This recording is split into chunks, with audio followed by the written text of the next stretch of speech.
North and South. By Elizabeth Cleghorn Gaskell. Chapter 1. Haste to the wedding. Wooed and married and a. Edith, said Margaret, gently, Edith. But as Margaret half suspected, Edith had fallen asleep. She lay curled up on the sofa in the back drawing-room in Harley Street looking very lovely in her white muslin and blue ribbons.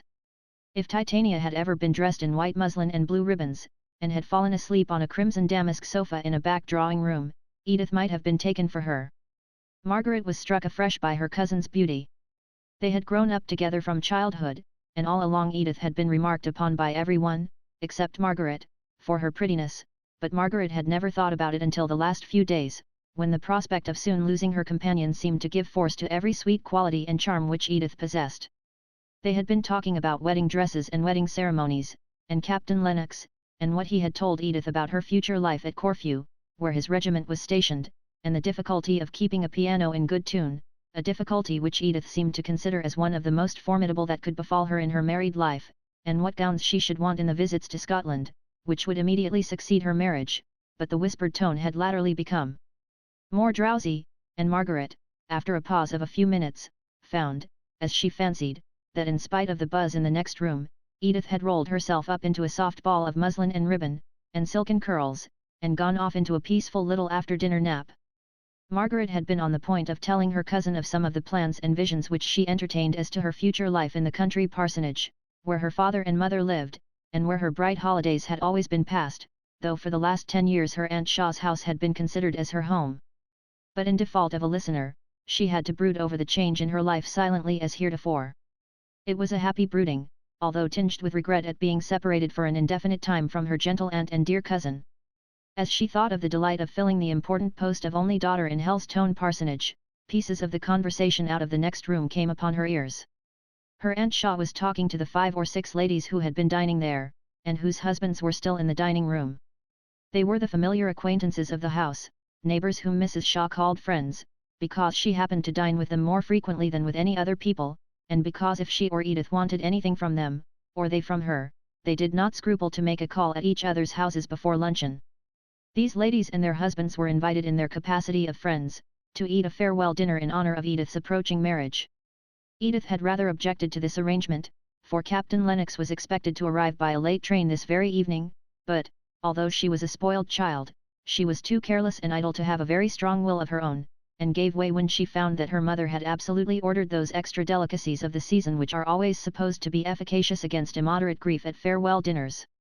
She contented herself by leaning back in her chair, merely playing with the food on her plate, and looking grave and absent, while all around her were enjoying the mose of Mr. Grey, the gentleman who always took the bottom of the table at Mrs. Shaw's dinner parties, and asked Edith to give them some music in the drawing-room. Mr. Grey was particularly agreeable over this farewell dinner, and the gentlemen stayed downstairs longer than usual. It was very well they did, to judge from the fragments of conversation which Margaret overheard. I suffered too much myself, not that I was not extremely happy with the poor dear General, but still disparity of age is a drawback, one that I was resolved Edith should not have to encounter. Of course, without any maternal partiality, I foresaw that the dear child was likely to marry early. Indeed, I had often said that I was sure she would be married before she was 19. I had quite prophetic feeling when Captain Lennox, and here the voice dropped into a whisper, but Margaret could easily supply the blank. The course of true love in Edith's case had run remarkably smooth. Mrs. Shaw had given way to the presentiment, as she expressed it, and had rather urged on the marriage, although it was below the expectations which many of Edith's acquaintances had formed for her, a young and pretty heiress. But Mrs. Shaw said that her only child should marry for love, and sighed emphatically, as if love had not been her motive for marrying the General. Mrs. Shaw enjoyed the romance of the present engagement rather more than her daughter.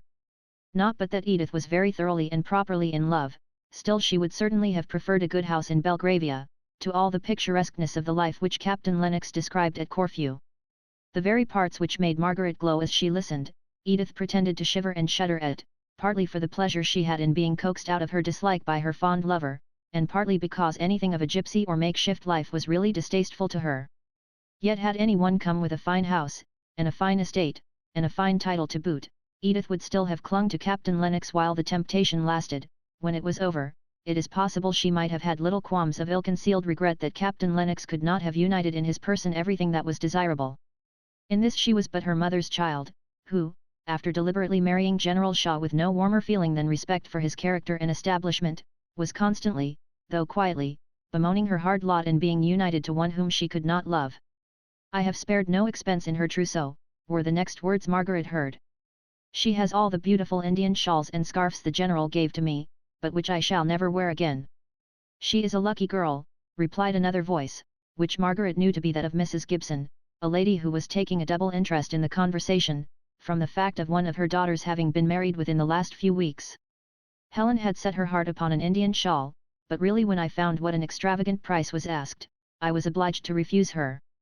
She will be quite envious when she hears of Edith having Indian shawls." "What kind are they?" "Delhi? With the lovely little borders?" Margaret heard her aunt's voice again, but this time it was as if she had raised herself up from her half-recumbent position, and were looking into the more dimly lighted back drawing-room. "Edith! Edith!" cried she, and then she sank as if wearied by the exertion. Margaret stepped forward. "Edith is asleep, Aunt Shaw. Is it anything I can do?" All the ladies said poor child, on receiving this distressing intelligence about Edith, and the minute lapdog in Mrs. Shaw's arms began to bark, as if excited by the burst of pity. "Hush, Tiny, you naughty little girl, you will waken your mistress." It was only to ask Edith if she would tell Newton to bring down her shawls. "Perhaps you would go, Margaret dear." Margaret went up into the old nursery at the very top of the house, where Newton was busy getting up some laces which were required for the wedding. While Newton went, not without a muttered grumbling, to undo the shawls, which had already been exhibited 4 or 5 times that day, Margaret looked round upon the nursery, the first room in that house with which she had become familiar 9 years ago, when she was brought, all untamed from the forest, to share the home, the play and the lessons of her cousin Edith. She remembered the dark, dim look of the London nursery, presided over by an austere and ceremonious nurse, who was terribly particular about clean hands and torn frocks.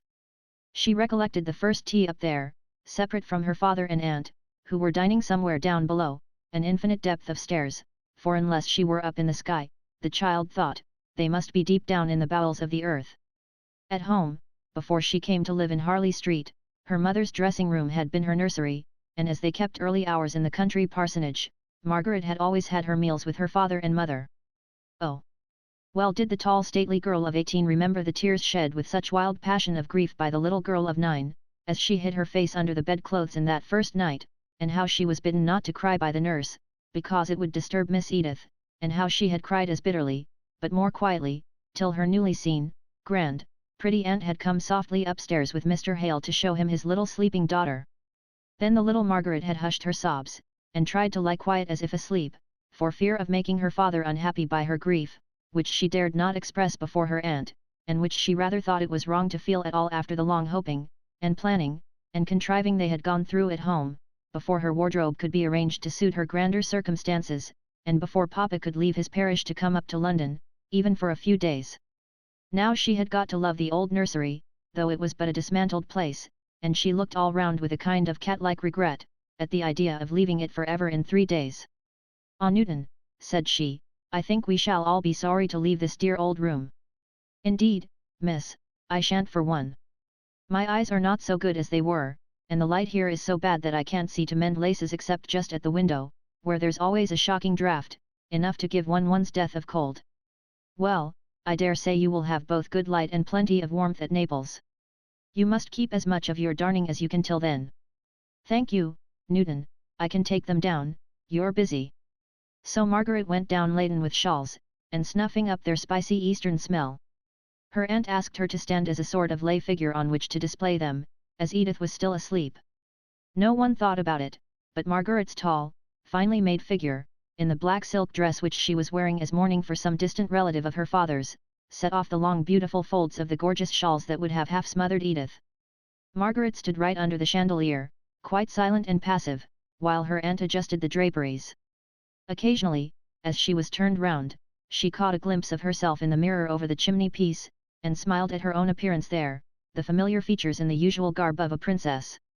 She touched the shawls gently as they hung around her, and took a pleasure in their soft feel and their brilliant colours, and rather liked to be dressed in such splendour, enjoying it much as a child would do, with a quiet pleased smile on her lips. Just then the door opened, and Mr. Henry Lennox was suddenly announced. Some of the ladies started back, as if half ashamed of their feminine interest in dress. Mrs. Shaw held out her hand to the newcomer. Margaret stood perfectly still, thinking she might be yet wanted as a sort of block for the shawls, but looking at Mr. Lennox with a bright, amused face, as if sure of his sympathy in her sense of the ludicrousness at being thus surprised. Her aunt was so much absorbed in asking Mr. Henry Lennox, who had not been able to come to dinner, all sorts of questions about his brother the bridegroom, his sister the bridesmaid, coming with the captain from Scotland for the occasion, and various other members of the Lennox family, that Margaret saw she was no more wanted as shawl-bearer, and devoted herself to the amusement of the other visitors, whom her aunt had for the moment forgotten. Almost immediately, Edith came in from the back drawing-room, winking and blinking her eyes at the stronger light, shaking back her slightly ruffled curls, and altogether looking like the sleeping beauty just startled from her dreams. Even in her slumber she had instinctively felt that a Lennox was worth rousing herself for, and she had a multitude of questions to ask about dear Janet, the future, unseen sister-in-law, for whom she professed so much affection, that if Margaret had not been very proud she might have almost felt jealous of the mushroom rival. As Margaret sank rather more into the background on her aunt's joining the conversation, she saw Henry Lennox directing his look towards a vacant seat near her, and she knew perfectly well that as soon as Edith released him from her questioning, he would take possession of that chair. She had not been quite sure, from her aunt's rather confused account of his engagements, whether he would come that night. It was almost a surprise to see him, and now she was sure of a pleasant evening. He liked and disliked pretty nearly the same things that she did. Margaret's face was lightened up into an honest, open brightness. By and by he came. She received him with a smile which had not a tinge of shyness or self-consciousness in it. "Well, I suppose you are all in the depth of business, ladies' business, I mean. Very different to my business, which is the real true law business. Playing with shawls is very different work to drawing up settlements. Ah, I knew how you would be amused to find us all so occupied in admiring finery. But really Indian shawls are very perfect things of their kind. I have no doubt they are. Their prices are very perfect, too. Nothing wanting." The gentlemen came dropping in one by one, and the buzz and noise deepened in tone. "This is your last dinner party, is it not? There are no more before Thursday." "No. I think after this evening we shall feel at rest, which I am sure I have not done for many weeks, at least, that kind of rest when the hands have nothing more to do, and all the arrangements are complete for an event which must occupy one's head and heart. I shall be glad to have time to think, and I am sure Edith will. I am not so sure about her, but I can fancy that you will. Whenever I have seen you lately, you have been carried away by a whirlwind of some other person's making." "Yes," said Margaret, rather sadly, remembering the never-ending commotion about trifles that had been going on for more than a month past. "I wonder if a marriage must always be preceded by what you call a whirlwind, or whether in some cases there might not rather be a calm and peaceful time just before it. Cinderella's godmother ordering the trousseau, the wedding breakfast, writing the notes of invitation, for instance," said Mr. Lennox, laughing. "But are all these quite necessary troubles?" asked Margaret, looking up straight at him for an answer. A sense of indescribable weariness of all the arrangements for a pretty effect, in which Edith had been busied as supreme authority for the last 6 weeks, oppressed her just now, and she really wanted someone to help her to a few pleasant, quiet ideas connected with a marriage. "Oh, of course," he replied with a change to gravity in his tone. "There are forms and ceremonies to be gone through, not so much to satisfy oneself, as to stop the world's mouth, without which stoppage there would be very little satisfaction in life. But how would you have a wedding arranged?" "Oh, I have never thought much about it, only I should like it to be a very fine summer morning, and I should like to walk to church through the shade of trees, and not to have so many bridesmaids, and to have no wedding breakfast. I dare say I am resolving against the very things that have given me the most trouble just now." "No, I don't think you are. The idea of stately simplicity accords well with your character." Margaret did not quite like this speech. She winced away from it more, from remembering former occasions on which he had tried to lead her into a discussion, in which he took the complimentary part, about her own character and ways of going on. She cut his speech rather short by saying, "It is natural for me to think of Helstone Church, and the walk to it, rather than of driving up to a London church in the middle of a paved street. Tell me about Helstone. You have never described it to me. I should like to have some idea of the place you will be living in, when 96 Harley Street will be looking dingy and dirty and dull and shut up. Is Helstone a village, or a town, in the first place?" "Oh, only a hamlet," I don't think I could call it a village at all. There is the church and a few houses near it on the green, cottages, rather, with roses growing all over them. And flowering all the year round, especially at Christmas, make your picture complete, said he. No, replied Margaret, somewhat annoyed, I am not making a picture. I am trying to describe Helstone as it really is. You should not have said that. I am penitent, he answered. Only it really sounded like a village in a tale rather than in real life. And so it is, replied Margaret, eagerly. All the other places in England that I have seen seem so hard and prosaic looking, after the New Forest. Helstone is like a village in a poem, in one of Tennyson's poems. But I won't try and describe it any more. You would only laugh at me if I told you what I think of it, what it really is. Indeed, I would not. But I see you are going to be very resolved.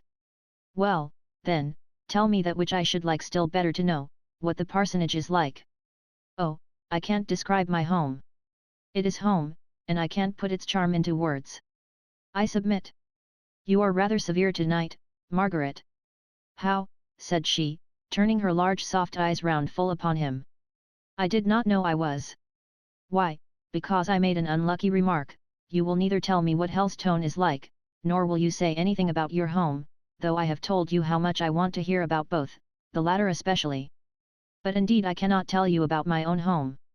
I don't quite think it is a thing to be talked about, unless you knew it. Well, then, pausing for a moment, tell me what you do there. Here you read, or have lessons, or otherwise improve your mind, till the middle of the day, take a walk before lunch, go a drive with your aunt after, and have some kind of engagement in the evening.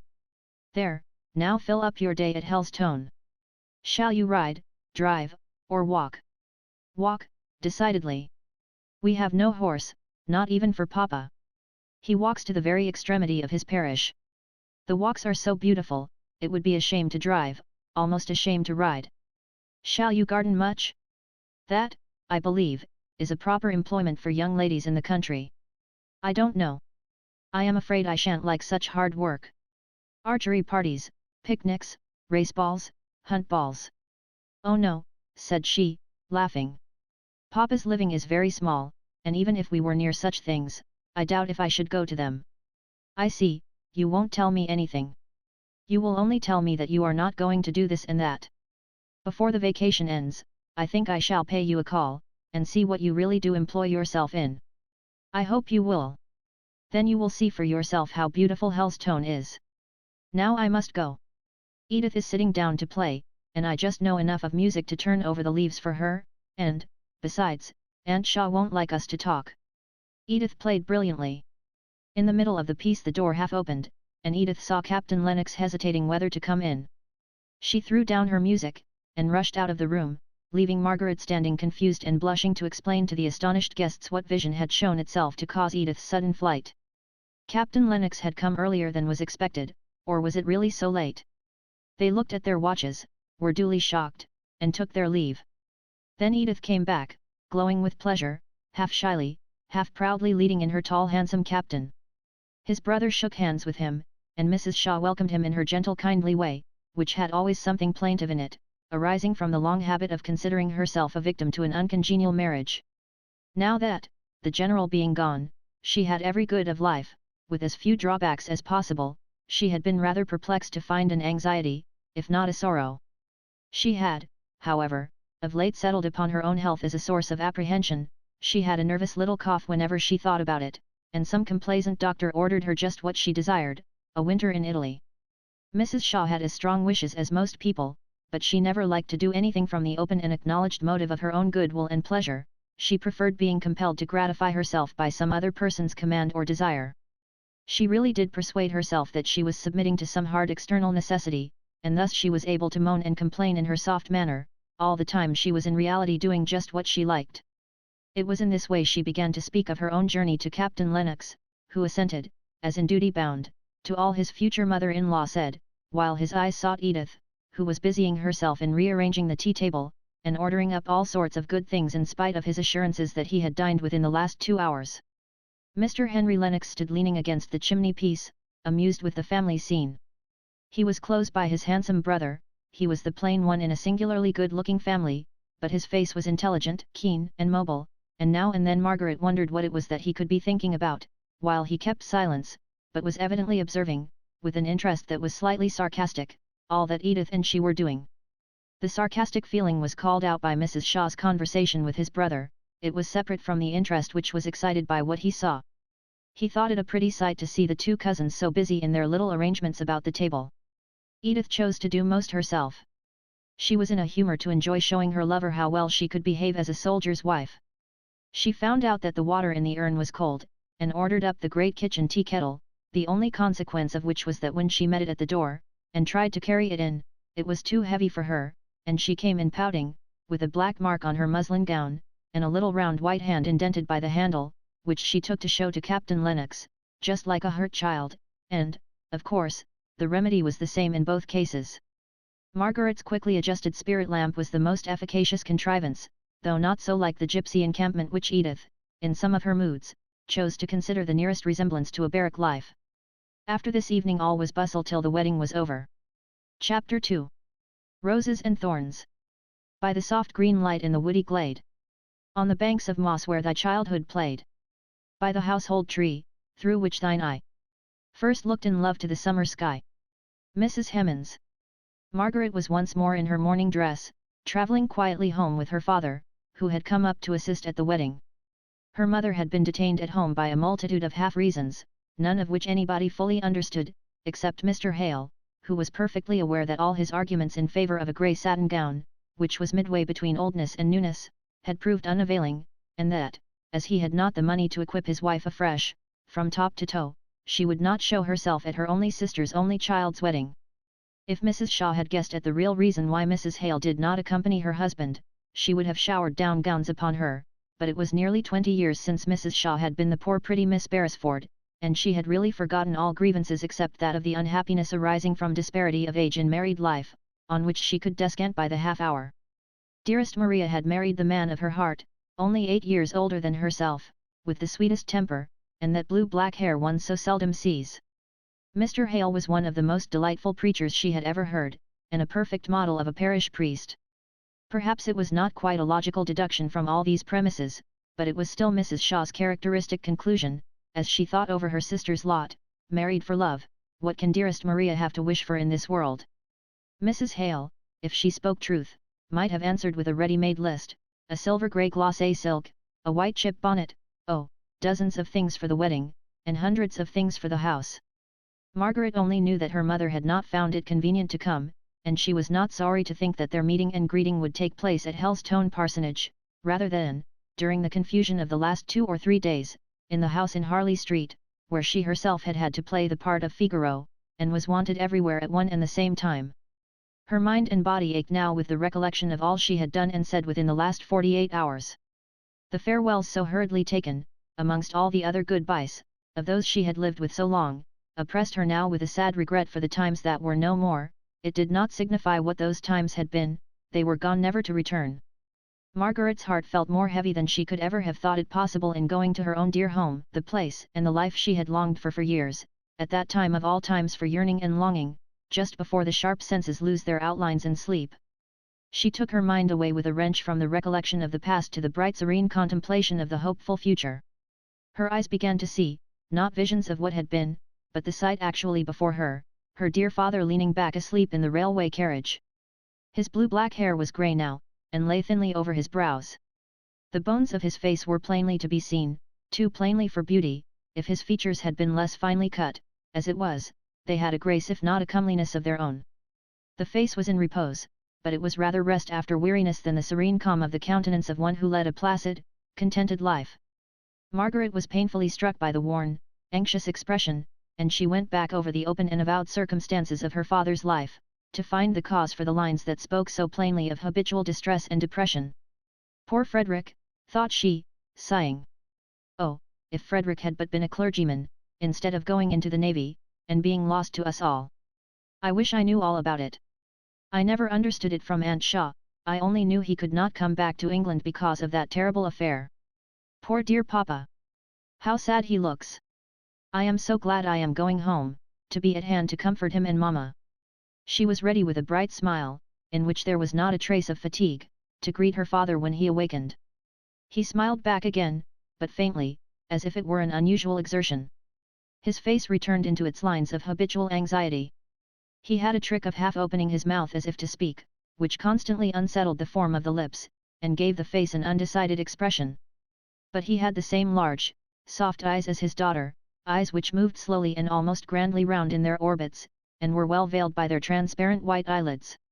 Margaret was more like him than like her mother. Sometimes people wondered that parents so handsome should have a daughter who was so far regularly beautiful, not beautiful at all, was occasionally said. Her mouth was wide, no rosebud that could only open just enough to let out a yes and no, and please you, sir. But the wide mouth was one soft curve of rich red lips, and the skin, if not white and fair, was of an ivory smoothness and delicacy. If the look on her face was, in general, too dignified and reserved for one so young, now, talking to her father, it was bright as the morning, full of dimples, and glances that spoke of childish gladness, and boundless hope in the future. It was the latter part of July when Margaret returned home. The forest trees were all one dark, full, dusky green, the fern below them caught all the slanting sunbeams, the weather was sultry and broodingly still. Margaret used to tramp along by her father's side, crushing down the fern with a cruel glee, as she felt it yield under her light foot, and send up the fragrance peculiar to it, out on the broad commons into the warm scented light, seeing multitudes of wild, free, living creatures, revelling in the sunshine, and the herbs and flowers it called forth. This life, at least these walks, realized all Margaret's anticipations. She took a pride in her forest. Its people were her people.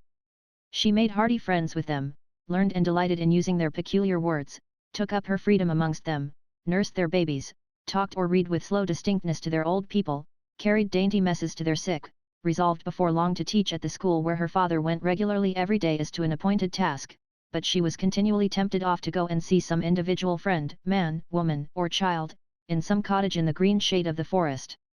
Her out-of-doors life was perfect. Her indoors life had its drawbacks. With the healthy shame of a child, she blamed herself for her keenness of sight in perceiving that all was not as it should be there. Her mother always so kind and tender towards her, seemed now and then so much discontented with their situation, thought that the bishop strangely neglected his episcopal duties, in not giving Mr. Hale a better living, and almost reproached her husband because he could not bring himself to say that he wished to leave the parish, and undertake the charge of a larger. He would sigh aloud as he answered, that if he could do what he ought in Little Hellstone, he should be thankful, but every day he was more overpowered, the world became more bewildering. At each repeated urgency of his wife, that he would put himself in the way of seeking some preferment, Margaret saw that her father shrank more and more, and she strove at such times to reconcile her mother to Hellstone. Mrs. Hale said that the near neighbourhood of so many trees affected her health, and Margaret would try to tempt her forth on to the beautiful, broad, upland, sun-streaked, cloud-shadowed common, for she was sure that her mother had accustomed herself too much to an indoors life, seldom extending her walks beyond the church, the school, and the neighbouring cottages. This did good for a time, but when the autumn drew on, and the weather became more changeable, her mother's idea of the unhealthiness of the place increased, and she repined even more frequently that her husband, who was more learned than Mr. Hume, a better parish priest than Mr. Hoodsworth, should not have met with the preferment that these two former neighbours of theirs had done. This marring of the peace of home, by long hours of discontent, was what Margaret was unprepared for. She knew, and had rather revelled in the idea, that she should have to give up many luxuries, which had only been troubles and trammels to her freedom in Harley Street. Her keen enjoyment of every sensuous pleasure was balanced finely, if not overbalanced, by her conscious pride in being able to do without them all, if need were. But the cloud never comes in that quarter of the horizon from which we watch for it. There had been slight complaints and passing regrets on her mother's part, over some trifle connected with Hellstone, and her father's position there, when Margaret had been spending her holidays at home before, but in the general happiness of the recollection of those times, she had forgotten the small details which were not so pleasant.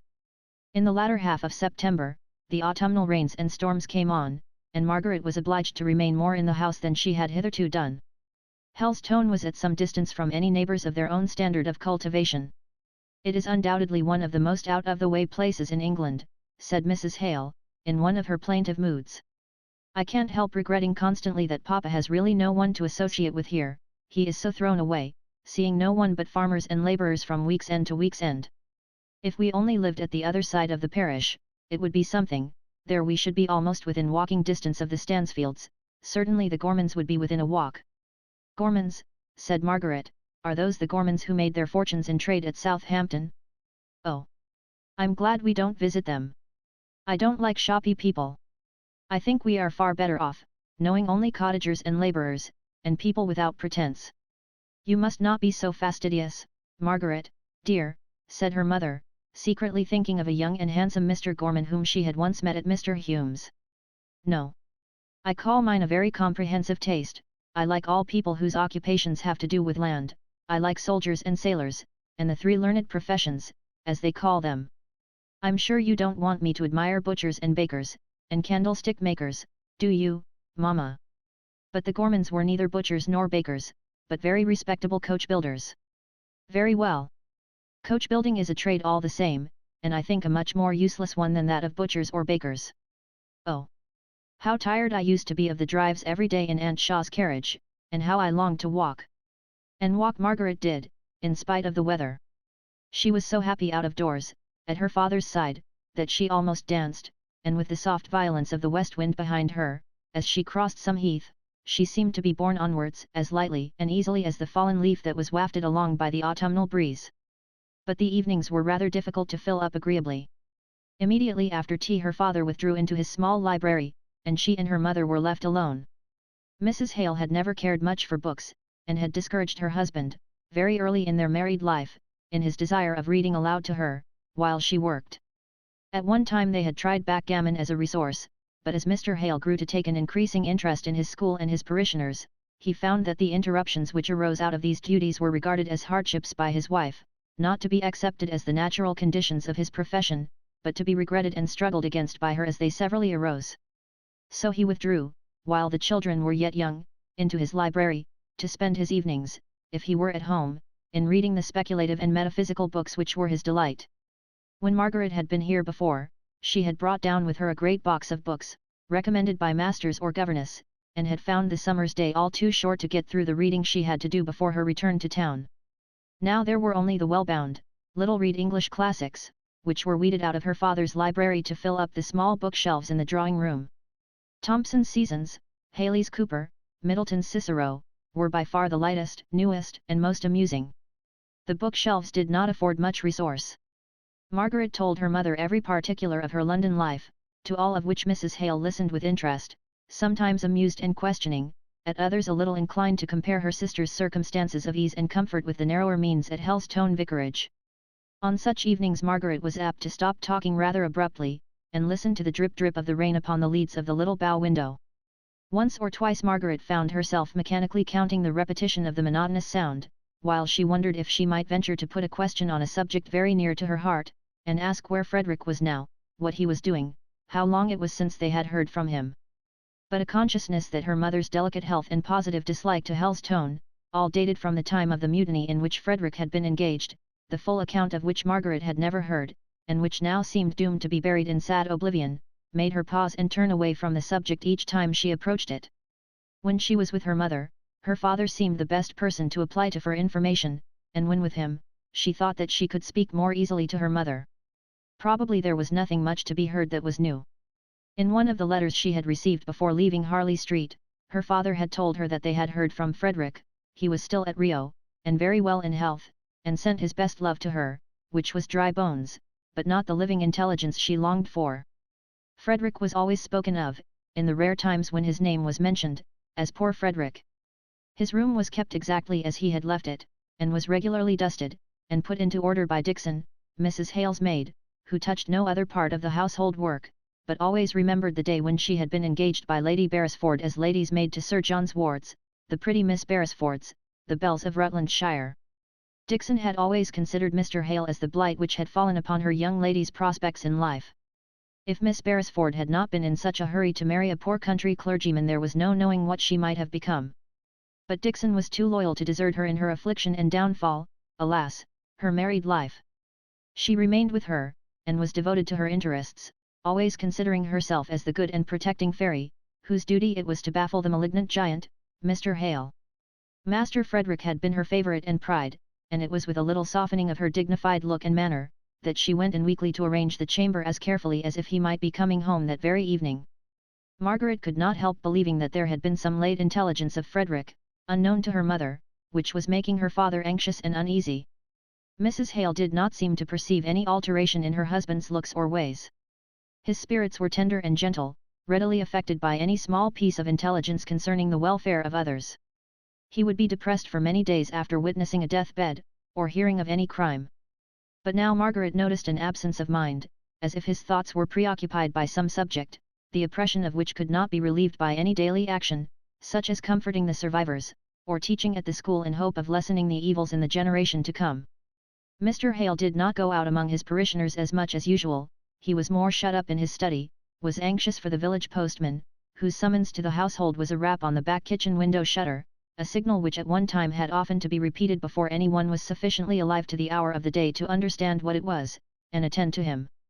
Now Mr. Hale loitered about the garden if the morning was fine, and if not, stood dreamily by the study window until the postman had called, or gone down the lane, giving a half-respectful, half-confidential shake of the head to the parson, who watched him away from the sweet-briar hedge, and past the great arbutus, before he turned into the room to begin his day's work, with all the signs of a heavy heart and an occupied mind.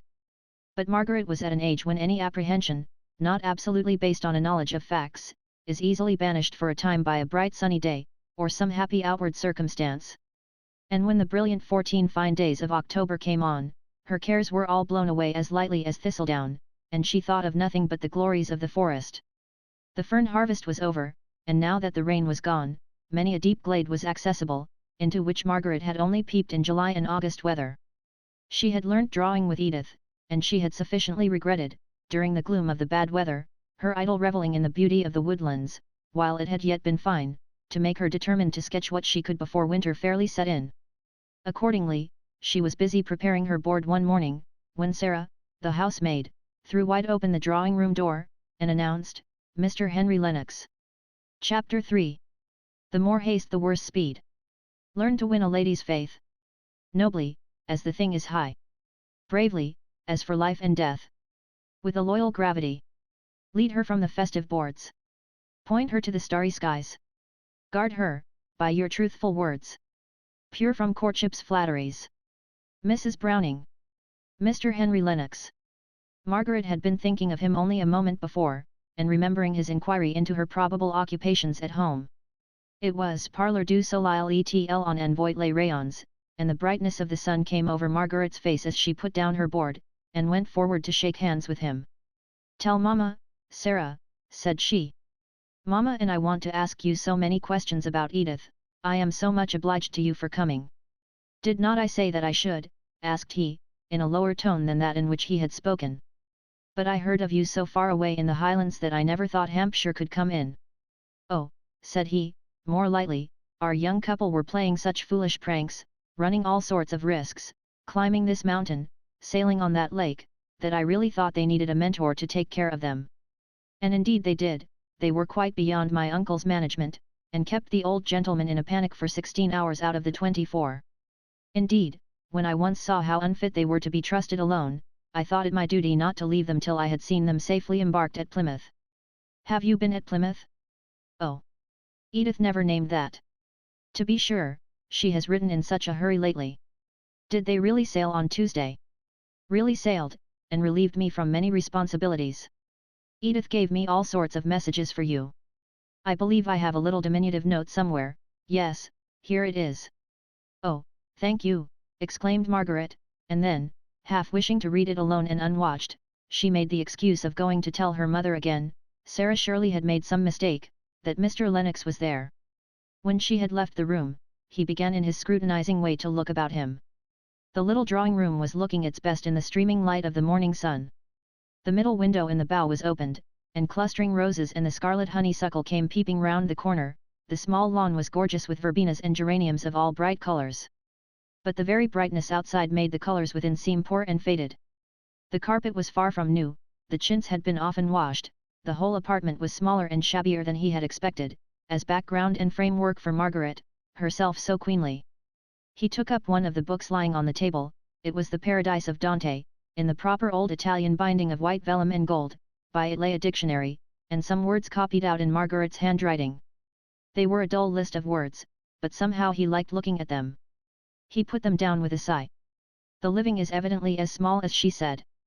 It seems strange, for the Beresfords belonged to a good family. Margaret meanwhile had found her mother.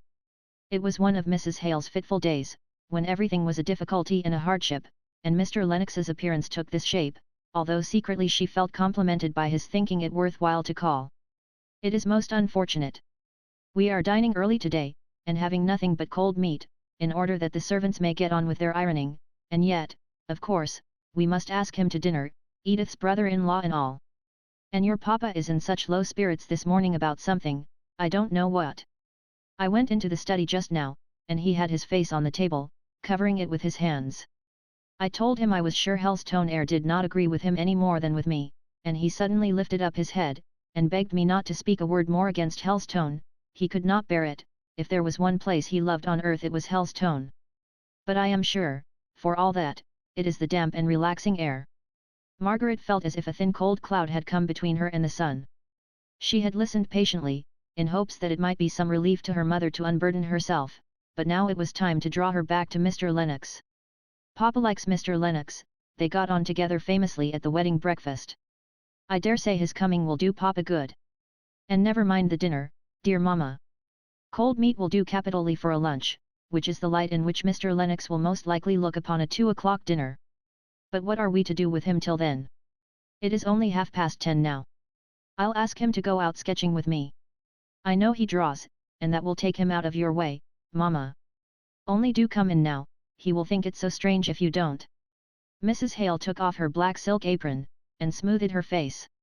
She looked a very pretty ladylike woman, as she greeted Mr. Lennox with the cordiality due to one who was almost a relation.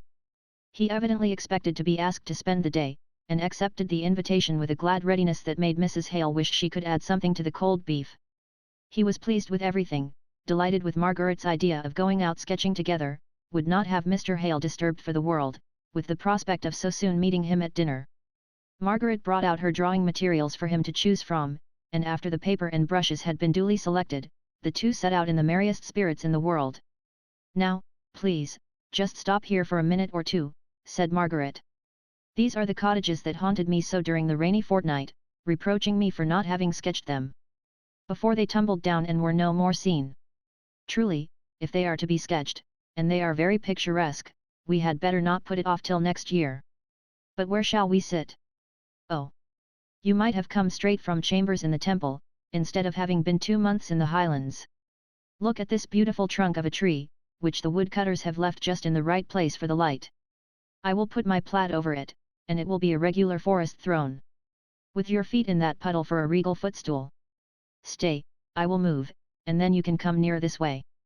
Who lives in these cottages? They were built by squatters 50 or 60 years ago.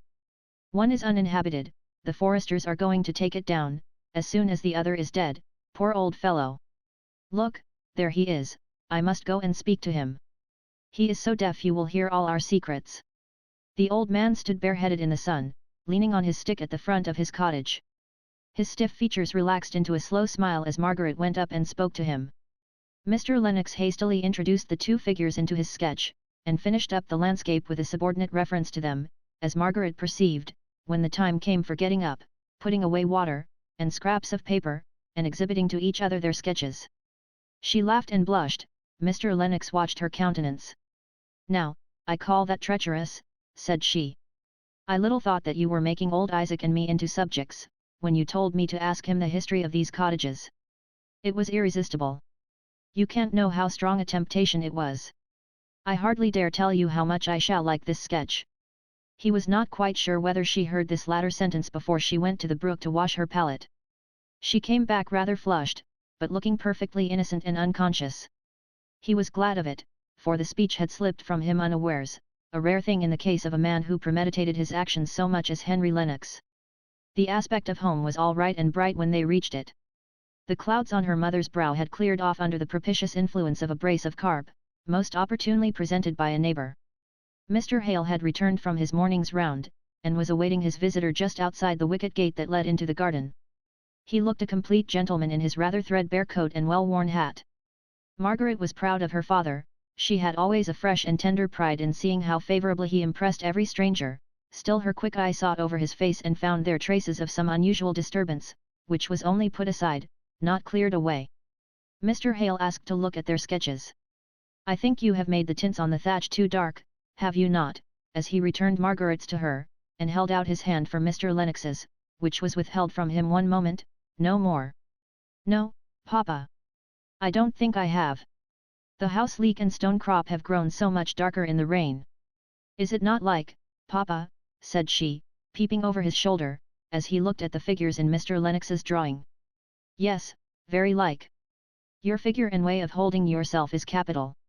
And it is just poor old Isaac's stiff way of stooping his long rheumatic back.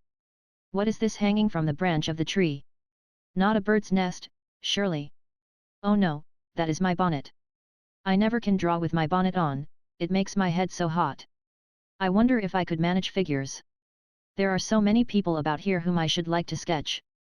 I should say that a likeness you very much wish to take you would always succeed in," said Mr. Lennox. "I have great faith in the power of will. I think myself I have succeeded pretty well in yours."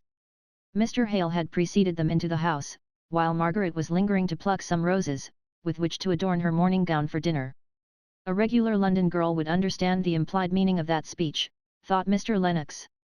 She would be up to looking through every speech that a young man made her for the arrière-pensée of a compliment. "But I don't believe Margaret, stay," exclaimed he, "let me help you," and he gathered for her some velvety cramoisy roses that were above her reach, and then dividing the spoil he placed 2 in his buttonhole, and sent her in, pleased and happy, to arrange her flowers. The conversation at dinner flowed on quietly and agreeably.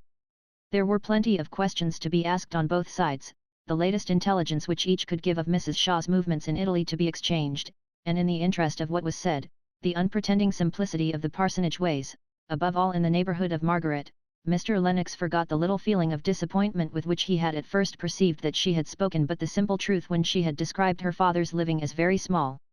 "Margaret, my child, you might have gathered us some pears for our dessert," said Mr. Hale, as the hospitable luxury of a freshly decanted bottle of wine was placed on the table. Mrs. Hale was hurried. It seemed as if desserts were impromptu and unusual things at the parsonage, whereas, if Mr. Hale would only have looked behind him, he would have seen biscuits and marmalade, and what not, all arranged in formal order on the sideboard. But the idea of pears had taken possession of Mr. Hale's mind, and was not to be got rid of. "There are a few brown bars against the south wall which are worth all foreign fruits and preserves. Run, Margaret, and gather some. I propose that we adjourn into the garden, and eat them there," said Mr. Lennox. "Nothing is so delicious as to set one's teeth into the crisp, juicy fruit, warm and scented by the sun.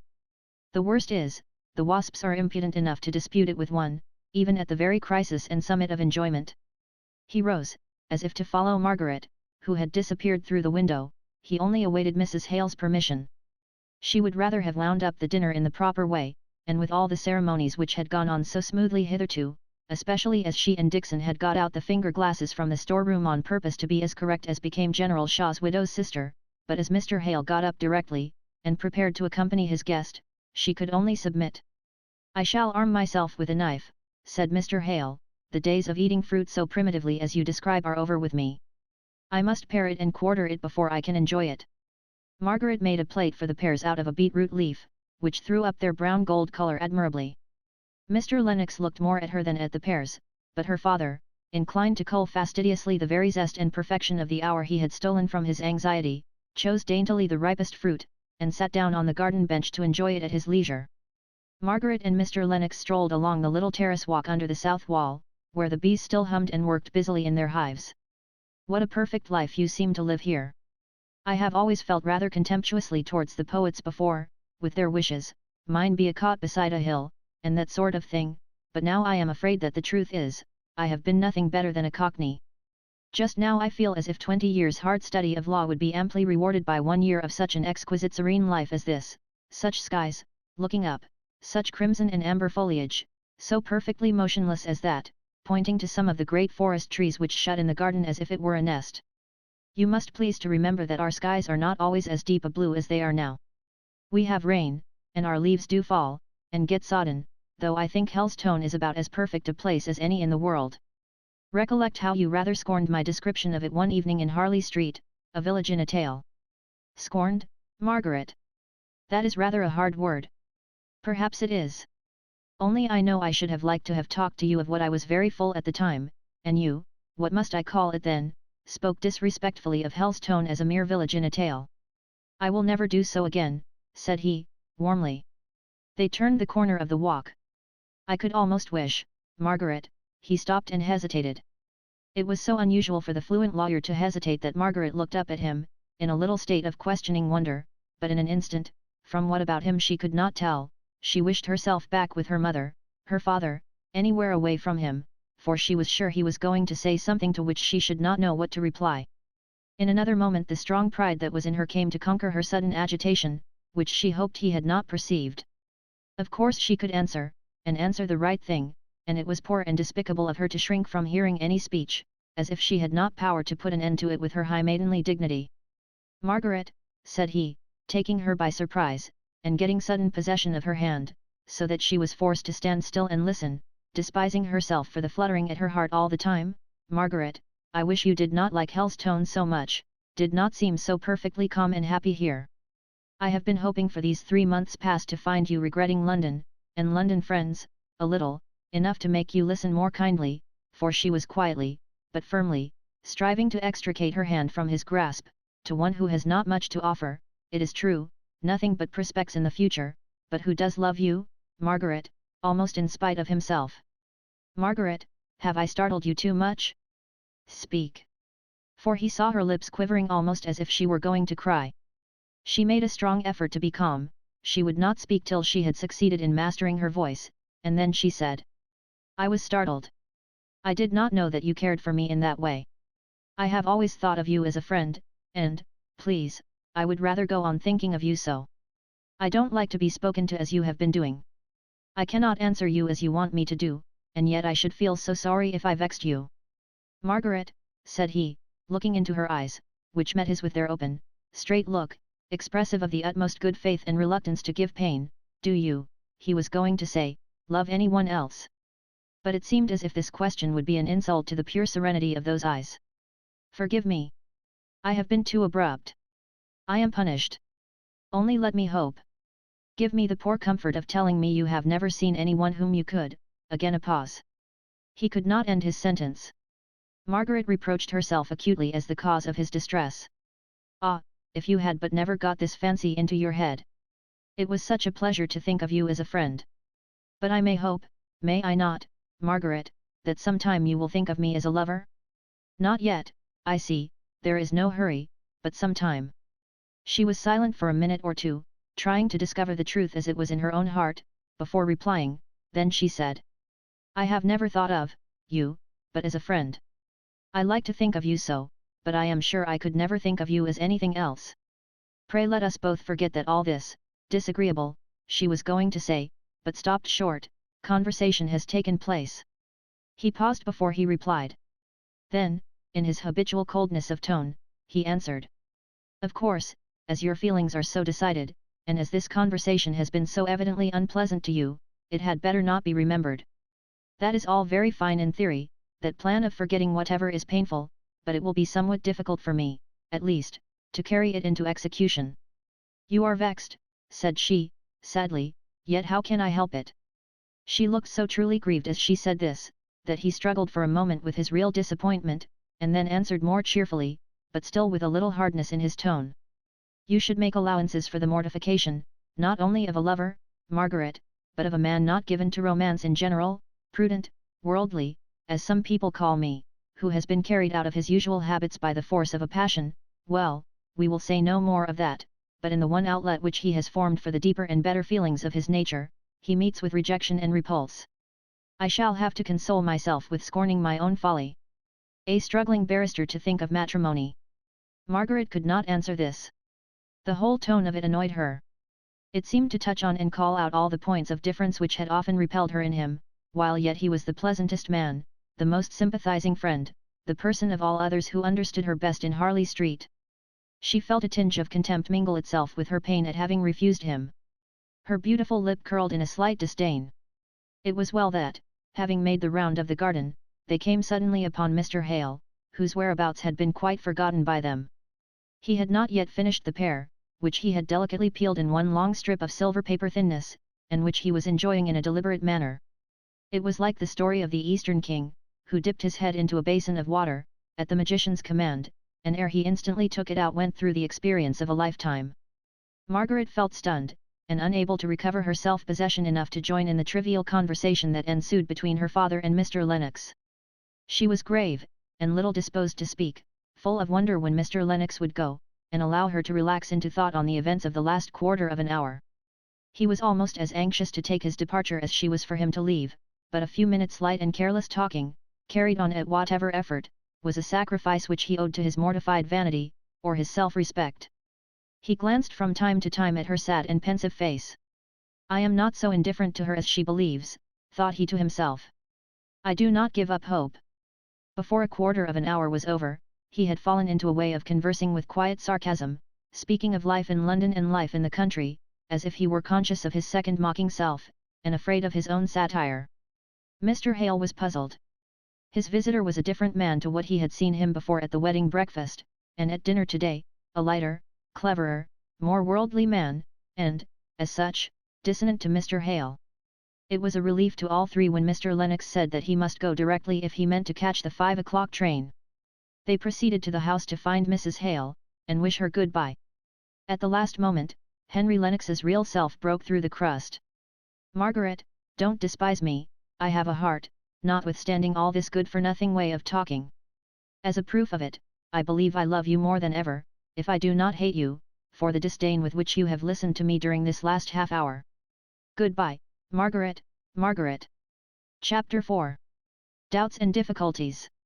"Cast me upon some naked shore, where I may track only the print of some sad wrack. If thou be there though the seas roar, I shall no gentler calm implore." Habington. He was gone. The house was shut up for the evening. No more deep blue skies or crimson and amber tints.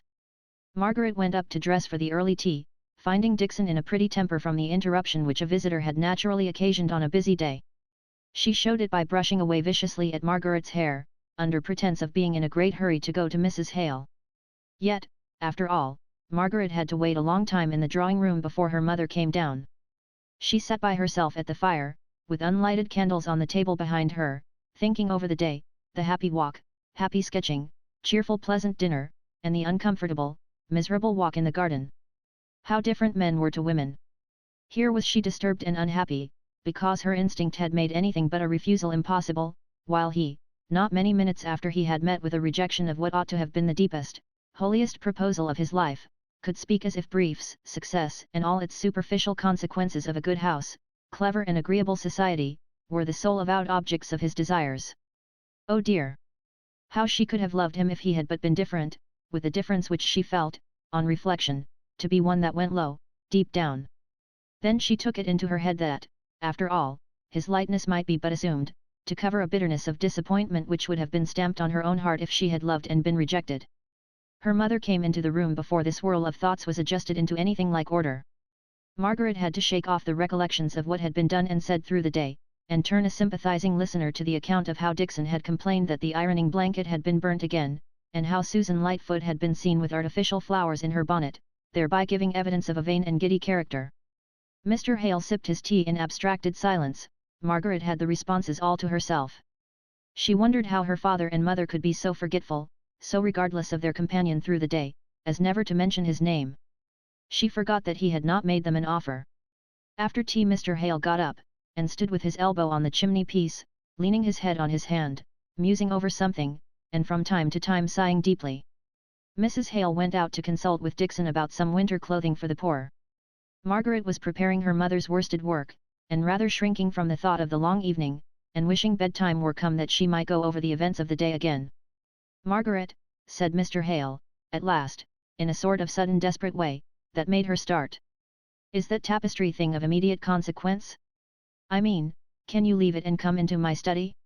I want to speak to you about something very serious to us all." "Very serious to us all." Mr. Lennox had never had the opportunity of having any private conversation with her father after her refusal, or else that would indeed be a very serious affair. In the first place, Margaret felt guilty and ashamed of having grown so much into a woman as to be thought of in marriage, and secondly, she did not know if her father might not be displeased that she had taken upon herself to decline Mr. Lennox's proposal. But she soon felt it was not about anything, which having only lately and suddenly occurred, could have given rise to any complicated thoughts, that her father wished to speak to her. He made her take a chair by him, he stirred the fire, snuffed the candles, and sighed once or twice before he could make up his mind to say, and it came out with a jerk after all, "Margaret, I am going to leave Helstone." "Leave Helstone, Papa? But why?" Mr. Hale did not answer for a minute or two. He played with some papers on the table in a nervous and confused manner, opening his lips to speak several times, but closing them again without having the courage to utter a word. Margaret could not bear the sight of the suspense, which was even more distressing to her father than to herself. "But why, dear Papa? Do tell me." He looked up at her suddenly, and then said with a slow and enforced calmness, "Because I must no longer be a minister in the Church of England." Margaret had imagined nothing less than that some of the preferments which her mother had so much desired had befallen her father at last, something that would force him to leave beautiful, beloved Helstone, and perhaps compel him to go and live in some of the stately and silent closes which Margaret had seen from time to time in cathedral towns. They were grand and imposing places, but if, to go there, it was necessary to leave Helstone as a home for ever, that would have been a sad, long, lingering pain. But nothing to the shock she received from Mr. Hale's last speech. What could he mean? It was all the worse for being so mysterious. The aspect of piteous distress on his face, almost imploring a merciful and kind judgment from his child, gave her a sudden sickening. Could he have become implicated in anything Frederick had done? Frederick was an outlaw. Had her father, out of a natural love for his son, connived at any? "Oh, what is it? Do speak, Papa, tell me all. Why can you no longer be a clergyman?" Surely, if the bishop were told all we know about Frederick, and the hard unjust. "It is nothing about Frederick, the bishop would have nothing to do with that. It is all myself. Margaret, I will tell you about it. I will answer any questions this once, but after tonight let us never speak of it again. I can meet the consequences of my painful, miserable doubts, but it is an effort beyond me to speak of what has caused me so much suffering." "Doubts, Papa? Doubts as to religion?" asked Margaret, more shocked than ever. "No, not doubts as to religion, not the slightest injury to that." He paused. Margaret sighed, as if standing on the verge of some new horror. He began again, speaking rapidly, as if to get over a set task. "You could not understand it all, if I told you, my anxiety, for years past, to know whether I had any right to hold my living, my efforts to quench my smouldering doubts by the authority of the Church. Oh, Margaret, how I love the Holy Church from which I am to be shut out." He could not go on for a moment or two. Margaret could not tell what to say. It seemed to her as terribly mysterious as if her father were about to turn Mohammedan. "I have been reading today of the 2,000 who were ejected from their churches," continued Mr. Hale, smiling faintly, trying to steal some of their bravery, "but it is of no use, no use, I cannot help feeling it acutely." "But, Papa, have you well considered?" "Oh, it seems so terrible, so shocking," said Margaret, suddenly bursting into tears.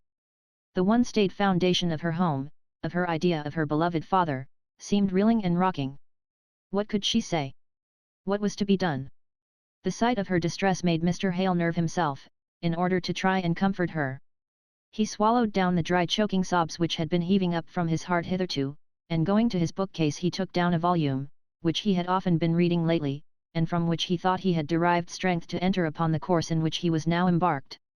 "Listen, dear Margaret," said he, putting one arm round her waist. She took his hand in hers and grasped it tight, but she could not lift up her head, nor indeed could she attend to what he read, so great was her internal agitation. "This is the soliloquy of one who was once a clergyman in a country parish, like me. It was written by Mr. Oldfield, minister of Carsington, in Derbyshire, 160 years ago, or more. His trials are over. He fought the good fight." These last two sentences he spoke low, as if to himself. Then he read aloud.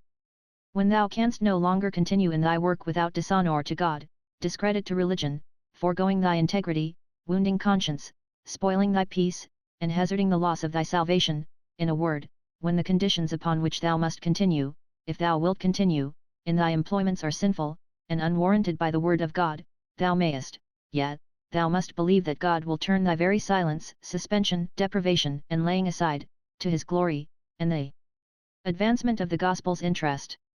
When God will not use thee in one kind, yet he will in another. A soul that desires to serve and honor him shall never want opportunity to do it, nor must thou so limit the Holy One of Israel, as to think he hath but one way in which he can glorify himself by thee. He can do it by thy silence as well as by thy preaching, the laying aside as well as thy continuance in thy work. It is not pretense of doing God the greatest service, or performing the weightiest duty, that will excuse the least sin, though that sin capacitated or gave us the opportunity for doing that duty. Thou wilt have little thanks, O my soul. If, when thou art charged with corrupting God's worship, falsifying thy vows, thou pretendest a necessity for it in order to a continuance in the ministry. As he read this, and glanced at much more which he did not read, he gained resolution for himself, and felt as if he too could be brave and firm in doing what he believed to be right, but as he ceased he heard Margaret's low convulsive sob, and his courage sank down under the keen sense of suffering. "Margaret, dear," said he, drawing her closer, "think of the early martyrs, think of the thousands who have suffered." "But, father," said she, suddenly lifting up her flushed, tear-wet face, "the early martyrs suffered for the truth, while you, oh, dear, dear papa." "I suffer for conscience' sake, my child," said he, with a dignity that was only tremulous from the acute sensitiveness of his character. "I must do what my conscience bids. I have borne long with self-reproach that would have roused any mind less torpid and cowardly than mine." He shook his head as he went on. "Your poor mother's fond wish, gratified at last in the mocking way in which overfond wishes are too often fulfilled, Sodom apples as they are, has brought on this crisis, for which I ought to be, and I hope I am thankful. It is not a month since the bishop offered me another living. If I had accepted it, I should have had to make a fresh declaration of conformity to the liturgy at my institution. Margaret, I tried to do it, I tried to content myself with simply refusing the additional preferment, and stopping quietly here, strangling my conscience now, as I had strained it before. God forgive me." He rose and walked up and down the room, speaking low words of self-reproach and humiliation, of which Margaret was thankful to hear but few. At last he said, "Margaret, I return to the old sad burden, we must leave Helstone." "Yes. I see. But when?" "I have written to the bishop, I dare say I have told you so, but I forget things just now," said Mr. Hale, collapsing into his depressed manner as soon as he came to talk of hard matter-of-fact details, informing him of my intention to resign this vicarage. "He has been most kind, he has used arguments and expostulations, all in vain, in vain. They are but what I have tried upon myself, without avail. I shall have to take my deed of resignation, and wait upon the bishop myself, to bid him farewell. That will be a trial. But worse, far worse, will be the parting from my dear people. There is a curate appointed to read prayers, a Mr. Brown. He will come to stay with us tomorrow. Next Sunday I preach my farewell sermon. Was it to be so sudden then?" thought Margaret, and yet perhaps it was as well. Lingering would only add stings to the pain. It was better to be stunned into numbness by hearing of all these arrangements, which seemed to be nearly completed before she had been told. "What does mamma say?" asked she, with a deep sigh. To her surprise, her father began to walk about again before he answered. At length he stopped and replied, "Margaret, I am a poor coward after all. I cannot bear to give pain. I know so well your mother's married life has not been all she hoped, all she had a right to expect, and this will be such a blow to her, that I have never had the heart, the power to tell her. She must be told though, now," said he, looking wistfully at his daughter. Margaret was almost overpowered with the idea that her mother knew nothing of it all, and yet the affair was so far advanced. "Yes, indeed she must," said Margaret. "Perhaps, after all, she may not, oh yes, she will, she must be shocked, as the force of the blow returned upon herself in trying to realize how another would take it. Where are we to go to?" said she at last, struck with a fresh wonder as to their future plans, if plans indeed her father had. "To Milton Northern," he answered, with a dull indifference, for he had perceived that, although his daughter's love had made her cling to him, and for a moment strive to soothe him with her love, yet the keenness of the pain was as fresh as ever in her mind. Milton Northern. The manufacturing town in Darkshire. "Yes," said he, in the same despondent, indifferent way. "Why there, papa?" asked she. Because there I can earn bread for my family. Because I know no one there, and no one knows Hellstone, or can ever talk to me about it. Bread for your family. I thought you and Mama had, and then she stopped, checking her natural interest regarding their future life, as she saw the gathering gloom on her father's brow. But he, with his quick intuitive sympathy, read in her face, as in a mirror, the reflections of his own moody depression, and turned it off with an effort. You shall be told all, Margaret. Only help me to tell your mother. I think I could do anything but that, the idea of her distress turns me sick with dread. If I tell you all, perhaps you could break it to her tomorrow. I am going out for the day, to bid Farmer Dobson and the poor people on Bracy Common goodbye. Would you dislike breaking it to her very much, Margaret? Margaret did dislike it, did shrink from it more than from anything she had ever had to do in her life before. She could not speak, all at once. Her father said, You dislike it very much, don't you, Margaret? Then she conquered herself, and said, with a bright strong look on her face. It is a painful thing, but it must be done, and I will do it as well as ever I can. You must have many painful things to do. Mr. Hale shook his head despondingly, he pressed her hand in token of gratitude. Margaret was nearly upset again into a burst of crying. To turn her thoughts, she said, Now tell me, Papa, what our plans are. You and Mama have some money, independent of the income from the living, have you not? Aunt Shaw has, I know. Yes.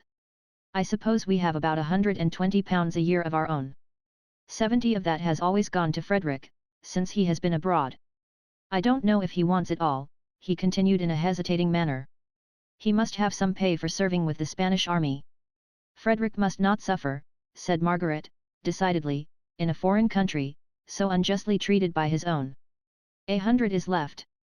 Could not you and I and Mama live on 100 a year in some very cheap, very quiet part of England? Oh! I think we could. No, said Mr. Hale. That would not answer. I must do something. I must make myself busy, to keep off morbid thoughts. Besides, in a country parish I should be so painfully reminded of Hellstone, and my duties here. I could not bear it, Margaret. And 100 a year would go a very little way, after the necessary wants of housekeeping are met, towards providing your mother with all the comforts she has been accustomed to, and ought to have. No, we must go to Milton. That is settled. I can always decide better by myself, and not influenced by those whom I love, said he, as a half apology for having arranged so much before he had told any one of his family of his intentions. I cannot stand objections. They make me so undecided. Margaret resolved to keep silence. After all, what did it signify where they went, compared to the one terrible change? Mr. Hale continued, a few months ago, when my misery of doubt became more than I could bear without speaking, I wrote to Mr. Bell. You remember Mr. Bell, Margaret? No, I never saw him, I think. But I know who he is. Frederick's godfather, your old tutor at Oxford, don't you mean? Yes. He is a fellow of Plymouth College there. He is a native of Milton Northern, I believe. At any rate he has property there, which has very much increased in value since Milton has become such a large manufacturing town. Well, I had reason to suspect, to imagine, I had better say nothing about it, however. But I felt sure of sympathy from Mr. Bell. I don't know that he gave me much strength. He has lived an easy life in his college all his days. But he has been as kind as can be. And it is owing to him we are going to Milton. How? Said Margaret. Why, he has tenants and houses and mills there, so, though he dislikes the place, too bustling for one of his habits, he is obliged to keep up some sort of connection, and he tells me that he hears there is a good opening for a private tutor there. A private tutor, said Margaret, looking scornful. What in the world do manufacturers want with the classics or literature or the accomplishments of a gentleman? Oh, said her father, some of them really seem to be fine fellows, conscious of their own deficiencies, which is more than many a man at Oxford is. Some want resolutely to learn, though they have come to man's estate. Some want their children to be better instructed than they themselves have been. At any rate, there is an opening, as I have said, for a private tutor. Mr. Bell has recommended me to a Mr. Thornton, a tenant of his, and a very intelligent man, as far as I can judge from his letters. And in Milton, Margaret, I shall find a busy life, if not a happy one, and people and scenes so different that I shall never be reminded of Hellstone. There was the secret motive, as Margaret knew from her own feelings. It would be different. Discordant as it was, with almost a detestation for all she had ever heard of the north of England, the manufacturers, the people, the wild and bleak country, there was this one recommendation: it would be different to Helstone, and could never remind them of that beloved place. "When do we go?" asked Margaret, after a short silence. "I do not know exactly. I wanted to talk it over with you. You see, your mother knows nothing about it yet, but I think, in a fortnight, after my deed of resignation is sent in, I shall have no right to remain." Margaret was almost stunned. "In a fortnight? No, no, not exactly to a day." "Nothing is fixed," said her father, with anxious hesitation, as he noticed the filmy sorrow that came over her eyes, and the sudden change in her complexion. But she recovered herself immediately. "Yes, Papa, it had better be fixed soon and decidedly, as you say. Only Mamma to know nothing about it. It is that is the great perplexity." "Poor Maria," replied Mr. Hale tenderly. "Poor Maria. Oh, if I were not married, if I were but myself in the world, how easy it would be. As it is, Margaret, I dare not tell her." "No," said Margaret, sadly, "I will do it. Give me till tomorrow evening to choose my time." "Oh, Papa," cried she with sudden passionate entreaty, tell me it is a nightmare, a horrid dream, not the real waking truth. You cannot mean that you are really going to leave the church, to give up Helstone, to be forever separate from me, from Mamma, led away by some delusion, some temptation. You do not really mean it." Mr. Hale sat in rigid stillness while she spoke. Then he looked her in the face, and said in a slow, hoarse, measured way, "I do mean it, Margaret. You must not deceive yourself in doubting the reality of my words, my fixed intention and resolve." He looked at her in the same steady, stony manner, for some moments after he had done speaking. She, too, gazed back with pleading eyes before she would believe it was irrevocable. Then she arose and went, without another word or look, towards the door. As her fingers were on the handle he called her back. He was standing by the fireplace, shrunk and stooping, but as she came near he drew himself up to his full height, and, placing his hands on her head, he said, solemnly, "The blessing of God be upon thee, my child. And may he restore you to his church," responded she, out of the fullness of her heart. The next moment she feared lest this answer to his blessing might be irreverent, wrong, might hurt him as coming from his daughter, and she threw her arms round his neck. He held her to him for a minute or two. She heard him murmur to himself, "The martyrs and confessors had even more pain to bear, I will not shrink." They were startled by hearing Mrs. Hale inquiring for her daughter. They started asunder in the full consciousness of all that was before them. Mr. Hale hurriedly said, "Go, Margaret, go. I shall be out all tomorrow. Before night you will have told your mother." "Yes," she replied, and she returned to the drawing room in a stunned and dizzy state. Chapter 5. Decision. "I ask thee for a thoughtful love. Through constant watching wise. To meet the glad with joyful smiles. And to wipe the weeping eyes. And a heart at leisure from itself. To soothe and sympathize. Anon." Margaret made a good listener to all her mother's little plans for adding some small comforts to the lot of the poorest parishioners. She could not help listening, though each new project was a stab to her heart. By the time the frost had set in, they should be far away from Helstone. Old Simon's rheumatism might be bad and his eyesight worse, there would be no one to go and read to him, and comfort him with little porringers of broth and good red flannel, or if there was, it would be a stranger, and the old man would watch in vain for her. Mary Domville's little crippled boy would crawl in vain to the door and look for her coming through the forest. These poor friends would never understand why she had forsaken them, and there were many others besides. Papa has always spent the income he derived from his living in the parish. I am, perhaps, encroaching upon the next dues, but the winter is likely to be severe, and our poor people must be helped." "Oh, Mamma, let us do all we can," said Margaret eagerly, not seeing the prudential side of the question, only grasping at the idea that they were rendering such help for the last time. "We may not be here long." "Do you feel ill, my darling?" asks Mrs. Hale, anxiously, misunderstanding Margaret's hint of the uncertainty of their stay at Helstone. "You look pale and tired. It is this soft, damp, unhealthy air." "No, no, Mamma, it is not that, it is delicious air. It smells of the freshest, purest fragrance, after the smokiness of Harley Street. But I am tired, it surely must be near bedtime. Not far off, it is 9:30. You had better go to bed at once, dear. Ask Dixon for some gruel. I will come and see you as soon as you are in bed. I am afraid you have taken cold, or the bad air from some of the stagnant ponds.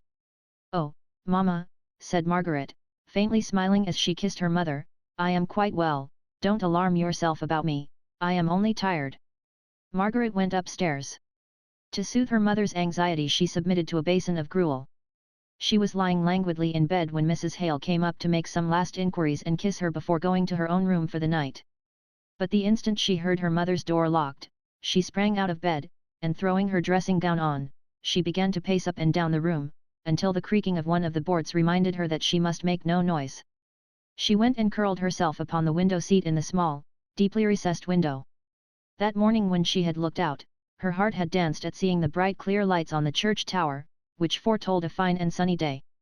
This evening, 16 hours at most had passed by, she sat down, too full of sorrow to cry, but with a cold dull pain, which seemed to have pressed the youth and buoyancy out of her heart, never to return.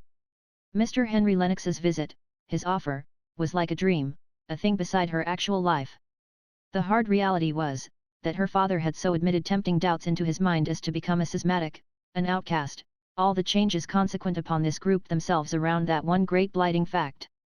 She looked out upon the dark grey lines of the church towers, square and straight in the centre of the view, cutting against the deep blue transparent depths beyond, into which she gazed, and felt that she might gaze forever, seeing at every moment some farther distance, and yet no sign of God. It seemed to her at the moment, as if the earth was more utterly desolate than if girded by an iron dome, behind which there might be the ineffaceable peace and glory of the Almighty. Those never-ending depths of space, in their still serenity, were more mocking to her than any material bounds could be, shutting in the cries of earth's sufferers, which now might ascend into that infinite splendor of vastness and be lost, lost forever, before they reached his throne. In this mood her father came in unheard. The moonlight was strong enough to let him see his daughter in her unusual place and attitude. He came to her and touched her shoulder before she was aware that he was there. Margaret, I heard you were up. I could not help coming in to ask you to pray with me, to say the Lord's Prayer, that will do good to both of us. Mr. Hale and Margaret knelt by the window seat, he looking up, she bowed down in humble shame.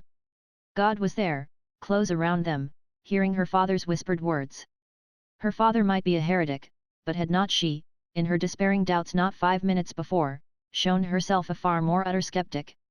She spoke not a word, but stole to bed after her father had left her, like a child ashamed of its fault. If the world was full of perplexing problems she would trust, and only ask to see the one step needful for the hour. Mr. Lennox, his visit, his proposal, the remembrance of which had been so rudely pushed aside by the subsequent events of the day, haunted her dreams that night. He was climbing up some tree of fabulous height to reach the branch whereon was slung her bonnet, he was falling and she was struggling to save him, but held back by some invisible powerful hand. He was dead. And yet, with the shifting of the scene, she was once more in the Harley Street drawing-room, talking to him as of old, and still with a consciousness all the time that she had seen him killed by that terrible fall. Miserable, unresting night. Ill preparation for the coming day. She awoke with a start, unrefreshed, and conscious of some reality worse even than her feverish dreams. It all came back upon her, not merely the sorrow, but the terrible discord in the sorrow. Where, to what distance apart, had her father wandered, led by doubts which were to her temptations of the evil one? She longed to ask, and yet would not have heard for all the world. The fine crisp morning made her mother feel particularly well and happy at breakfast time. She talked on, planning village kindness, unheeding the silence of her husband and the monosyllabic answers of Margaret. Before the things were cleared away, Mr. Hale got up, he leaned one hand on the table, as if to support himself. I shall not be home till evening. I am going to Bracy Common, and will ask Farmer Dobson to give me something for dinner. I shall be back to tea at 7. He did not look at either of them, but Margaret knew what he meant. By 7 the announcement must be made to her mother. Mr. Hale would have delayed making it, but Margaret was of different stuff. She could not bear the impending weight on her mind all day long, better get the worst over, the day would be too short to comfort her mother. But while she stood by the window, thinking how to begin, and waiting for the servant to have left the room, her mother had gone upstairs to put on her things to go to the school. She came down ready equipped, in a brisker mood than usual. "Mother, come round the garden with me this morning, just one turn," said Margaret, putting her arm round Mrs. Hale's waist. They passed through the open window. Mrs. Hale spoke, said something, Margaret could not tell what. Her eye caught on a bee entering a deep-belled flower. When that bee flew forth with his spoil she would begin, that should be the sign. Out he came. "Mama! Papa is going to leave Hellstone," she blurted forth. "He's going to leave the church, and live in Milton Northern." There were the three hard facts hardly spoken. "What makes you say so?" asked Mrs. Hale, in a surprised, incredulous voice. "Who has been telling you such nonsense?" "Papa himself," said Margaret, longing to say something gentle and consoling, but literally not knowing how. They were close to a garden bench. Mrs. Hale sat down and began to cry. "I don't understand you," she said. "Either you have made some great mistake, or I don't quite understand you." "No, Mother, I have made no mistake. Papa has written to the bishop, saying that he has such doubts that he cannot conscientiously remain a priest of the Church of England, and that he must give up Hellstone. He has also consulted Mr. Bell, Frederick's godfather, you know, Mama, and it is arranged that we go to live at Milton Northern." Mrs. Hale looked up in Margaret's face all the time she was speaking these words. The shadow on her countenance told that she, at least, believed in the truth of what she said.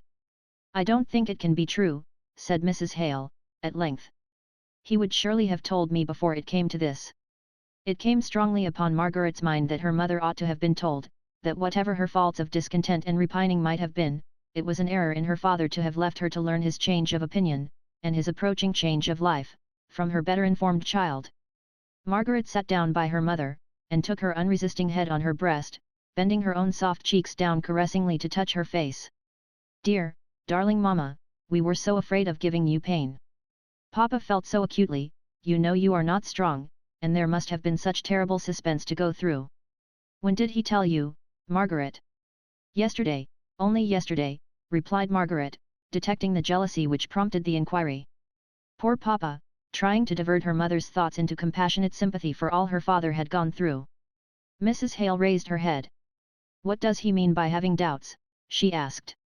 "Surely, he does not mean that he thinks differently, that he knows better than the Church." Margaret shook her head, and the tears came into her eyes, as her mother touched the bare nerve of her own regret. "Can't the bishop set him right?" asked Mrs. Hale half impatiently. "I'm afraid not," said Margaret. "But I did not ask. I could not bear to hear what he might answer. It is all settled at any rate. He is going to leave Hellstone in a fortnight. I am not sure if he did not say he had sent in his deed of resignation." "In a fortnight," exclaimed Mrs. Hale, "I do think this is very strange, not at all right. I call it very unfeeling," said she, beginning to take relief in tears. "He has doubts you say, and gives up his living, and all without consulting me. I dare say, if he had told me his doubts at the first I could have nipped them in the bud." Mistaken as Margaret felt her father's conduct to have been, she could not bear to hear it blamed by her mother.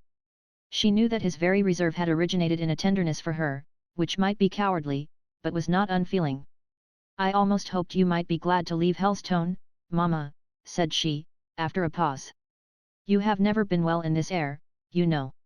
You can't think the smoky air of a manufacturing town, all chimneys and dirt like Milton Northern, would be better than this air, which is pure and sweet, if it is too soft and relaxing. Fancy living in the middle of factories, and factory people. Though, of course, if your father leaves the church, we shall not be admitted into society anywhere. It will be such a disgrace to us. Poor dear Sir John! It is well he is not alive to see what your father has come to. Every day after dinner, when I was a girl, living with your Aunt Shaw, at Beresford Court, Sir John used to give for the first toast, Church and King, and down with the rump." Margaret was glad that her mother's thoughts were turned away from the fact of her husband's silence to her on the point which must have been so near his heart. Next to the serious vital anxiety as to the nature of her father's doubts, this was the one circumstance of the case that gave Margaret the most pain. "You know, we have very little society here, Mama. The Gormans, who are our nearest neighbours, to call society, and we hardly ever see them, have been in trade just as much as these Milton Northern people." "Yes," says Mrs. Hale, almost indignantly, "but at any rate, the Gormans made carriages for half the gentlemen of the county, and were brought into some kind of intercourse with them, but these factory people, who on earth wears cotton that can afford linen? Well, Mama, I give up the cotton spinners, I am not standing up for them, any more than for any other tradespeople. Only we shall have little enough to do with them. Why on earth has your father fixed on Milton Northern to live in? Partly, said Margaret, sighing, because it is so very different from Helstone, partly because Mr. Bell says there is an opening there for a private tutor. Private tutor in Milton? Why can't he go to Oxford, and be a tutor to gentlemen? You forget, Mamma. He is leaving the church on account of his opinions, his doubts would do him no good at Oxford. Mrs. Hale was silent for some time, quietly crying. At last she said. And the furniture, how in the world are we to manage the removal? I never removed in my life, and only a fortnight to think about it. Margaret was inexpressibly relieved to find that her mother's anxiety and distress was lowered to this point, so insignificant to herself, and on which she could do so much to help. She planned and promised, and led her mother on to arrange fully as much as could be fixed before they knew somewhat more definitely what Mr. Hale intended to do. Throughout the day Margaret never left her mother, bending her whole soul to sympathize in all the various turns her feelings took, towards evening especially, as she became more and more anxious that her father should find a soothing welcome home awaiting him, after his return from his day of fatigue and distress. She dwelt upon what he must have borne in secret for long. Her mother only replied coldly that he ought to have told her, and that then at any rate he would have had an adviser to give him counsel, and Margaret turned faint at heart when she heard her father's step in the hall. She dared not go to meet him, and tell him what she had done all day, for fear of her mother's jealous annoyance. She heard him linger, as if awaiting her, or some sign of her, and she dared not stir. She saw by her mother's twitching lips, and changing colour, that she too was aware that her husband had returned. Presently he opened the room door, and stood there uncertain whether to come in. His face was grey and pale, he had a timid fearful look in his eyes, something almost pitiful to see in a man's face, but that look of despondent uncertainty, of mental and bodily languor, touched his wife's heart. She went to him, and threw herself on his breast, crying out, "Oh! Richard, Richard, you should have told me sooner." And then, in tears, Margaret left her, as she rushed upstairs to throw herself on her bed, and hide her face in the pillows to stifle the hysteric sobs that would force their way out at last, after the rigid self-control of the whole day. How long she lay thus she could not tell.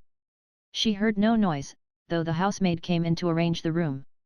The affrighted girl stole out again on tiptoe, and went and told Mrs. Dixon that Miss Hale was crying as if her heart would break. She was sure she would make herself deadly ill if she went on at that rate.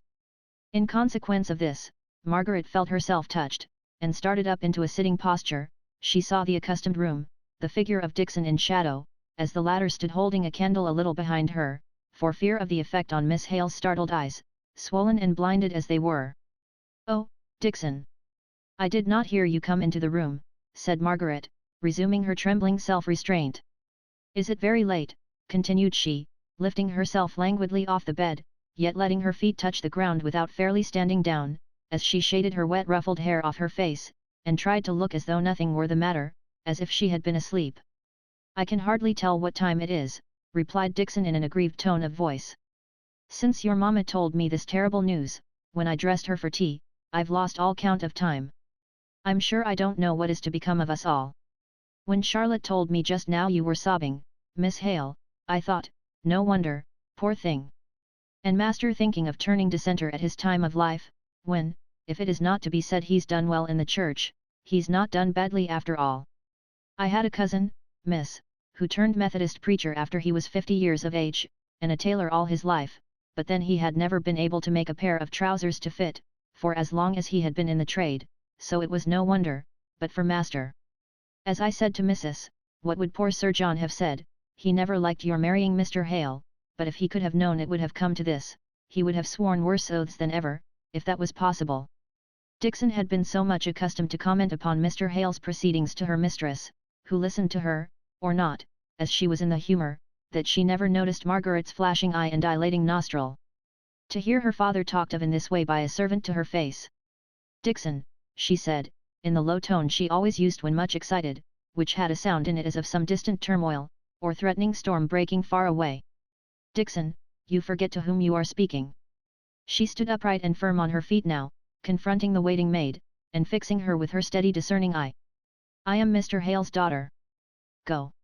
You have made a strange mistake, and one that I am sure your own good feeling will make you sorry for when you think about it." Dixon hung irresolutely about the room for a minute or two. Margaret repeated, "You may leave me, Dixon. I wish you to go." Dixon did not know whether to resent these decided words or to cry. Either course would have suited her mistress, but as she said to herself, "Miss Margaret has a touch of the old gentleman about her, as well as poor Master Frederick. I wonder where they get it from," and she, who would have resented such words from anyone less haughty and determined in manner, was subdued enough to say, in a half-humble, half-injured tone, "Mayn't I unfasten your gown, miss, and do your hair?" "No, not tonight, thank you." And Margaret gravely lighted her out of the room, and bolted the door. From henceforth Dixon obeyed and admired Margaret. She said it was because she was so like poor Master Frederick, but the truth was, that Dixon, as do many others, liked to feel herself ruled by a powerful and decided nature.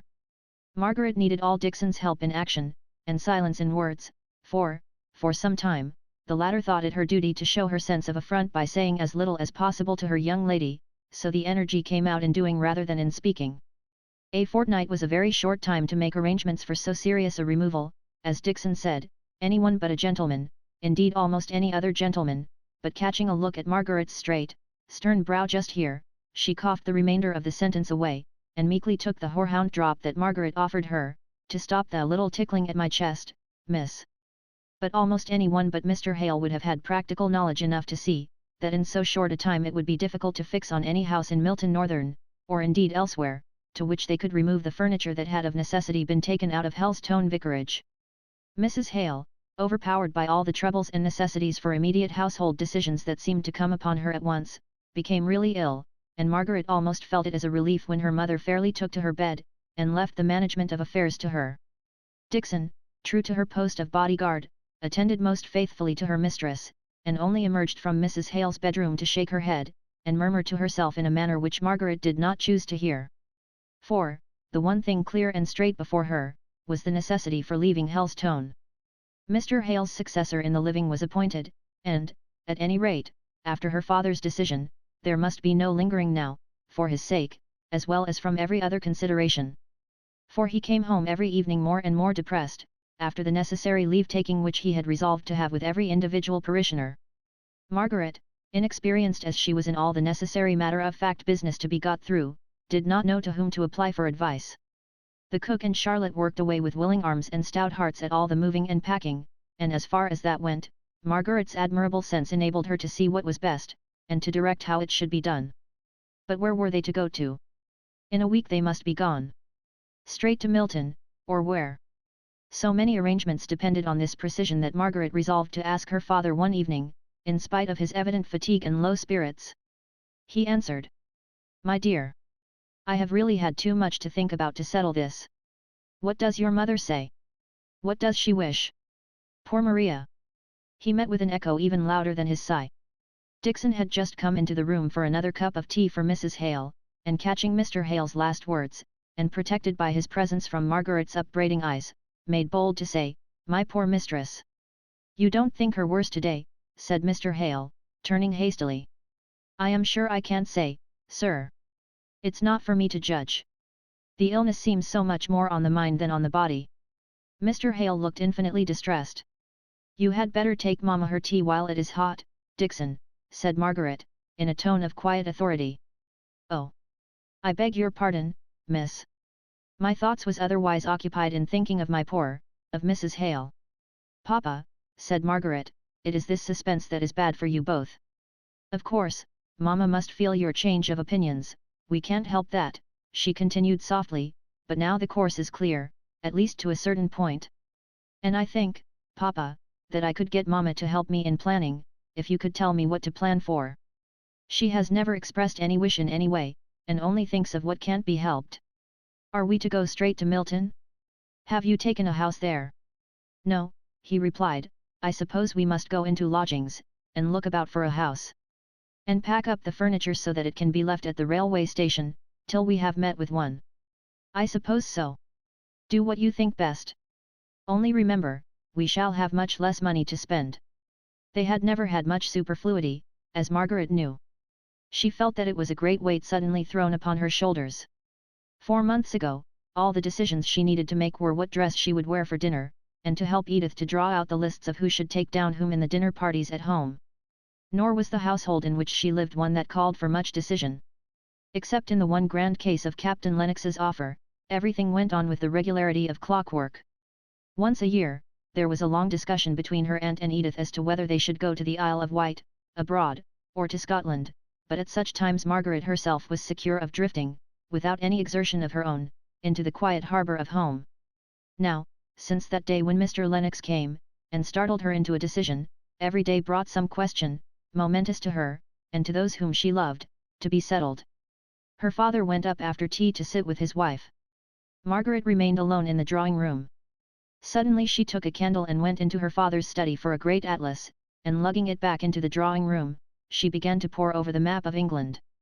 She was ready to look up brightly when her father came downstairs. "I have hit upon such a beautiful plan. Look here, in Darkshire, hardly the breadth of my finger from Milton, is Heston, which I have often heard of from people living in the north as such a pleasant little bathing place. Now, don't you think we could get Mamma there with Dixon, while you and I go and look at houses, and get one all ready for her in Milton? She would get a breath of sea air to set her up for the winter, and be spared all the fatigue, and Dixon would enjoy taking care of her." "Is Dixon to go with us?" asked Mr. Hale, in a kind of helpless dismay. "Oh, yes," said Margaret. "Dixon quite intends it, and I don't know what Mamma would do without her. But we shall have to put up with a very different way of living, I am afraid. Everything is so much dearer in a town. I doubt if Dixon can make herself comfortable. To tell you the truth, Margaret, I sometimes feel as if that woman gave herself airs." "To be sure she does, Papa," replied Margaret, "and if she has to put up with a different style of living, we shall have to put up with her airs, which will be worse. But she really loves us all, and would be miserable to leave us, I am sure, especially in this change, so, for Mamma's sake, and for the sake of her faithfulness, I do think she must go." "Very well, my dear. Go on. I am resigned. How far is Heston from Milton? The breadth of one of your fingers does not give me a very clear idea of distance." "Well, then, I suppose it is 30 miles, that is not much. Not in distance, but in. Never mind. If you really think it will do your mother good, let it be fixed so." This was a great step. Now Margaret could work, and act, and plan in good earnest. And now Mrs. Hale could rouse herself from her languor, and forget her real suffering in thinking of the pleasure and the delight of going to the seaside. Her only regret was that Mr. Hale could not be with her all the fortnight she was to be there, as he had been for a whole fortnight once, when they were engaged, and she was staying with Sir John and Lady Beresford at Torquay. Chapter 6. Farewell. Unwatched the garden bough shall sway. The tender blossom flutter down. Unloved that beech will gather brown. The maple burn itself away. Unloved, the sunflower, shining fair. Ray round with flames her disk of seed. And many a rose carnation feed. With summer spice the humming air. Asterisk asterisk asterisk asterisk asterisk asterisk. Till from the garden and the wild a fresh association blow. And year by year the landscape grow familiar to the stranger's child. As year by year the labourer tills his wonted glebe, or lops the glades. And year by year our memory fades from all the circle of the hills. Tennyson. The last day came, the house was full of packing cases, which were being carted off at the front door, to the nearest railway station. Even the pretty lawn at the side of the house, was made unsightly and untidy by the straw that had been wafted upon it through the open door and windows. The rooms had a strange echoing sound in them, and the light came harshly and strongly in through the uncurtained windows, seeming already unfamiliar and strange. Mrs. Hale's dressing-room was left untouched to the last, and there she and Dixon were packing up clothes, and interrupting each other every now and then to exclaim at it, and turn over with fond regard, some forgotten treasure, in the shape of some relic of the children while they were yet little. They did not make much progress with their work. Downstairs, Margaret stood calm and collected, ready to counsel or advise the men who had been called in to help the cook and Charlotte. These two last, crying between whiles, wondered how the young lady could keep up so this last day, and settled it between them that she was not likely to care much for Helstone, having been so long in London. There she stood, very pale and quiet, with her large grave eyes observing everything, up to every present circumstance however small. They could not understand how her heart was aching all the time, with a heavy pressure that no sighs could lift off or relieve, and how constant exertion for her perceptive faculties was the only way to keep herself from crying out with pain. Moreover, if she gave way, who was to act? Her father was examining papers, books, registers, what not, in the vestry with the clerk, and when he came in, there were his own books to pack up, which no one but himself could do to his satisfaction. Besides, was Margaret one to give way before strange men, or even household friends like the cook and Charlotte? Not she. But at last the four packers went into the kitchen to their tea, and Margaret moved stiffly and slowly away from the place in the hall where she had been standing so long, out through the bare echoing drawing room, into the twilight of an early November evening.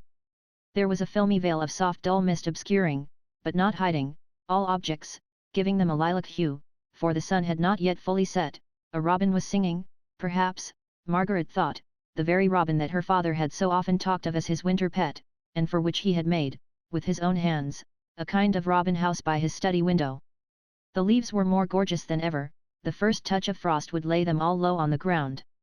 Already one or two kept constantly floating down, ember and golden in the low slanting sun rays.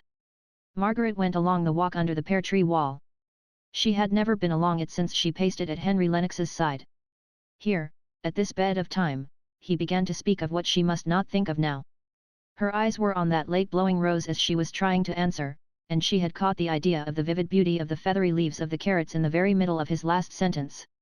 Only a fortnight ago. And all so changed. Where was he now? In London, going through the old round, dining with the old Harley Street set, or with gayer young friends of his own.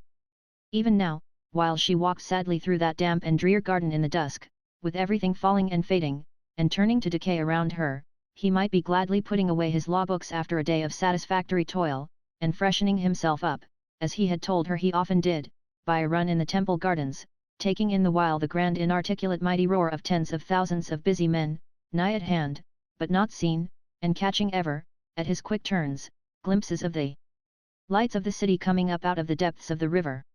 He had often spoken to Margaret of these hasty walks, snatched in the intervals between study and dinner. At his best times and in his best moods had he spoken of them, and the thought of them had struck upon her fancy. Here there was no sound. The robin had gone away into the vast stillness of night. Now and then, a cottage door in the distance was opened and shut, as if to admit the tired labourer to his home, but that sounded very far away. A stealthy, creeping, cranching sound among the crisp fallen leaves of the forest, beyond the garden, seemed almost close at hand. Margaret knew it was some poacher. Sitting up in her bedroom this past autumn, with the light of her candle extinguished, and purely revelling in the solemn beauty of the heavens and the earth, she had many a time seen the light noiseless leap of the poachers over the garden fence, their quick tramp across the dewy moonlit lawn, their disappearance in the black still shadow beyond. The wild adventurous freedom of their life had taken her fancy, she felt inclined to wish them success, she had no fear of them. But tonight she was afraid, she knew not why. She heard Charlotte shutting the windows, and fastening up for the night, unconscious that anyone had gone out into the garden. A small branch, it might be of rotten wood, or it might be broken by force, came heavily down in the nearest part of the forest. Margaret ran, swift as Camilla, down to the window, and rapped at it with a hurried tremulousness which startled Charlotte within. "Let me in! Let me in! It is only me, Charlotte!" Her heart did not still its fluttering till she was safe in the drawing room, with the windows fastened and bolted, and the familiar walls hemming her round, and shutting her in. She had sate down upon a packing case, cheerless, chill was the dreary and dismantled room, no fire nor other light, but Charlotte's long unsnuffed candle. Charlotte looked at Margaret with surprise, and Margaret, feeling it rather than seeing it, rose up. "I was afraid you were shutting me out altogether, Charlotte," said she, half smiling. "And then you would never have heard me in the kitchen, and the doors into the lane and churchyard are locked long ago." "Oh, miss, I should have been sure to have missed you soon. The men would have wanted you to tell them how to go on. And I have put tea in master's study, as being the most comfortable room, so to speak." "Thank you, Charlotte. You are a kind girl. I shall be sorry to leave you. You must try and write to me, if I can ever give you any little help or good advice. I shall always be glad to get a letter from Helstone, you know. I shall be sure and send you my address when I know it." The study was all ready for tea. There was a good blazing fire, and unlighted candles on the table. Margaret sat down on the rug, partly to warm herself, for the dampness of the evening hung about her dress, and over-fatigue had made her chilly. She kept herself balanced by clasping her hands together round her knees, her head dropped a little towards her chest, the attitude was one of despondency, whatever her frame of mind might be. But when she heard her father's step on the gravel outside, she started up, and hastily shaking her heavy black hair back, and wiping a few tears away that had come on her cheeks she knew not how, she went out to open the door for him. He showed far more depression than she did. She could hardly get him to talk, although she tried to speak on subjects that would interest him, at the cost of an effort every time which she thought would be her last. "Have you been a very long walk today?" asked she, on seeing his refusal to touch food of any kind. "As far as Fordham Beeches. I went to see Widow Maltby. She is sadly grieved at not having wished you good-bye. She says little Susan has kept watch down the lane for days past. Nay, Margaret, what is the matter, dear?" The thought of the little child watching for her, and continually disappointed, from no forgetfulness on her part, but from sheer inability to leave home, was the last drop in poor Margaret's cup, and she was sobbing away as if her heart would break. Mr. Hale was distressingly perplexed. He rose, and walked nervously up and down the room. Margaret tried to check herself, but would not speak until she could do so with firmness. She heard him talking, as if to himself. "I cannot bear it. I cannot bear to see the sufferings of others. I think I could go through my own with patience." "Oh, is there no going back?" "No, father," said Margaret, looking straight at him, and speaking low and steadily. "It is bad to believe you in error.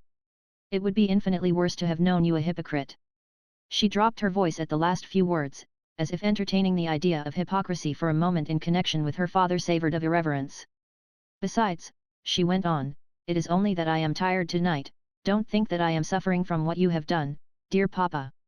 We can't either of us talk about it tonight, I believe," said she, finding that tears and sobs would come in spite of herself. "I had better go and take mamma up this cup of tea. She had hers very early, when I was too busy to go to her, and I am sure she will be glad of another now." Railroad time inexorably wrenched them away from lovely, beloved Helstone, the next morning. They were gone, they had seen the last of the long low parsonage home, half covered with china roses and pyracanthus, more homelike than ever in the morning sun that glittered on its windows, each belonging to some well-loved room. Almost before they had settled themselves into the car, sent from Southampton to fetch them to the station, they were gone away to return no more.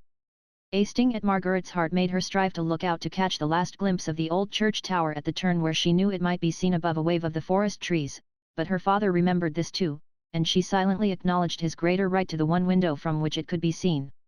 She leant back and shut her eyes, and the tears welled forth, and hung glittering for an instant on the shadowing eyelashes before rolling slowly down her cheeks, and dropping, unheeded, on her dress. They were to stop in London all night at some quiet hotel. Poor Mrs. Hale had cried in her way nearly all day long, and Dixon showed her sorrow by extreme crossness, and a continual irritable attempt to keep her petticoats from even touching the unconscious Mr. Hale, whom she regarded as the origin of all this suffering.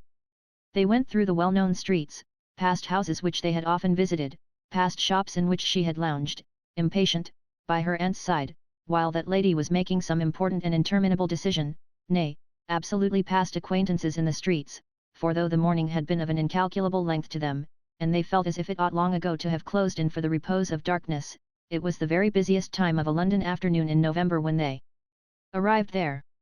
It was long since Mrs. Hale had been in London, and she roused up, almost like a child, to look about her at the different streets, and to gaze after and exclaim at the shops and carriages. "Oh, there's Harrison's, where I bought so many of my wedding things. Dear! How altered! They've got immense plate glass windows, larger than Crawford's in Southampton. Oh, and there, I declare, no, it is not, yes, it is, Margaret, we have just passed Mr. Henry Lennox. Where can he be going, among all these shops?" Margaret started forwards, and as quickly fell back, half smiling at herself for the sudden motion. They were 100 yards away by this time, but he seemed like a relic of Helstone. He was associated with a bright morning, an eventful day, and she should have liked to have seen him, without his seeing her, without the chance of their speaking. The evening, without employment, passed in a room high up in an hotel, was long and heavy. Mr. Hale went out to his bookseller's, and to call on a friend or two. Every one they saw, either in the house or out in the streets, appeared hurrying to some appointment, expected by, or expecting somebody. They alone seemed strange and friendless, and desolate. Yet within a mile, Margaret knew of house after house, where she for her own sake, and her mother for her Aunt Shaw's, would be welcomed, if they came in gladness, or even in peace of mind. If they came sorrowing, and wanting sympathy in a complicated trouble like the present, then they would be felt as a shadow in all these houses of intimate acquaintances, not friends. London life is too whirling and full to admit of even an hour of that deep silence of feeling which the friends of Job showed, when they sat with him on the ground 7 days and 7 nights, and none spake a word unto him, for they saw that his grief was very great. Chapter 7. New scenes and faces. Mist clogs the sunshine. Smoky dwarf houses.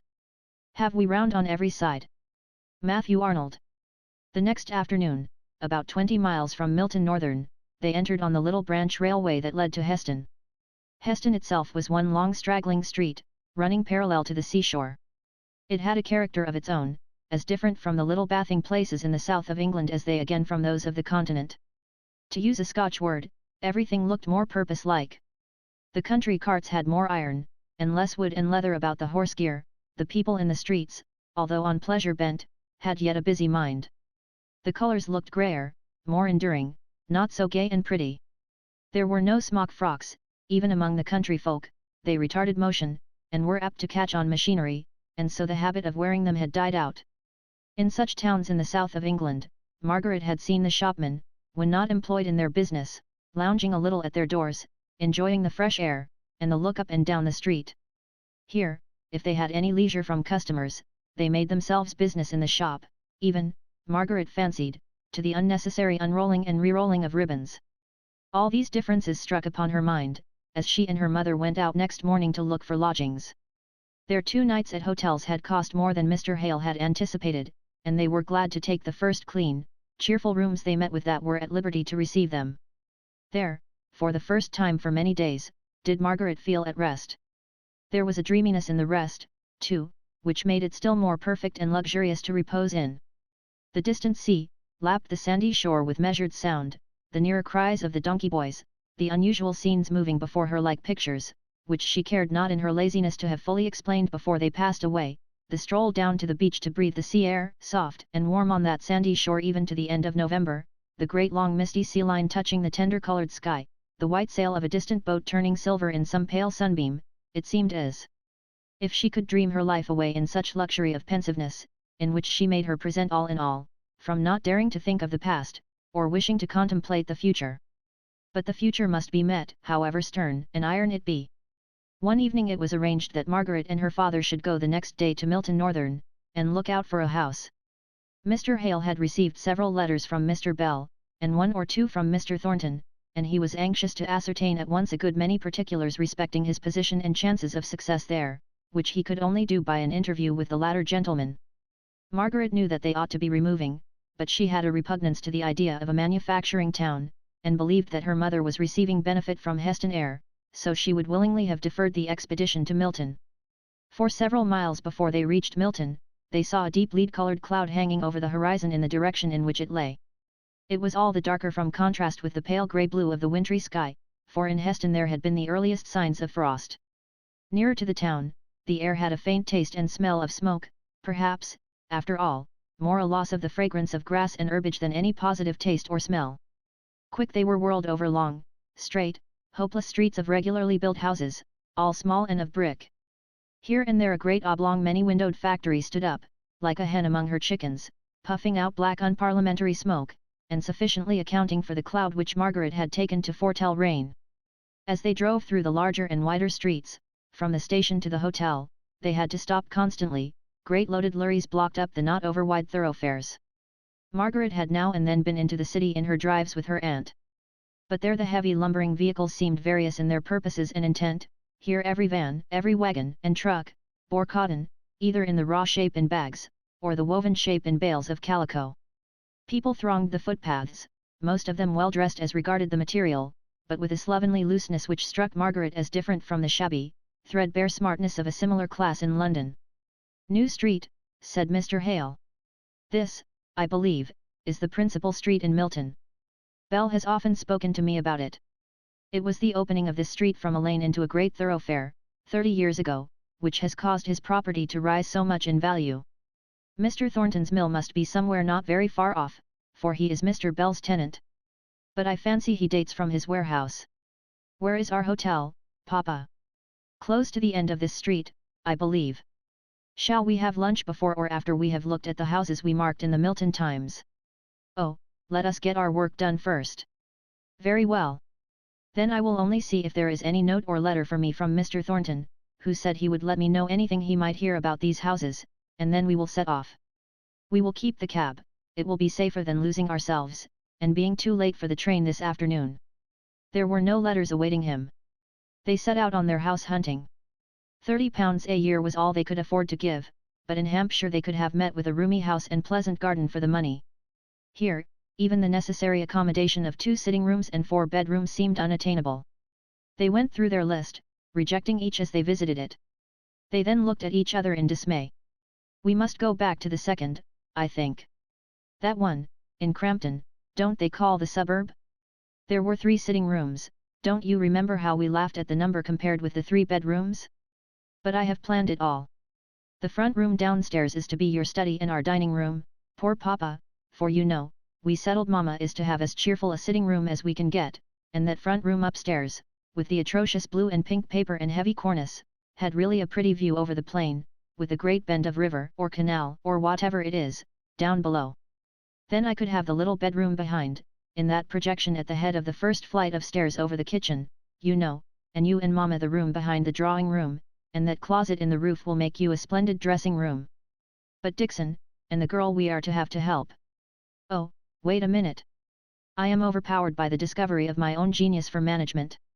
Dixon is to have, let me see, I had it once, the back sitting room. I think she will like that. She grumbles so much about the stairs at Heston, and the girl is to have that sloping attic over your room and Mama's. Won't that do? I dare say it will. But the papers. What taste! And the overloading such a house with color and such heavy cornices. Never mind, Papa. Surely you can charm the landlord into repapering 1 or 2 of the rooms, the drawing room and your bedroom, for Mama will come most in contact with them, and your bookshelves will hide a great deal of that gaudy pattern in the dining room. Then you think it the best? If so, I had better go at once and call on this Mr. Donkin, to whom the advertisement refers me. I will take you back to the hotel, where you can order lunch and rest, and by the time it is ready, I shall be with you. I hope I shall be able to get new papers. Margaret hoped so too, though she said nothing. She had never come fairly in contact with the taste that loves ornament, however bad, more than the plainness and simplicity which are of themselves the framework of elegance. Her father took her through the entrance of the hotel, and leaving her at the foot of the staircase, went to the address of the landlord of the house they had fixed upon. Just as Margaret had her hand on the door of their sitting room, she was followed by a quick-stepping waiter. I beg your pardon, ma'am. The gentleman was gone so quickly, I had no time to tell him. Mr. Thornton called almost directly after you left, and as I understood, from what the gentleman said, you would be back in an hour. I told him so, and he came again about 5 minutes ago, and said he would wait for Mr. Hale. He is in your room now, ma'am. Thank you. My father will return soon, and then you can tell him. Margaret opened the door and went in with the straight, fearless, dignified presence habitual to her. She felt no awkwardness, she had too much the habits of society for that. Here was a person come on business to her father, and, as he was one who had shown himself obliging, she was disposed to treat him with a full measure of civility. Mr. Thornton was a good deal more surprised and discomfited than she. Instead of a quiet, middle-aged clergyman, a young lady came forward with frank dignity, a young lady of a different type to most of those he was in the habit of seeing. Her dress was very plain, a close straw bonnet of the best material and shape, trimmed with white ribbon, a large Indian shawl, which hung about her in long heavy folds, and which she wore as an empress wears her drapery.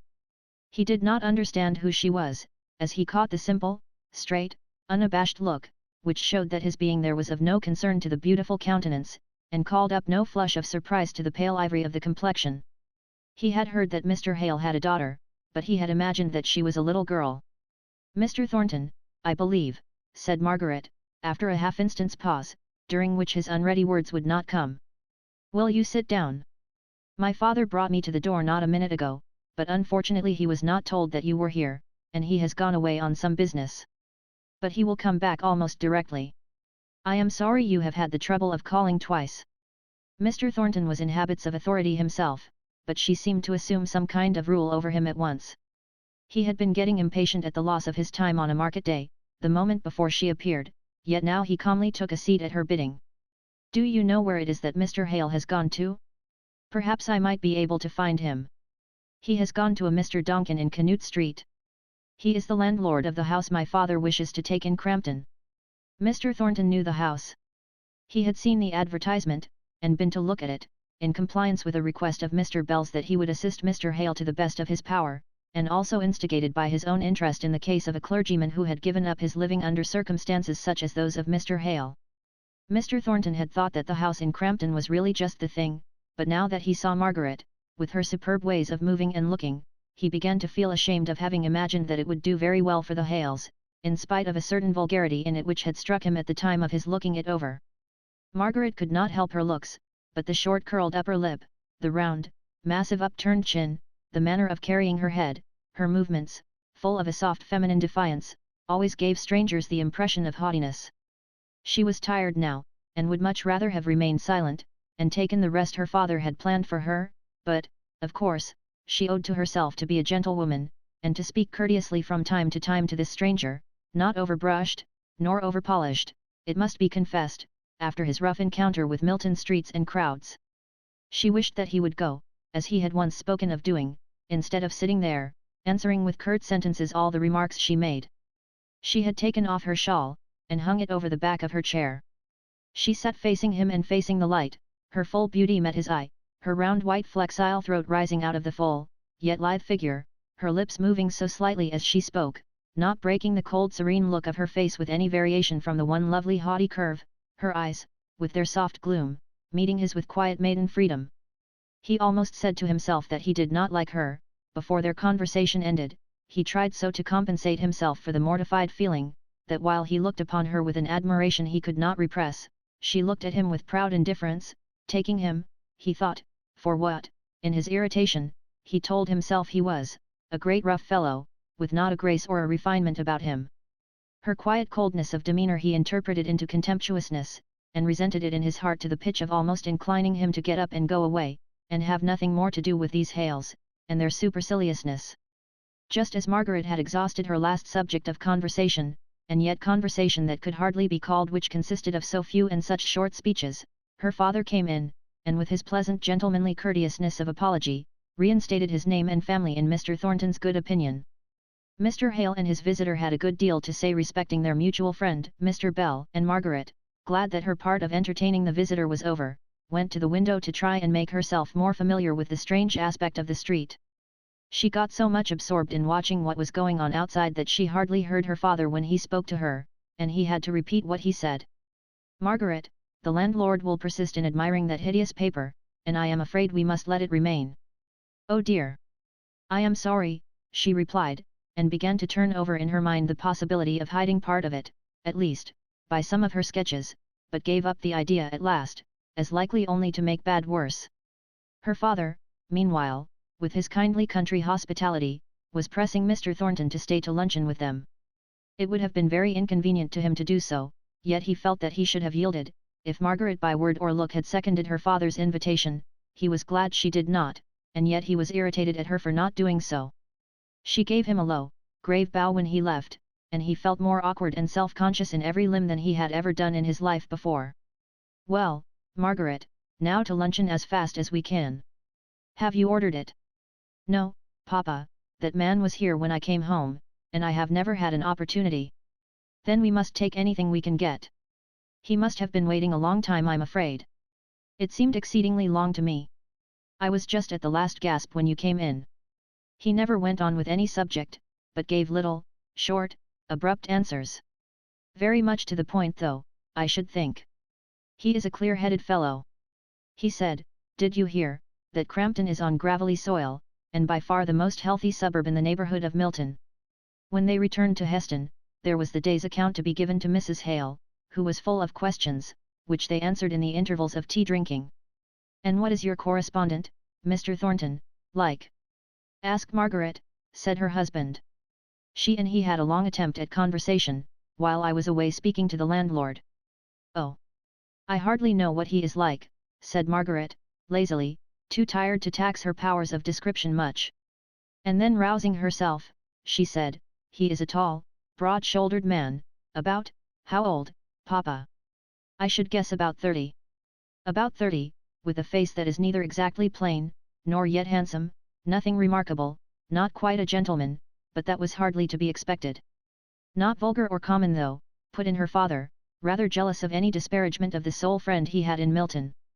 Oh, no, said Margaret. With such an expression of resolution and power, no face, however plain in feature, could be either vulgar or common. I should not like to have to bargain with him, he looks very inflexible. Altogether a man who seems made for his niche, mamma, sagacious, and strong, as becomes a great tradesman. Don't call the Milton manufacturers tradesmen, Margaret, said her father. They are very different. Are they? I apply the word to all who have something tangible to sell, but if you think the term is not correct, Papa, I won't use it. But, oh mamma! Speaking of vulgarity and commonness, you must prepare yourself for our drawing-room paper. Pink and blue roses, with yellow leaves. And such a heavy cornice round the room. But when they removed to their new house in Milton, the obnoxious papers were gone. The landlord received their thanks very composedly, and let them think, if they liked, that he had relented from his expressed determination not to repaper. There was no particular need to tell them, that what he did not care to do for a Reverend Mr. Hale, unknown in Milton, he was only too glad to do at the one short sharp remonstrance of Mr. Thornton, the wealthy manufacturer. Chapter 8. Homesickness. And it's hame, hame, hame. Hame fain wad I be. It needed the pretty light papering of the rooms to reconcile them to Milton. It needed more that could not be had. The thick yellow November fogs had come on, and the view of the plain in the valley, made by the sweeping bend of the river, was all shut out when Mrs. Hale arrived at her new home. Margaret and Dixon had been at work 2 days, unpacking and arranging, but everything inside the house still looked in disorder, and outside a thick fog crept up to the very windows, and was driven into every open door in choking white wreaths of unwholesome mist. Oh, Margaret, are we to live here? Asked Mrs. Hale in blank dismay. Margaret's heart echoed the dreariness of the tone in which this question was put. She could scarcely command herself enough to say, oh, the fogs in London are sometimes far worse. But then you knew that London itself, and friends lay behind it. Here, well, we are desolate. Oh Dixon, what a place this is! Indeed, ma'am, I'm sure it will be your death before long, and then I know who'll stay. Miss Hale, that's far too heavy for you to lift. Not at all, thank you, Dixon, replied Margaret coldly. The best thing we can do for Mamma is to get her room quite ready for her to go to bed, while I go and bring her a cup of coffee. Mr. Hale was equally out of spirits, and equally came upon Margaret for sympathy. Margaret, I do believe this is an unhealthy place. Only suppose that your mother's health or yours should suffer. I wish I had gone into some country place in Wales. This is really terrible, said he, going up to the window. There was no comfort to be given. They were settled in Milton, and must endure smoke and fogs for a season. Indeed, all other life seemed shut out from them by as thick a fog of circumstance. Only the day before, Mr. Hale had been reckoning up with dismay how much their removal and fortnight at Heston had cost, and he found it had absorbed nearly all his little stock of ready money. No. Here they were, and here they must remain. At night, when Margaret realized this, she felt inclined to sit down in a stupor of despair. The heavy smoky air hung about her bedroom, which occupied the long narrow projection at the back of the house. The window, placed at the side of the oblong, looked at the blank wall of a similar projection, not above 10 feet distant. It loomed through the fog like a great barrier to hope. Inside the room everything was in confusion. All their efforts had been directed to make her mother's room comfortable. Margaret sat down on a box, the direction card upon which struck her as having been written at Helstone, beautiful, beloved Helstone. She lost herself in dismal thought, but at last she determined to take her mind away from the present, and suddenly remembered that she had a letter from Edith which she had only half read in the bustle of the morning. It was to tell of their arrival at Corfu, their voyage along the Mediterranean, their music and dancing on board ship, the gay new life opening upon her, her house with its trellised balcony, and its views over white cliffs and deep blue sea. Edith wrote fluently and well, if not graphically. She could not only seize the salient and characteristic points of a scene, but she could enumerate enough of indiscriminate particular for Margaret to make it out for herself. Captain Lennox and another lately married officer shared a villa, high up on the beautiful precipitous rocks overhanging the sea. Their days, late as it was in the year, seemed spent in boating or land picnics, all out of doors, pleasure-seeking and glad. Edith's life seemed like the deep vault of blue sky above her, free, utterly free from fleck or cloud. Her husband had to attend drill, and she, the most musical officer's wife there, had to copy the new and popular tunes out of the most recent English music, for the benefit of the bandmaster. Those seemed their most severe and arduous duties. She expressed an affectionate hope that, if the regiment stopped another year at Corfu, Margaret might come out and pay her a long visit. She asked Margaret if she remembered the day 12-month on which she, Edith, wrote, how it rained all day long in Harley Street, and how she would not put on her new gown to go to a stupid dinner, and get it all wet and splashed in going to the carriage, and how at that very dinner they had first met Captain Lennox. Yes. Margaret remembered it well. Edith and Mrs. Shaw had gone to dinner. Margaret had joined the party in the evening. The recollection of the plentiful luxury of all arrangements, the stately handsomeness of the furniture, the size of the house, the peaceful, untroubled ease of the visitors, all came vividly before her, in strange contrast to the present time. The smooth sea of that old life closed up, without a mark left to tell where they had all been. The habitual dinners, the calls, the dancing evenings, were all going on forever, though her Aunt Shaw and Edith were no longer there, and she, of course, was even less missed. She doubted if any one of that old set ever thought of her, except Henry Lennox. He too, she knew, would strive to forget her, because of the pain she had caused him. She had heard him often boast of his power of putting any disagreeable thought far away from him. Then she penetrated farther into what might have been. If she had cared for him as a lover, and had accepted him, and this change in her father's opinions and consequent station had taken place, she could not doubt but that it would have been impatiently received by Mr. Lennox. It was a bitter mortification to her in one sense, but she could bear it patiently, because she knew her father's purity of purpose, and that strengthened her to endure his errors, grave and serious though in her estimation they were. But the fact of the world esteeming her father degraded, in its rough wholesale judgment, would have oppressed and irritated Mr. Lennox. As she realized what might have been, she grew to be thankful for what was.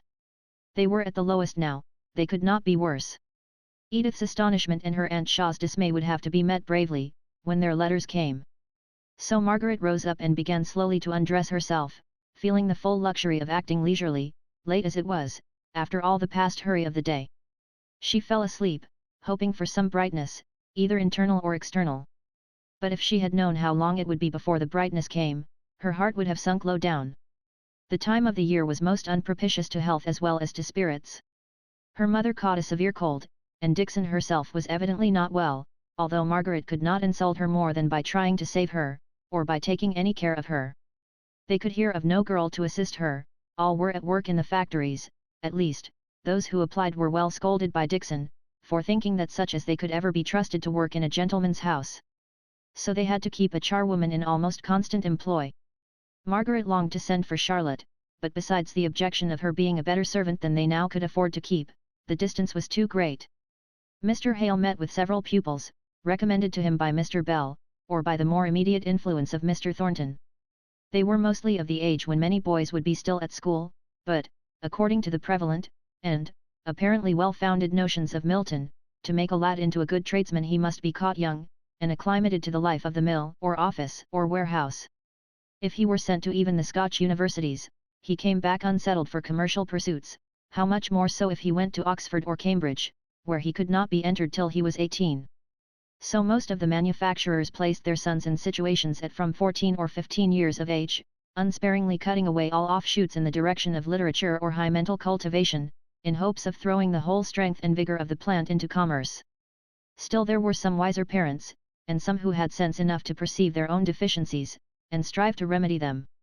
Nay, there were a few no longer youths, but men in the prime of life, who had the stern wisdom to acknowledge their own ignorance, and to learn late what they should have learnt early. Mr. Thornton was perhaps the oldest of Mr. Hale's pupils. He was certainly the favourite. Mr. Hale got into the habit of quoting his opinions so frequently, and with such regard, that it became a little domestic joke to wonder what time, during the hour appointed for instruction, could be given to absolute learning, so much of it appeared to have been spent in conversation. Margaret rather encouraged this light, merry way of viewing her father's acquaintance with Mr. Thornton, because she felt that her mother was inclined to look upon this new friendship of her husband's with jealous eyes. As long as his time had been solely occupied with his books and his parishioners, as at Helstone, she had appeared to care little whether she saw much of him or not, but now that he looked eagerly forward to each renewal of his intercourse with Mr. Thornton, she seemed hurt and annoyed, as if he were slighting her companionship for the first time. Mr. Hale's overpraise had the usual effect of overpraise upon his auditors. They were a little inclined to rebel against Aristides being always called the just. After a quiet life in a country parsonage for more than 20 years, there was something dazzling to Mr. Hale in the energy which conquered immense difficulties with ease. The power of the machinery of Milton, the power of the men of Milton, impressed him with a sense of grandeur, which he yielded to without caring to inquire into the details of its exercise. But Margaret went less abroad, among machinery and men, saw less of power in its public effect, and, as it happened, she was thrown with one or two of those who, in all measures affecting masses of people, must be acute sufferers for the good of many. The question always is, has everything been done to make the sufferings of these exceptions as small as possible? Or, in the triumph of the crowded procession, have the helpless been trampled on, instead of being gently lifted aside out of the roadway of the conqueror, whom they have no power to accompany on his march?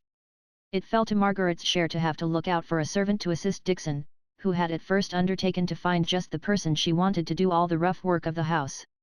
But Dixon's ideas of helpful girls were founded on the recollection of tidy elder scholars at Helstone School, who were only too proud to be allowed to come to the parsonage on a busy day, and treated Mrs. Dixon with all the respect, and a good deal more of fright, which they paid to Mr. and Mrs. Hale. Dixon was not unconscious of this odd reverence which was given to her, nor did she dislike it. It flattered her much as Louis XIV was flattered by his courtiers shading their eyes from the dazzling light of his presence. But nothing short of her faithful love for Mrs. Hale could have made her endure the rough independent way in which all the Milton girls, who made application for the servant's place, replied to her inquiries respecting their qualifications.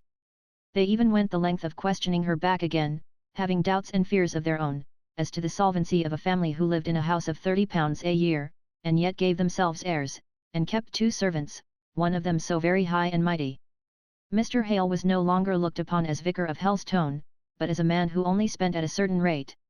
Margaret was weary and impatient of the accounts which Dixon perpetually brought to Mrs. Hale of the behaviour of these would-be servants.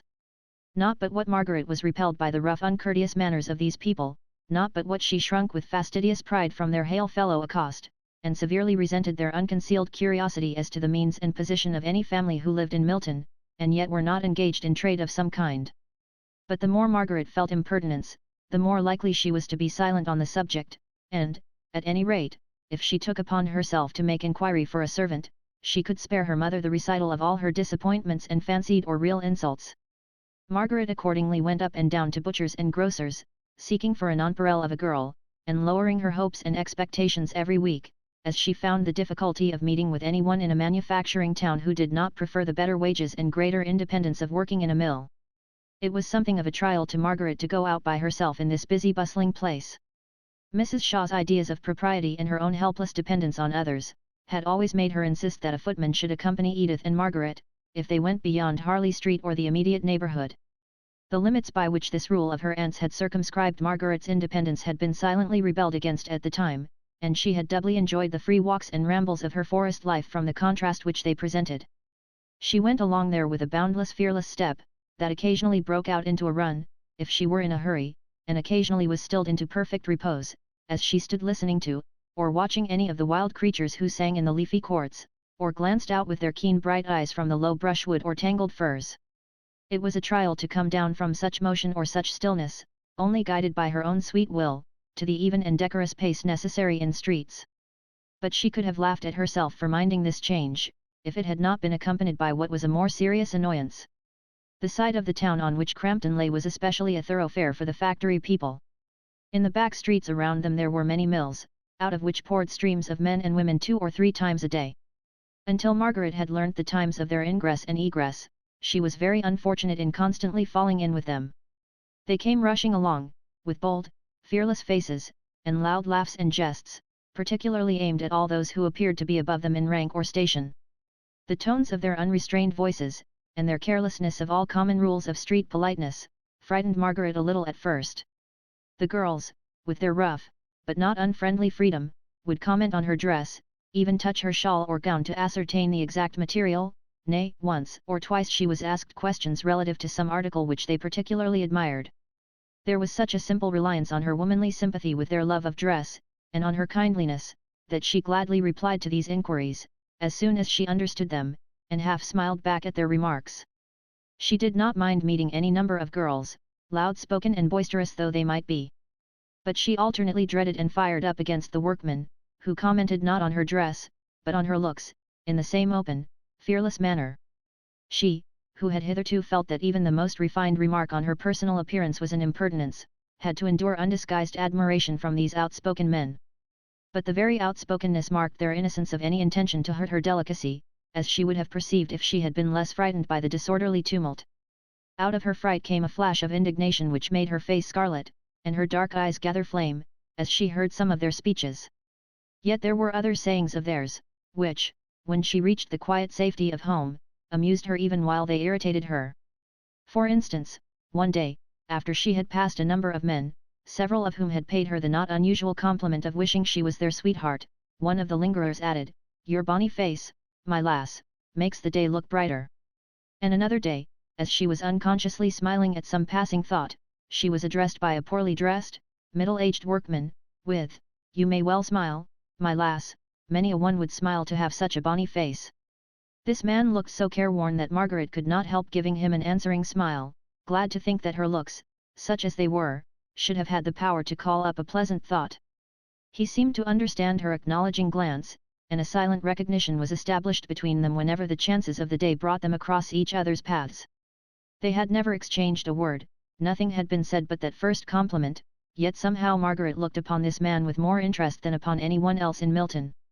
Once or twice, on Sundays, she saw him walking with a girl, evidently his daughter, and, if possible, still more unhealthy than he was himself. One day Margaret and her father had been as far as the fields that lay around the town.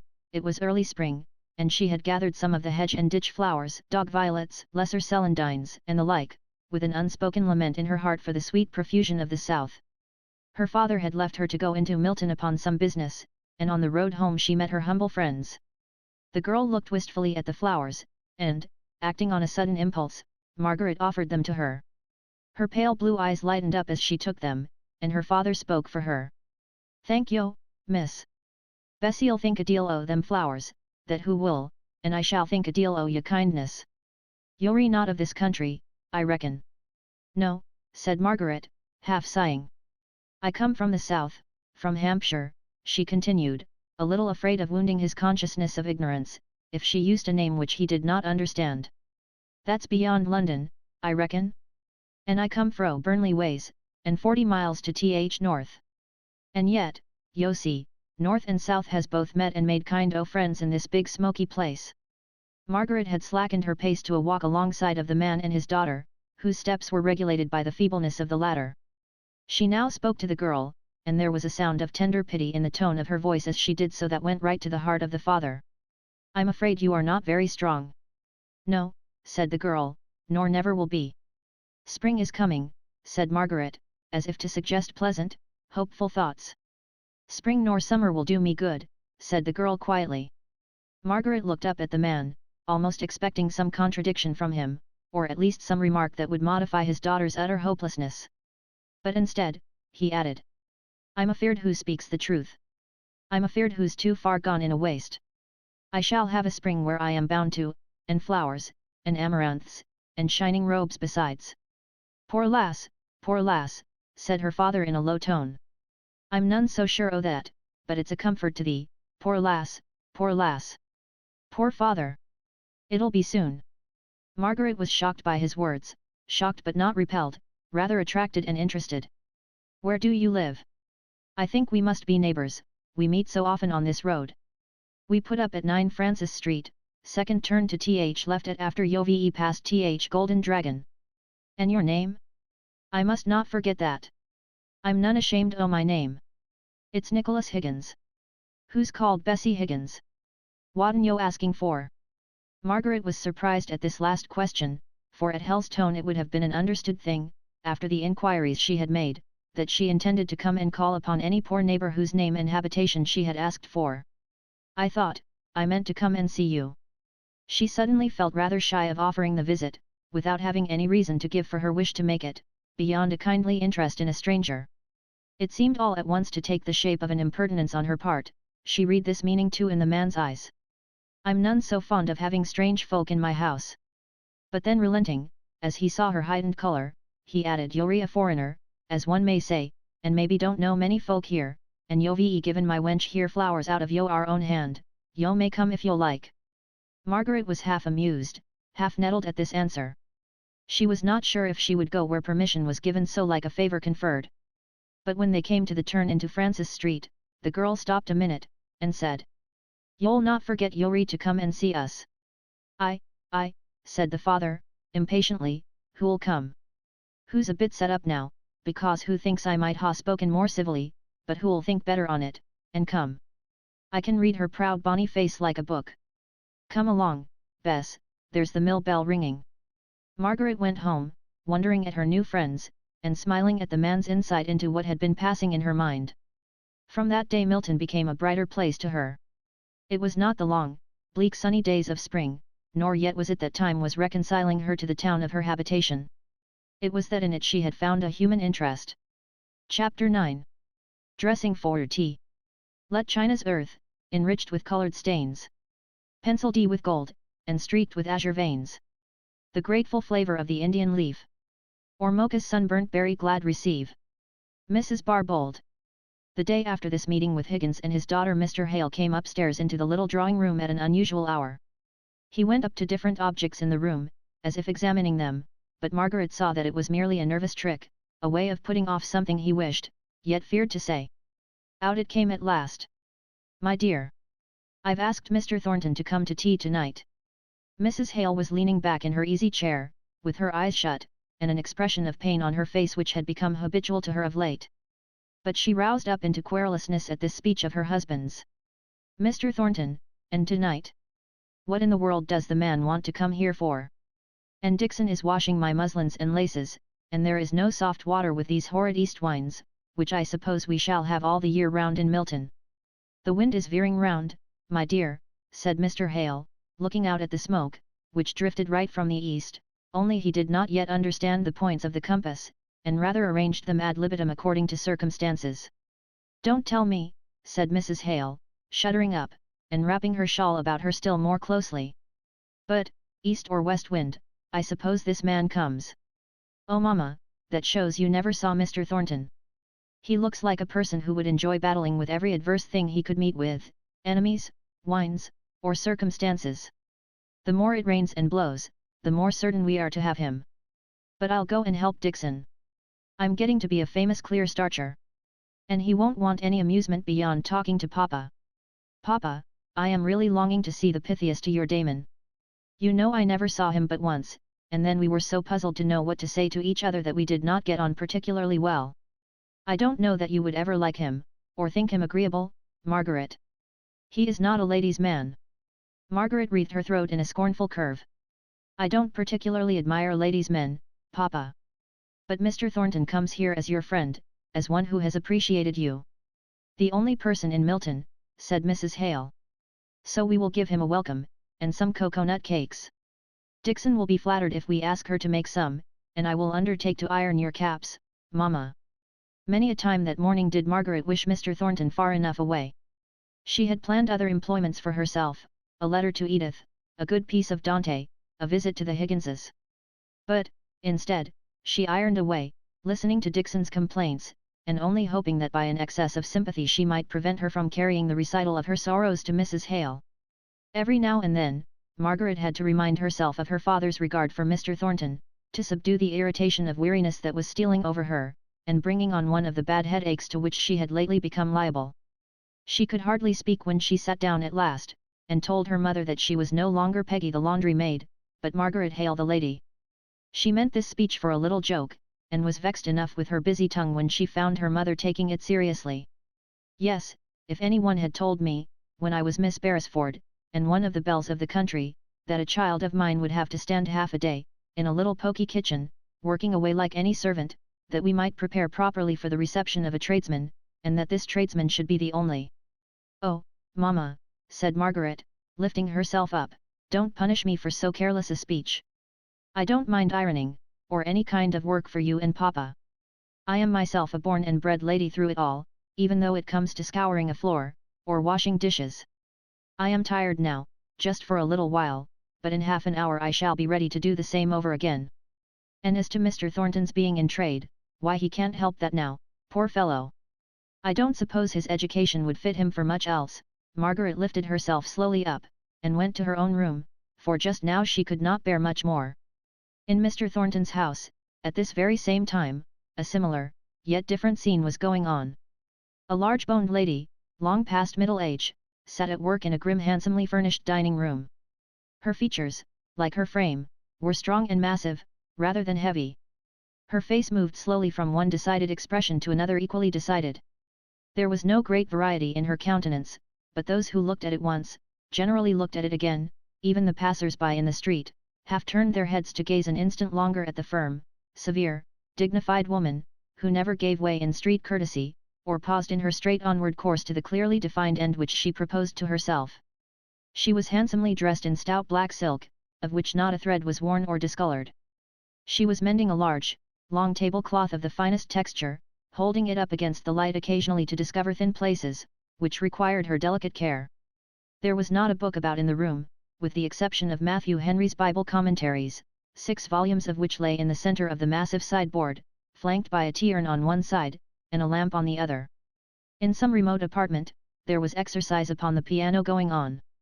Someone was practicing up a morceau de salon, playing it very rapidly, every third note, on an average, being either indistinct, or wholly missed out, and the loud chords at the end being half of them false, but not the less satisfactory to the performer.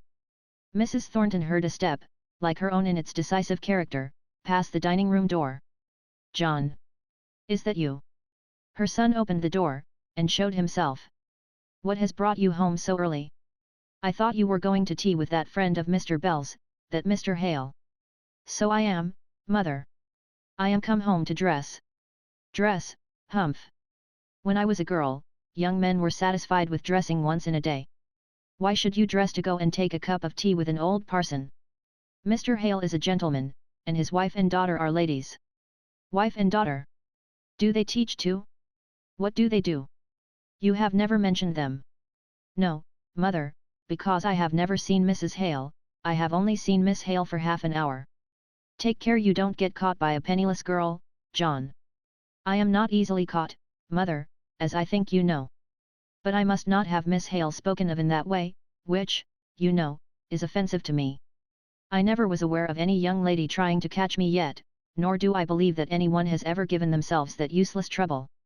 Mrs. Thornton did not choose to yield the point to her son, or else she had, in general, pride enough for her sex. "Well, I only say, take care. Perhaps our Milton girls have too much spirit and good feeling to go angling after husbands, but this Miss Hale comes out of the aristocratic counties, where, if all tales be true, rich husbands are reckoned prizes." Mr. Thornton's brow contracted, and he came a step forward into the room. "Mother," with a short scornful laugh, "you will make me confess. The only time I saw Miss Hale, she treated me with a haughty civility which had a strong flavour of contempt in it. She held herself aloof from me as if she had been a queen, and I her humble, unwashed vassal. Be easy, mother." "No. I am not easy nor content either. What business had she, a renegade clergyman's daughter, to turn up her nose at you? I would dress for none of them, a saucy set. If I were you." As he was leaving the room he said, "Mr. Hale is good and gentle and learned. He is not saucy. As for Mrs. Hale, I will tell you what she is like tonight, if you care to hear." He shut the door, and was gone. "Despise my son, treat him as her vassal, indeed. Humph! I should like to know where she could find such another. Boy and man, he's the noblest, stoutest heart I ever knew. I don't care if I am his mother, I can see what's what, and not be blind. I know what Fanny is, and I know what John is. Despise him. I hate her." Chapter 10. Wrought Iron and Gold. "We are the trees whom shaking fastens more." George Herbert. Mr. Thornton left the house without coming into the dining room again. He was rather late, and walked rapidly out to Crampton. He was anxious not to slight his new friend by any disrespectful unpunctuality. The church clock struck 7:30 as he stood at the door awaiting Dixon's slow movements, always doubly tardy when she had to degrade herself by answering the doorbell. He was ushered into the little drawing room, and kindly greeted by Mr. Hale, who led him up to his wife, whose pale face and shawl-draped figure made a silent excuse for the cold languor of her greeting. Margaret was lighting the lamp when he entered, for the darkness was coming on. The lamp threw a pretty light into the center of the dusky room, from which, with country habits, they did not exclude the night skies, and the outer darkness of air. Somehow, that room contrasted itself with the one he had lately left, handsome, ponderous, with no sign of female habitation, except in the one spot where his mother sate, and no convenience for any other employment than eating and drinking. To be sure, it was a dining room, his mother preferred to sit in it, and her will was a household law. But the drawing room was not like this. It was 20 times as fine, not 1/4 as comfortable. Here were no mirrors, not even a scrap of glass to reflect the light, and answer the same purpose as water in a landscape, no gilding, a warm, sober breadth of coloring, well relieved by the dear old Helstone chintz curtains and chair covers. An open davenport stood in the window opposite the door, in the other there was a stand, with a tall white china vase, from which drooped wreaths of English ivy, pale green birch, and copper-colored beech leaves. Pretty baskets of work stood about in different places, and books, not cared for on account of their binding solely, lay on one table, as if recently put down. Behind the door was another table decked out for tea, with a white tablecloth, on which flourished the cocoa-nut cakes, and a basket piled with oranges and ruddy American apples, heaped on leaves. It appeared to Mr. Thornton that all these graceful cares were habitual to the family, and especially of a piece with Margaret. She stood by the tea-table in a light-coloured muslin gown, which had a good deal of pink about it. She looked as if she was not attending to the conversation, but solely busy with the teacups, among which her round ivory hands moved with pretty, noiseless, daintiness. She had a bracelet on one taper arm, which would fall down over her round wrist. Mr. Thornton watched the replacing of this troublesome ornament with far more attention than he listened to her father. It seemed as if it fascinated him to see her push it up impatiently until it tightened her soft flesh, and then to mark the loosening, the fall. He could almost have exclaimed, "There it goes again." There was so little left to be done after he arrived at the preparation for tea, that he was almost sorry the obligation of eating and drinking came so soon to prevent him watching Margaret. She handed him his cup of tea with the proud air of an unwilling slave, but her eye caught the moment when he was ready for another cup, and he almost longed to ask her to do for him what he saw her compelled to do for her father, who took her little finger and thumb in his masculine hand, and made them serve as sugar tongues. Mr. Thornton saw her beautiful eyes lifted to her father, full of light, half laughter, and half love, as this bit of pantomime went on between the two, unobserved as they fancied, by any.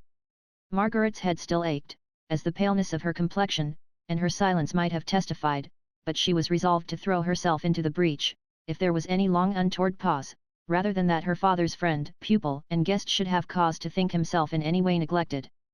But the conversation went on, and Margaret drew into a corner, near her mother, with her work, after the tea things were taken away, and felt that she might let her thoughts roam, without fear of being suddenly wanted to fill up a gap. Mr. Thornton and Mr. Hale were both absorbed in the continuation of some object which had been started at their last meeting. Margaret was recalled to a sense of the present by some trivial, low-spoken remark of her mother's, and on suddenly looking up from her work, her eye was caught by the difference of outward appearance between her father and Mr. Thornton, as betokening such distinctly opposite natures. Her father was of slight figure, which made him appear taller than he really was, when not contrasted, as at this time, with the tall, massive frame of another. The lines in her father's face were soft and waving, with a frequent undulating kind of trembling movement passing over them, showing every fluctuating emotion. The eyelids were large and arched, giving to the eyes a peculiar languid beauty which was almost feminine.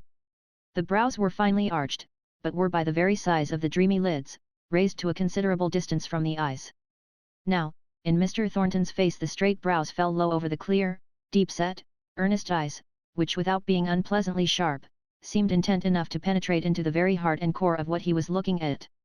The lines in the face were few but firm, as if they were carved in marble, and lay principally about the lips, which were slightly compressed, over a set of teeth so faultless and beautiful as to give the effect of sudden sunlight when the rare bright smile, coming in an instant and shining out of the eyes, changed the whole look from the severe and resolved expression of a man ready to do and dare everything, to the keen, honest, enjoyment of the moment, which is seldom shown so fearlessly and instantaneously except by children.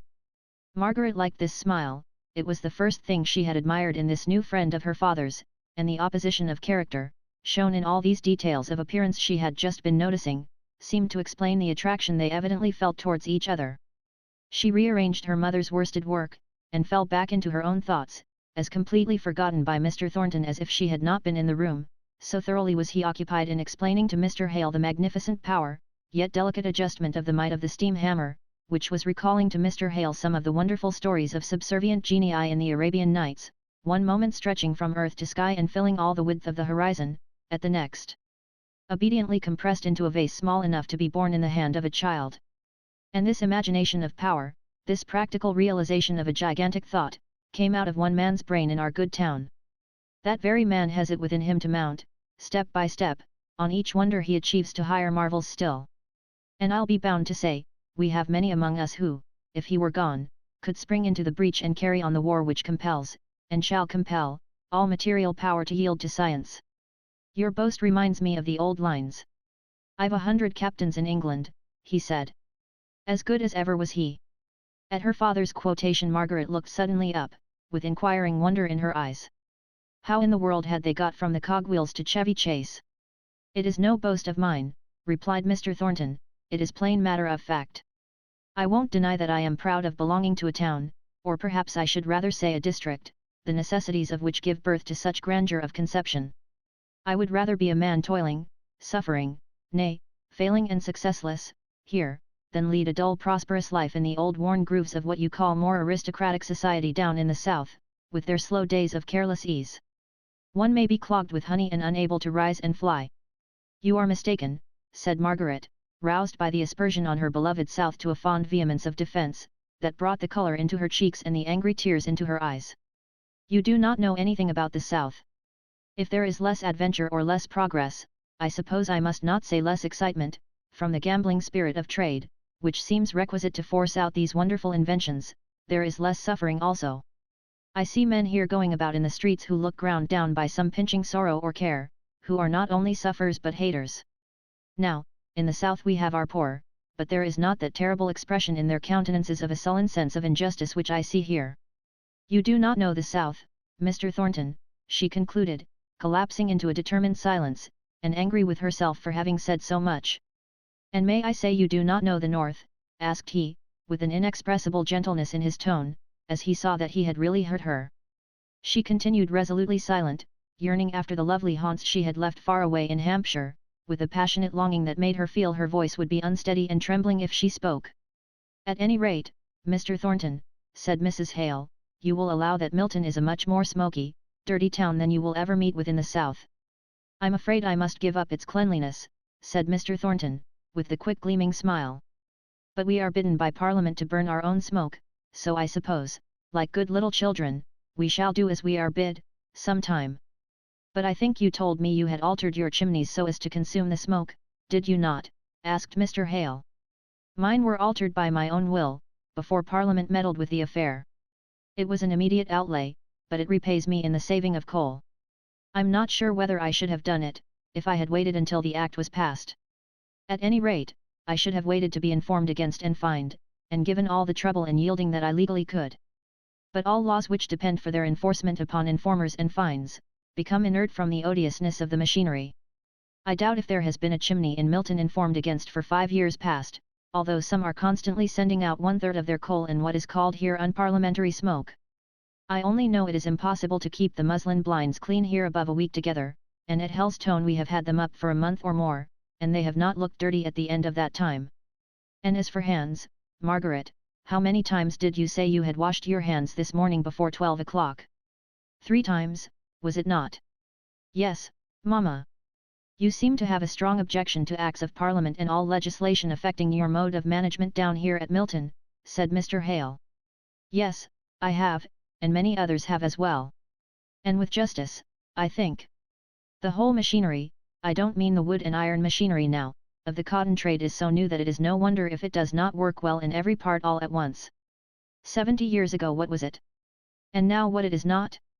Raw, crude materials came together, men of the same level, as regarded education and station, took suddenly the different position of masters and men, owing to the mother wit, as regarded opportunities and probabilities, which distinguished some, and made them far-seeing as to what great future lay concealed in that rude model of Sir Richard Arkwright's. The rapid development of what might be called a new trade, gave those early masters enormous power of wealth and command. I don't mean merely over the workmen, I mean over purchasers, over the whole world's market. Why, I may give you, as an instance, an advertisement, inserted not 50 years ago in a Milton paper, that so-and-so, one of the half-dozen calico printers of the time, would close his warehouse at noon each day, therefore, that all purchasers must come before that hour. Fancy a man dictating in this manner the time when he would sell and when he would not sell. Now, I believe, if a good customer chose to come at midnight, I should get up, and stand hat in hand to receive his orders. Margaret's lip curled, but somehow she was compelled to listen, she could no longer abstract herself in her own thoughts. I only name such things to show what almost unlimited power the manufacturers had about the beginning of this century. The men were rendered dizzy by it. Because a man was successful in his ventures, there was no reason that in all other things his mind should be well balanced. On the contrary, his sense of justice, and his simplicity, were often utterly smothered under the glut of wealth that came down upon him, and they tell strange tales of the wild extravagance of living indulged in on gala days by those early cotton lords. There can be no doubt, too, of the tyranny they exercised over their work people. You know the proverb, Mr. Hale, set a beggar on horseback, and he'll ride to the devil.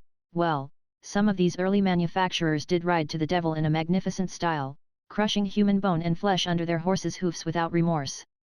But by and by came a reaction, there were more factories, more masters, more men were wanted. The power of masters and men became more evenly balanced, and now the battle is pretty fairly waged between us. We will hardly submit to the decision of an umpire, much less to the interference of a meddler with only a smattering of the knowledge of the real facts of the case, even though that meddler be called the High Court of Parliament. Is there necessity for calling it a battle between the two classes? Asked Mr. Hale. I know, from your using the term, it is one which gives a true idea of the real state of things to your mind. It is true, and I believe it to be as much a necessity as that prudent wisdom and good conduct are always opposed to, and doing battle with ignorance and improvidence. It is one of the great beauties of our system, that a working man may raise himself into the power and position of a master by his own exertions and behavior, that, in fact, every one who rules himself to decency and sobriety of conduct, and attention to his duties, comes over to our ranks, it may not be always as a master, but as an overlooker, a cashier, a bookkeeper, a clerk, one on the side of authority and order. You consider all who are unsuccessful in raising themselves in the world, from whatever cause, as your enemies, then, if I understand you rightly, said Margaret, in a clear, cold voice. As their own enemies, certainly, said he, quickly, not a little piqued by the haughty disapproval her form of expression and tone of speaking implied. But, in a moment, his straightforward honesty made him feel that his words were but a poor and quibbling answer to what she had said, and, be she as scornful as she liked, it was a duty he owed to himself to explain, as truly as he could, what he did mean. Yet it was very difficult to separate her interpretation, and keep it distinct from his meaning. He could best have illustrated what he wanted to say by telling them something of his own life, but was it not too personal a subject to speak about to strangers? Still, it was the simple straightforward way of explaining his meaning, so, putting aside the touch of shyness that brought a momentary flush of color into his dark cheek, he said, I am not speaking without book. 16 years ago, my father died under very miserable circumstances. I was taken from school, and had to become a man, as well as I could, in a few days. I had such a mother as few are blessed with, a woman of strong power, and firm resolve. We went into a small country town, where living was cheaper than in Milton, and where I got employment in a draper's shop, a capital place, by the way, for obtaining a knowledge of goods. Week by week, our income came to 15 shillings, out of which 3 people had to be kept. My mother managed so that I put by 3 out of these 15 shillings regularly. This made the beginning, this taught me self-denial. Now that I am able to afford my mother such comforts as her age, rather than her own wish, requires, I thank her silently on each occasion for the early training she gave me. Now when I feel that in my own case it is no good luck, nor merit, nor talent, but simply the habits of life which taught me to despise indulgences not thoroughly earned, indeed, never to think twice about them, I believe that this suffering, which Miss Hale says is impressed on the countenances of the people of Milton, is but the natural punishment of dishonestly enjoyed pleasure, at some former period of their lives. I do not look on self-indulgent, sensual people as worthy of my hatred, I simply look upon them with contempt for their poorness of character. But you have the rudiments of a good education, remarked Mr. Hale. The quick zest with which you are now reading Homer, shows me that you do not come to it as an unknown book, you have read it before, and are only recalling your old knowledge. That is true, I had blundered along it at school, I dare say, I was even considered a pretty fair classic in those days, though my Latin and Greek have slipped away from me since. But I ask you, what preparation were they for such a life as I had to lead? None at all. Utterly none at all. On the point of education, any man who can read and write starts fair with me in the amount of really useful knowledge that I had at that time.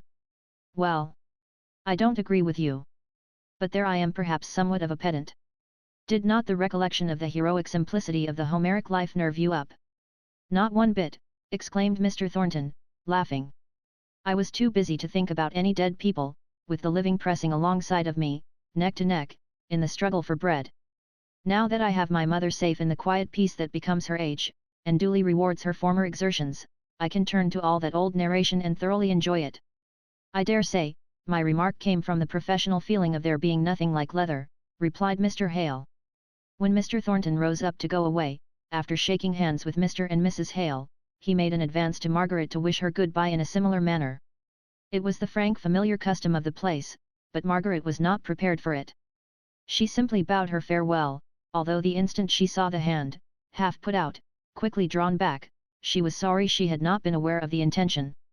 Mr. Thornton, however, knew nothing of her sorrow, and, drawing himself up to his full height, walked off, muttering as he left the house. A more proud, disagreeable girl I never saw. Even her great beauty is blotted out of one's memory by her scornful ways. Chapter 11. First Impressions. There's iron, they say, in all our blood. And a grain or two perhaps is good. But he makes me harshly feel. Has got a little too much of steel. Anon. Margaret, said Mr. Hale as he returned from showing his guest downstairs, I could not help watching your face with some anxiety, when Mr. Thornton made his confession of having been a shop boy. I knew it all along from Mr. Bell, so I was aware of what was coming, but I half expected to see you get up and leave the room. Oh, Papa, you don't mean that you thought me so silly? I really liked that account of himself better than anything else he said.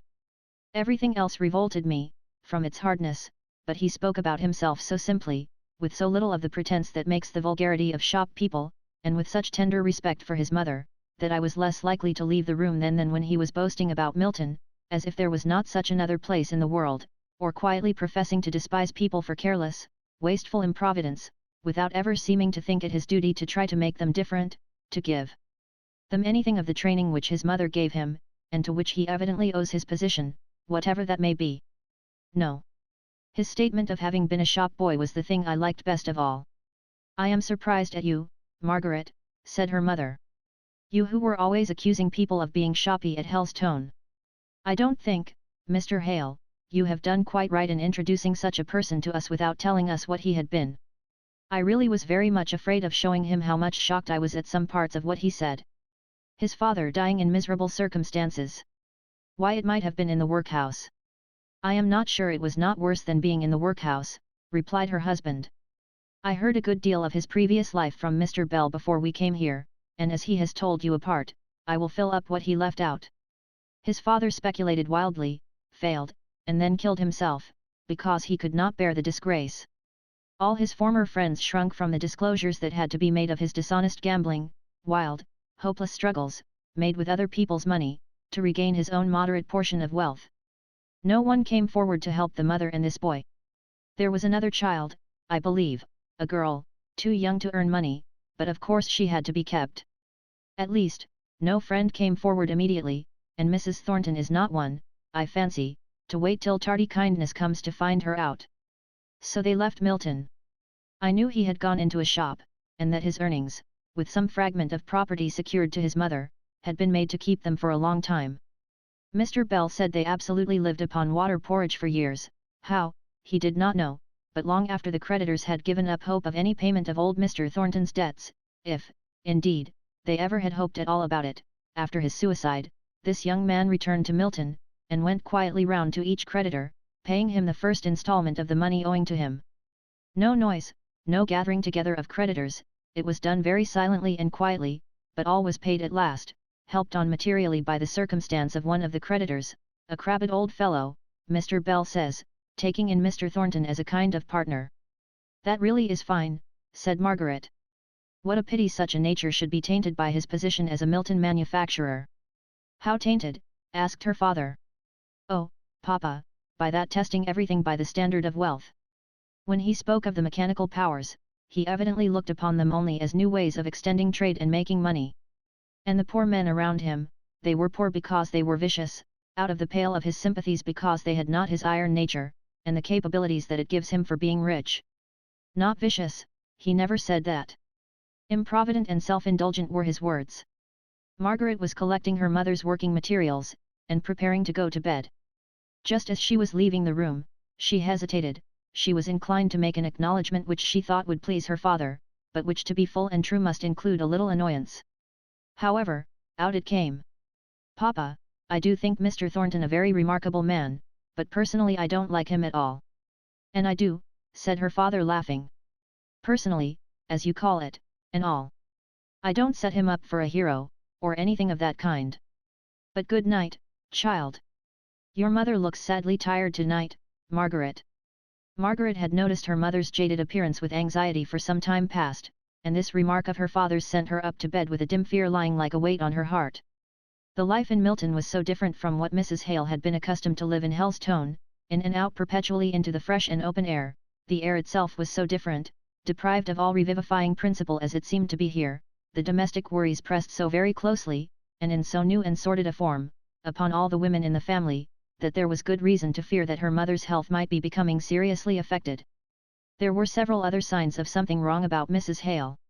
She and Dixon held mysterious consultations in her bedroom, from which Dixon would come out crying and cross, as was her custom when any distress of her mistress called upon her sympathy.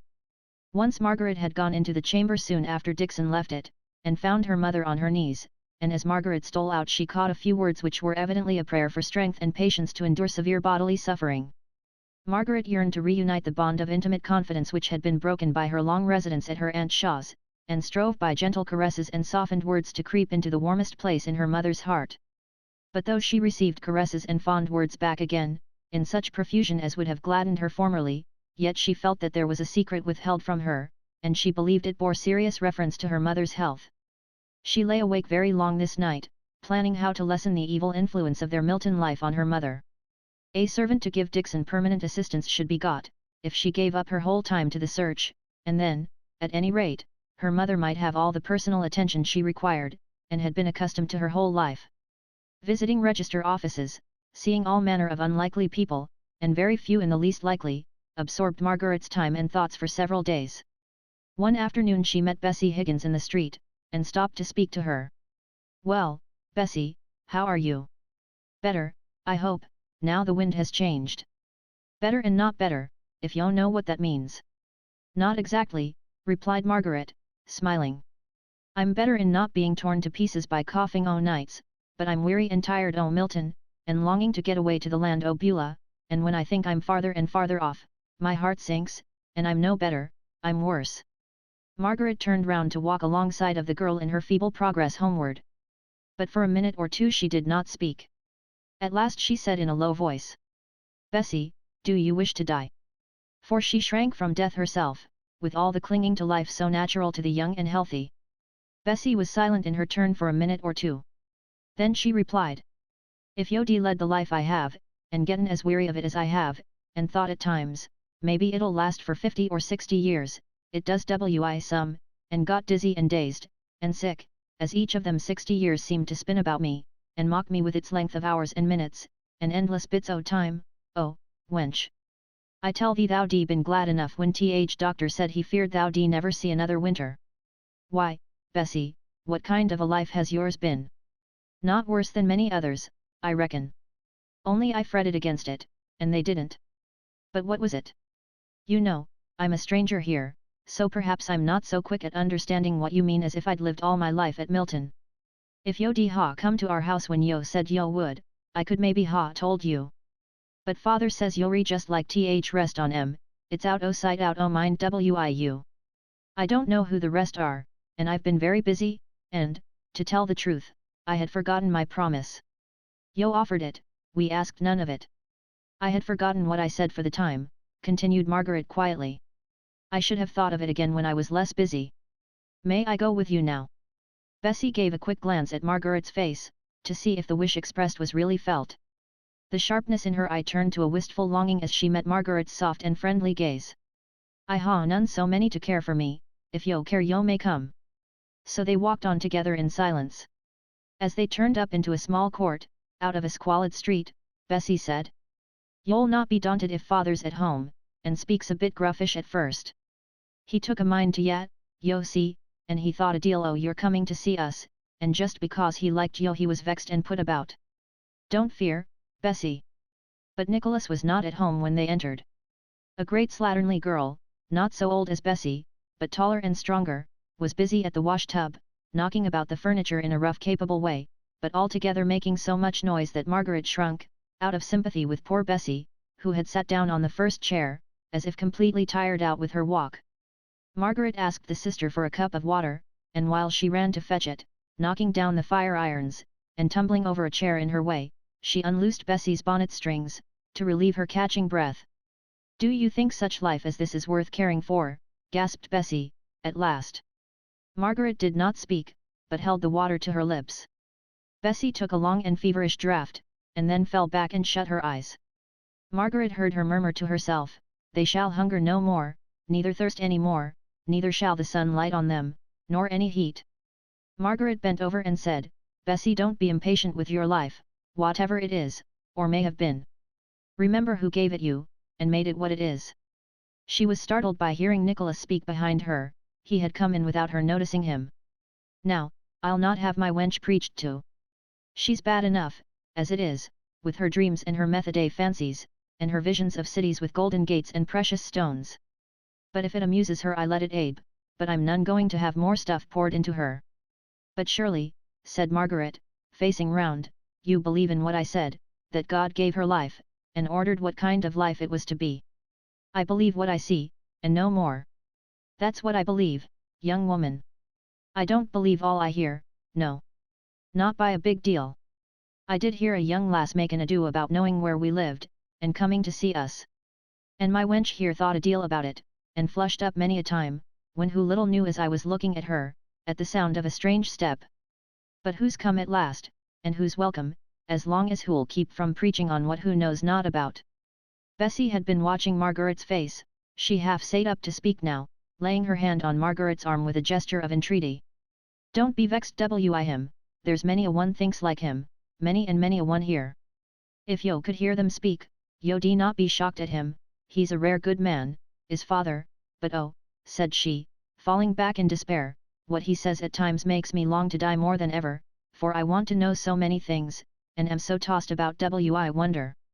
Poor wench, poor old wench, I'm loath to vex thee, I am, but a man mun speak out for the truth, and when I see the world going all wrong at this time o' day, bothering itself wi things it knows not about, and leaving undone all the things that lie in disorder close at its hand, why, I say, leave this talk about religion alone, and set to work on what yo see and know. That's my creed. It's simple, and not far to fetch, nor hard to work." But the girl only pleaded the more with Margaret. "Don't think hardly on him, he's a good man, he is. I sometimes think I shall be moped wi sorrow even in the city of God, if father is not there." The feverish colour came into her cheek, and the feverish flame into her eye. "But you will be there, father, you shall. Oh! My heart!" She put her hand to it, and became ghastly pale. Margaret held her in her arms, and put the weary head to rest upon her bosom. She lifted the thin soft hair from off the temples, and bathed them with water. Nicholas understood all her signs for different articles with the quickness of love, and even the round-eyed sister moved with laborious gentleness at Margaret's hush. Presently the spasm that foreshadowed death had passed away, and Bessie roused herself and said, "I'll go to bed, it's best place, but," catching at Margaret's gown, "you'll come again, I know you will, but just say it." "I will come again tomorrow," said Margaret. Bessie leant back against her father, who prepared to carry her upstairs, but as Margaret rose to go, he struggled to say something. I could wish there were a God, if it were only to ask him to bless thee. Margaret went away very sad and thoughtful. She was late for tea at home. At Helstone unpunctuality at mealtimes was a great fault in her mother's eyes, but now this, as well as many other little irregularities, seemed to have lost their power of irritation, and Margaret almost longed for the old complainings. "Have you met with a servant, dear?" "No, mamma, that Anne Buckley would never have done." "Suppose I try," said Mr. Hale. "Everybody else has had their turn at this great difficulty. Now let me try.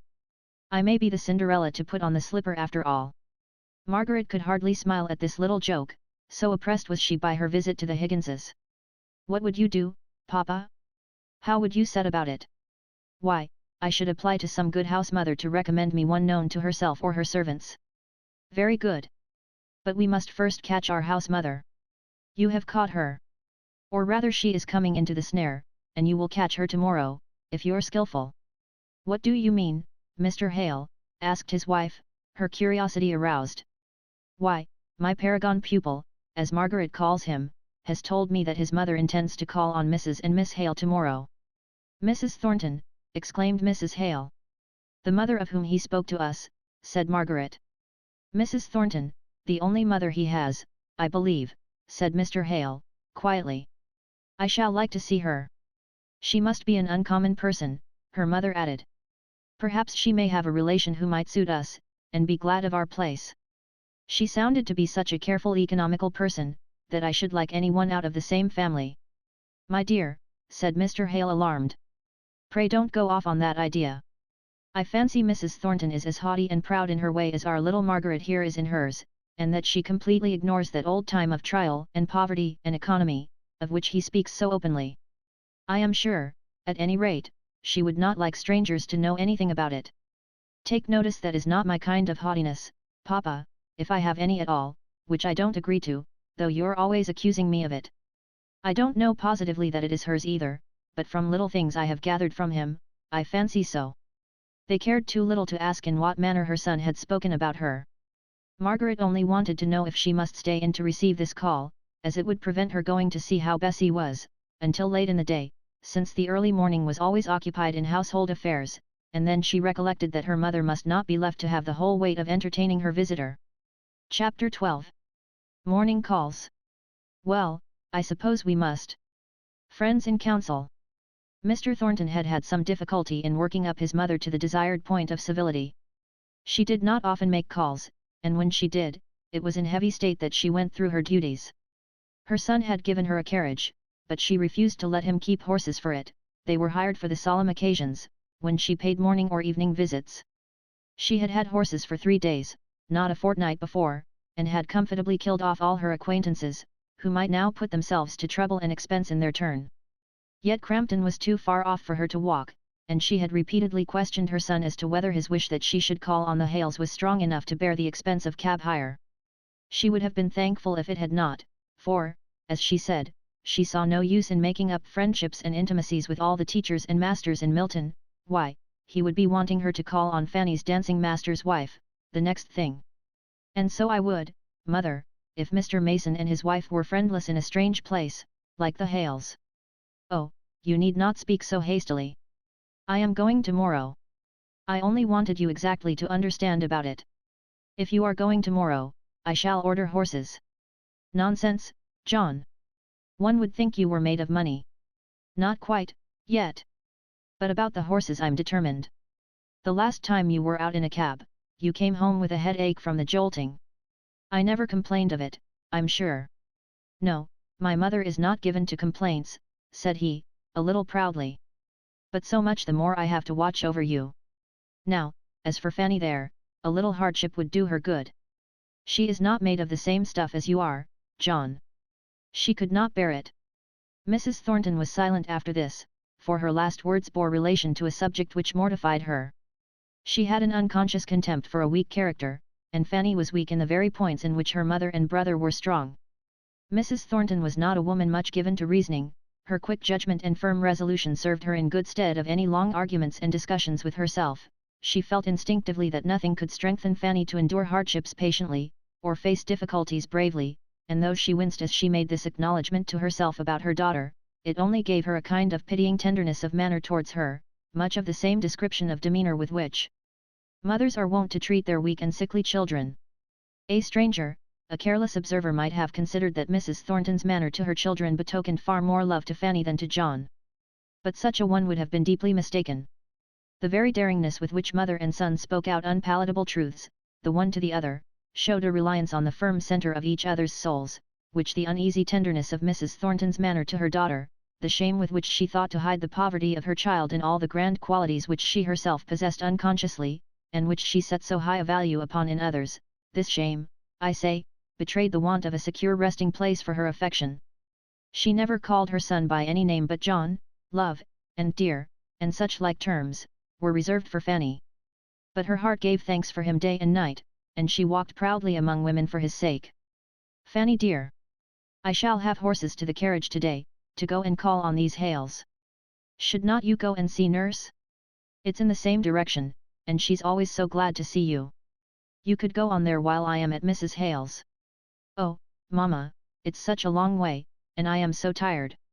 With what? Asked Mrs. Thornton, her brow slightly contracting. I don't know, the weather, I think. It is so relaxing. Couldn't you bring nurse here, Mamma? The carriage could fetch her, and she could spend the rest of the day here, which I know she would like. Mrs. Thornton did not speak, but she laid her work on the table, and seemed to think. It will be a long way for her to walk back at night, she remarked, at last. Oh, but I will send her home in a cab. I never thought of her walking. At this point, Mr. Thornton came in, just before going to the mill. Mother! I need hardly say, that if there is any little thing that could serve Mrs. Hale as an invalid, you will offer it, I'm sure. If I can find it out, I will. But I have never been ill myself, so I am not much up to invalids' fancies. Well, here is Fanny then, who is seldom without an ailment. She will be able to suggest something, perhaps, won't you, Fan? I have not always an ailment, said Fanny, pettishly, and I am not going with Mamma. I have a headache today, and I shan't go out. Mr. Thornton looked annoyed. His mother's eyes were bent on her work, at which she was now stitching away busily. Fanny! I wish you to go, said he, authoritatively. It will do you good, instead of harm. You will oblige me by going, without my saying anything more about it. He went abruptly out of the room after saying this. If he had stayed a minute longer, Fanny would have cried at his tone of command, even when he used the words, "You will oblige me." As it was, she grumbled. John always speaks as if I fancied I was ill, and I am sure I never do fancy any such thing. Who are these Hales that he makes such a fuss about? Fanny, don't speak so of your brother. He has good reasons of some kind or other, or he would not wish us to go. Make haste and put your things on. But the little altercation between her son and her daughter did not incline Mrs. Thornton more favourably towards these Hales. Her jealous heart repeated her daughter's question, who are they, that he is so anxious we should pay them all this attention? It came up like a burden to a song, long after Fanny had forgotten all about it in the pleasant excitement of seeing the effect of a new bonnet in the looking-glass. Mrs. Thornton was shy. It was only of late years that she had had leisure enough in her life to go into society, and as society she did not enjoy it. As dinner-giving, and as criticizing other people's dinners, she took satisfaction in it. But this going to make acquaintance with strangers was a very different thing. She was ill at ease, and looked more than usually stern and forbidding as she entered the Hales' little drawing-room. Margaret was busy embroidering a small piece of cambric for some little article of dress for Edith's expected baby, flimsy, useless work, as Mrs. Thornton observed to herself. She liked Mrs. Hale's double knitting far better, that was sensible of its kind. The room altogether was full of knick-knacks, which must take a long time to dust, and time to people of limited income was money. She made all these reflections as she was talking in her stately way to Mrs. Hale, and uttering all the stereotyped commonplaces that most people can find to say with their senses blindfolded. Mrs. Hale was making rather more exertion in her answers, captivated by some real old lace which Mrs. Thornton wore, lace, as she afterwards observed to Dixon, of that old English point which has not been made for this 70 years, and which cannot be bought. It must have been an heirloom, and shows that she had ancestors. So the owner of the ancestral lace became worthy of something more than the languid exertion to be agreeable to a visitor, by which Mrs. Hale's efforts at conversation would have been otherwise bounded. And presently, Margaret, racking her brain to talk to Fanny, heard her mother and Mrs. Thornton plunge into the interminable subject of servants. "I suppose you are not musical," said Fanny, "as I see no piano. I am fond of hearing good music, I cannot play well myself, and Papa and Mama don't care much about it, so we sold our old piano when we came here. I wonder how you can exist without one. It almost seems to me a necessary of life. 15 shillings a week, and 3 saved out of them," thought Margaret to herself. But she must have been very young. She probably has forgotten her own personal experience. But she must know of those days. Margaret's manner had an extra tinge of coldness in it when she next spoke. "You have good concerts here, I believe." "Oh, yes. Delicious. Too crowded, that is the worst. The directors admit so indiscriminately. But one is sure to hear the newest music there. I always have a large order to give to Johnson's, the day after a concert." "Do you like new music simply for its newness, then?" "Oh, one knows it is the fashion in London, or else the singers would not bring it down here." "You have been in London, of course." "Yes," said Margaret, "I have lived there for several years." "Oh. London and the Alhambra are the two places I long to see." "London and the Alhambra?" "Yes, ever since I read the tales of the Alhambra." "Don't you know them?" "I don't think I do." "But surely, it is a very easy journey to London." "Yes, but somehow," said Fanny, lowering her voice, "Mama has never been to London herself, and can't understand my longing. She is very proud of Milton, dirty, smoky place as I feel it to be. I believe she admires it the more for those very qualities. If it has been Mrs. Thornton's home for some years, I can well understand her loving it," said Margaret, in her clear, bell-like voice. "What are you saying about me, Miss Hale? May I inquire?" Margaret had not the words ready for an answer to this question, which took her a little by surprise, so Miss Thornton replied. "Oh, Mamma, we are only trying to account for your being so fond of Milton." "Thank you," said Mrs. Thornton. "I do not feel that my very natural liking for the place where I was born and brought up, and which has since been my residence for some years, requires any accounting for." Margaret was vexed. As Fanny had put it, it did seem as if they had been impertinently discussing Mrs. Thornton's feelings, but she also rose up against that lady's manner of showing that she was offended. Mrs. Thornton went on after a moment's pause. "Do you know anything of Milton, Miss Hale? Have you seen any of our factories? Our magnificent warehouses?" "No," said Margaret. "I have not seen anything of that description as yet." Then she felt that, by concealing her utter indifference to all such places, she was hardly speaking with truth, so she went on. "I dare say, Papa would have taken me before now if I had cared. But I really do not find much pleasure in going over manufactories. They are very curious places," said Mrs. Hale, "but there is so much noise and dirt always. I remember once going in a lilac silk to see candles made, and my gown was utterly ruined." "Very probably," said Mrs. Thornton, in a short displeased manner. "I merely thought, that as strangers newly come to reside in a town which has risen to eminence in the country, from the character and progress of its peculiar business, you might have cared to visit some of the places where it is carried on, places unique in the kingdom, I am informed. If Miss Hale changes her mind and condescends to be curious as to the manufactures of Milton, I can only say I shall be glad to procure her admission to print works or reed making or the more simple operations of spinning carried on in my son's mill. Every improvement of machinery is, I believe, to be seen there, in its highest perfection. I am so glad you don't like mills and manufactories, and all those kind of things," said Fanny, in a half-whisper, as she rose to accompany her mother, who was taking leave of Mrs. Hale with rustling dignity. "I think I should like to know all about them, if I were you," replied Margaret quietly. "Fanny," said her mother, as they drove away, "we will be civil to these Hales, but don't form one of your hasty friendships with the daughter. She will do you no good, I see. The mother looks very ill, and seems a nice, quiet kind of person." "I don't want to form any friendship with Miss Hale, Mamma," said Fanny, pouting. "I thought I was doing my duty by talking to her, and trying to amuse her. Well, at any rate John must be satisfied now." Chapter 13. Soft breeze in a sultry place. That doubt and trouble, fear and pain, and anguish, all, are shadows vain. That death itself shall not remain. That weary deserts we may tread, a dreary labyrinth may thread. Through dark ways underground be led.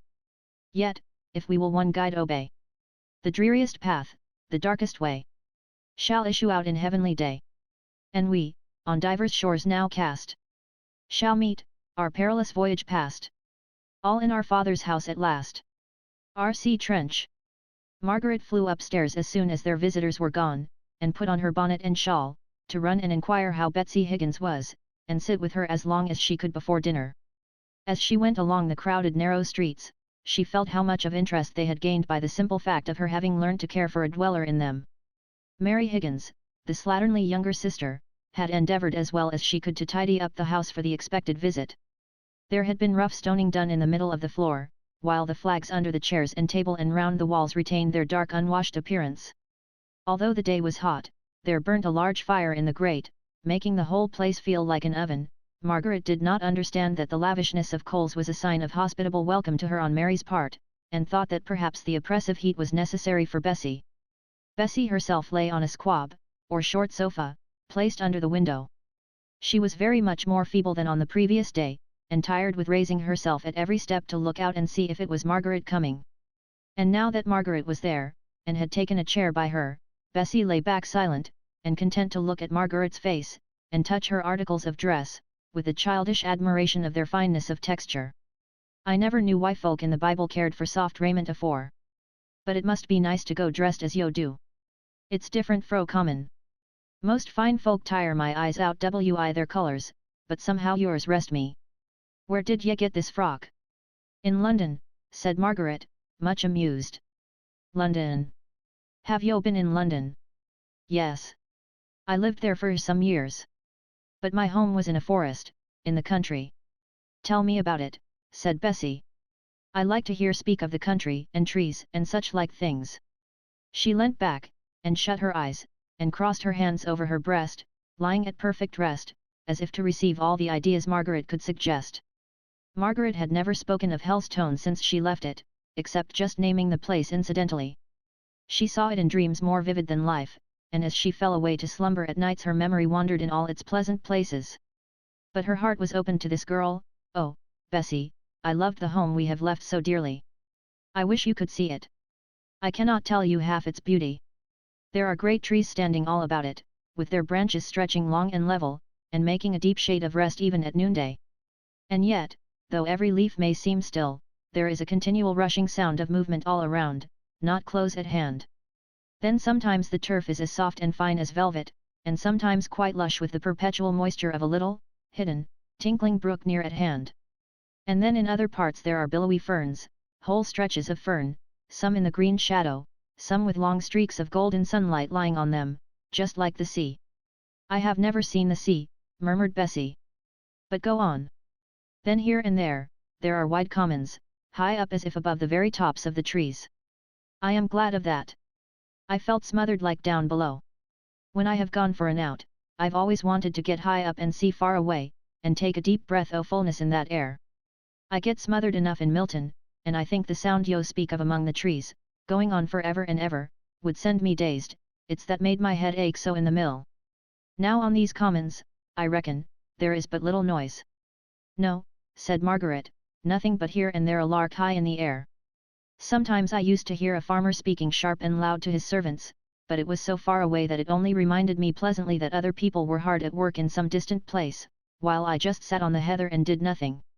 I used to think once that if I could have a day of doing nothing, to rest me, a day in some quiet place like that yo speak on, it would maybe set me up.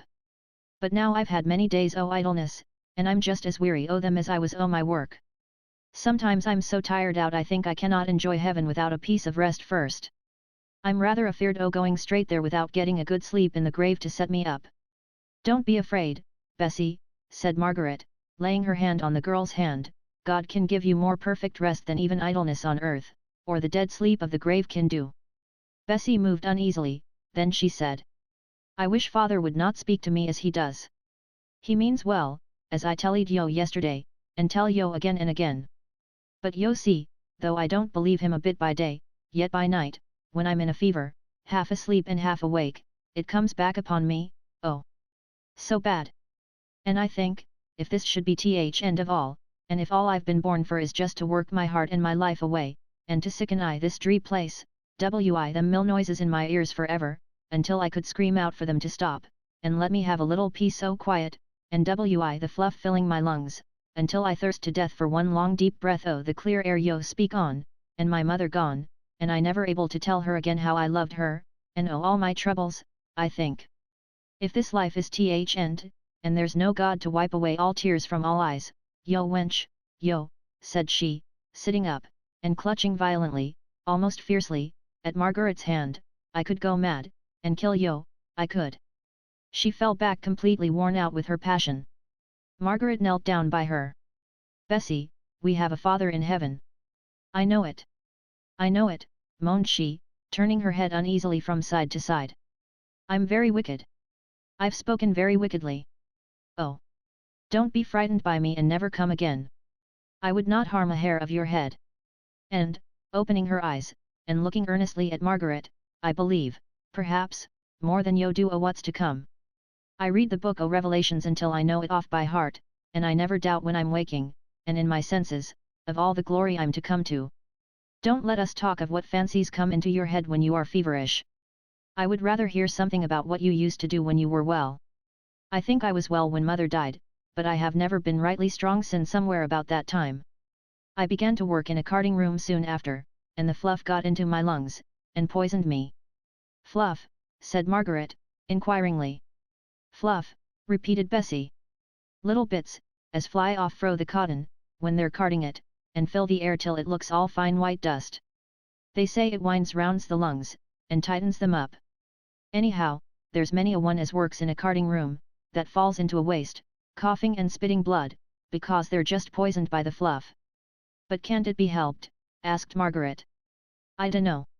Some folk have a great wheel at one end o' their carding rooms to make a draught, and carry off dust, but that wheel costs a deal of money, 500 or 600 pounds, maybe, and brings in no profit, so it's but a few of masters as will put 'em up, and I've heard tell o' men who didn't like working in places where there was a wheel, because they said as how it made 'em hungry, at after they'd been long used to swallowing fluff, to go without it, and that their wages ought to be raised, if they were to work in such places. So between masters and men wheels fall through. I wish there'd been a wheel in our place, though. Did not your father know about it? Asked Margaret. Yes. And he was sorry. But our factory were a good one on the whole, and a steady likely set o' people, and father was afeard of letting me go to a strange place, for though yo would na think it now, many a one then used to call me a gradely lass enough. And I did na like to be reckoned nesh and soft, and Mary's schooling were to be kept up, mother said, and father he were always liking to buy books, and go to lectures o' one kind and another, all which took money, so I just worked on till I shall ne'er get the whir out o' my ears, or the fluff out o' my throat this world. That's all. How old are you? Asked Margaret. 19, come July. And I too am 19. She thought more sorrowfully than Bessie did, of the contrast between them. She could not speak for a moment or two for the emotion she was trying to keep down. About Mary, said Bessie. I wanted to ask yo to be a friend to her.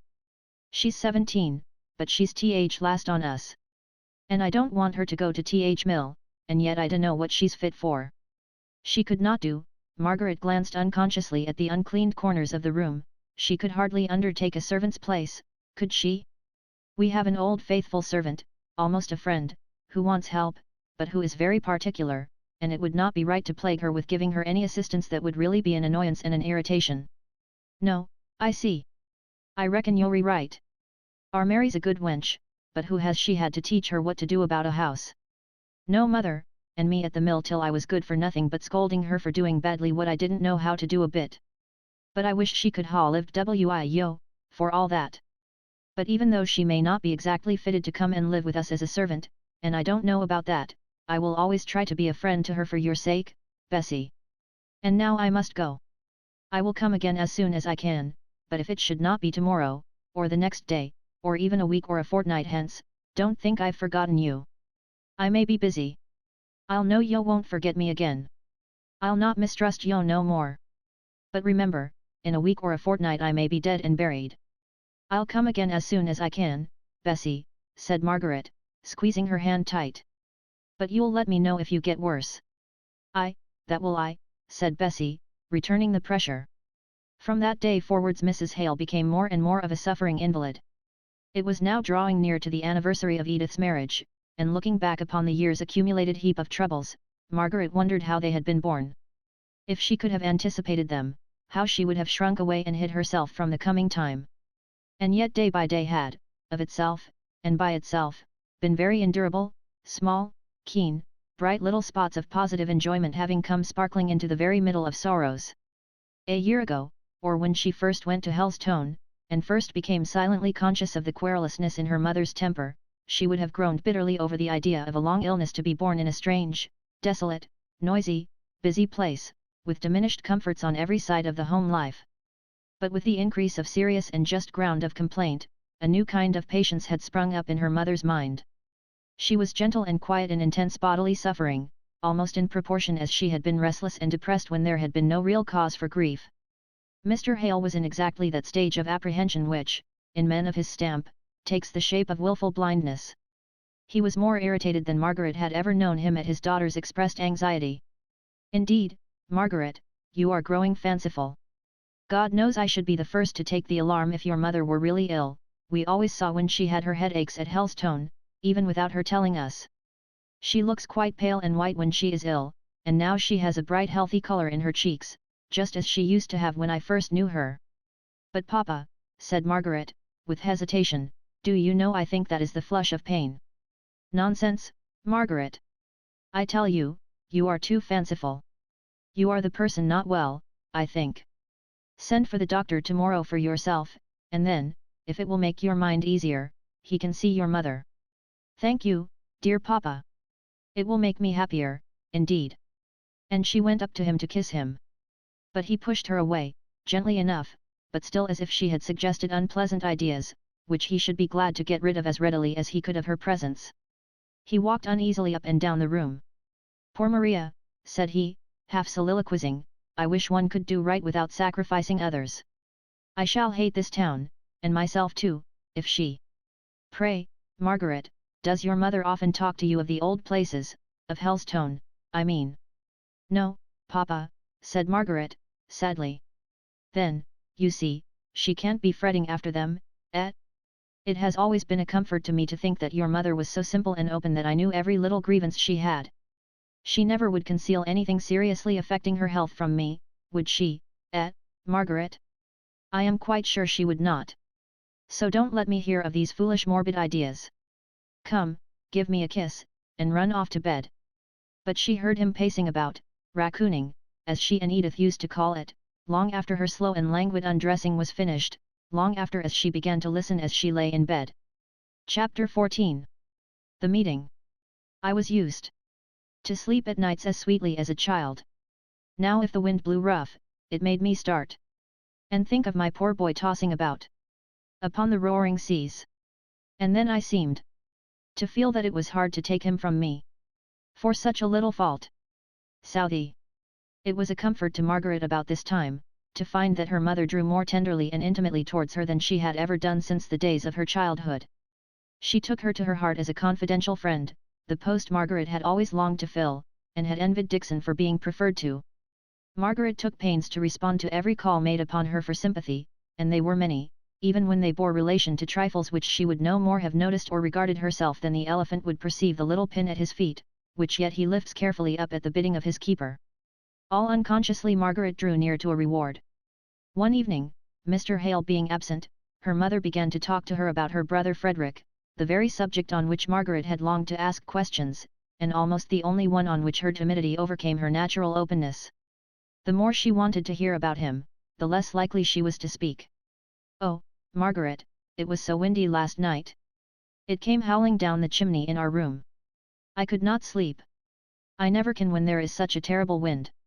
I got into a wakeful habit when poor Frederick was at sea, and now, even if I don't waken all at once, I dream of him in some stormy sea, with great, clear, glass-green walls of waves on either side his ship, but far higher than her very masts, curling over her with that cruel, terrible white foam, like some gigantic crested serpent. It is an old dream, but it always comes back on windy nights, till I am thankful to waken, sitting straight and stiff up in bed with my terror. Poor Frederick! He is on land now, so wind can do him no harm. Though I did think it might shake down some of those tall chimneys. Where is Frederick now, Mamma? Our letters are directed to the care of Messrs. Barber, at Cotties. I know, but where is he himself? I can't remember the name of the place, but he is not called Hale, you must remember that, Margaret. Notice the FD in every corner of the letters. He has taken the name of Dickinson. I wanted him to have been called Beresford, to which he had a kind of right, but your father thought he had better not. He might be recognized, you know, if he were called by my name. Mamma, said Margaret, I was at Aunt Shaw's when it all happened, and I suppose I was not old enough to be told plainly about it. But I should like to know now, if I may, if it does not give you too much pain to speak about it. Pain? No, replied Mrs. Hale, her cheek flushing. Yet it is pain to think that perhaps I may never see my darling boy again. Or else he did right, Margaret. They may say what they like, but I have his own letters to show, and I'll believe him, though he is my son, sooner than any court-martial on earth. Go to my little Japan cabinet, dear, and in the second left-hand drawer you will find a packet of letters. Margaret went. There were the yellow, sea-stained letters, with the peculiar fragrance which ocean letters have. Margaret carried them back to her mother, who untied the silken string with trembling fingers, and, examining their dates, she gave them to Margaret to read, making her hurried, anxious remarks on their contents, almost before her daughter could have understood what they were. You see, Margaret, how from the very first he disliked Captain Reed. He was second lieutenant in the ship, the Orion, in which Frederick sailed the very first time. Poor little fellow, how well he looked in his midshipman's dress, with his dirk in his hand, cutting open all the newspapers with it as if it were a paper knife. But this Mr. Reed, as he was then, seemed to take a dislike to Frederick from the very beginning. And then, stay. These are the letters he wrote on board the Russell. When he was appointed to her, and found his old enemy Captain Reed in command, he did mean to bear all his tyranny patiently. Look. This is the letter. Just read it, Margaret. Where is it? He says, stop, my father may rely upon me, that I will bear with all proper patience everything that one officer and gentleman can take from another. But from my former knowledge of my present captain, I confess I look forward with apprehension to a long course of tyranny on board the Russell. You see, he promises to bear patiently, and I am sure he did, for he was the sweetest-tempered boy, when he was not vexed, that could possibly be. Is that the letter in which he speaks of Captain Reed's impatience with the men, for not going through the ship's manoeuvres as quickly as the Avenger? You see, he says that they had many new hands on board the Russell, while the Avenger had been nearly 3 years on the station, with nothing to do but to keep slavers off, and work her men, till they ran up and down the rigging like rats or monkeys. Margaret slowly read the letter, half illegible through the fading of the ink. It might be, it probably was, a statement of Captain Reed's imperiousness in trifles, very much exaggerated by the narrator, who had written it while fresh and warm from the scene of altercation. Some sailors being aloft in the main topsail rigging, the captain had ordered them to race down, threatening the hindmost with the cat of 9 tails. He who was the farthest on the spar, feeling the impossibility of passing his companions, and yet passionately dreading the disgrace of the flogging, threw himself desperately down to catch a rope considerably lower, failed, and fell senseless on the deck. He only survived for a few hours afterwards, and the indignation of the ship's crew was at boiling point when young Hale wrote. But we did not receive this letter till long after we heard of the mutiny. Poor Fred! I dare say it was a comfort to him to write it, even though he could not have known how to send it, poor fellow.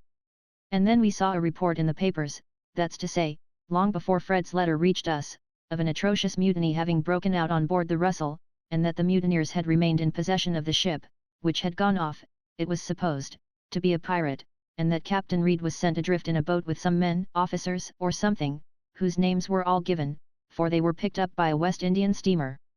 Oh, Margaret! How your father and I turned sick over that list, when there was no name of Frederick Hale. We thought it must be some mistake, for poor Fred was such a fine fellow, only perhaps rather too passionate, and we hoped that the name of Carr, which was in the list, was a misprint for that of Hale. Newspapers are so careless. And towards post time the next day, Papa set off to walk to Southampton to get the papers, and I could not stop at home, so I went to meet him. He was very late, much later than I thought he would have been, and I sat down under the hedge to wait for him. He came at last, his arms hanging loose down, his head sunk, and walking heavily along, as if every step was a labor and a trouble. Margaret, I see him now. Don't go on, Mama. I can understand it all, said Margaret, leaning up caressingly against her mother's side, and kissing her hand. No, you can't, Margaret. No one can who did not see him then. I could hardly lift myself up to go and meet him, everything seemed so to reel around me all at once. And when I got to him, he did not speak, or seem surprised to see me there, more than 3 miles from home, beside the oldham beech tree, but he put my arm in his, and kept stroking my hand, as if he wanted to soothe me to be very quiet under some great heavy blow, and when I trembled so all over that I could not speak, he took me in his arms, and stooped down his head on mine, and began to shake and to cry in a strange muffled, groaning voice, till I, for very fright, stood quite still, and only begging him to tell me what he had heard. And then, with his hand jerking, as if someone else moved it against his will, he gave me a wicked newspaper to read, calling our Frederick a traitor of the blackest dye, a base, ungrateful disgrace to his profession. Oh! I cannot tell what bad words they did not use. I took the paper in my hands as soon as I had read it, I tore it up to little bits, I tore it, oh! I believe, Margaret, I tore it with my teeth. I did not cry. I could not. My cheeks were as hot as fire, and my very eyes burnt in my head. I saw your father looking grave at me. I said it was a lie, and so it was. Months after, this letter came, and you see what provocation Frederick had. It was not for himself, or his own injuries, he rebelled, but he would speak his mind to Captain Reed, and so it went on from bad to worse, and you see, most of the sailors stuck by Frederick. I think, Margaret, she continued, after a pause, in a weak, trembling, exhausted voice, I am glad of it, I am prouder of Frederick standing up against injustice, than if he had been simply a good officer. I am sure I am, said Margaret, in a firm, decided tone. Loyalty and obedience to wisdom and justice are fine, but it is still finer to defy arbitrary power, unjustly and cruelly used, not on behalf of ourselves, but on behalf of others more helpless. For all that, I wish I could see Frederick once more, just once. He was my first baby, Margaret. Mrs. Hale spoke wistfully, and almost as if apologizing for the yearning, craving wish, as though it were a depreciation of her remaining child. But such an idea never crossed Margaret's mind. She was thinking how her mother's desire could be fulfilled. It is 6 or 7 years ago, would they still prosecute him, mother? If he came and stood his trial, what would be the punishment? Surely, he might bring evidence of his great provocation. It would do no good, replied Mrs. Hale. Some of the sailors who accompanied Frederick were taken, and there was a court-martial held on them on board the Amicia. I believed all they said in their defense, poor fellows, because it just agreed with Frederick's story, but it was of no use, and for the first time during the conversation Mrs. Hale began to cry, yet something possessed Margaret to force the information she foresaw, yet dreaded, from her mother. What happened to them, Mamma? Asked she. They were hung at the yard arm, said Mrs. Hale, solemnly. And the worst was that the court, in condemning them to death, said they had suffered themselves to be led astray from their duty by their superior officers. They were silent for a long time. And Frederick was in South America for several years, was he not? Yes. And now he is in Spain. At Cadiz, or somewhere near it. If he comes to England he will be hung. I shall never see his face again, for if he comes to England he will be hung. There was no comfort to be given. Mrs. Hale turned her face to the wall, and lay perfectly still in her mother's despair. Nothing could be said to console her. She took her hand out of Margaret's with a little impatient movement, as if she would fain be left alone with the recollection of her son. When Mr. Hale came in, Margaret went out, oppressed with gloom, and seeing no promise of brightness on any side of the horizon. Chapter 15. Masters and Men. Thought fights with thought, out springs a spark of truth. From the collision of the sword and shield. W. S. Landor. Margaret, said her father, the next day, we must return Mrs. Thornton's call. Your mother is not very well, and thinks she cannot walk so far, but you and I will go this afternoon. As they went, Mr. Hale began about his wife's health, with a kind of veiled anxiety, which Margaret was glad to see awakened at last. Did you consult the doctor, Margaret? Did you send for him? No, Papa, you spoke of his coming to see me. Now I was well. But if I only knew of some good doctor, I would go this afternoon, and ask him to come, for I am sure Mamma is seriously indisposed. She put the truth thus plainly and strongly because her father had so completely shut his mind against the idea, when she had last named her fears. But now the case was changed. He answered in a despondent tone. Do you think she has any hidden complaint? Do you think she is really very ill? Has Dixon said anything? Oh, Margaret! I am haunted by the fear that our coming to Milton has killed her. My poor Maria! Oh, Papa, don't imagine such things, said Margaret, shocked. She is not well, that is all. Many a one is not well for a time, and with good advice gets better and stronger than ever. But has Dixon said anything about her? No. You know Dixon enjoys making a mystery out of trifles, and she has been a little mysterious about Mamma's health, which has alarmed me rather, that is all. Without any reason I dare say. You know, Papa, you said the other day I was getting fanciful. I hope and trust you are. But don't think of what I said then. I like you to be fanciful about your mother's health. Don't be afraid of telling me your fancies. I like to hear them, though I dare say, I spoke as if I was annoyed. But we will ask Mrs. Thornton if she can tell us of a good doctor. We won't throw away our money on any but someone first rate. Stay, we turn up this street. The street did not look as if it could contain any house large enough for Mrs. Thornton's habitation. Her son's presence never gave any impression as to the kind of house he lived in, but, unconsciously, Margaret had imagined that tall, massive, handsomely dressed Mrs. Thornton must live in a house of the same character as herself. Now Marlborough Street consisted of long rows of small houses, with a blank wall here and there, at least that was all they could see from the point at which they entered it. He told me he lived in Marlborough Street, I'm sure, said Mr. Hale, with a much perplexed air. Perhaps it is one of the economies he still practices, to live in a very small house. But here are plenty of people about, let me ask. She accordingly inquired of a passer-by, and was informed that Mr. Thornton lived close to the mill, and had the factory lodge door pointed out to her, at the end of the long dead wall they had noticed. The lodge door was like a common garden door, on one side of it were great closed gates for the ingress and egress of lorries and wagons. The lodge-keeper admitted them into a great oblong yard, on one side of which were offices for the transaction of business, on the opposite, an immense many-windowed mill, whence proceeded the continual clank of machinery and the long groaning roar of the steam engine, enough to deafen those who lived within the enclosure. Opposite to the wall, along which the street ran, on one of the narrow sides of the oblong, was a handsome stone-coped house, blackened, to be sure, by the smoke, but with paint, windows and steps kept scrupulously clean.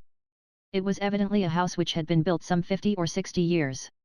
The stone facings, the long, narrow windows, and the number of them, the flights of steps up to the front door, ascending from either side, and guarded by railing, all witnessed to its age. Margaret only wondered why people who could afford to live in so good a house, and keep it in such perfect order, did not prefer a much smaller dwelling in the country, or even some suburb, not in the continual whirl and din of the factory. Her unaccustomed ears could hardly catch her father's voice, as they stood on the steps awaiting the opening of the door. The yard, too, with the great doors in the dead wall as a boundary, was but a dismal lookout for the sitting rooms of the house, as Margaret found when they had mounted the old-fashioned stairs, and been ushered into the drawing room, the 3 windows of which went over the front door and the room on the right-hand side of the entrance. There was no one in the drawing room. It seemed as though no one had been in it since the day when the furniture was bagged up with as much care as if the house was to be overwhelmed with lava, and discovered 1,000 years hence. The walls were pink and gold, the pattern on the carpet represented bunches of flowers on a light ground, but it was carefully covered up in the center by a linen drugget, glazed and colorless. The window curtains were lace, each chair and sofa had its own particular veil of netting or knitting. Great alabaster groups occupied every flat surface, safe from dust under their glass shades. In the middle of the room, right under the bagged-up chandelier, was a large circular table, with smartly bound books arranged at regular intervals round the circumference of its polished surface, like gaily colored spokes of a wheel. Everything reflected light, nothing absorbed it. The whole room had a painfully spotted, spangled, speckled look about it, which impressed Margaret so unpleasantly that she was hardly conscious of the peculiar cleanliness required to keep everything so white and pure in such an atmosphere, or of the trouble that must be willingly expended to secure that effect of icy, snowy discomfort.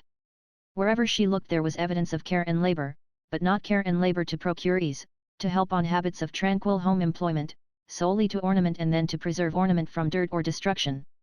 They had leisure to observe, and to speak to each other in low voices, before Mrs. Thornton appeared. They were talking of what all the world might hear, but it is a common effect of such a room as this to make people speak low, as if unwilling to awaken the unused echoes.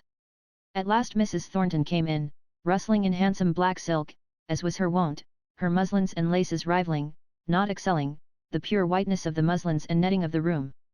Margaret explained how it was that her mother could not accompany them to return Mrs. Thornton's call, but in her anxiety not to bring back her father's fears too vividly, she gave but a bungling account, and left the impression on Mrs. Thornton's mind that Mrs. Hales was some temporary or fanciful fine ladyish indisposition, which might have been put aside had there been a strong enough motive, or that if it was too severe to allow her to come out that day, the call might have been deferred. Remembering, too, the horses to her carriage, hired for her own visit to the Hales, and how Fanny had been ordered to go by Mr. Thornton, in order to pay every respect to them, Mrs. Thornton drew up slightly offended, and gave Margaret no sympathy, indeed, hardly any credit for the statement of her mother's indisposition. "How is Mr. Thornton?" asked Mr. Hale. "I was afraid he was not well, from his hurried note yesterday. My son is rarely ill, and when he is, he never speaks about it, or makes it an excuse for not doing anything. He told me he could not get leisure to read with you last night, sir. He regretted it, I am sure. He values the hours spent with you." "I am sure they are equally agreeable to me," said Mr. Hale. "It makes me feel young again to see his enjoyment and appreciation of all that is fine in classical literature. I have no doubt that classics are very desirable for people who have leisure. But I confess, it was against my judgment that my son renewed his study of them. The time and place in which he lives, seem to me to require all his energy and attention. Classics may do very well for men who loiter away their lives in the country or in colleges, but Milton men ought to have their thoughts and powers absorbed in the work of today. At least, that is my opinion." This last clause she gave out with the pride that apes humility. "But, surely, if the mind is too long directed to one object only, it will get stiff and rigid, and unable to take in many interests," said Margaret. "I do not quite understand what you mean by a mind getting stiff and rigid. Nor do I admire those whirligig characters that are full of this thing today, to be utterly forgetful of it in their new interest tomorrow. Having many interests does not suit the life of a Milton manufacturer. It is or ought to be enough for him to have one great desire, and to bring all the purposes of his life to bear on the fulfillment of that." "And that is?" asked Mr. Hale. Her sallow cheek flushed, and her eye lightened, as she answered. "To hold and maintain a high, honourable place among the merchants of his country, the men of his town. Such a place my son has earned for himself. Go where you will, I don't say in England only, but in Europe, the name of John Thornton of Milton is known and respected amongst all men of business. Of course, it is unknown in the fashionable circles," she continued scornfully. "Idle gentlemen and ladies are not likely to know much of a Milton manufacturer, unless he gets into Parliament, or marries a lord's daughter." Both Mr. Hale and Margaret had an uneasy, ludicrous consciousness that they had never heard of this great name, until Mr. Bell had written them word that Mr. Thornton would be a good friend to have in Milton.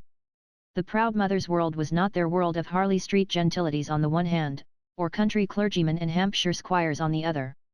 Margaret's face, in spite of all her endeavours to keep it simply listening in its expression, told the sensitive Mrs. Thornton this feeling of hers. "You think you never heard of this wonderful son of mine, Miss Hale? You think I'm an old woman whose ideas are hounded by Milton, and whose own crow is the whitest ever seen?" "No," said Margaret, with some spirit. "It may be true that I was thinking I had hardly heard Mr. Thornton's name before I came to Milton. But since I have come here, I have heard enough to make me respect and admire him, and to feel how much justice and truth there is in what you have said of him." "Who spoke to you of him?" asked Mrs. Thornton, a little mollified, yet jealous lest anyone else's words should not have done him full justice. Margaret hesitated before she replied. She did not like this authoritative questioning. Mr. Hale came in, as he thought, to the rescue. "It was what Mr. Thornton said himself, that made us know the kind of man he was. Was it not, Margaret?" Mrs. Thornton drew herself up, and said. "My son is not the one to tell of his own doings. May I again ask you, Miss Hale, from whose account you formed your favourable opinion of him? A mother is curious and greedy of commendation of her children, you know."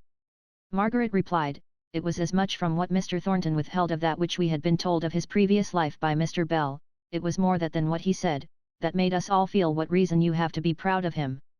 Mr. Bell. What can he know of John? He, living a lazy life in a drowsy college. But I'm obliged to you, Miss Hale. Many a missy young lady would have shrunk from giving an old woman the pleasure of hearing that her son was well spoken of. Why? Asked Margaret, looking straight at Mrs. Thornton, in bewilderment. Why, because I suppose they might have consciences that told them how surely they were making the old mother into an advocate for them, in case they had any plans on the son's heart. She smiled a grim smile, for she had been pleased by Margaret's frankness, and perhaps she felt that she had been asking questions too much as if she had a right to catechise. Margaret laughed outright at the notion presented to her, laughed so merrily that it grated on Mrs. Thornton's ear, as if the words that called forth that laugh must have been utterly and entirely ludicrous. Margaret stopped her merriment as soon as she saw Mrs. Thornton's annoyed look. I beg your pardon, madam. But I really am very much obliged to you for exonerating me from making any plans on Mr. Thornton's heart. Young ladies have, before now, said Mrs. Thornton, stiffly. I hope Miss Thornton is well, put in Mr. Hale, desirous of changing the current of the conversation. She is as well as she ever is. She is not strong, replied Mrs. Thornton, shortly. And Mr. Thornton? I suppose I may hope to see him on Thursday. I cannot answer for my son's engagements. There is some uncomfortable work going on in the town, a threatening of a strike. If so, his experience and judgment will make him much consulted by his friends. But I should think he could come on Thursday. At any rate, I am sure he will let you know if he cannot. A strike? Asked Margaret. What for? What are they going to strike for? For the mastership and ownership of other people's property, said Mrs. Thornton, with a fierce snort. That is what they always strike for. If my son's work people strike, I will only say they are a pack of ungrateful hounds. But I have no doubt they will. They are wanting higher wages, I suppose, asked Mr. Hale. That is the face of the thing. But the truth is, they want to be masters, and make the masters into slaves on their own ground. They are always trying at it, they always have it in their minds, and every 5 or 6 years, there comes a struggle between masters and men. They'll find themselves mistaken this time, I fancy, a little out of their reckoning. If they turn out, they mayn't find it so easy to go in again. I believe, the masters have a thing or two in their heads which will teach the men not to strike again in a hurry, if they try it this time. Does it make the town very rough? Asked Margaret. Of course it does. But surely you are not a coward, are you? Milton is not the place for cowards. I have known the time when I have had to thread my way through a crowd of white, angry men, all swearing they would have Mackinson's blood as soon as he ventured to show his nose out of his factory, and he, knowing nothing of it, someone had to go and tell him, or he was a dead man, and it needed to be a woman, so I went. And when I got in, I could not get out. It was as much as my life was worth. So I went up to the roof, where there were stones piled ready to drop on the heads of the crowd, if they tried to force the factory doors. And I would have lifted those heavy stones, and dropped them with as good an aim as the best man there, but that I fainted with the heat I had gone through. If you live in Milton, you must learn to have a brave heart, Miss Hale. I would do my best, said Margaret rather pale. I do not know whether I am brave or not till I am tried, but I am afraid I should be a coward. South country people are often frightened by what our Darkshire men and women only call living and struggling. But when you've been 10 years among a people who are always owing their betters a grudge, and only waiting for an opportunity to pay it off, you'll know whether you are a coward or not, take my word for it. Mr. Thornton came that evening to Mr. Hale's. He was shown up into the drawing room, where Mr. Hale was reading aloud to his wife and daughter. I am come partly to bring you a note from my mother, and partly to apologize for not keeping to my time yesterday. The note contains the address you asked for, Dr. Donaldson. Thank you, said Margaret, hastily, holding out her hand to take the note, for she did not wish her mother to hear that they had been making any inquiry about a doctor. She was pleased that Mr. Thornton seemed immediately to understand her feeling. He gave her the note without another word of explanation. Mr. Hale began to talk about the strike. Mr. Thornton's face assumed a likeness to his mother's worst expression, which immediately repelled the watching Margaret. Yes, the fools will have a strike. Let them. It suits us well enough. But we gave them a chance. They think trade is flourishing as it was last year. We see the storm on the horizon and draw in our sails. But because we don't explain our reasons, they won't believe we're acting reasonably. We must give them line and letter for the way we choose to spend or save our money. Henderson tried a dodge with his men, out at Ashley, and failed. He rather wanted a strike, it would have suited his book well enough. So when the men came to ask for the 5 per cent they are claiming, he told them he'd think about it, and give them his answer on the payday, knowing all the while what his answer would be, of course, but thinking he'd strengthen their conceit of their own way. However, they were too deep for him, and heard something about the bad prospects of trade. So in they came on the Friday, and drew back their claim, and now he's obliged to go on working. But we Milton masters have today sent in our decision. We won't advance a penny. We tell them we may have to lower wages, but can't afford to raise. So here we stand, waiting for their next attack. And what will that be? Asked Mr. Hale. I conjecture a simultaneous strike. You will see Milton without smoke in a few days, I imagine, Miss Hale. But why? Asked she, could you not explain what good reason you had for expecting a bad trade? I don't know whether I use the right words, but you will understand what I mean. Do you give your servants reasons for your expenditure, or your economy in the use of your own money? We, the owners of capital, have a right to choose what we will do with it. A human right, said Margaret, very low. I beg your pardon, I did not hear what you said. I would rather not repeat it, said she, it related to a feeling which I do not think you would share. Won't you try me, pleaded he, his thoughts suddenly bent upon learning what she had said. She was displeased with his pertinacity, but did not choose to affix too much importance to her words. I said you had a human right. I meant that there seemed no reason but religious ones, why you should not do what you like with your own. I know we differ in our religious opinions, but don't you give me credit for having some, though not the same as yours. He was speaking in a subdued voice, as if to her alone. She did not wish to be so exclusively addressed. She replied out in her usual tone. I do not think that I have any occasion to consider your special religious opinions in the affair. All I meant to say is, that there is no human law to prevent the employers from utterly wasting or throwing away all their money, if they choose, but that there are passages in the Bible which would rather imply, to me at least, that they neglected their duties as stewards if they did so. However, I know so little about strikes and rate of wages and capital and labor, that I had better not talk to a political economist like you. Nay, the more reason, said he eagerly. I shall only be too glad to explain to you all that may seem anomalous or mysterious to a stranger, especially at a time like this, when our doings are sure to be canvassed by every scribbler who can hold a pen. Thank you, she answered, coldly. Of course, I shall apply to my father in the first instance for any information he can give me, if I get puzzled with living here amongst this strange society. You think it strange? Why? I don't know, I suppose because, on the very face of it, I see two classes dependent on each other in every possible way, yet each evidently regarding the interests of the other as opposed to their own. I never lived in a place before where there were two sets of people always running each other down. Who have you heard running the masters down? I don't ask who you have heard abusing the men, for I see you persist in misunderstanding what I said the other day. But who have you heard abusing the masters? Margaret reddened, then smiled as she said. I am not fond of being catechised. I refuse to answer your question. Besides, it has nothing to do with the fact. You must take my word for it, that I have heard some people, or, it may be, only some one of the work people speak as though it were the interest of the employers to keep them from acquiring money, that it would make them too independent if they had a sum in the savings bank. I dare say it was that man Higgins who told you all this, said Mrs. Hale. Mr. Thornton did not appear to hear what Margaret evidently did not wish him to know. But he caught it nevertheless. I heard, moreover, that it was considered to the advantage of the masters to have ignorant workmen, not hedge lawyers, as Captain Lennox used to call those men in his company who questioned and would know the reason for every order. This latter part of her sentence she addressed rather to her father than to Mr. Thornton. Who is Captain Lennox? Asked Mr. Thornton of himself, with a strange kind of displeasure, that prevented him for the moment from replying to her. Her father took up the conversation. You never were fond of schools, Margaret, or you would have seen and known before this how much is being done for education in Milton. No, she said, with sudden meekness. I know I do not care enough about schools. But the knowledge and the ignorance of which I was speaking did not relate to reading and writing, the teaching or information one can give to a child. I am sure, that what was meant was ignorance of the wisdom that shall guide men and women. I hardly know what that is.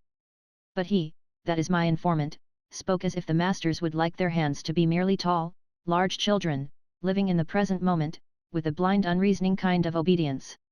In short, Miss Hale, it is very evident that your informant found a pretty ready listener to all the slander he chose to utter against the masters, said Mr. Thornton, in an offended tone. Margaret did not reply. She was displeased at the personal character Mr. Thornton affixed to what she had said. Mr. Hale spoke next. I must confess that, although I have not become so intimately acquainted with any workman as Margaret has, I am very much struck by the antagonism between the employer and the employed, on the very surface of things. I even gather this impression from what you yourself have from time to time said. Mr. Thornton paused a while before he spoke. Margaret had just left the room, and he was vexed at the state of feeling between himself and her. However, the little annoyance, by making him cooler and more thoughtful, gave a greater dignity to what he said. My theory is, that my interests are identical with those of my work people, and vice versa. Miss Hale, I know, does not like to hear men called hands, so I won't use that word, though it comes most readily to my lips as the technical term, whose origin, whatever it was, dates before my time. On some future day, in some millennium, in Utopia, this unity may be brought into practice, just as I can fancy a republic the most perfect form of government. We will read Plato's Republic as soon as we have finished Homer. Well, in the Platonic year, it may fall out that we are all, men, women, and children, fit for a republic, but give me a constitutional monarchy in our present state of morals and intelligence. In our infancy we require a wise despotism to govern us. Indeed, long past infancy, children and young people are the happiest under the unfailing laws of a discreet firm authority. I agree with Miss Hale so far as to consider our people in the condition of children, while I deny that we, the masters, have anything to do with the making or keeping them so. I maintain that despotism is the best kind of government for them, so that in the hours in which I come in contact with them I must necessarily be an autocrat. I will use my best discretion, from no humbug or philanthropic feeling, of which we have had rather too much in the North, to make wise laws and come to just decisions in the conduct of my business, laws and decisions which work for my own good in the first instance, for theirs in the second, but I will neither be forced to give my reasons, nor flinch from what I have once declared to be my resolution. Let them turn out. I shall suffer as well as they, but in the end they will find I have not bated nor altered one jot. Margaret had re-entered the room and was sitting at her work, but she did not speak. Mr. Hale answered. I dare say I am talking in great ignorance, but from the little I know, I should say that the masses were already passing rapidly into the troublesome stage which intervenes between childhood and manhood, in the life of the multitude as well as that of the individual. Now, the error which many parents commit in the treatment of the individual at this time is, insisting on the same unreasoning obedience as when all he had to do in the way of duty was, to obey the simple laws of come when you are called, and do as you are bid. But a wise parent humors the desire for independent action, so as to become the friend and adviser when his absolute rule shall cease. If I get wrong in my reasoning, recollect, it is you who adopted the analogy. Very lately, said Margaret, I heard a story of what happened in Nuremberg only 3 or 4 years ago. A rich man there lived alone in one of the immense mansions which were formerly both dwellings and warehouses. It was reported that he had a child, but no one knew of it for certain. For 40 years this rumor kept rising and falling, never utterly dying away. After his death it was found to be true. He had a son, an overgrown man, with the unexercised intellect of a child, whom he had kept up in that strange way, in order to save him from temptation and error. But, of course, when this great old child was turned loose in the world, every bad counselor had power over him. He did not know good from evil. His father had made the blunder of bringing him up in ignorance and taking it for innocence, and after 14 months of riotous living, the city authorities had to take charge of him, in order to save him from starvation. He could not even use words effectively enough to be a successful beggar. I used the comparison, suggested by Miss Hale, of the position of the master to that of a parent, so I ought not to complain of your turning the simile into a weapon against me. But, Mr. Hale, when you were setting up a wise parent as a model for us, you said he humored his children in their desire for independent action. Now certainly, the time is not come for the hands to have any independent action during business hours. I hardly know what you would mean by it then. And I say, that the masters would be trenching on the independence of their hands, in a way that I, for one, should not feel justified in doing, if we interfered too much with the life they lead out of the mills. Because they labor 10 hours a day for us, I do not see that we have any right to impose leading strings upon them for the rest of their time. I value my own independence so highly that I can fancy no degradation greater than that of having another man perpetually directing and advising and lecturing me, or even planning too closely in any way about my actions. He might be the wisest of men or the most powerful, I should equally rebel and resent his interference. I imagine this is a stronger feeling in the north of England than in the south. I beg your pardon, but is not that because there has been none of the equality of friendship between the adviser and advised classes? Because every man has had to stand in an unchristian and isolated position, apart from and jealous of his brother man, constantly afraid of his rights being trenched upon. I only state the fact. I am sorry to say, I have an appointment at 8 o'clock, and I must just take facts as I find them tonight, without trying to account for them, which, indeed, would make no difference in determining how to act as things stand. The facts must be granted. But, said Margaret in a low voice, it seems to me that it makes all the difference in the world. Her father made a sign to her to be silent, and allow Mr. Thornton to finish what he had to say. He was already standing up and preparing to go. You must grant me this one point. Given a strong feeling of independence in every Darkshire man, have I any right to obtrude my views, of the manner in which he shall act, upon another, hating it as I should do most vehemently myself, merely because he has laboured to sell and I capital to buy? Not in the least, said Margaret, determined to say just this one thing, not in the least because of your labour and capital positions, whatever they are, but because you are a man, dealing with a set of men over whom you have, whether you reject the use of it or not, immense power, just because your lives and your welfare are so constantly and intimately interwoven. God has made us so that we must be mutually dependent. We may ignore our own dependence, or refuse to acknowledge that others depend upon us in more respects than the payment of weekly wages, but the thing must be, nevertheless. Neither you nor any other master can help yourselves. The most proudly independent man depends on those around him for their insensible influence on his character, his life. And the most isolated of all your Darkshire egos has dependents clinging to him on all sides, he cannot shake them off, any more than the great rock he resembles can shake off. Pray don't go into similes, Margaret, you have led us off once already, said her father, smiling, yet uneasy at the thought that they were detaining Mr. Thornton against his will, which was a mistake, for he rather liked it, as long as Margaret would talk, although what she said only irritated him. Just tell me, Miss Hale, are you yourself ever influenced? No, that is not a fair way of putting it, but if you are ever conscious of being influenced by others, and not by circumstances, have those others been working directly or indirectly? Have they been labouring to exhort, to enjoin, to act rightly for the sake of example, or have they been simple, true men, taking up their duty, and doing it unflinchingly, without a thought of how their actions were to make this man industrious, that man saving? Why, if I were a workman, I should be 20 times more impressed by the knowledge that my master was honest, punctual, quick, resolute in all his doings, and hands are keener spies even than valets, than by any amount of interference, however kindly meant, with my ways of going on out of work hours. I do not choose to think too closely on what I am myself, but, I believe, I rely on the straightforward honesty of my hands, and the open nature of their opposition, in contradistinction to the way in which the turnout will be managed in some mills, just because they know I scorn to take a single dishonourable advantage, or do an underhand thing myself. It goes farther than a whole course of lectures on honesty is the best policy, life diluted into words. No, no. What the master is, that will the men be, without overmuch taking thought on his part. That is a great admission, said Margaret, laughing. When I see men violent and obstinate, in pursuit of their rights, I may safely infer that the master is the same, that he is a little ignorant of that spirit which suffereth long, and is kind, and seeketh not her own. You are just like all strangers who don't understand the working of our system, Miss Hale, said he, hastily. You suppose that our men are puppets of dough, ready to be moulded into any amiable form we please. You forget we have only to do with them for less than a third of their lives, and you seem not to perceive that the duties of a manufacturer are far larger and wider than those merely of an employer of labour. We have a wide commercial character to maintain, which makes us into the great pioneers of civilization. It strikes me, said Mr. Hale, smiling, that you might pioneer a little at home. They are a rough, heathenish set of fellows, these Milton men of yours. They are that, replied Mr. Thornton. Rosewater surgery won't do for them. Cromwell would have made a capital mill owner, Miss Hale. I wish we had him to put down this strike for us. Cromwell is no hero of mine, she said, coldly.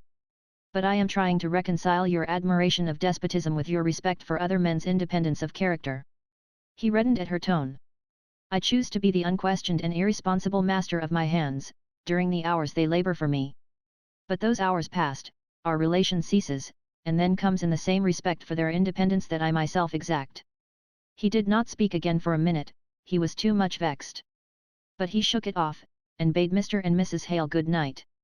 Then, drawing near to Margaret, he said in a lower voice. I spoke hastily to you once this evening, and I am afraid, rather rudely. But you know I am but an uncouth Milton manufacturer, will you forgive me?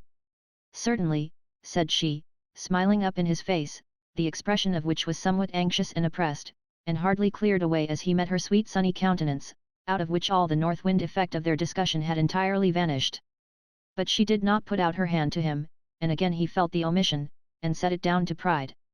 Chapter 16. The Shadow of Death. Trust in that veiled hand, which leads none by the path that he would go. And always be for change prepared. For the world's law is ebb and flow. From the Arabic. The next afternoon Dr. Donaldson came to pay his first visit to Mrs. Hale. The mystery that Margaret hoped their late habits of intimacy had broken through was resumed. She was excluded from the room, while Dixon was admitted. Margaret was not a ready lover, but where she loved passionately, and with no small degree of jealousy. She went into her mother's bedroom, just behind the drawing room, and paced it up and down, while awaiting the doctor's coming out. Every now and then she stopped to listen, she fancied she heard a moan. She clenched her hands tight, and held her breath. She was sure she heard a moan. Then all was still for a few minutes more, and then there was the moving of chairs, the raised voices, all the little disturbances of leave-taking.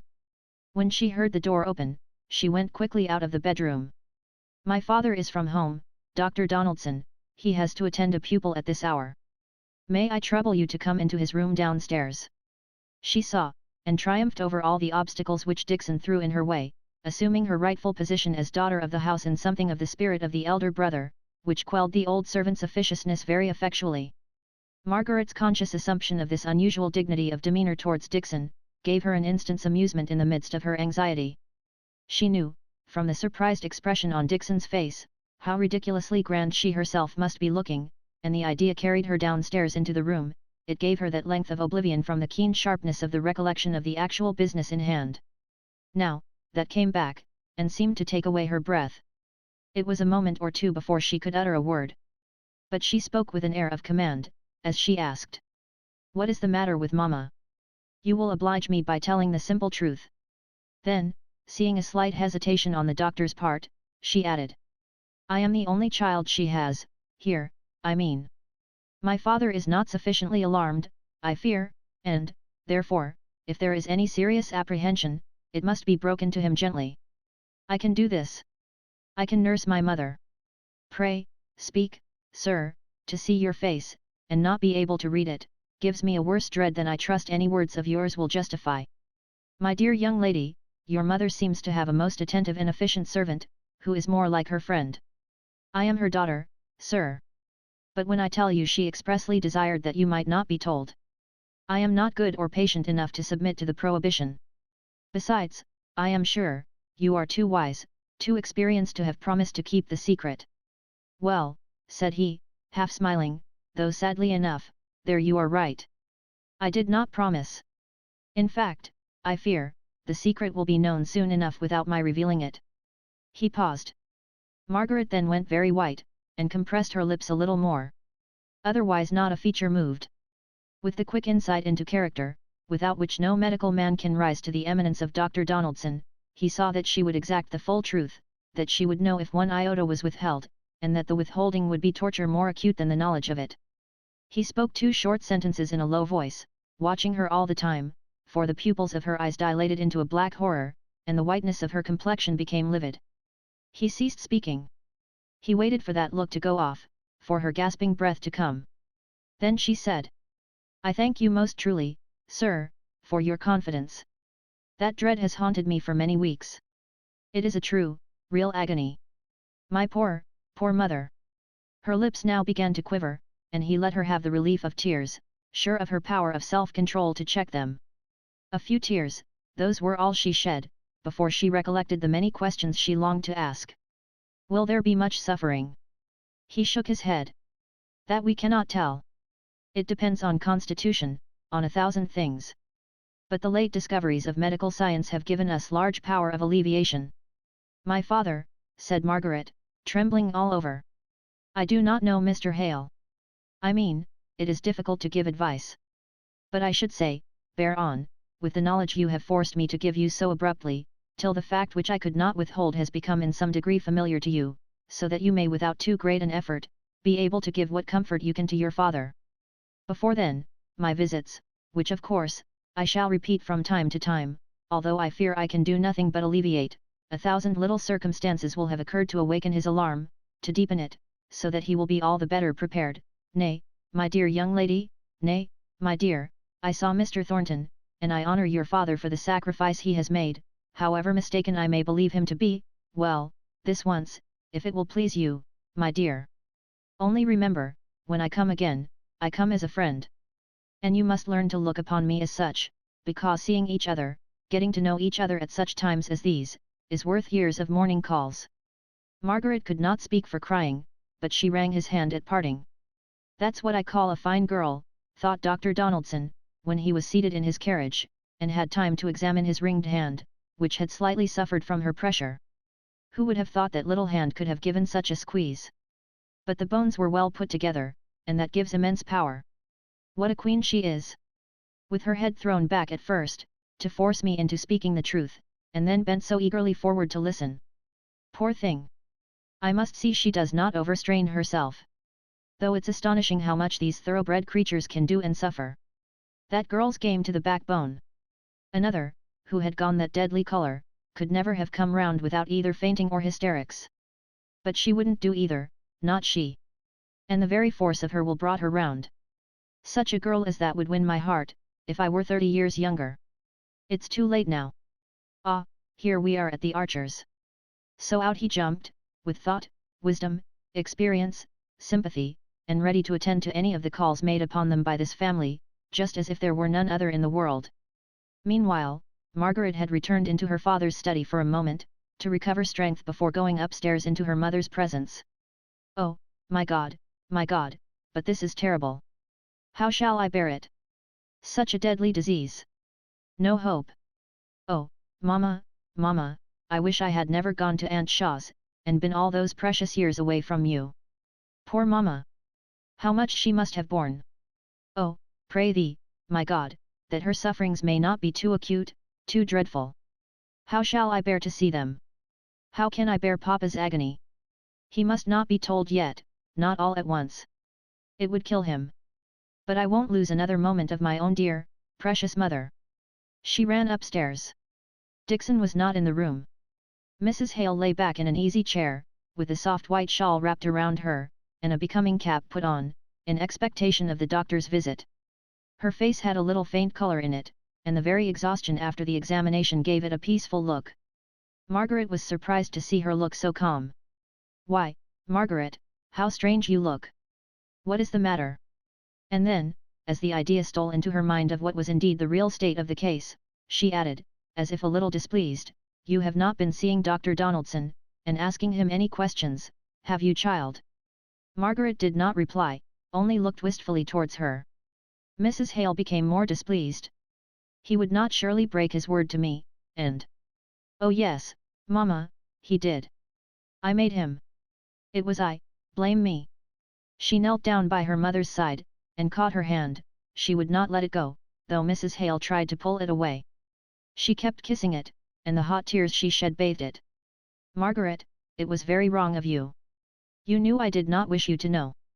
But, as if tired with the contest, she left her hand in Margaret's clasp, and by she returned the pressure faintly. That encouraged Margaret to speak. Oh, Mamma, let me be your nurse. I will learn anything Dixon can teach me. But you know I am your child, and I do think I have a right to do everything for you. You don't know what you are asking, said Mrs. Hale, with a shudder. Yes, I do. I know a great deal more than you are aware of. Let me be your nurse. Let me try, at any rate. No one has ever, shall ever try so hard as I will do. It will be such a comfort, Mamma. My poor child. Well, you shall try. Do you know, Margaret, Dixon and I thought you would quite shrink from me if you knew. Dixon thought, said Margaret, her lip curling. Dixon could not give me credit for enough true love, for as much as herself. She thought, I suppose, that I was one of those poor sickly women who like to lie on rose leaves, and be fanned all day. Don't let Dixon's fancies come any more between you and me, Mamma. Don't please, implored she. Don't be angry with Dixon, said Mrs. Hale, anxiously. Margaret recovered herself. No. I won't. I will try and be humble, and learn her ways, if you will only let me do all I can for you. Let me be in the first place, Mother, I am greedy of that. I used to fancy you would forget me while I was away at Aunt Shaw's, and cry myself to sleep at nights with that notion in my head. And I used to think, how will Margaret bear our makeshift poverty after the thorough comfort and luxury in Harley Street, till I have many a time been more ashamed of your seeing our contrivances at Hellstone than of any stranger finding them out. Oh, Mamma, and I did so enjoy them. They were so much more amusing than all the jog-trot Harley Street ways. The wardrobe shelf with handles that served as a supper tray on grand occasions. And the old tea chest stuffed and covered for ottomans. I think what you call the makeshift contrivances at dear Hellstone were a charming part of the life there. I shall never see Hellstone again, Margaret, said Mrs. Hale, the tears welling up into her eyes. Margaret could not reply. Mrs. Hale went on. While I was there, I was forever wanting to leave it. Every place seemed pleasanter. And now I shall die far away from it. I am rightly punished. You must not talk so, said Margaret impatiently. He said you might live for years. Oh, Mother! We will have you back at Hellstone yet. No, never. That I must take as a just penance. But, Margaret, Frederick. At the mention of that one word, she suddenly cried out loud, as in some sharp agony. It seemed as if the thought of him upset all her composure, destroyed the calm, overcame the exhaustion. Wild passionate cry succeeded to cry, Frederick! Frederick! Come to me! I am dying! Little firstborn child, come to me once again! She was in violent hysterics. Margaret went and called Dixon in terror. Dixon came in a huff, and accused Margaret of having overexcited her mother. Margaret bore all meekly, only trusting that her father might not return. In spite of her alarm, which was even greater than the occasion warranted, she obeyed all Dixon's directions promptly and well without a word of self-justification. By so doing she mollified her accuser. They put her mother to bed, and Margaret sate by her till she fell asleep, and afterwards till Dixon beckoned her out of the room, and, with a sour face, as if doing something against the grain, she bade her drink a cup of coffee which she had prepared for her in the drawing-room, and stood over her in a commanding attitude as she did so. You shouldn't have been so curious, miss, and then you wouldn't have needed to fret before your time. It would have come soon enough. And now, I suppose, you'll tell master, and a pretty household I shall have of you. No, Dixon, said Margaret, sorrowfully, I will not tell papa. He could not bear it as I can. And by way of proving how well she bore it, she burst into tears. I knew how it would be. Now you'll waken your mamma, just after she's gone to sleep so quietly. Miss Margaret, my dear, I've had to keep it down this many a week, and though I don't pretend I can love her as you do, yet I loved her better than any other man, woman, or child. No one but Master Frederick ever came near her in my mind. Ever since Lady Beresford's maid first took me in to see her dressed out in white crape and corn ears and scarlet poppies, and I ran a needle down into my finger, and broke it in, and she tore up her worked pocket handkerchief, after they'd cut it out, and came in to wet the bandages again with lotion when she returned from the ball, where she'd been the prettiest young lady of all. I've never loved anyone like her. I little thought then that I should live to see her brought so low. I don't mean no reproach to nobody. Many a one calls you pretty and handsome, and what not. Even in this smoky place, enough to blind one's eyes, the owls can see that. But you'll never be like your mother for beauty, never, not if you live to be 100. Mamma is very pretty still. Poor mamma! Now don't ye set off again, or I shall give way at last, whimpering. You'll never stand master's coming home, and questioning, at this rate. Go out and take a walk, and come in something like. Many's the time I've longed to walk it off, the thought of what was the matter with her, and how it must all end. Oh, Dixon, said Margaret, how often I've been cross with you, not knowing what a terrible secret you had to bear. Bless you, child. I like to see you showing a bit of a spirit. It's the good old Beresford blood. Why, the last Sir John but 2 shot his steward down, there where he stood, for just telling him that he racked the tenants, and he'd racked the tenants till he could get no more money off them than he could get skin off a flint. Well, Dixon, I won't shoot you, and I'll try not to be cross again. You never have.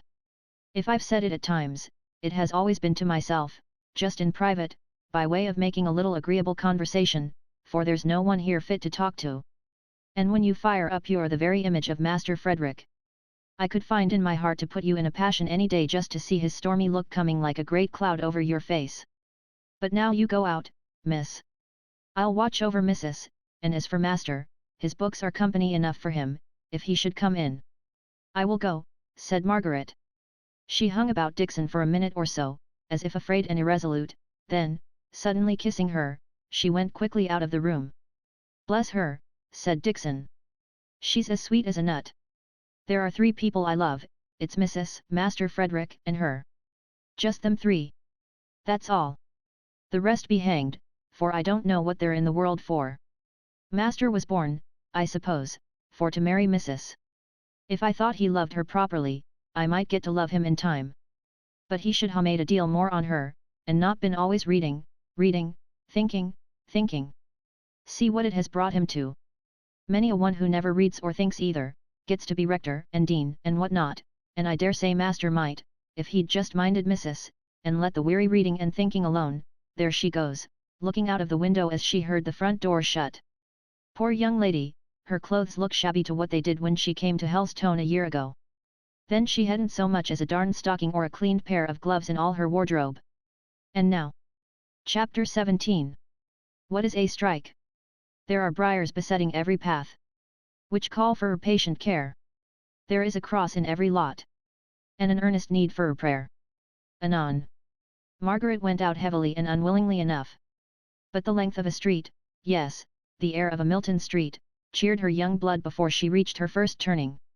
Her step grew lighter, her lip redder.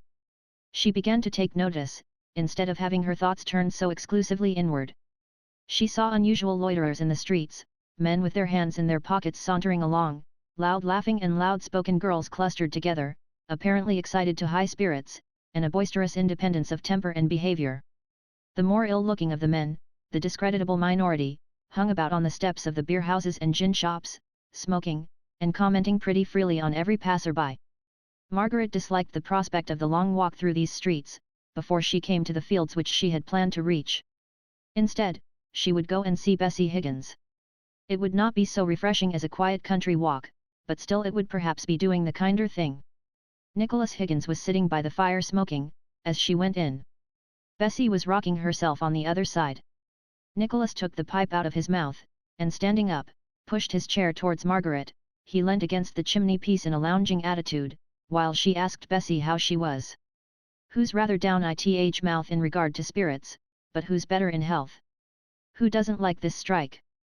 Who's a deal too much set on peace and quietness at any price?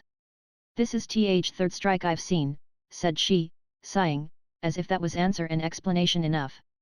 Well, 3rd time pays for all. See if we don't dang masters this time.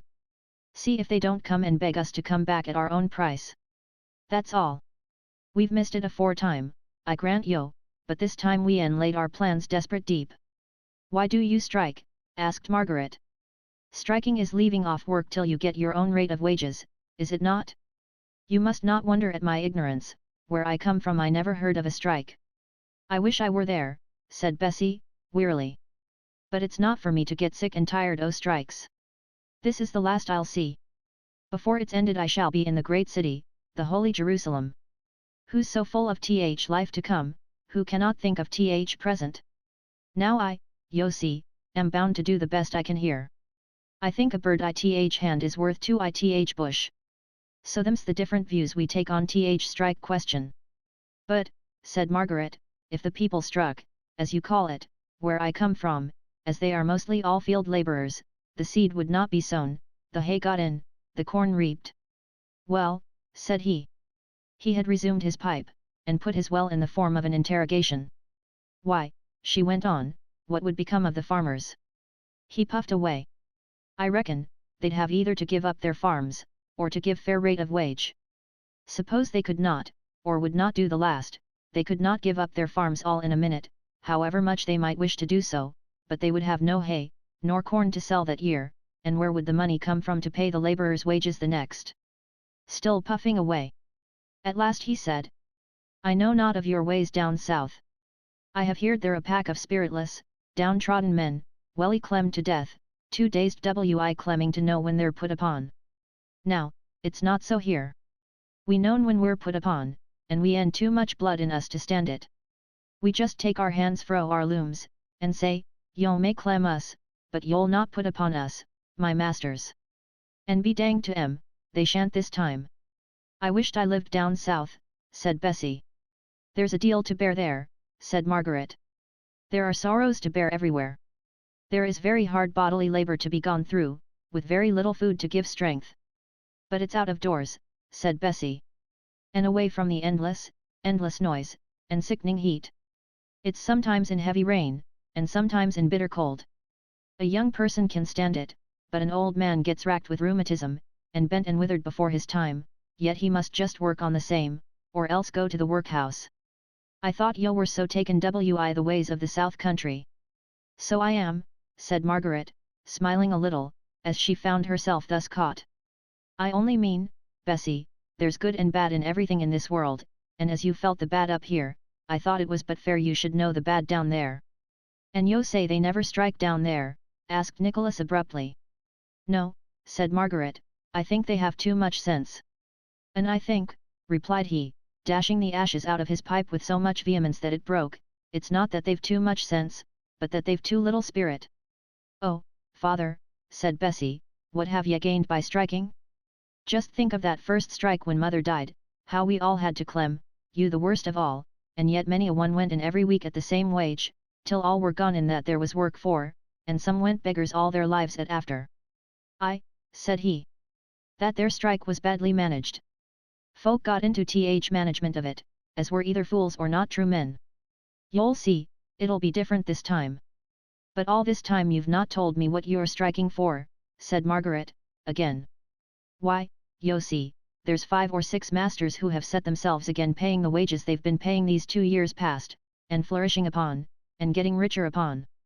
And now they come to us, and say we're to take less. And we won't. We'll just clem them to death first, and see who'll work for 'em then. They'll have killed the goose that laid 'em the golden eggs, I reckon. And so you plan dying, in order to be revenged upon them. No, said he, I do not. I just look forward to the chance of dying at my post sooner than yield. That's what folk call fine and honourable in a soldier, and why not in a poor weaver chap? But, said Margaret, a soldier dies in the cause of the nation, in the cause of others. He laughed grimly.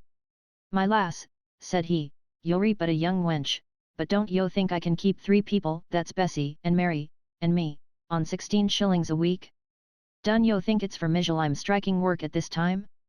It is just as much in the cause of others as yon soldier, only Emmapen, the cause he dies for is just that of somebody he never clapped eyes on, nor heard on all his born days, while I take up John Butcher's cause, as lives next door but one, wi a sickly wife, and 8 childer, none on factory age, and I don't take up his cause only, though he's a poor good for naught, as can only manage 2 looms at a time, but I take up cause o' justice.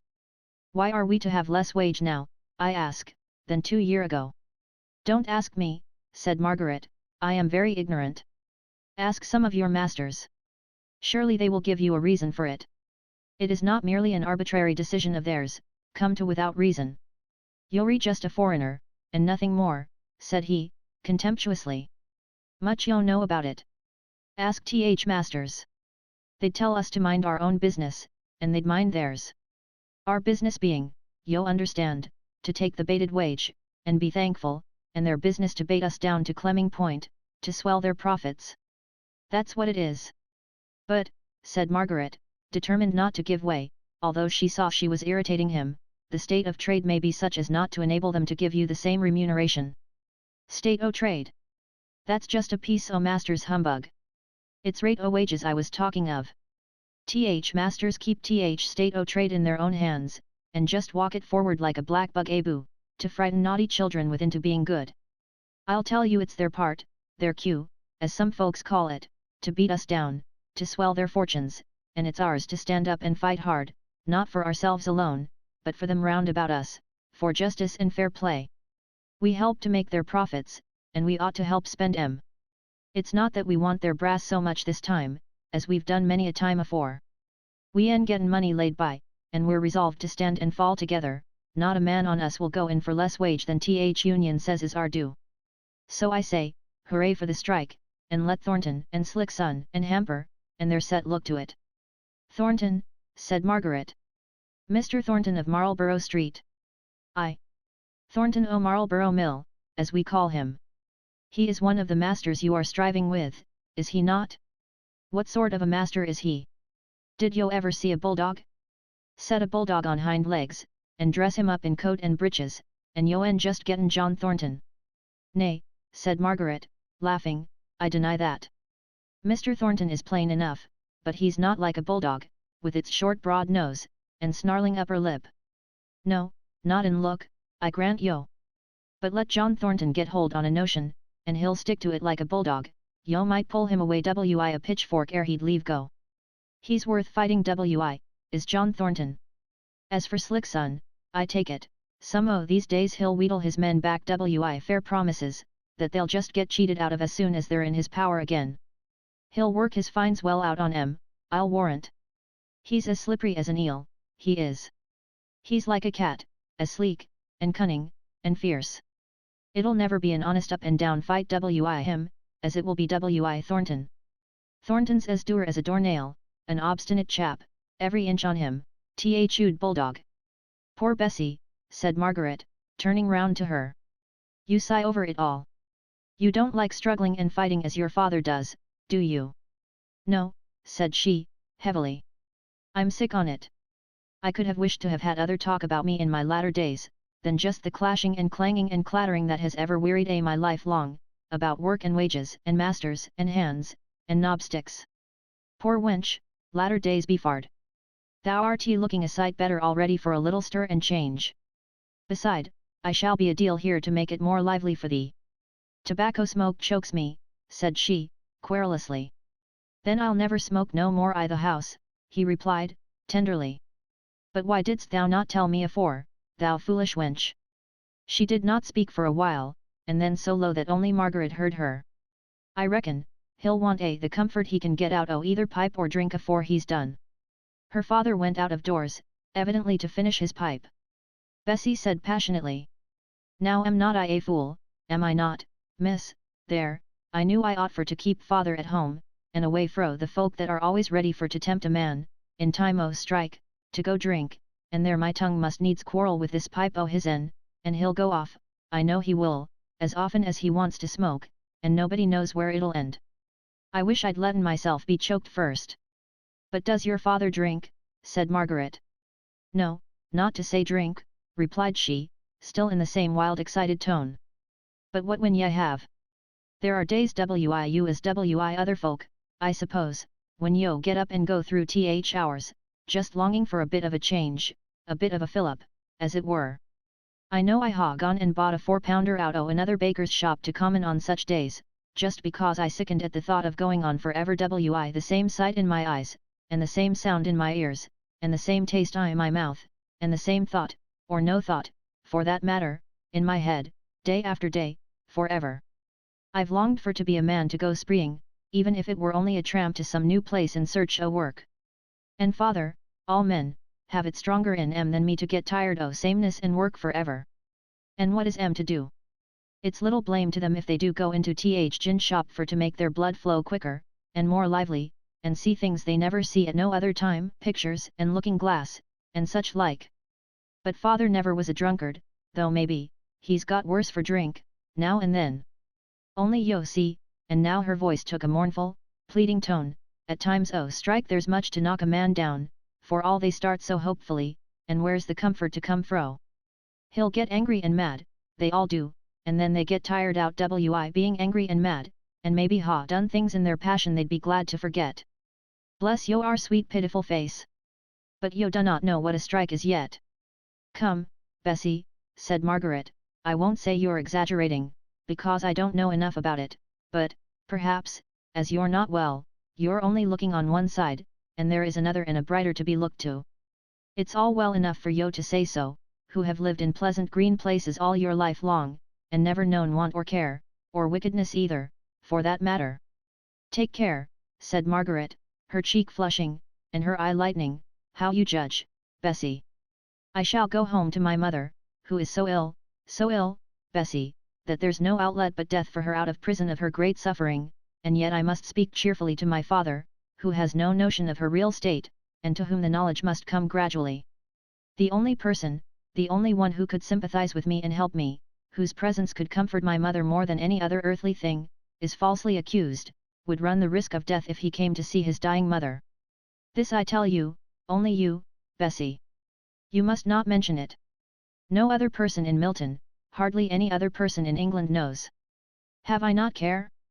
Do I not know anxiety, though I go about well dressed, and have food enough? Oh, Bessie, God is just, and our lots are well portioned out by him, although none but he knows the bitterness of our souls. I ask your pardon, replied Bessie, humbly. Sometimes, when I've thought all my life, and the little pleasure I've had in it, I've believed that, maybe, I was one of those doomed to die by the falling of a star from heaven, and the name of the star is called wormwood, and the third part of the waters became wormwood, and men died of the waters, because they were made bitter. One can bear pain and sorrow better if one thinks it has been prophesied long before for one, somehow, then it seems as if my pain was needed for the fulfillment, otherways it seems all sent for nothing. Nay, Bessie, think, said Margaret. God does not willingly inflict. Don't dwell so much on the prophecies, but read the clearer parts of the Bible. I dare say it would be wiser, but where would I hear such grand words of promise, hear tell o anything so far different fro this dreary world, and this town above as in Revelations? Many's the time I've repeated the verses in the 7th chapter to myself, just for the sound. It's as good as an organ, and as different from every day, too. No, I cannot give up Revelations. It gives me more comfort than any other book the Bible. Let me come and read you some of my favorite chapters. I, said she greedily, come. Father will maybe hear yo. He's DWI my talking, he says it's all not to do with the things today, and that's his business. Where is your sister? Gone fustian cutting. I were loath to let her go, but somehow we must live, and Union can't afford us much. Now I must go.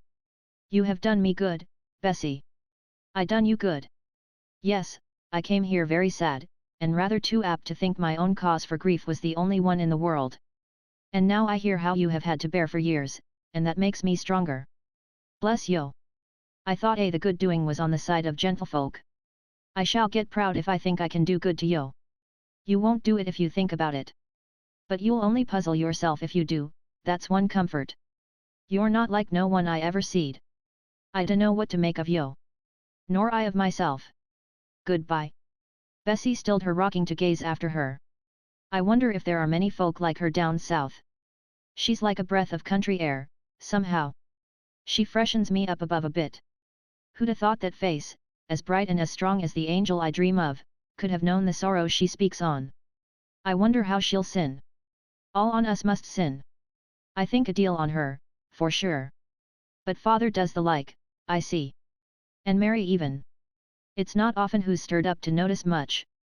Chapter 18. Likes and dislikes. My heart revolts within me, and two voices make themselves audible within my bosom.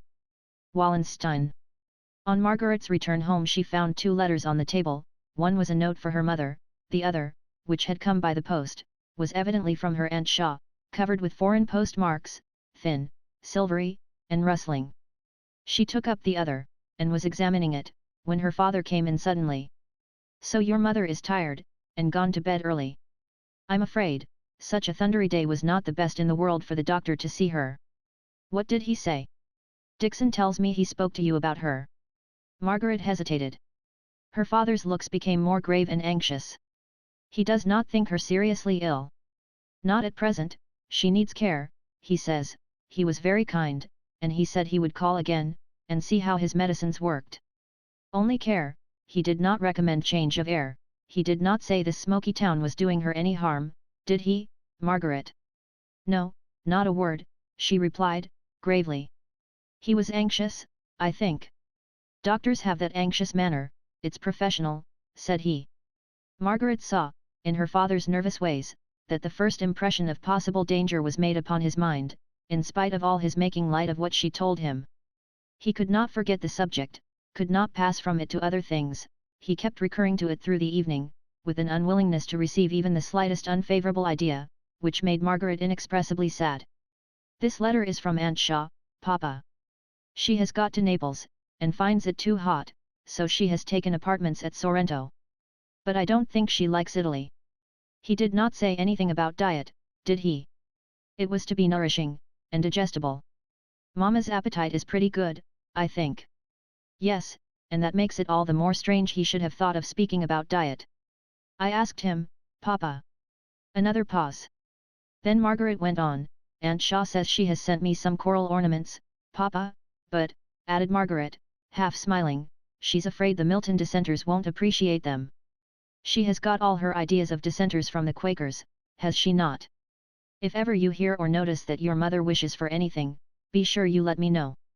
I am so afraid she does not tell me always what she would like. Pray, see after that girl Mrs. Thornton named. If we had a good, efficient house servant, Dixon could be constantly with her, and I'd answer for it we'd soon set her up amongst us, if care will do it. She's been very much tired of late, with the hot weather, and the difficulty of getting a servant. A little rest will put her quite to rights, Margaret?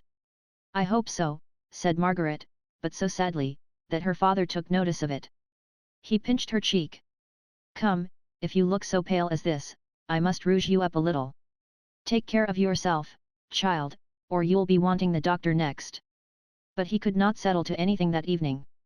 He was continually going backwards and forwards, on laborious tiptoe, to see if his wife was still asleep.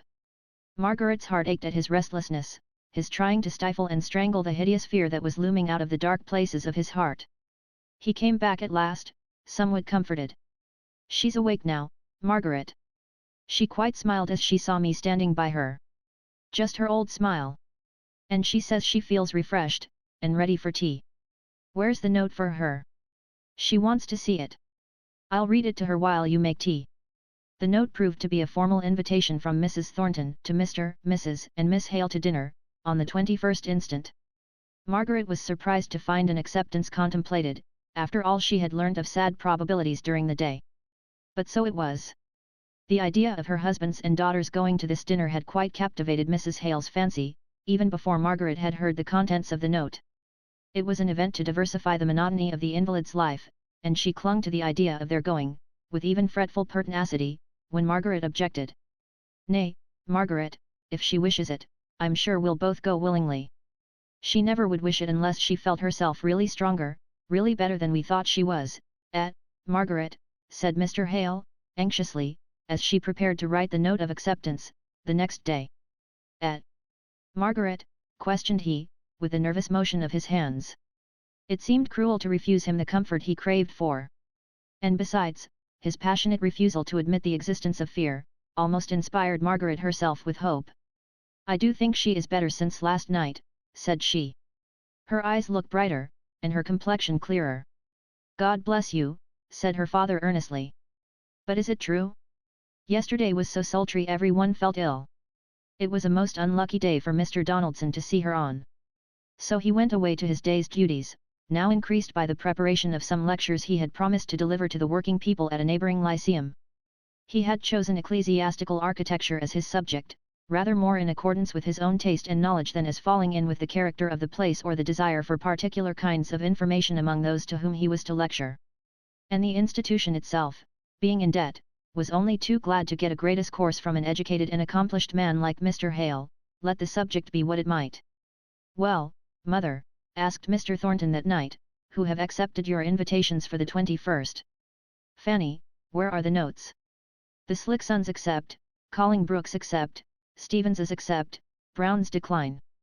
Hales, father and daughter come, mother too great an invalid, Macpherson's come, and Mr. Horsfall, and Mr. Young. I was thinking of asking the Porters, as the Browns can't come. Very good. Do you know, I'm really afraid Mrs. Hale is very far from well, from what Dr. Donaldson says. It's strange of them to accept a dinner invitation if she's very ill, said Fanny.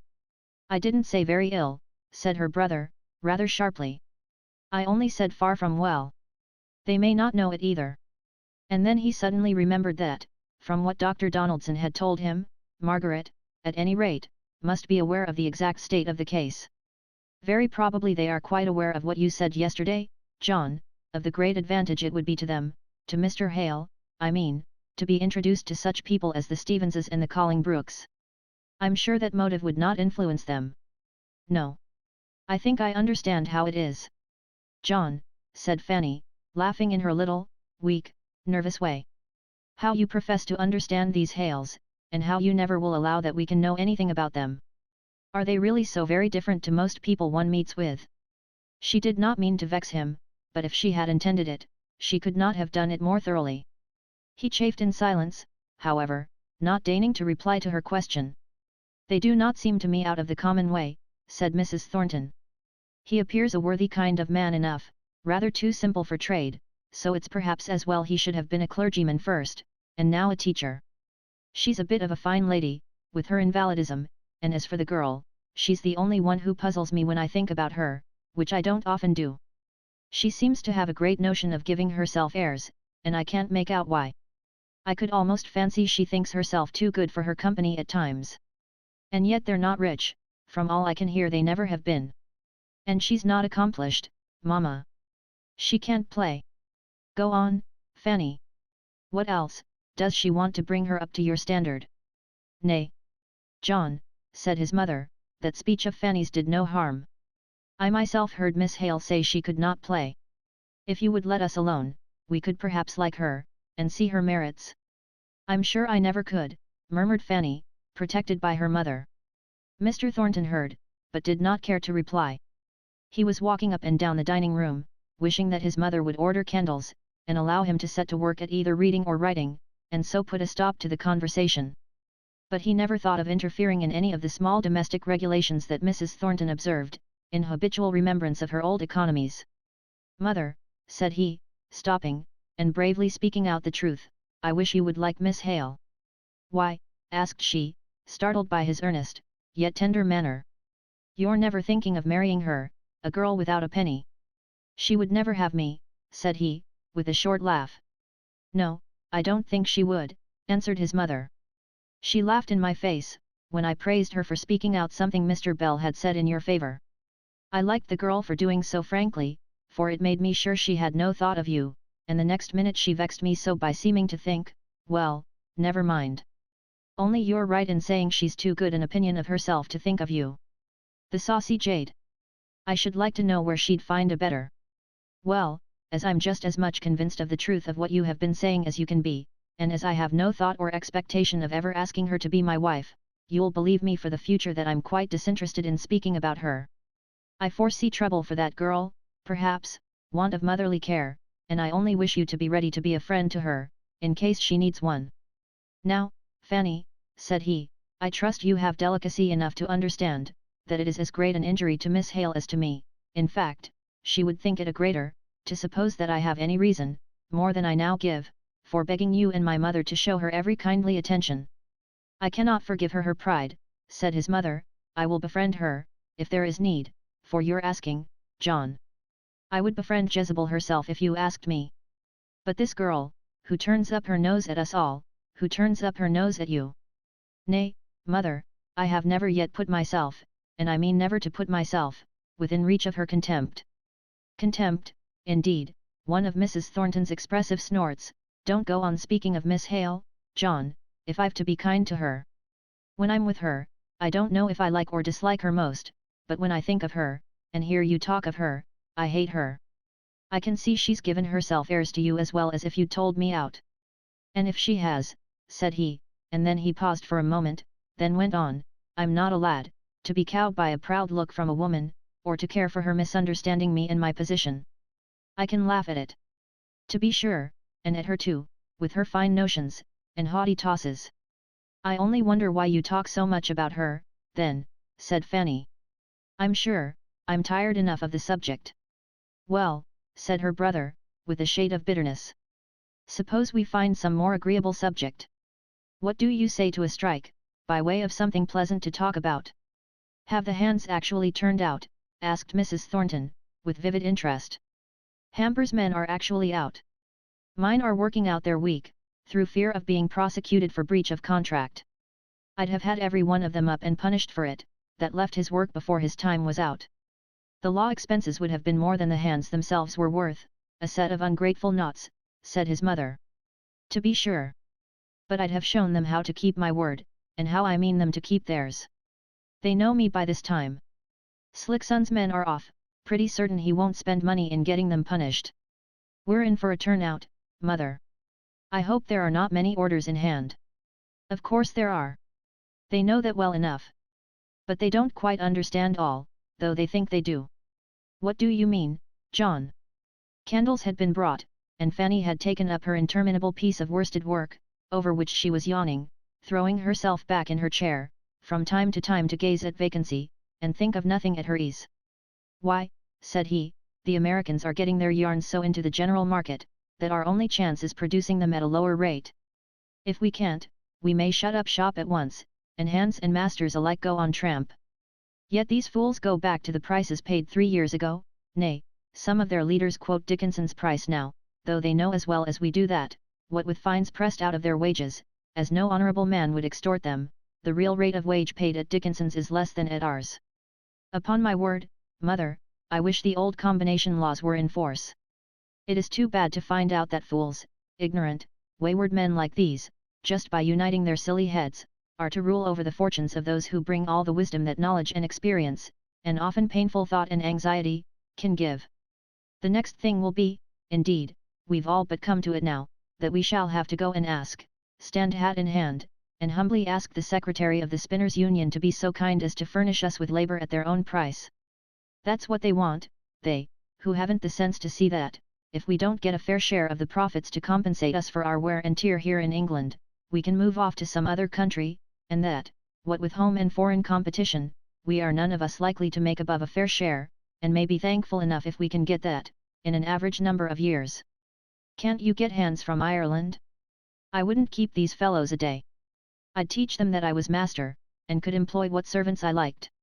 Yes, to be sure, I can, and will, too, if they go on long. It will be trouble and expense, and I fear there will be some danger, but I will do it, rather than give in. If there is to be all this extra expense, I'm sorry we're giving a dinner just now.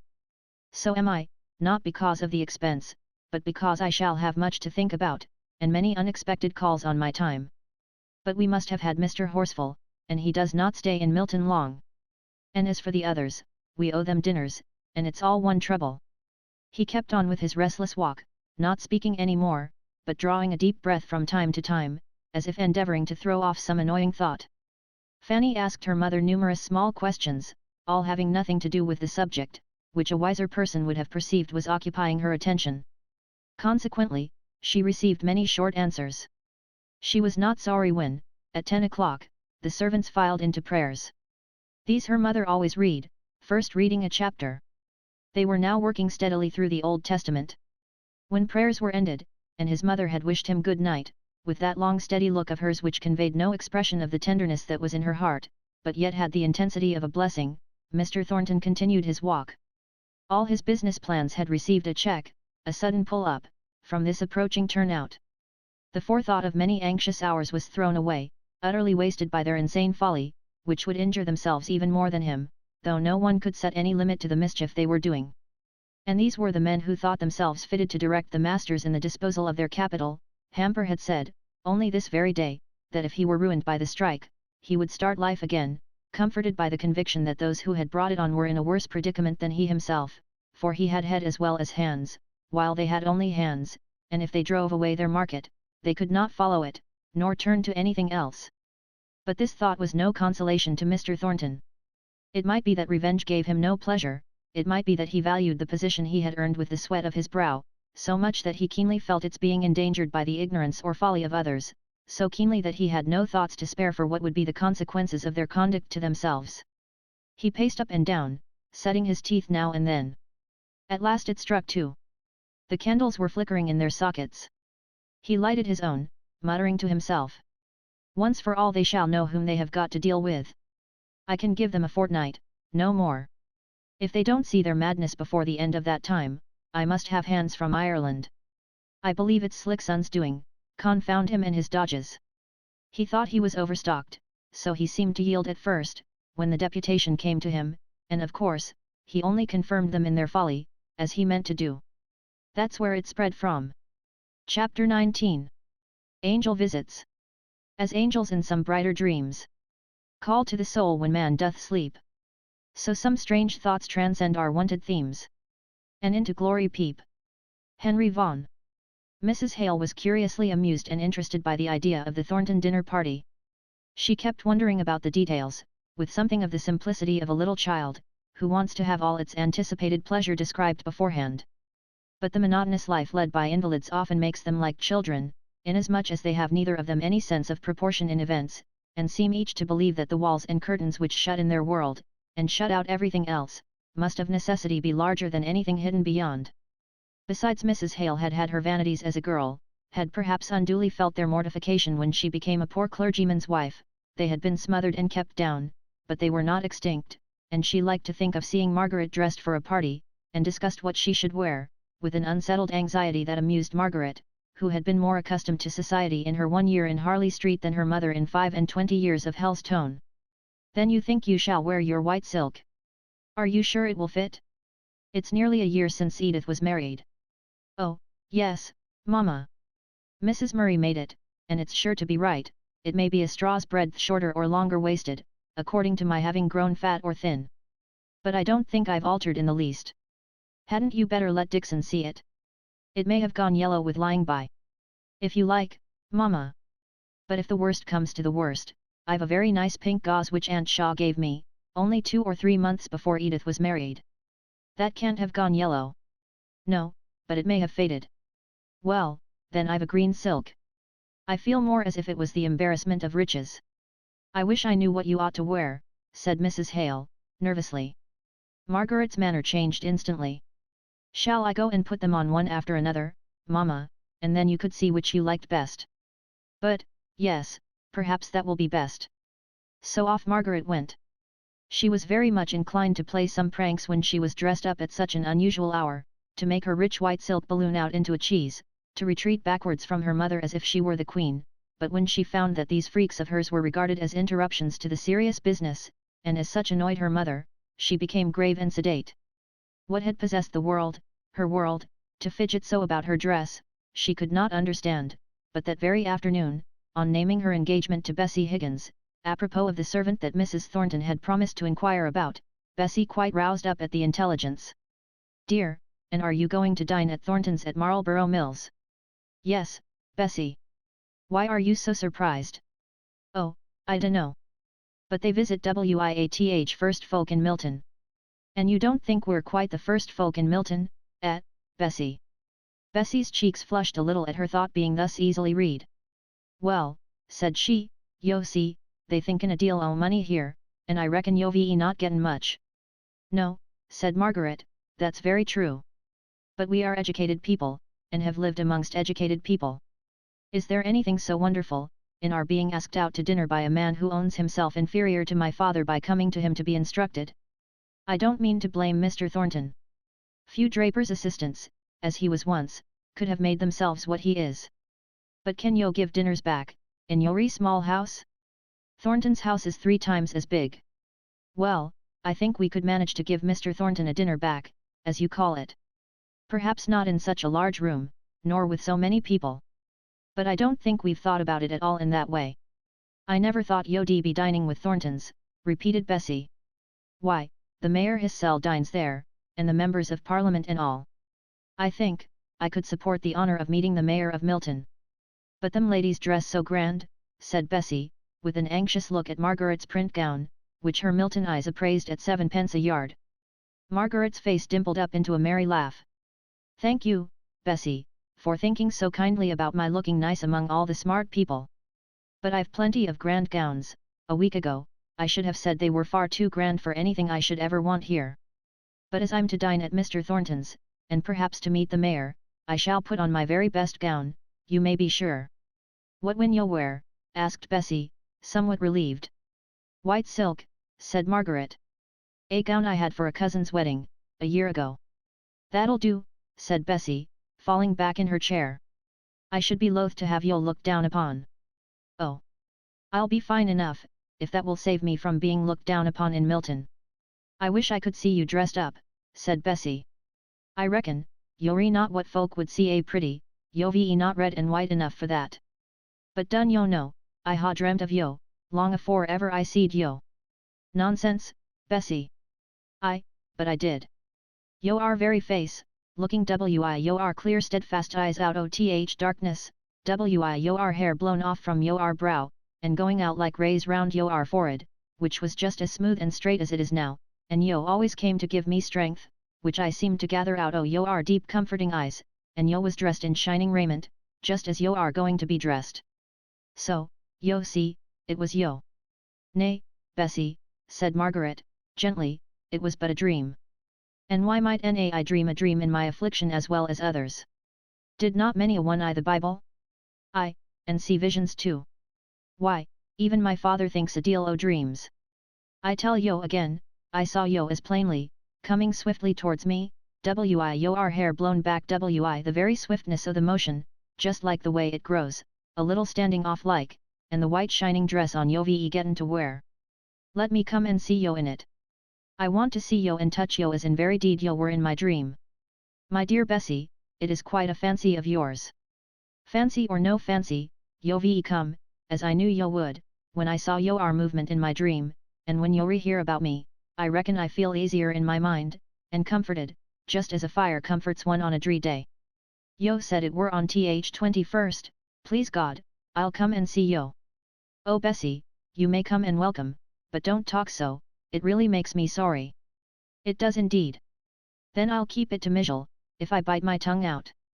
Not but what it's true for all that. Margaret was silent.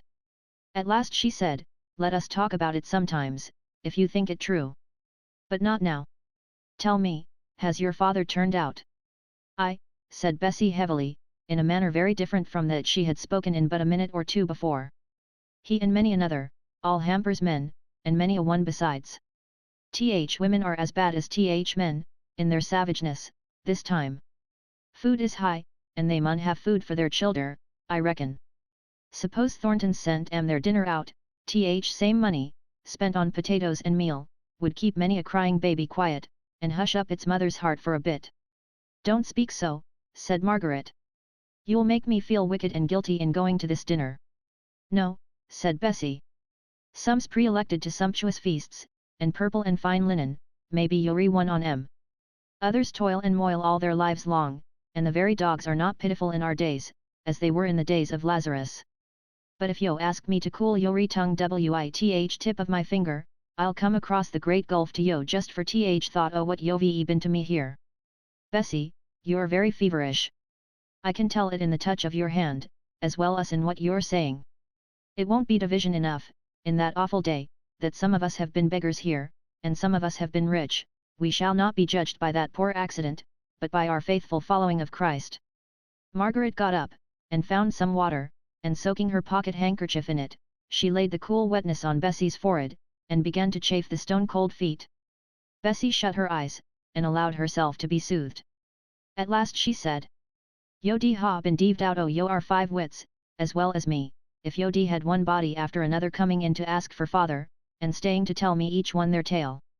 Some spoke o deadly hatred, and made my blood run cold the terrible things they said masters, but more, being women, kept plaining, the tears running down their cheeks, and never wiped away, nor heeded, of the price o meat, and how their childer could sleep at nights for hunger. And do they think the strike will mend this? Asked Margaret. They say so, replied Bessie. They do say trade has been good for long, and the masters has made no end o money, how much father doesn't know, but, in course, union does, and, as it is natural, they wanted their share o profits, now that food is getting dear, and union says they'll not be doing their duty if they don't make masters give 'em their share. But Masters has gotten th upper hand somehow, and I'm feared they'll keep it now and evermore. It's like th great battle o' Armageddon, the way they keep on, grinning and fighting at each other, till even while they fight, they are picked off into the pit. Just then, Nicholas Higgins came in. He caught his daughter's last words. And I'll fight on too, and I'll got it this time. It'll not take long for to make 'em give in, for they've gotten a pretty lot of orders, all under contract, and they'll soon find out they'd better give us our 5 per cent than lose the profit they'll gain, let alone the fine for not fulfilling the contract. Aha, my masters! I know who'll win. Margaret fancied from his manner that he must have been drinking, not so much from what he said, as from the excited way in which he spoke, and she was rather confirmed in this idea by the evident anxiety Bessie showed to hasten her departure. Bessie said to her, "The 21st, that's Thursday week. I may come and see yo dressed for Thornton's, I reckon. What time is yo our dinner?" Before Margaret could answer, Higgins broke out. "Thornton's? Art going to dine at Thornton's? Ask him to give yo a bumper to the success of his orders. By th 21st, I reckon, he'll be pottered in his brains how to get 'em done in time. Tell him, there's 700 ll come marching into Marlborough Mills, the morning after he gives the 5 per cent, and will help him through his contract in no time. You'll have 'em all there. My master, Hamper. He's one o' th old-fashioned sort. Ne'er meets a man bout an oath or a curse. I should think he were going to die if he spoke me civil, but arter all, his bark's war than his bite, and yo may tell him one o' his turnouts said so, if yo like. But you'll have a lot of prize mill owners at Thornton's. I should like to get speech o' them, when they're a bit inclined to sit still after dinner, and could run for the life on 'em. I'd tell 'em my mind. I'd speak up again th hard way they're driving on us." "Goodbye," said Margaret, hastily. "Goodbye, Bessie. I shall look to see you on the 21st, if you're well enough." The medicines and treatment which Dr. Donaldson had ordered for Mrs. Hale, did her so much good at first that not only she herself, but Margaret, began to hope that he might have been mistaken, and that she could recover permanently. As for Mr. Hale, although he had never had an idea of the serious nature of their apprehensions, he triumphed over their fears with an evident relief, which proved how much his glimpse into the nature of them had affected him. Only Dixon croaked forever into Margaret's ear. However, Margaret defied the raven, and would hope. They needed this gleam of brightness indoors, for out of doors, even to their uninstructed eyes, there was a gloomy brooding appearance of discontent. Mr. Hale had his own acquaintances among the working men, and was depressed with their earnestly told tales of suffering and long endurance. They would have scorned to speak of what they had to bear to anyone who might, from his position, have understood it without their words. But here was this man, from a distant county, who was perplexed by the workings of a system into the midst of which he was thrown, and each was eager to make him a judge, and to bring witness of his own causes for irritation. Then Mr. Hale brought all his budget of grievances, and laid it before Mr. Thornton, for him, with his experience as a master, to arrange them, and explain their origin, which he always did, on sound economical principles, showing that, as trade was conducted, there must always be a waxing and waning of commercial prosperity, and that in the waning a certain number of masters, as well as of men, must go down into ruin, and be no more seen among the ranks of the happy and prosperous. He spoke as if this consequence were so entirely logical, that neither employers nor employed had any right to complain if it became their fate, the employer to turn aside from the race he could no longer run, with a bitter sense of incompetency and failure, wounded in the struggle, trampled down by his fellows in their haste to get rich, slighted where he was once honoured, humbly asking for, instead of bestowing, employment with a lordly hand. Of course, speaking so of the fate that, as a master, might be his own in the fluctuations of commerce, he was not likely to have more sympathy with that of the workmen, who were passed by in the swift merciless improvement or alteration, who would fain lie down and quietly die out of the world that needed them not, but felt as they could never rest in their graves for the clinging cries of the beloved and helpless they would leave behind, who envied the power of the wild bird, that can feed her young with her very heart's blood. Margaret's whole soul rose up against him while he reasoned in this way, as if commerce were everything and humanity nothing. She could hardly thank him for the individual kindness, which brought him that very evening to offer her, for the delicacy which made him understand that he must offer her privately, every convenience for illness that his own wealth or his mother's foresight had caused them to accumulate in their household, and which, as he learnt from Dr. Donaldson, Mrs. Hale might possibly require. His presence, after the way he had spoken, his bringing before her the doom, which she was vainly trying to persuade herself might yet be averted from her mother, all conspired to set Margaret's teeth on edge, as she looked at him, and listened to him. What business had he to be the only person, except Dr. Donaldson and Dixon, admitted to the awful secret, which she held shut up in the most dark and sacred recess of her heart, not daring to look at it, unless she invoked heavenly strength to bear the sight, that, some day soon, she should cry aloud for her mother, and no answer would come out of the blank, dumb darkness. Yet he knew all. She saw it in his pitying eyes. She heard it in his grave and tremulous voice. How reconcile those eyes, that voice, with the hard, reasoning, dry, merciless way in which he laid down axioms of trade, and serenely followed them out to their full consequences? The discord jarred upon her inexpressibly. The more because of the gathering woe of which she heard from Bessie. To be sure, Nicholas Higgins, the father, spoke differently. He had been appointed a committee man, and said that he knew secrets of which the exoteric knew nothing. He said this more expressly and particularly, on the very day before Mrs. Thornton's dinner party. When Margaret, going in to speak to Bessie, found him arguing the point with Boucher, the neighbour of whom she had frequently heard mention, as by turns exciting Higgins's compassion, as an unskilful workman with a large family depending upon him for support, and at other times enraging his more energetic and sanguine neighbour by his want of what the latter called spirit. It was very evident that Higgins was in a passion when Margaret entered. Boucher stood, with both hands on the rather high mantelpiece, swaying himself a little on the support which his arms, thus placed, gave him, and looking wildly into the fire, with a kind of despair that irritated Higgins, even while it went to his heart. Bessie was rocking herself violently backwards and forwards, as was her wont, Margaret knew by this time, when she was agitated. Her sister Mary was tying on her bonnet, in great clumsy bows, as suited her great clumsy fingers, to go to her fustian cutting, blubbering out loud the while, and evidently longing to be away from a scene that distressed her. Margaret came in upon this scene. She stood for a moment at the door, then, her finger on her lips, she stole to a seat on the squab near Bessie. Nicholas saw her come in, and greeted her with a gruff, but not unfriendly nod. Mary hurried out of the house, catching gladly at the open door, and crying aloud when she got away from her father's presence. It was only John Boucher that took no notice whatever who came in and who went out. "It's no use, Higgins. Who cannot live long this en? Who's just sinking away, not for want o' meat hersel, but because who cannot stand sight o' the little ones clemming. Clemming. 5 shilling a week may do well enough for thee, but 2 mouths to fill, and one on a wench who can well earn her own meat. But it's clemming to us. And I tell thee plain, if who dies, as I'm feared who will afore we've getten 5 per cent, I'll fling the money back master's face, and say, be dommed to yo, be dommed to whole cruel world o yo, that could na leave me best wife that ever bore childer to a man. And look thee lad, I'll hate thee, and whole pack o union. And chase yo through heaven my hatred, I will, lad. I will, if you're leading me astray this matter. Thou saidst, Nicholas, on Wednesday se'night, and it's now Tuesday second week, that afore a fortnight we'd ha the masters coming begging to us to take back our work, at our own wage, and time's nearly up, and there's our Lyle Jack lying abed, too weak to cry, but just every now and then sobbing up his heart for want o' food, our Lyle Jack, I tell thee, lad. Who's never looked up sin he were born, and who loves him as if he were her very life, as he is, for I reckon he'll ha cost me that precious price, our Lyle Jack, who wakened me each morn putting his sweet little lips to my great rough foo face, seeking a smooth place to kiss, and he lies clemming.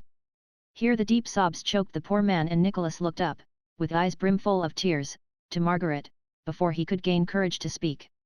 Ho dee up, man! Thy Lyle Jack shall na clem. I ha gotten brass, and we'll go buy the chap a sup o' milk and a good 4-pounder this very minute. What's mine's thine, sure enough, thou sti want. Only, do not lose heart, man, continued he, as he fumbled in a teapot for what money he had. I lay yo my heart and soul will win for this, it's but bearing on one more week, and yo just see masters come round, praying on us to come back to our mills. And the union, that's to say, will take care yo ve enough for childer and missus. So do not turn faint heart, and go to tyrants seeking work. The man turned round at these words, turned round a face so white, and gaunt, and tear-furrowed, and hopeless, that it's very calm forced Margaret to weep. Yo know well, that a worser tyrant than th masters were says, clam to death, and cma clam to death, ere yo dare go again th union.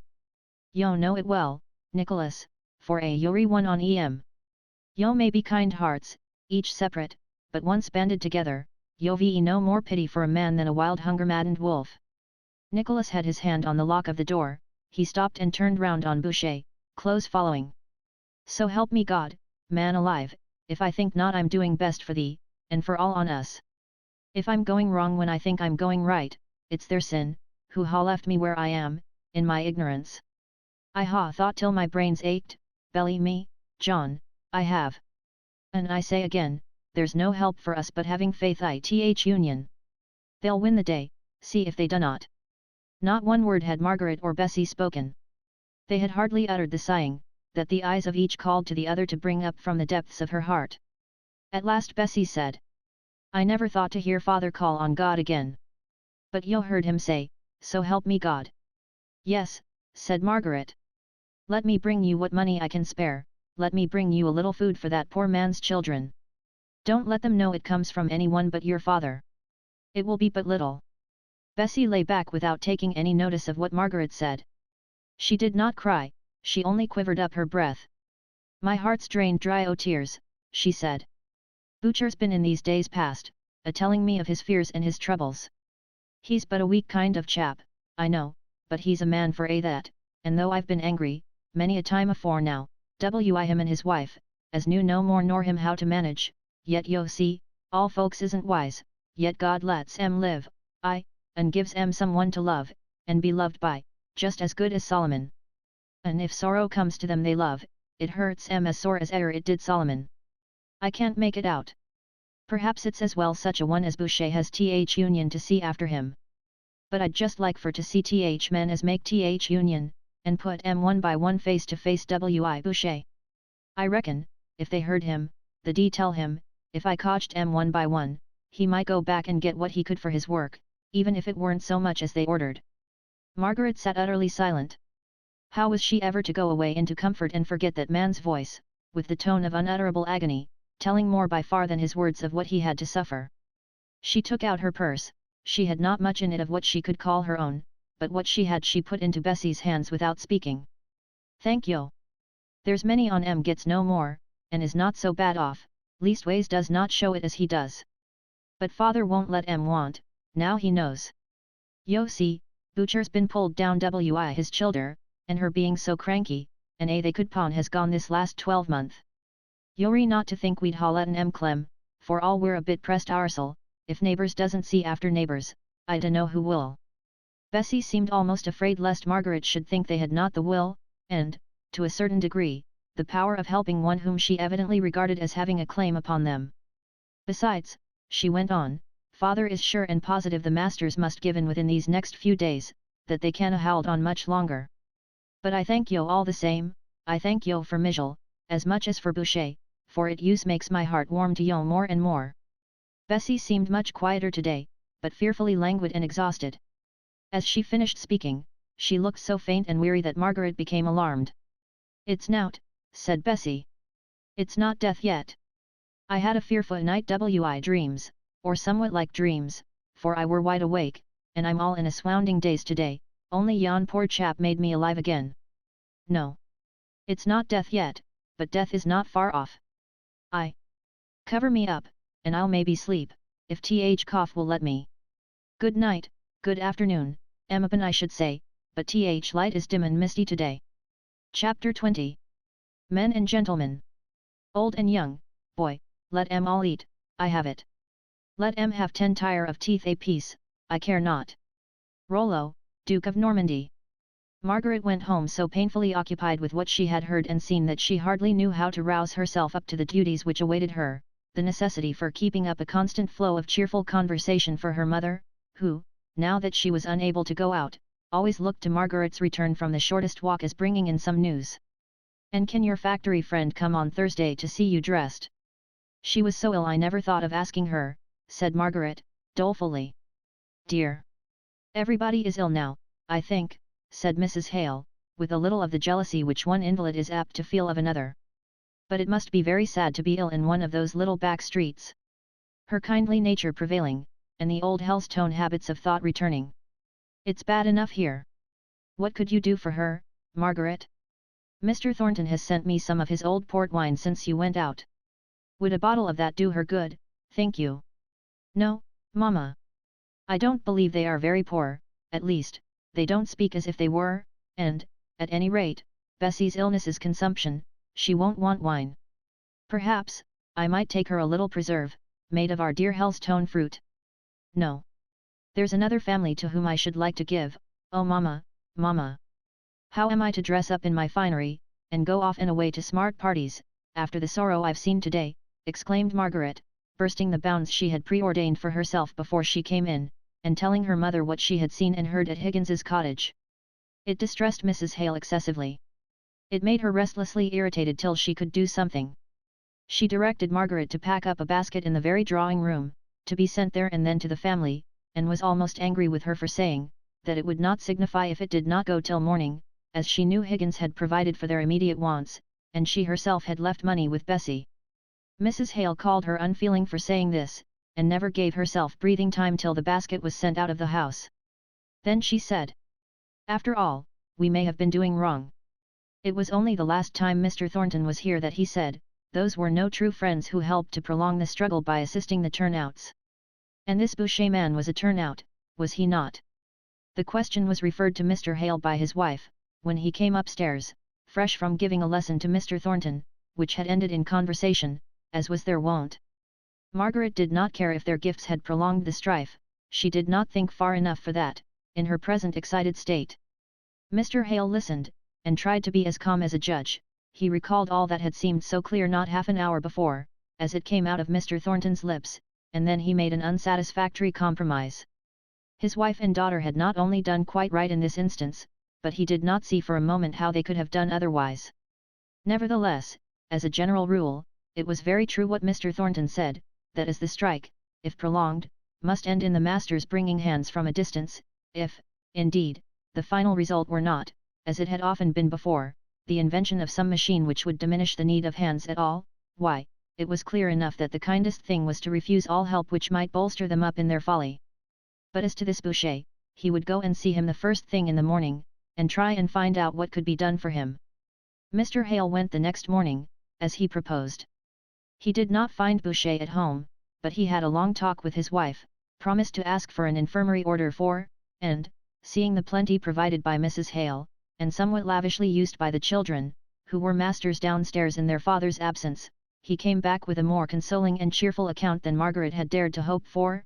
Indeed, what she had said the night before had prepared her father for so much worse a state of things that, by a reaction of his imagination, he described all as better than it really was. "But I will go again, and see the man himself," said Mr. Hale. "I hardly know as yet how to compare one of these houses with our Helstone cottages. I see furniture here which our labourers would never have thought of buying, and food commonly used which they would consider luxuries, yet for these very families there seems no other resource now that their weekly wages are stopped, but the pawn shop. One had need to learn a different standard, up here in Milton." Bessie, too, was rather better this day. Still she was so weak that she seemed to have entirely forgotten her wish to see Margaret dressed, if, indeed, that had not been the feverish desire of a half-delirious state. Margaret could not help comparing this strange dressing of hers, to go where she did not care to be, her heart heavy with various anxieties, with the old, merry, girlish toilettes that she and Edith had performed scarcely more than a year ago. Her only pleasure now in decking herself out was in thinking that her mother would take delight in seeing her dressed. She blushed when Dixon, throwing the drawing-room door open, made an appeal for admiration. "Miss Hale looks well, ma'am, doesn't she? Mrs. Shaw's coral couldn't have come in better. It just gives the right touch of colour, ma'am. Otherwise, Miss Margaret, you would have been too pale." Margaret's black hair was too thick to be plaited, it needed rather to be twisted round, and have its fine silkiness compressed into massive coils, that encircled her head like a crown, and then were gathered into a large spiral knot behind. She kept its weight together by two large coral pins, like small arrows for length. Her white silk sleeves were looped up with strings of the same material, and on her neck, just below the base of her curved and milk-white throat, there lay heavy coral beads. "Oh, Margaret, how I should like to be going with you to one of the old Barrington assemblies, taking you as Lady Beresford used to take me." Margaret kissed her mother for this little burst of maternal vanity, but she could hardly smile at it, she felt so much out of spirits. "I would rather stay at home with you, much rather, Mamma." "Nonsense, darling. Be sure you notice the dinner well. I shall like to hear how they manage these things in Milton. Particularly the second course, dear. Look what they have instead of game." Mrs. Hale would have been more than interested, she would have been astonished, if she had seen the sumptuousness of the dinner table and its appointments. Margaret, with her London cultivated taste, felt the number of delicacies to be oppressive, one half of the quantity would have been enough, and the effect tighter and more elegant.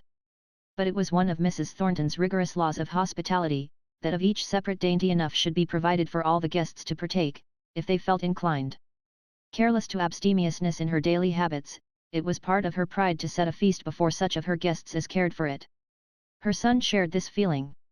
He had never known, though he might have imagined, and had the capability to relish, any kind of society but that which depended on an exchange of superb meals, and even now, though he was denying himself the personal expenditure of an unnecessary sixpence, and had more than once regretted that the invitations for this dinner had been sent out, still, as it was to be, he was glad to see the old magnificence of preparation.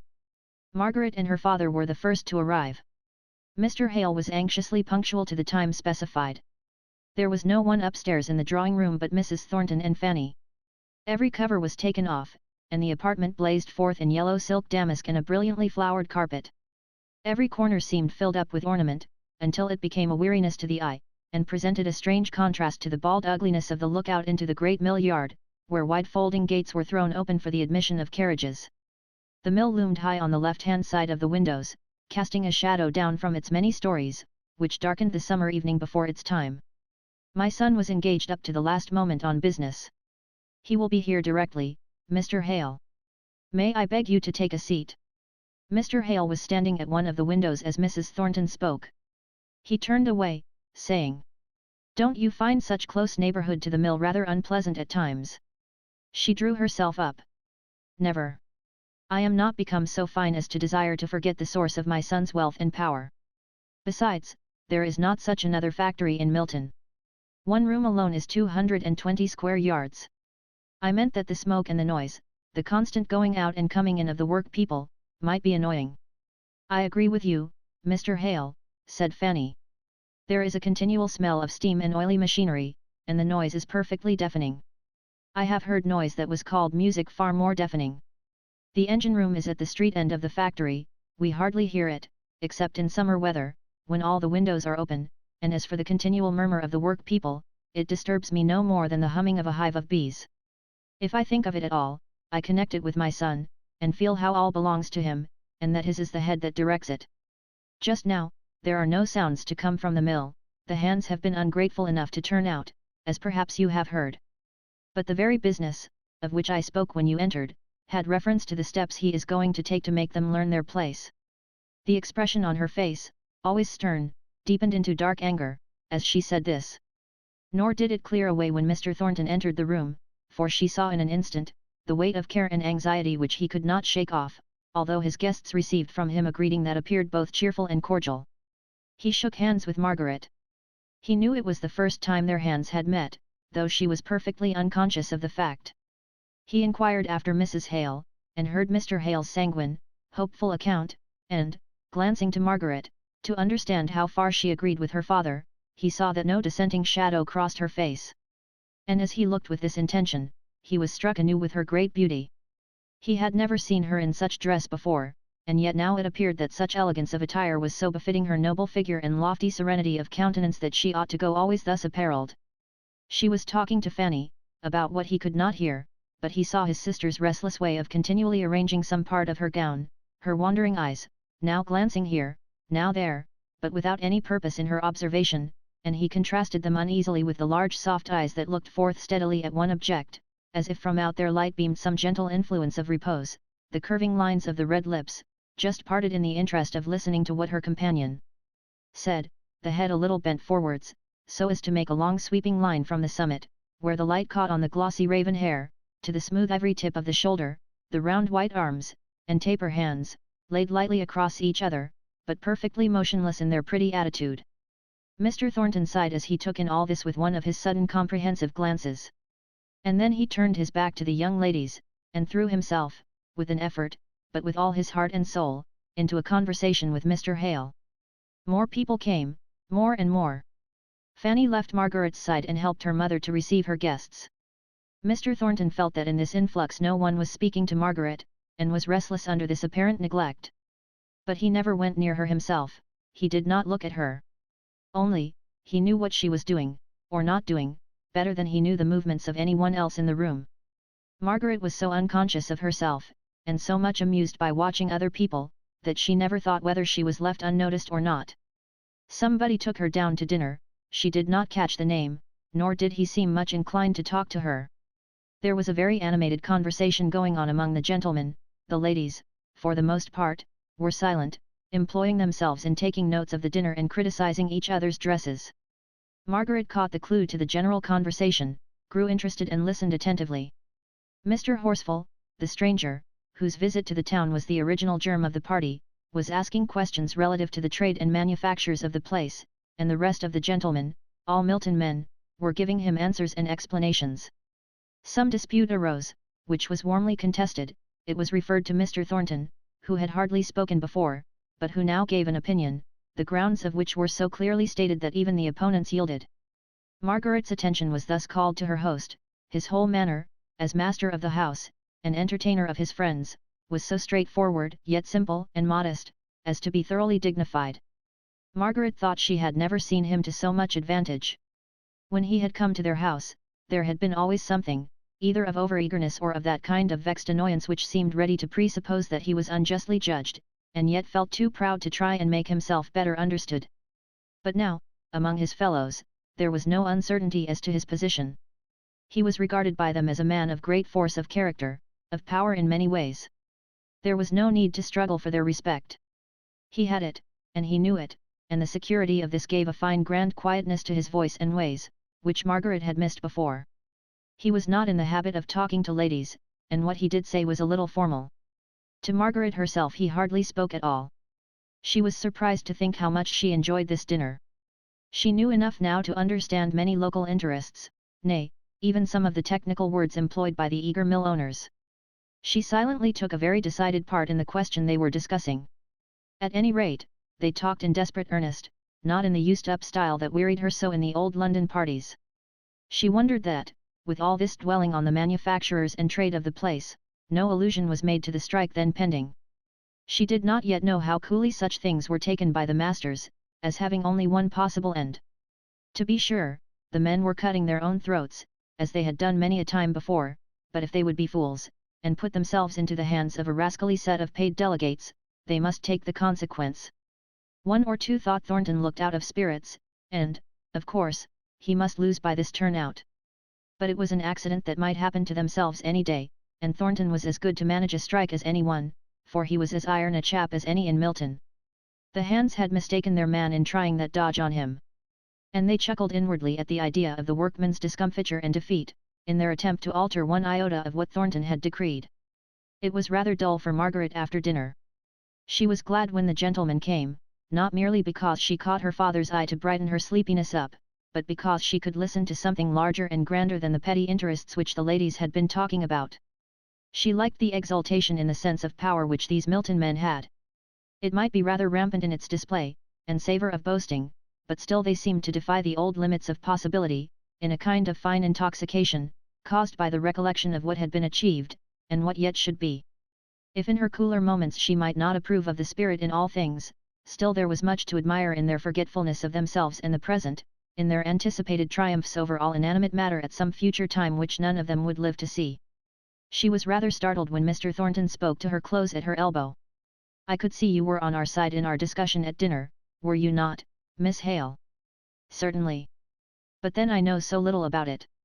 I was surprised, however, to find from what Mr. Horsfall said, that there were others who thought in so diametrically opposite a manner, as the Mr. Morrison he spoke about. "He cannot be a gentleman, is he?" "I am not quite the person to decide on another's gentlemanliness, Miss Hale. I mean, I don't quite understand your application of the word. But I should say that this Morrison is no true man. I don't know who he is, I merely judge him from Mr. Horsfall's account. I suspect my gentleman includes your true man.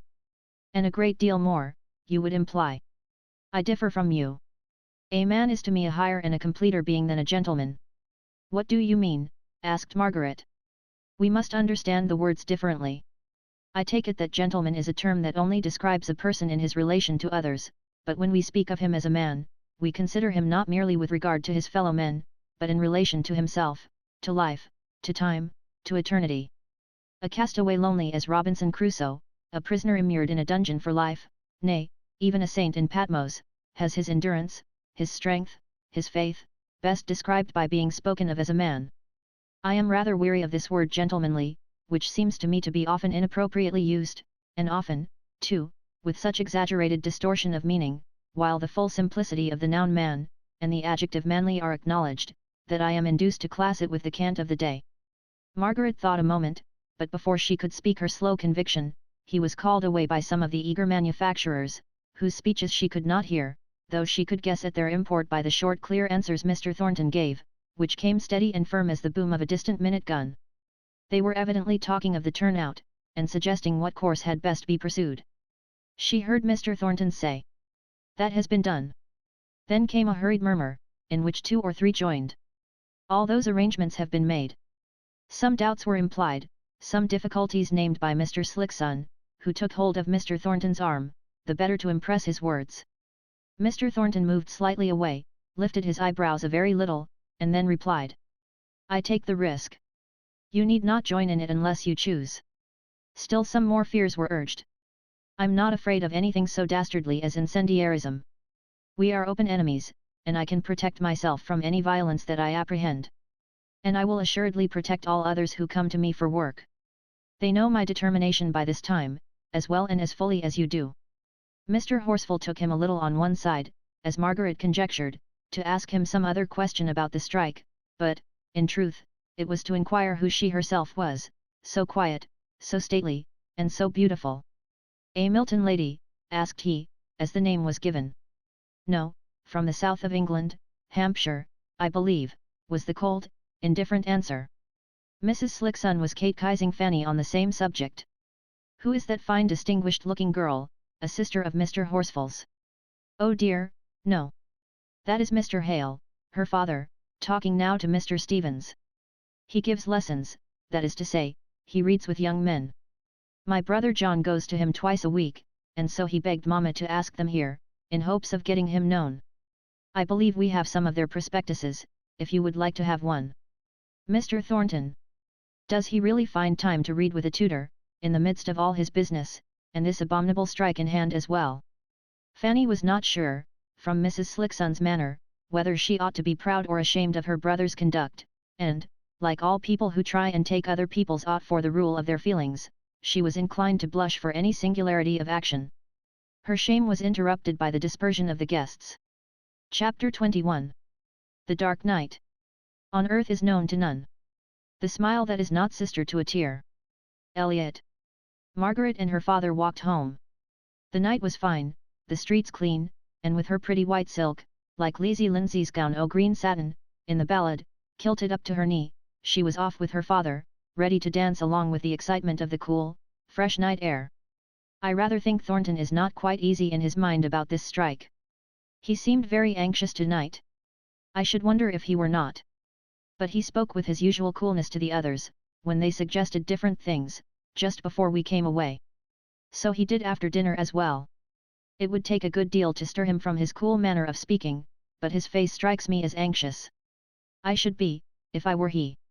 He must know of the growing anger and hardly smothered hatred of his work people, who all looked upon him as what the Bible calls a hard man, not so much unjust as unfeeling, clear in judgment, standing upon his rights as no human being ought to stand, considering what we and all our petty rights are in the sight of the Almighty. I am glad you think he looks anxious. When I remember Boucher's half-mad words and ways, I cannot bear to think how coolly Mr. Thornton spoke. In the first place, I am not so convinced as you are about that man Boucher's utter distress. For the moment, he was badly off, I don't doubt. But there is always a mysterious supply of money from these unions, and, From what you said, it was evident the man was of a passionate, demonstrative nature, and gave strong expression to all he felt. Oh, Papa! Well, I only want you to do justice to Mr. Thornton, who is, I suspect, of an exactly opposite nature, a man who is far too proud to show his feelings. Just the character I should have thought beforehand, you would have admired, Margaret. So I do, so I should, but I don't feel quite so sure as you do of the existence of those feelings. He is a man of great strength of character, of unusual intellect, considering the few advantages he has had. Not so few. He has led a practical life from a very early age, has been called upon to exercise judgment and self-control. All that develops one part of the intellect. To be sure, he needs some of the knowledge of the past, which gives the truest basis for conjecture as to the future, but he knows this need, he perceives it, and that is something. You are quite prejudiced against Mr. Thornton, Margaret. He is the first specimen of a manufacturer, of a person engaged in trade, that I had ever the opportunity of studying, Papa. He is my first olive, let me make a face while I swallow it. I know he is good of his kind, and by I shall like the kind. I rather think I am already beginning to do so. I was very much interested by what the gentlemen were talking about, although I did not understand half of it. I was quite sorry when Miss Thornton came to take me to the other end of the room, saying she was sure I should be uncomfortable at being the only lady among so many gentlemen. I had never thought about it, I was so busy listening, and the ladies were so dull, Papa, oh, so dull. Yet I think it was clever too.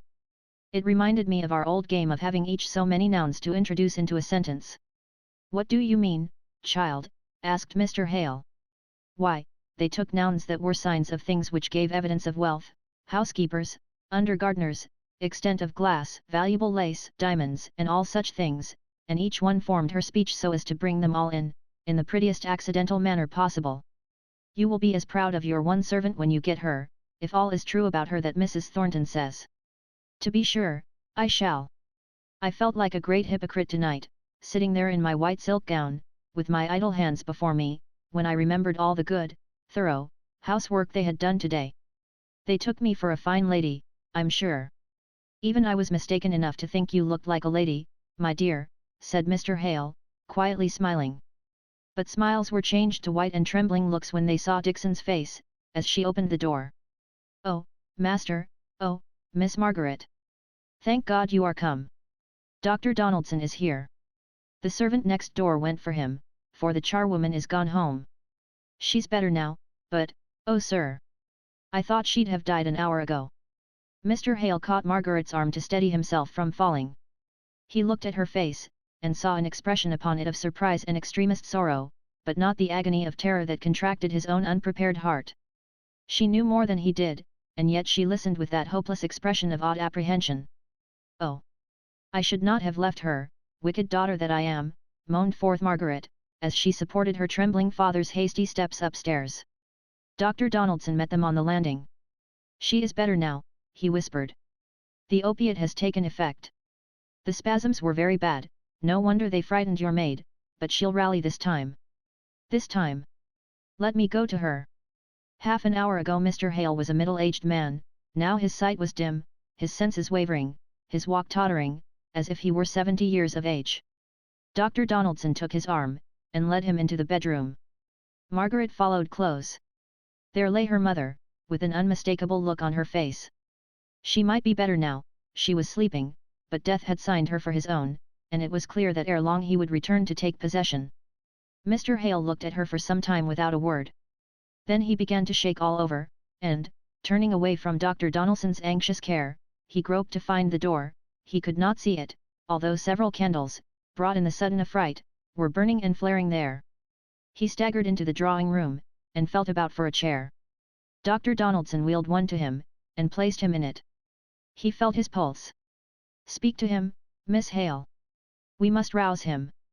Papa, said Margaret, with a crying voice that was wild with pain. Papa! Speak to me! The speculation came again into his eyes, and he made a great effort. Margaret, did you know of this? Oh, it was cruel of you.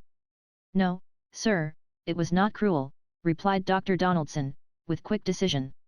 Miss Hale acted under my directions. There may have been a mistake, but it was not cruel. Your wife will be a different creature tomorrow, I trust.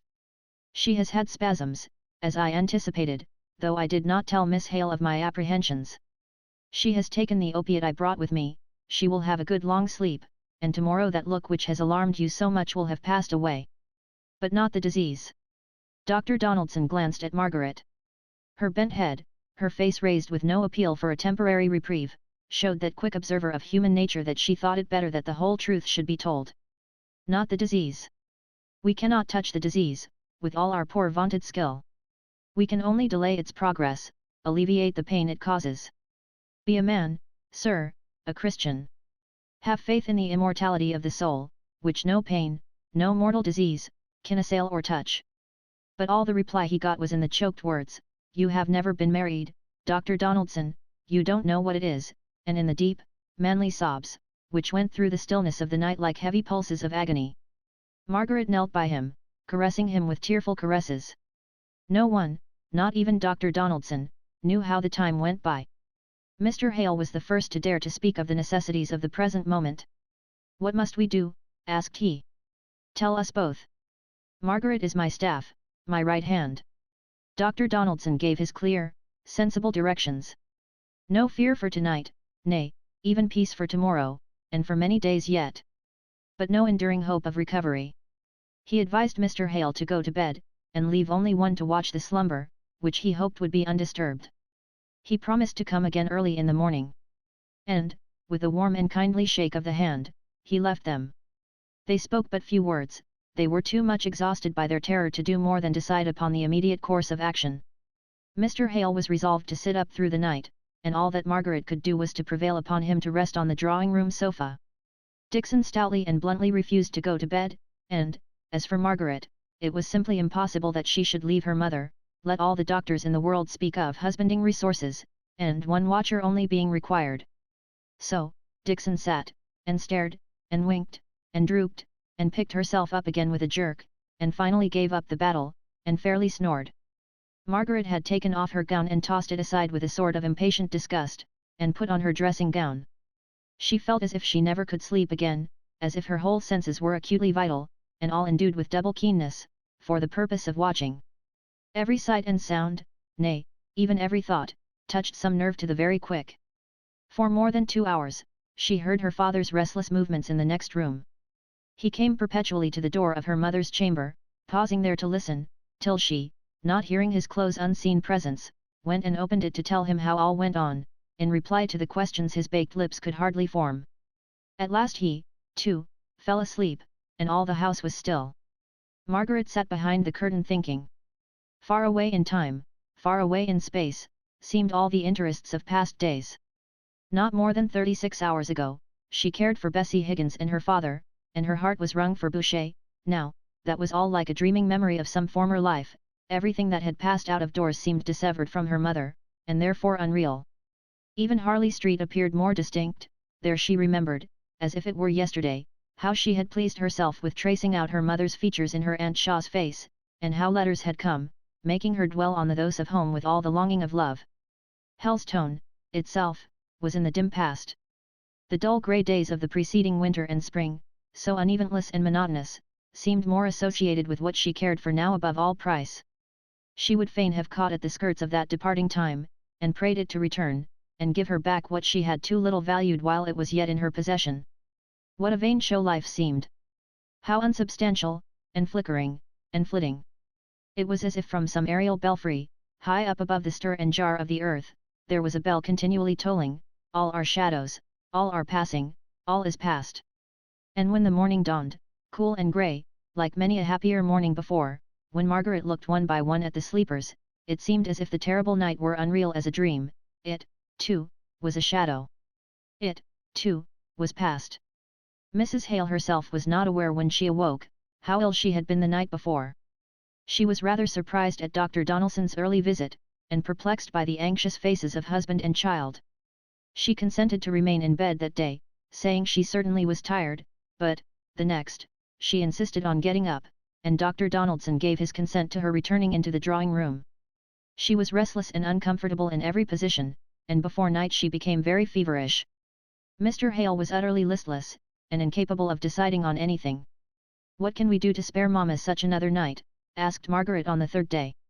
"It is to a certain degree, the reaction after the powerful opiates I have been obliged to use. It is more painful for you to see than for her to bear, I believe. But, I think, if we could get a waterbed it might be a good thing. Not but what she will be better tomorrow, pretty much like herself as she was before this attack. Still, I should like her to have a waterbed. Mrs. Thornton has one, I know. I'll try and call there this afternoon." "Stay," said he, his eye catching on Margaret's face, blanched with watching in a sick room. "I'm not sure whether I can go, I've a long round to take. It would do you no harm to have a brisk walk to Marlborough Street, and ask Mrs. Thornton if she can spare it." "Certainly," said Margaret. "I could go while Mama is asleep this afternoon.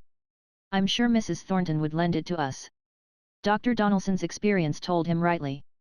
Mrs. Hale seemed to shake off the consequences of her attack, and looked brighter and better this afternoon than Margaret had ever hoped to see her again. Her daughter left her after dinner, sitting in her easy chair, with her hand lying in her husband's, who looked more worn and suffering than she by far. Still, he could smile now, rather slowly, rather faintly, it is true, but a day or two before, Margaret never thought to see him smile again. It was about 2 miles from their house in Crampton Crescent to Marlborough Street. It was too hot to walk very quickly. An August sun beat straight down into the street at 3 o'clock in the afternoon. Margaret went along, without noticing anything very different from usual in the first mile and a half of her journey. She was absorbed in her own thoughts, and had learnt by this time to thread her way through the irregular stream of human beings that flowed through Milton streets. But, by and by, she was struck with an unusual heaving among the mass of people in the crowded road on which she was entering. They did not appear to be moving on, so much as talking, and listening, and buzzing with excitement without much stirring from the spot where they might happen to be. Still, as they made way for her, and, wrapped up in the purpose of her errand, and the necessities that suggested it, she was less quick of observation than she might have been, if her mind had been at ease. She had got into Marlborough Street before the full conviction forced itself upon her, that there was a restless, oppressive sense of irritation abroad among the people, a thunderous atmosphere, morally as well as physically, around her. From every narrow lane opening out on Marlborough Street came up a low distant roar, as of myriads of fierce indignant voices. The inhabitants of each poor squalid dwelling were gathered round the doors and windows, if indeed they were not actually standing in the middle of the narrow ways, all with looks intent towards one point. Marlborough Street itself was the focus of all those human eyes, that betrayed intensest interest of various kinds, some fierce with anger, some lowering with relentless threats, some dilated with fear, or imploring entreaty, and as Margaret reached the small side entrance by the folding doors, in the great dead wall of Marlborough Mill Yard, and waited the porter's answer to the bell, she looked round and heard the first long far-off roll of the tempest, saw the first slow surging wave of the dark crowd come, with its threatening crest, tumble over, and retreat, at the far end of the street, which a moment ago seemed so full of repressed noise, but which now was ominously still. All these circumstances forced themselves on Margaret's notice, but did not sink down into her preoccupied heart. She did not know what they meant, what was their deep significance, while she did know, did feel the keen sharp pressure of the knife that was soon to stab her through and through by leaving her motherless. She was trying to realize that, in order that, when it came, she might be ready to comfort her father. The porter opened the door cautiously, not nearly wide enough to admit her. "It's you, is it, ma'am?" said he, drawing a long breath, and widening the entrance, but still not opening it fully. Margaret went in. He hastily bolted it behind her. "Th folk are all coming up here, I reckon?" asked he. "I don't know. Something unusual seemed going on, but this street is quite empty, I think." She went across the yard and put up the steps to the house door. There was no near sound, no steam engine at work with beat and pant, no click of machinery, no mingling and clashing of many sharp voices, but far away, the ominous gathering roar, deep clamoring. Chapter 22. A blow and its consequences. But work grew scarce, while bread grew dear. And wages lessened, too. For Irish hordes were bidders here. Our half-paid work to do. Corn Law Rhymes. Margaret was shown into the drawing room. It had returned into its normal state of bag and covering. The windows were half open because of the heat, and the Venetian blinds covered the glass, so that a grey grim light, reflected from the pavement below, threw all the shadows wrong, and combined with the green-tinged upper light to make even Margaret's own face, as she caught it in the mirrors, looked ghastly and wan. She sat and waited, no one came. Every now and then, the wind seemed to bear the distant multitudinous sound nearer, and yet there was no wind. It died away into profound stillness between whiles. Fanny came in at last. "Mamma will come directly, Miss Hale. She desired me to apologize to you as it is. Perhaps you know my brother has imported hands from Ireland, and it has irritated the Milton people excessively, as if he hadn't a right to get labour where he could, and the stupid wretches here wouldn't work for him, and now they've frightened these poor Irish starvelings so with their threats, that we daren't let them out. You may see them huddled in that top room in the mill, and they're to sleep there, to keep them safe from those brutes, who will neither work or let them work. And Mamma is seeing about their food, and John is speaking to them, for some of the women are crying to go back. Ah! Here's Mamma." Mrs. Thornton came in with a look of black sternness on her face, which made Margaret feel she had arrived at a bad time to trouble her with her request. However, it was only in compliance with Mrs. Thornton's expressed desire, that she would ask for whatever they might want in the progress of her mother's illness. Mrs. Thornton's brow contracted, and her mouth grew set, while Margaret spoke with gentle modesty of her mother's restlessness, and Dr. Donaldson's wish that she should have the relief of a water bed. She ceased. Mrs. Thornton did not reply immediately. Then she started up and exclaimed. "They're at the gates. Call John, Fanny, call him in from the mill. They're at the gates. They'll batter them in. Call John, I say." And simultaneously, the gathering tramp, to which she had been listening, instead of heeding Margaret's words, was heard just right outside the wall, and an increasing din of angry voices raged behind the wooden barrier, which shook as if the unseen maddened crowd made battering rams of their bodies, and retreated a short space only to come with more united steady impetus against it, till their great beats made the strong gates quiver, like reeds before the wind. The women gathered round the windows, fascinated to look on the scene which terrified them. Mrs. Thornton, the women servants, Margaret, all were there. Fanny had returned, screaming upstairs as if pursued at every step, and had thrown herself in hysterical sobbing on the sofa. Mrs. Thornton watched for her son, who was still in the mill. He came out, looked up at them, the pale cluster of faces, and smiled good courage to them, before he locked the factory door. Then he called to one of the women to come down and undo his own door, which Fanny had fastened behind her in her mad flight. Mrs. Thornton herself went. And the sound of his well-known and commanding voice, seemed to have been like the taste of blood to the infuriated multitude outside. Hitherto they had been voiceless, wordless, needing all their breath for their hard-laboured efforts to break down the gates. But now, hearing him speak inside, they set up such a fierce, unearthly groan, that even Mrs. Thornton was white with fear as she preceded him into the room. He came in a little flushed, but his eyes gleamed, as in answer to the trumpet call of danger, and with a proud look of defiance on his face, that made him a noble, if not a handsome man.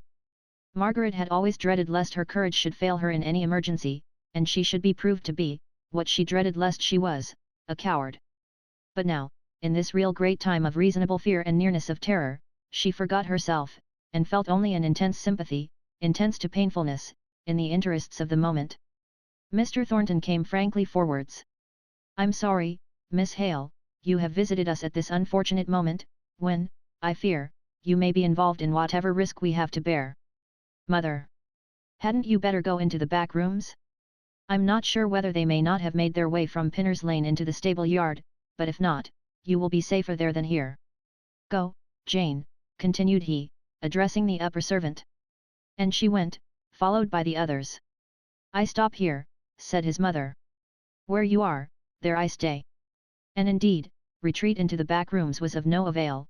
The crowd had surrounded the outbuildings at the rear, and were sending forth their awful threatening roar behind.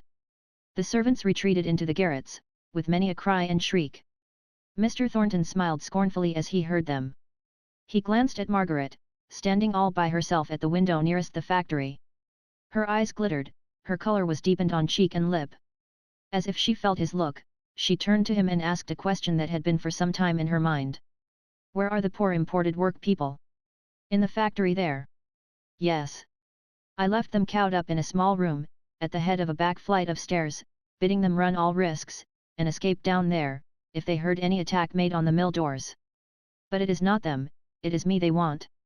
"When can the soldiers be here?" asked his mother, in a low but not unsteady voice. He took out his watch with the same steady composure with which he did everything. He made some little calculation. Supposing Williams got straight off when I told him, and hadn't to dodge about amongst them, it must be 20 minutes yet. 20 minutes, said his mother, for the first time showing her terror in the tones of her voice. Shut down the windows instantly, mother, exclaimed he, the gates won't bear such another shock.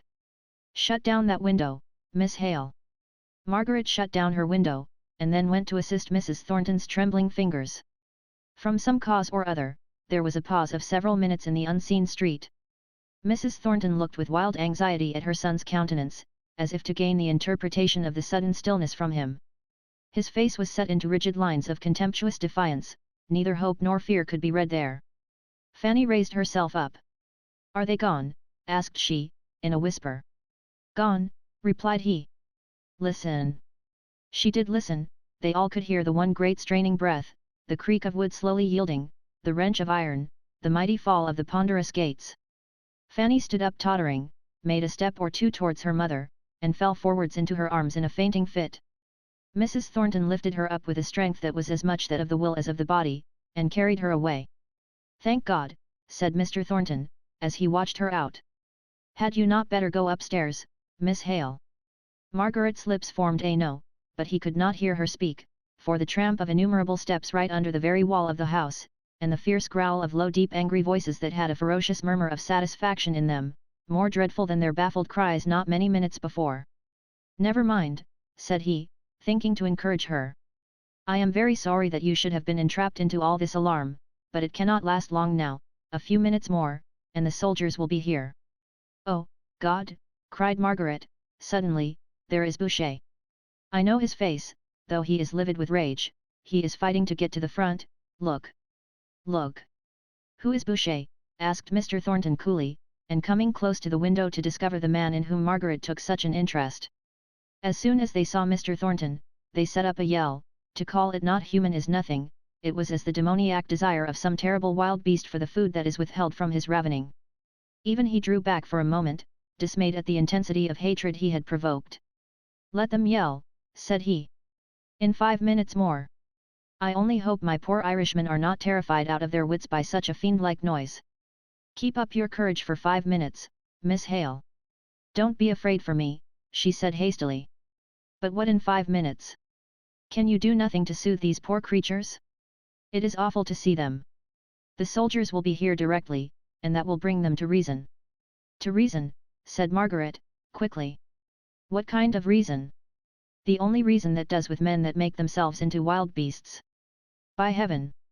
They've turned to the mill door." "Mr. Thornton," said Margaret, shaking all over with her passion, "go down this instant, if you are not a coward. Go down and face them like a man. Save these poor strangers, whom you have decoyed here. Speak to your workmen as if they were human beings. Speak to them kindly. Don't let the soldiers come in and cut down poor creatures who are driven mad. I see one there who is. If you have any courage or noble quality in you, go out and speak to them, man to man." He turned and looked at her while she spoke. A dark cloud came over his face while he listened. He set his teeth as he heard her words. "I will go. Perhaps I may ask you to accompany me downstairs, and bar the door behind me, my mother and sister will need that protection." "Oh! Mr. Thornton! I do not know, I may be wrong, only—" But he was gone, he was downstairs in the hall, he had unbarred the front door, all she could do, was to follow him quickly, and fasten it behind him, and clamber up the stairs again with a sick heart and a dizzy head. Again she took her place by the farthest window. He was on the steps below, she saw that by the direction of 1,000 angry eyes, but she could neither see nor hear anything save the savage satisfaction of the rolling angry murmur. See through the window wide open. Many in the crowd were mere boys, cruel and thoughtless, cruel because they were thoughtless, some were men, gaunt as wolves, and mad for prey. She knew how it was, they were like Boucher, with starving children at home, relying on ultimate success in their efforts to get higher wages, and enraged beyond measure at discovering that Irishmen were to be brought in to rob their little ones of bread. Margaret knew it all, she read it in Boucher's face, forlornly desperate and livid with rage. If Mr. Thornton would but say something to them, let them hear his voice only, it seemed as if it would be better than this wild beating and raging against the stony silence that vouchsafed them no word, even of anger or reproach. But perhaps he was speaking now, there was a momentary hush of their noise, inarticulate as that of a troop of animals. She tore her bonnet off, and bent forward to hear. She could only see, for if Mr. Thornton had indeed made the attempt to speak, the momentary instinct to listen to him was past and gone, and the people were raging worse than ever. He stood with his arms folded, still as a statue, his face pale with repressed excitement. They were trying to intimidate him, to make him flinch, each was urging the other on to some immediate act of personal violence. Margaret felt intuitively, that in an instant all would be uproar, the first touch would cause an explosion, in which, among such hundreds of infuriated men and reckless boys, even Mr. Thornton's life would be unsafe, that in another instant the stormy passions would have passed their bounds, and swept away all barriers of reason, or apprehension of consequence. Even while she looked, she saw lads in the background stooping to take off their heavy wooden clogs, the readiest missile they could find. She saw it was the spark to the gunpowder, and, with a cry, which no one heard, she rushed out of the room. Downstairs, she had lifted the great iron bar of the door with an imperious force, had thrown the door open wide, and was there, in face of that angry sea of men, her eyes smiting them with flaming arrows of reproach. The clogs were arrested in the hands that held them, the countenances, so fell not a moment before, now looked irresolute, and as if asking what this meant. For she stood between them and their enemy. She could not speak, but held out her arms towards them till she could recover breath. "Oh, do not use violence. He is one man, and you are many," but her words died away, for there was no tone in her voice, it was but a hoarse whisper. Mr. Thornton stood a little on one side, he had moved away from behind her, as if jealous of anything that should come between him and danger. "Go," said she, once more, and now her voice was like a cry. "The soldiers are sent for, are coming. Go peaceably. Go away. You shall have relief from your complaints, whatever they are." "Shall them Irish blackguards be packed back again?" asked one from out the crowd, with fierce threatening in his voice. "Never, for your bidding," exclaimed Mr. Thornton. And instantly the storm broke. The hootings rose and filled the air, but Margaret did not hear them.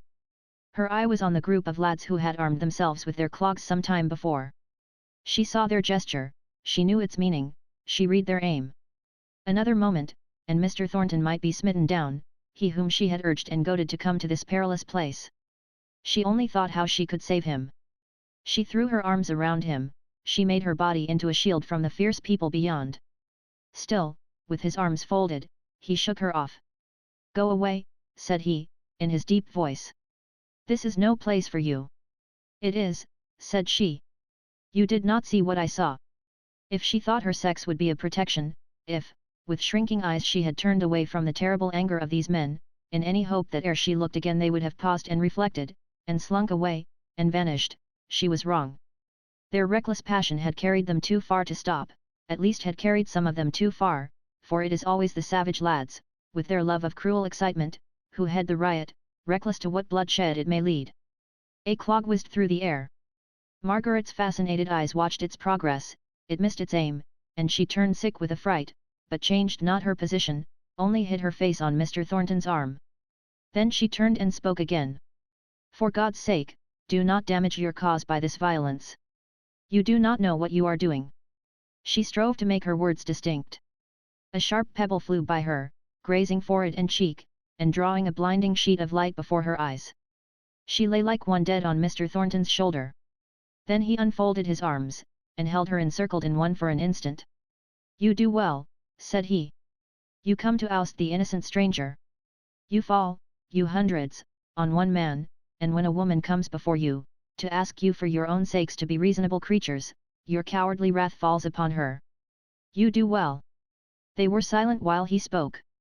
They were watching, open-eyed and open-mouthed, the thread of dark red blood which wakened them up from their trance of passion. Those nearest the gate stole out ashamed, there was a movement through all the crowd, a retreating movement. Only one voice called out. "Th stone was meant for thee, but thou wert sheltered behind a woman." Mr. Thornton quivered with rage. The blood flowing had made Margaret conscious, dimly, vaguely conscious. He placed her gently on the doorstep, her head leaning against the frame. "Can you rest there?" he asked. But without waiting for her answer, he went slowly down the steps right into the middle of the crowd. "Now kill me, if it is your brutal will. There is no woman to shield me here. You may beat me to death, you will never move me from what I have determined upon, not you." He stood amongst them with his arms folded, in precisely the same attitude as he had been in on the steps. But the retrograde movement towards the gate had begun, as unreasoningly, perhaps as blindly, as the simultaneous anger. Or, perhaps, the idea of the approach of the soldiers, and the sight of that pale, upturned face, with closed eyes, still and sad as marble, though the tears welled out of the long entanglement of eyelashes, and dropped down, and, heavier, slower plash than even tears, came the drip of blood from her wound.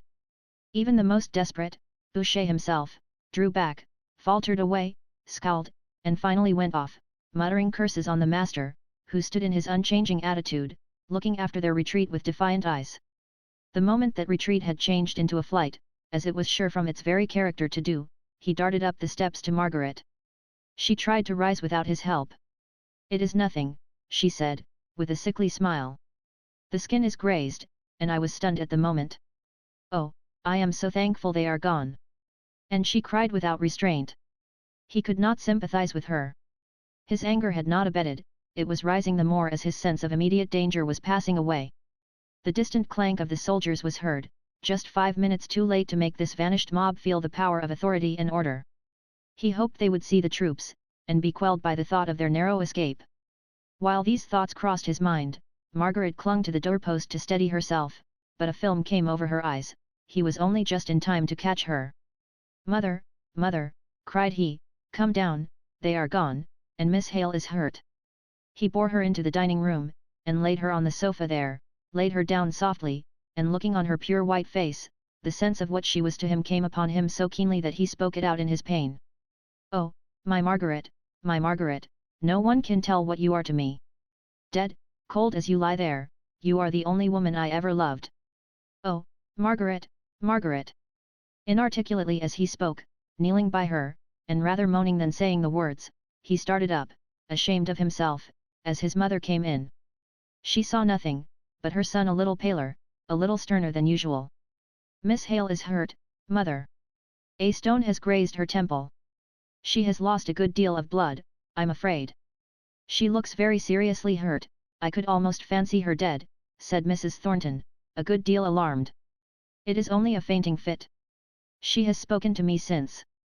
But all the blood in his body seemed to rush inwards to his heart as he spoke, and he absolutely trembled.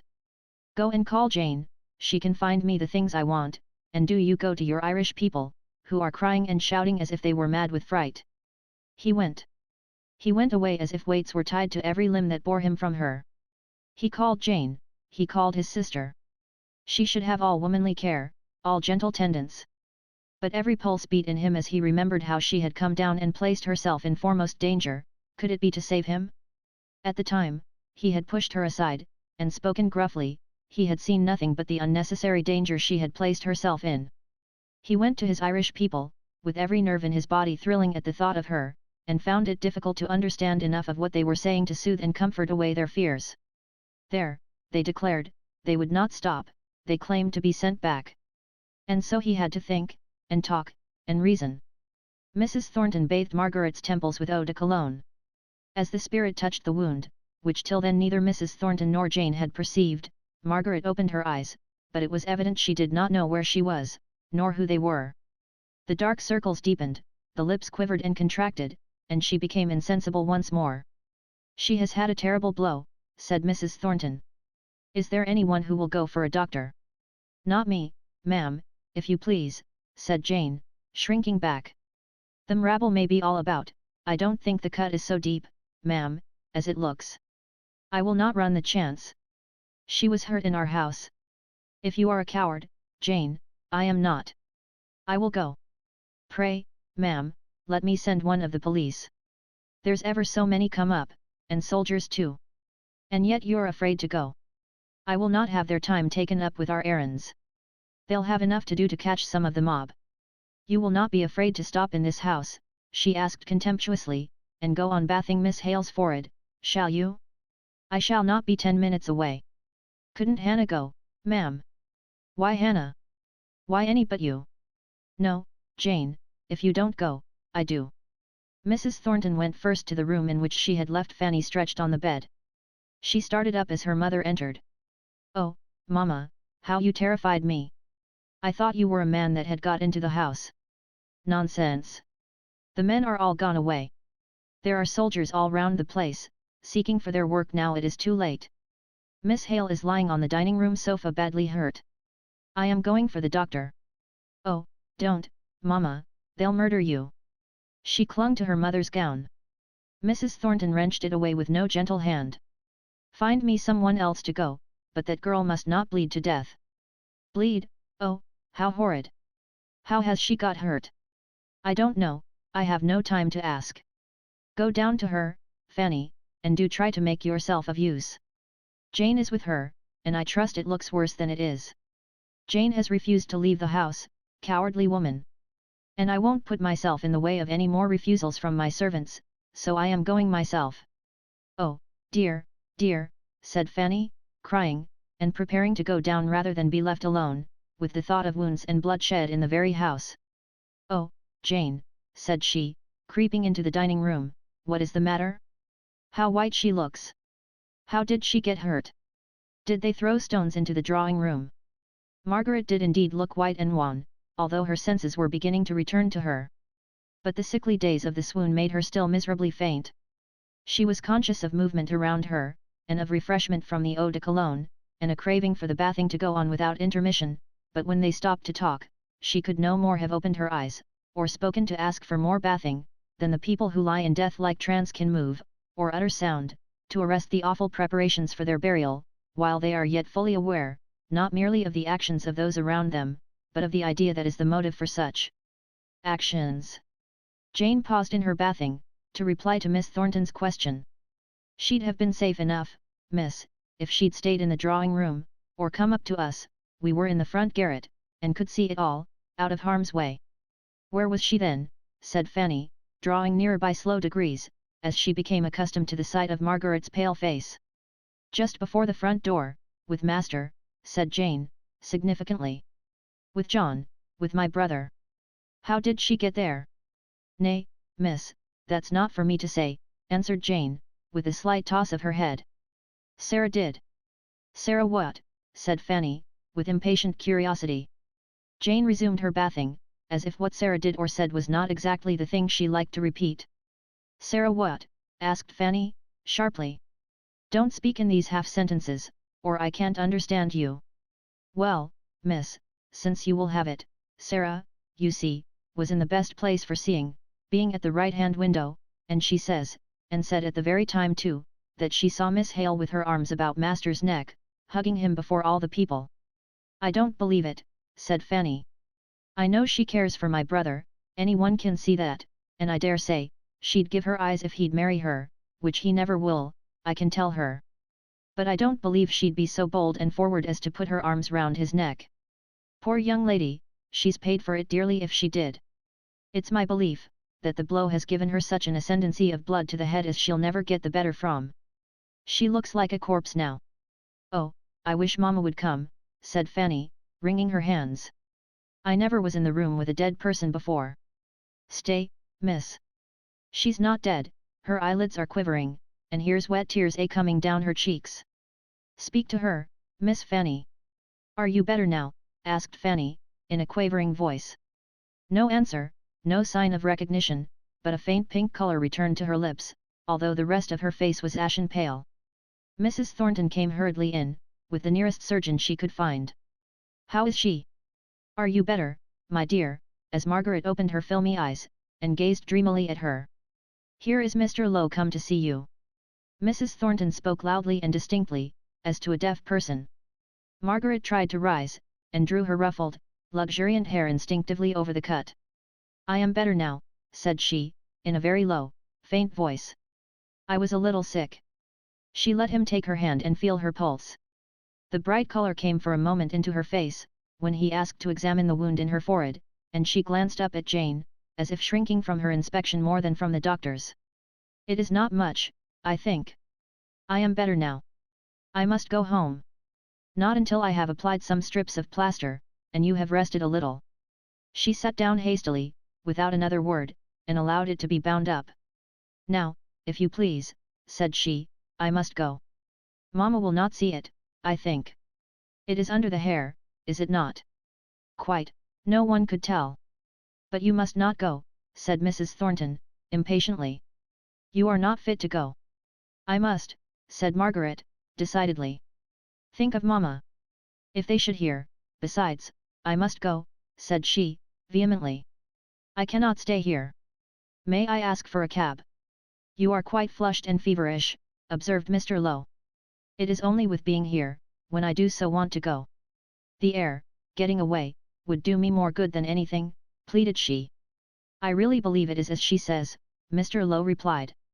If her mother is so ill as you told me on the way here, it may be very serious if she hears of this riot, and does not see her daughter back at the time she expects. The injury is not deep. I will fetch a cab, if your servants are still afraid to go out. Oh, thank you, said Margaret. It will do me more good than anything. It is the air of this room that makes me feel so miserable. She leant back on the sofa, and closed her eyes. Fanny beckoned her mother out of the room, and told her something that made her equally anxious with Margaret for the departure of the latter. Not that she fully believed Fanny's statement, but she credited enough to make her manner to Margaret appear very much constrained, at wishing her good-bye. Mr. Lowe returned in the cab. If you will allow me, I will see you home, Miss Hale. The streets are not very quiet yet. Margaret's thoughts were quite alive enough to the present to make her desirous of getting rid of both Mr. Lowe and the cab before she reached Crampton Crescent, for fear of alarming her father and mother. Beyond that one aim she would not look. That ugly dream of insolent words spoken about herself, could never be forgotten, but could be put aside till she was stronger, for, oh! She was very weak, and her mind sought for some present fact to steady itself upon, and keep it from utterly losing consciousness in another hideous, sickly swoon. Chapter 23. Mistakes. Which when his mother saw, she in her mind was troubled sore, he wist well what to ween. Spencer. Margaret had not been gone 5 minutes when Mr. Thornton came in, his face all aglow. I could not come sooner, the superintendent would, where is she? He looked round the dining room, and then almost fiercely at his mother, who was quietly rearranging the disturbed furniture, and did not instantly reply. Where is Miss Hale? Asked he again. Gone home, said she, rather shortly. Gone home? Yes. She was a great deal better. Indeed, I don't believe it was so very much of a hurt, only some people faint at the least thing. I am sorry she has gone home, said he, walking uneasily about. She could not have been fit for it. She said she was, and Mr. Lowe said she was. I went for him myself. Thank you, mother. He stopped, and partly held out his hand to give her a grateful shake. But she did not notice the movement. What have you done with your Irish people?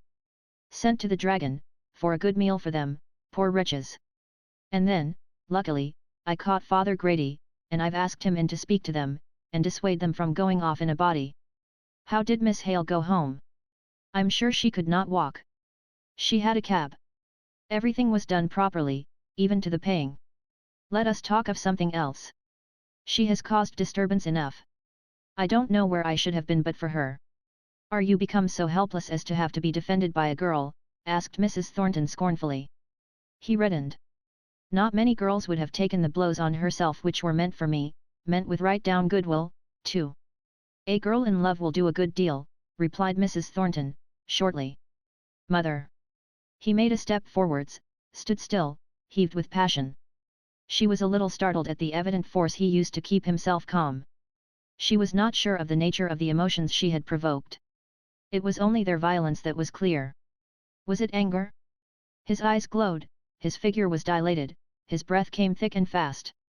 It was a mixture of joy, of anger, of pride, of glad surprise, of panting doubt, but she could not read it. Still it made her uneasy, as the presence of all strong feeling, of which the cause is not fully understood or sympathized in, always has this effect. She went to the sideboard, opened a drawer, and took out a duster, which she kept there for any occasional purpose. She had seen a drop of eau de cologne on the polished arm of the sofa, and instinctively sought to wipe it off. But she kept her back turned to her son much longer than was necessary, and when she spoke, her voice seemed unusual and constrained. You have taken some steps about the rioters, I suppose? You don't apprehend any more violence, do you? Where were the police? Never at hand when they're wanted. On the contrary, I saw 3 or 4 of them, when the gates gave way, struggling and beating about in fine fashion, and more came running up just when the yard was clearing. I might have given some of the fellows in charge then, if I had had my wits about me. But there will be no difficulty, plenty of people can identify them. But won't they come back tonight? I'm going to see about a sufficient guard for the premises. I have appointed to meet Captain Hanbury in half an hour at the station. You must have some tea first. Tea? Yes, I suppose I must. It's 6:30, and I may be out for some time. Don't sit up for me, mother. You expect me to go to bed before I have seen you safe, do you? Well, perhaps not. He hesitated for a moment. But if I've time, I shall go round by Crampton, after I've arranged with the police and seen Hamper and Clarkson. Their eyes met, they looked at each other intently for a minute. Then she asked. Why are you going round by Crampton? To ask after Miss Hale. I will send. Williams must take the waterbed she came to ask for. He shall inquire how she is. I must go myself. Not merely to ask how Miss Hale is. No, not merely for that. I want to thank her for the way in which she stood between me and the mob. What made you go down at all? It was putting your head into the lion's mouth. He glanced sharply at her, saw that she did not know what had passed between him and Margaret in the drawing room, and replied by another question. Shall you be afraid to be left without me, until I can get some of the police, or had we better send Williams for them now, and they could be here by the time we have done tea? There's no time to be lost. I must be off in a quarter of an hour. Mrs. Thornton left the room. Her servants wondered at her directions, usually so sharply cut and decided, now confused and uncertain. Mr. Thornton remained in the dining room, trying to think of the business he had to do at the police office, and in reality thinking of Margaret. Everything seemed dim and vague behind, besides the touch of her arms round his neck, the soft clinging which made the dark colour come and go in his cheek as he thought of it. The tea would have been very silent, but for Fanny's perpetual description of her own feelings, how she had been alarmed, and then thought they were gone, and then felt sick and faint and trembling in every limb. There, that's enough, said her brother, rising from the table. The reality was enough for me. He was going to leave the room, when his mother stopped him with her hand upon his arm. You will come back here before you go to the Hales, said she, in a low, anxious voice. I know what I know, said Fanny to herself. Why? Will it be too late to disturb them? John, come back to me for this one evening. It will be late for Mrs. Hale. But that is not it. Tomorrow, you will, come back tonight, John. She had seldom pleaded with her son at all, she was too proud for that, but she had never pleaded in vain. I will return straight here after I have done my business. You will be sure to inquire after them, after her. Mrs. Thornton was by no means a talkative companion to Fanny, nor yet a good listener while her son was absent. But on his return, her eyes and ears were keen to see and to listen to all the details which he could give, as to the steps he had taken to secure himself, and those whom he chose to employ, from any repetition of the day's outrages. He clearly saw his object. Punishment and suffering were the natural consequences to those who had taken part in the riot. All that was necessary, in order that property should be protected, and that the will of the proprietor might cut to his end, clean and sharp as a sword. Mother! You know what I have got to say to Miss Hale, tomorrow. The question came upon her suddenly, during a pause in which she, at least, had forgotten Margaret. She looked up at him. Yes. I do. You can hardly do otherwise. Do otherwise? I don't understand you. I mean that, after allowing her feelings so to overcome her, I consider you bound in honor. Bound in honor, said he scornfully. I'm afraid honor has nothing to do with it. Her feelings overcome her. What feelings do you mean? Nay, John, there is no need to be angry. Did she not rush down and cling to you to save you from danger? She did, said he. But, mother, continued he, stopping short in his walk right in front of her. I dare not hope. I never was faint-hearted before, but I cannot believe such a creature cares for me. Don't be foolish, John. Such a creature. Why, she might be a duke's daughter, to hear you speak. And what proof more would you have, I wonder, of her caring for you? I can believe she has had a struggle with her aristocratic way of viewing things, but I like her the better for seeing clearly at last. It is a good deal for me to say, said Mrs. Thornton, smiling slowly, while the tears stood in her eyes, for after tonight, I stand second. It was to have you to myself, all to myself, a few hours longer, that I begged you not to go till tomorrow. Dearest mother! Still love is selfish, and in an instant he reverted to his own hopes and fears in a way that drew the cold creeping shadow over Mrs. Thornton's heart. But I know she does not care for me. I shall put myself at her feet, I must. If it were but one chance in 1,000, or 1,000,000, I should do it.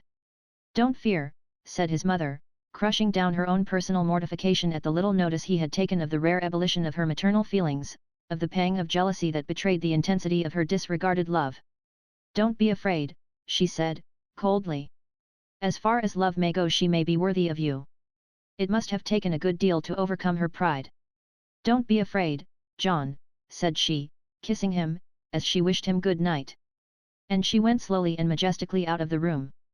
But when she got into her own, she locked the door, and sate down to cry unwanted tears. Margaret entered the room, where her father and mother still sat, holding low conversation together, looking very pale and white. She came close up to them before she could trust herself to speak. Mrs. Thornton will send the water bed, Mamma. Dear, how tired you look. Is it very hot, Margaret? Very hot, and the streets are rather rough with the strike. Margaret's color came back vivid and bright as ever, but it faded away instantly. Here has been a message from Bessie Higgins, asking you to go to her, said Mrs. Hale. But I'm sure you look too tired. Yes, said Margaret. I am tired, I cannot go. She was very silent and trembling while she made tea. She was thankful to see her father so much occupied with her mother as not to notice her looks. Even after her mother went to bed, he was not content to be absent from her, but undertook to read her to sleep. Margaret was alone. Now I will think of it, now I will remember it all. I could not before, I dared not. She sat still in her chair, her hands clasped on her knees, her lips compressed, her eyes fixed as one who sees a vision. She drew a deep breath. I, who hate scenes, I, who have despised people for showing emotion, who have thought them wanting in self-control, I went down and must needs throw myself into the melee, like a romantic fool. Did I do any good? They would have gone away without me, I dare say. But this was overleaping the rational conclusion, as in an instant her well-poised judgment felt. No, perhaps they would not. I did some good. But what possessed me to defend that man as if he were a helpless child? Ah, said she, clenching her hands together, it is no wonder those people thought I was in love with him, after disgracing myself in that way. I in love, and with him too. Her pale cheeks suddenly became one flame of fire, and she covered her face with her hands. When she took them away, her palms were wet with scalding tears. Oh, how low I am fallen that they should say that of me. I could not have been so brave for anyone else, just because he was so utterly indifferent to me, if, indeed, I do not positively dislike him. It made me the more anxious that there should be fair play on each side, and I could see what fair play was. It was not fair, said she vehemently, that he should stand there, sheltered, awaiting the soldiers, who might catch those poor maddened creatures as in a trap, without an effort on his part, to bring them to reason. And it was worse than unfair for them to set on him as they threatened. I would do it again, let who will say what they like of me. If I saved one blow, one cruel, angry action that might otherwise have been committed, I did a woman's work. Let them insult my maiden pride as they will, I walk pure before God. She looked up, and a noble peace seemed to descend and calm her face, till it was stiller than chiseled marble. Dixon came in. If you please, Miss Margaret, here's the water bed from Mrs. Thornton's. It's too late for tonight, I'm afraid, for Mrs. is nearly asleep, but it will do nicely for tomorrow. Very, said Margaret. You must send our best thanks. Dixon left the room for a moment. If you please, Miss Margaret, he says he's to ask particular how you are. I think he must mean Mrs., but he says his last words were, to ask how Miss Hale was. Me, said Margaret, drawing herself up. I am quite well. Tell him I am perfectly well. But her complexion was as deadly white as her handkerchief, and her head ached intensely. Mr. Hale now came in. He had left his sleeping wife, and wanted, as Margaret saw, to be amused and interested by something that she was to tell him. With sweet patience did she bear her pain, without a word of complaint, and rummaged up numberless small subjects for conversation, all except the riot, and that she never named once. It turned her sick to think of it. "Good night, Margaret. I have every chance of a good night myself, and you are looking very pale with your watching. I shall call Dixon if your mother needs anything. Do you go to bed and sleep like a top, for I'm sure you need it, poor child. Good night, Papa." She let her color go, the false smile fade away, the eyes grow dull with heavy pain. She released her strong will from its laborious task. Till morning she might feel ill and weary. She lay down and never stirred. To move hand or foot, or even so much as one finger, would have been beyond the powers of either volition or motion. She was so tired, so stunned, that she thought she never slept at all. Her feverish thoughts passed and repassed the boundary between sleeping and waking, and kept their own miserable identity. She could not be alone, prostrate, powerless as she was. A cloud of faces looked up at her, giving her no idea of fierce vivid anger, or of personal danger, but a deep sense of shame that she should thus be the object of universal regard, a sense of shame so acute that it seemed as if she would fain have burrowed into the earth to hide herself, and yet she could not escape out of that unwinking glare of many eyes. Chapter 24. Mistakes cleared up. Your beauty was the first that won the place. And sculpted the walls of my undaunted heart. Which, captive now, pines in a cative case. Unkindly met with rigor for desert. Yet not the less your servant shall abide. In spite of rude repulse or silent pride. William Fowler. The next morning, Margaret dragged herself up, thankful that the night was over, unrefreshed, yet rested. All had gone well through the house, her mother had only wakened once. A little breeze was stirring in the hot air, and though there were no trees to show the playful tossing movement caused by the wind among the leaves, Margaret knew how, somewhere or another, by wayside, in copses, or in thick green woods, there was a pleasant, murmuring dancing sound, a rushing and falling noise, the very thought of which was an echo of distinct gladness in her heart. She sat at her work in Mrs. Hale's room. As soon as that forenoon slumber was over, she would help her mother to dress. After dinner, she would go and see Bessie Higgins. She would banish all recollection of the Thornton family, no need to think of them till they absolutely stood before her in flesh and blood. But, of course, the effort not to think of them brought them only the more strongly before her, and from time to time, the hot flush came over her pale face, sweeping it into color, as a sunbeam from between watery clouds comes swiftly moving over the sea. Dixon opened the door very softly, and stole on tiptoe up to Margaret, sitting by the shaded window. "Mr. Thornton, Miss Margaret. He is in the drawing room." Margaret dropped her sewing. "Did he ask for me?" "Isn't Papa come in?" "He asked for you, miss, and Master is out." "Very well, I will come," said Margaret, quietly. But she lingered strangely. Mr. Thornton stood by one of the windows, with his back to the door, apparently absorbed in watching something in the street. But, in truth, he was afraid of himself. His heart beat thick at the thought of her coming. He could not forget the touch of her arms around his neck, impatiently felt as it had been at the time, but now the recollection of her clinging defense of him, seemed to thrill him through and through, to melt away every resolution, all power of self-control, as if it were wax before a fire. He dreaded lest he should go forwards to meet her, with his arms held out in mute entreaty that she would come and nestle there, as she had done, all unheeded, the day before, but never unheeded again. His heart throbbed loud and quick. Strong man as he was, he trembled at the anticipation of what he had to say, and how it might be received. She might droop, and flush, and flutter to his arms, as to her natural home and resting place. One moment he glowed with impatience at the thought that she might do this, the next he feared a passionate rejection, the idea of which withered up his future with so deadly a blight that he refused to think of it. He was startled by the sense of the presence of someone else in the room. He turned round. She had come in so gently, that he had never heard her. The street noises had been more distinct to his inattentive ear than her slow movements, in her soft muslin gown. She stood by the table, not offering to sit down. Her eyelids were dropped half over her eyes, her teeth were shut, not compressed, her lips were just parted over them, allowing the white line to be seen between their curve. Her slow deep breathings dilated her chin and beautiful nostrils, it was the only motion visible on her countenance.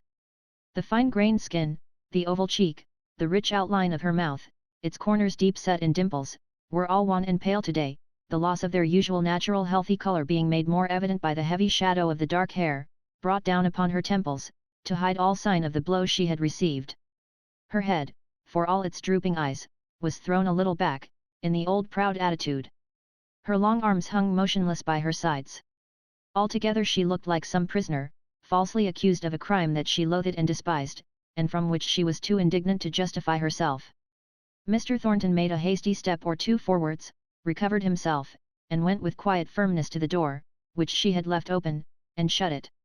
Then he came back, and stood opposite to her for a moment, receiving the general impression of her beautiful presence, before he dared to disturb it, perhaps to repel it, by what he had to say. "Miss Hale, I was very ungrateful yesterday." "You had nothing to be grateful for," said she, raising her eyes, and looking full and straight at him. "You mean, I suppose, that you believe you ought to thank me for what I did." In spite of herself, in defiance of her anger, the thick blushes came all over her face, and burnt into her very eyes, which fell not nevertheless from their grave and steady look. It was only a natural instinct, any woman would have done just the same. We all feel the sanctity of our sex as a high privilege when we see danger. "I ought rather," said she, hastily, "to apologize to you, for having said thoughtless words which sent you down into the danger. It was not your words, it was the truth they conveyed, pungently as it was expressed. But you shall not drive me off upon that, and so escape the expression of my deep gratitude." He was on the verge now, he would not speak in the haste of his hot passion, he would weigh each word. He would, and his will was triumphant. He stopped in mid-career. "I do not try to escape from anything," said she.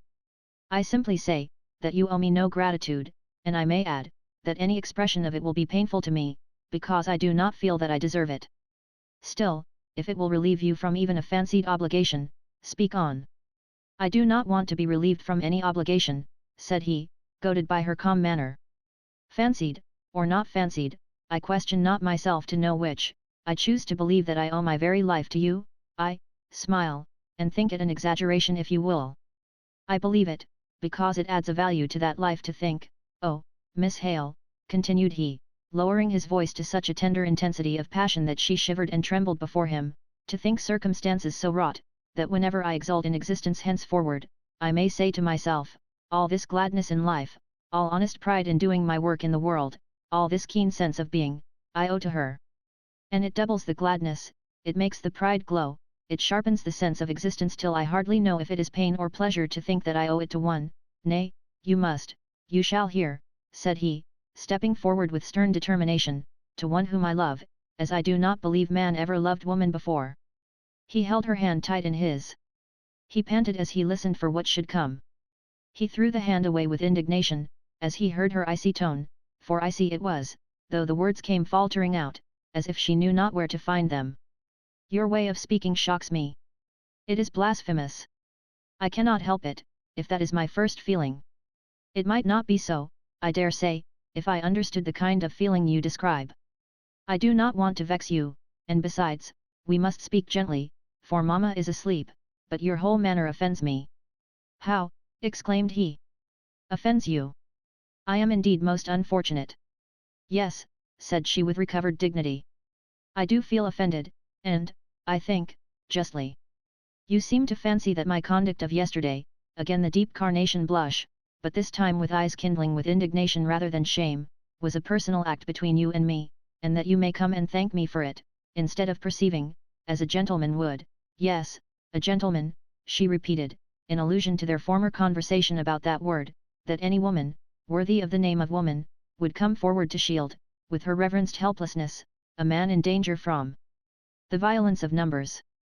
And the gentleman thus rescued is forbidden the relief of thanks," he broke in contemptuously. "I am a man. I claim the right of expressing my feelings.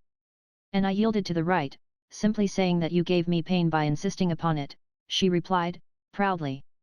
"But you seem to have imagined, that I was not merely guided by womanly instinct, but," and here the passionate tears, kept down for long, struggled with vehemently, came up into her eyes and choked her voice, "but that I was prompted by some particular feeling for you. Why, there was not a man, not a poor desperate man in all that crowd, for whom I had not more sympathy, for whom I should not have done what little I could more heartily." "You may speak on, Miss Hale. I am aware of these misplaced sympathies of yours. I now believe that it was only your innate sense of oppression, yes, I, though a master, may be oppressed, that made you act so nobly as you did. I know you despise me, allow me to say, it is because you do not understand me. I do not care to understand, she replied, taking hold of the table to steady herself, for she thought him cruel, as, indeed, he was, and she was weak with her indignation. No, I see you do not. You are unfair and unjust. Margaret compressed her lips. She would not speak in answer to such accusations. But, for all that, for all his savage words, he could have thrown himself at her feet, and kissed the hem of her garment. She did not speak, she did not move. The tears of wounded pride fell hot and fast. He waited a while, longing for her to say something, even a taunt, to which he might reply. But she was silent. He took up his hat. One word more. You look as if you thought it tainted you to be loved by me. You cannot avoid it. Nay, I, if I would, cannot cleanse you from it. But I would not if I could. I have never loved any woman before, my life has been too busy, my thoughts too much absorbed with other things. Now I love, and will love. But do not be afraid of too much expression on my part. I am not afraid, she replied, lifting herself straight up. No one yet has ever dared to be impertinent to me, and no one ever shall. But, Mr. Thornton, you have been very kind to my father, said she, changing her whole tone and bearing to a most womanly softness. Don't let us go on making each other angry. Pray don't. He took no notice of her words, he occupied himself in smoothing the nap of his hat with his coat sleeve, for half a minute or so, and then, rejecting her offered hand, and making as if he did not see her grave look of regret, he turned abruptly away, and left the room. Margaret caught one glance at his face before he went. When he was gone she thought she had seen the gleam of washed tears in his eyes, and that turned her proud dislike into something different and kinder, if nearly as painful, self-reproach for having caused such mortification to anyone. But how could I help it, asked she of herself. I never liked him. I was civil, but I took no trouble to conceal my indifference. Indeed, I never thought about myself or him, so my manners must have shown the truth. All that yesterday, he might mistake. But that is his fault, not mine. I would do it again, if need were, though it does lead me into all this shame and trouble. Chapter 25. Frederick. Revenge may have her own. Roused discipline aloud proclaims their cause. And injured navies urge their broken laws. Byron. Margaret began to wonder whether all offers were as unexpected beforehand, as distressing at the time of their occurrence, as the two she had had. An involuntary comparison between Mr. Lennox and Mr. Thornton arose in her mind. She had been sorry that an expression of any other feeling than friendship had been lured out by circumstances from Henry Lennox. That regret was the predominant feeling, on the first occasion of her receiving a proposal. She had not felt so stunned, so impressed as she did now, when echoes of Mr. Thornton's voice yet lingered about the room. In Lennox's case, he seemed for a moment to have slid over the boundary between friendship and love, and the instant afterwards, to regret it nearly as much as she did, although for different reasons. In Mr. Thornton's case, as far as Margaret knew, there was no intervening stage of friendship. Their intercourse had been one continued series of opposition. Their opinions clashed, and indeed, she had never perceived that he had cared for her opinions, as belonging to her, the individual. As far as they defied his rock-like power of character, his passion strength, he seemed to throw them off from him with contempt, until she felt the weariness of the exertion of making useless protests, and now, he had come, in this strange wild passionate way, to make known his love. For, although at first it had struck her, that his offer was forced and goaded out of him by sharp compassion for the exposure she had made of herself, which he, like others, might misunderstand, yet, even before he left the room, and certainly not 5 minutes after, the clear conviction dawned upon her, shined bright upon her, that he did love her, that he had loved her, that he would love her. And she shrank and shuddered as under the fascination of some great power, repugnant to her whole previous life. She crept away, and hid from his idea. But it was of no use. To parody a line out of Fairfax's Tasso. His strong idea wandered through her thought. She disliked him the more for having mastered her inner will. How dared he say that he would love her still, even though she shook him off with contempt? She wished she had spoken more, stronger. Sharp, decisive speeches came thronging into her mind, now that it was too late to utter them. The deep impression made by the interview, was like that of a horror in a dream, that will not leave the room although we waken up, and rub our eyes, and force a stiff rigid smile upon our lips. It is there, cowering and gibbering, with fixed ghastly eyes, in some corner of the chamber, listening to hear whether we dare to breathe of its presence to anyone. And we dare not, poor cowards that we are. And so she shuddered away from the threat of his enduring love. What did he mean? Had she not the power to daunt him? She would see. It was more daring than became a man to threaten her so. Did he ground it upon the miserable yesterday? If need were, she would do the same tomorrow, by a crippled beggar, willingly and gladly, but by him, she would do it, just as bravely, in spite of his deductions, and the cold slime of woman's impertinence. She did it because it was right, and simple, and true to save where she could save, even to try to save. Fais cek dois, advnk pura. Hitherto she had not stirred from where he had left her, no outward circumstances had roused her out of the trance of thought in which she had been plunged by his last words, and by the look of his deep intent passionate eyes, as their flames had made her own fall before them. She went to the window, and threw it open, to dispel the oppression which hung around her. Then she went and opened the door, with a sort of impetuous wish to shake off the recollection of the past hour, in the company of others, or in active exertion. But all was profoundly hushed in the noonday stillness of a house, where an invalid catches the unrefreshing sleep that is denied to the night hours. Margaret would not be alone. What should she do? Go and see Bessie Higgins, of course, thought she, as the recollection of the message sent the night before flashed into her mind. And away she went. When she got there, she found Bessie lying on the settle, moved close to the fire, though the day was sultry and oppressive. She was laid down quite flat, as if resting languidly after some paroxysm of pain. Margaret felt sure she ought to have the greater freedom of breathing which a more sitting posture would procure, and, without a word, she raised her up, and so arranged the pillows, that Bessie was more at ease, though very languid. "I thought I should ha seen you again," said she, at last, looking wistfully in Margaret's face. "I'm afraid you're much worse. But I could not have come yesterday, my mother was so ill, for many reasons," said Margaret, colouring. "Yo d Emmapan think I went beyond my place in sending Mary for yo. But the Ruglin and the loud voices had just torn me to pieces, and I thought when father left, oh! if I could just hear her voice, reading me some words o' peace and promise, I could die away into the silence and rest o' God, just as a baby is hushed up to sleep by its mother's lullaby. Shall I read you a chapter, now?" "I, do. Emmapan I shan't listen to sense, at first, it will seem far away, but when yo come to words I like, to comforting texts, it'll seem close in my ear, and going through me as it were." Margaret began. Bessie tossed to and fro. If, by an effort, she attended for one moment, it seemed as though she were convulsed into double restlessness the next. At last, she burst out, "Don't go on reading. It's no use. I'm blaspheming all the time in my mind, I thinking angrily on what canna be helped. Yo d hear of riot, Emmapan, yesterday at Marlborough Mills? Thornton's factory, yo know. Your father was not there, was he?" said Margaret colouring deeply. "Not he. He'd ya given his right hand if it had never come to pass. It's that's fretting me. He's fairly knocked down in his mind by it. It's no use telling him, fools will always break out o' bounds. Yo never saw a man so downhearted as he is." "But why?" asked Margaret. "I don't understand." "Why, yo see, he's a committee man on this special strike. Union appointed him because, though I say it as shouldn't say it, he's reckoned a deep chap, and true to backbone. And he and t'other committee men laid their plans.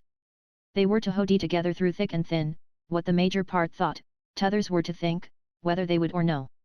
And above all there was to be no going again the law of the land. Folk would go with them if they saw them striving and starving dumb patience, but if there was once any noise o' fighting and struggling, even knobsticks, all was up, as they know by experience of many, and many a time before.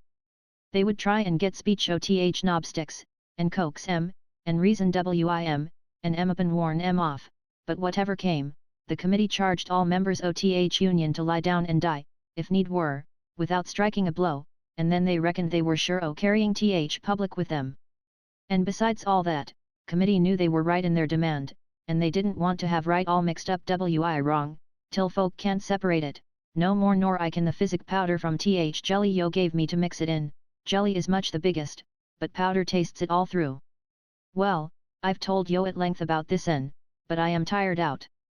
Yo just think for yourself, what it mun be for father to have his work undone, and by such a fool as Boucher, who must needs go right again the orders of committee, and ruin strike, just as bad as if he meant to be a Judas.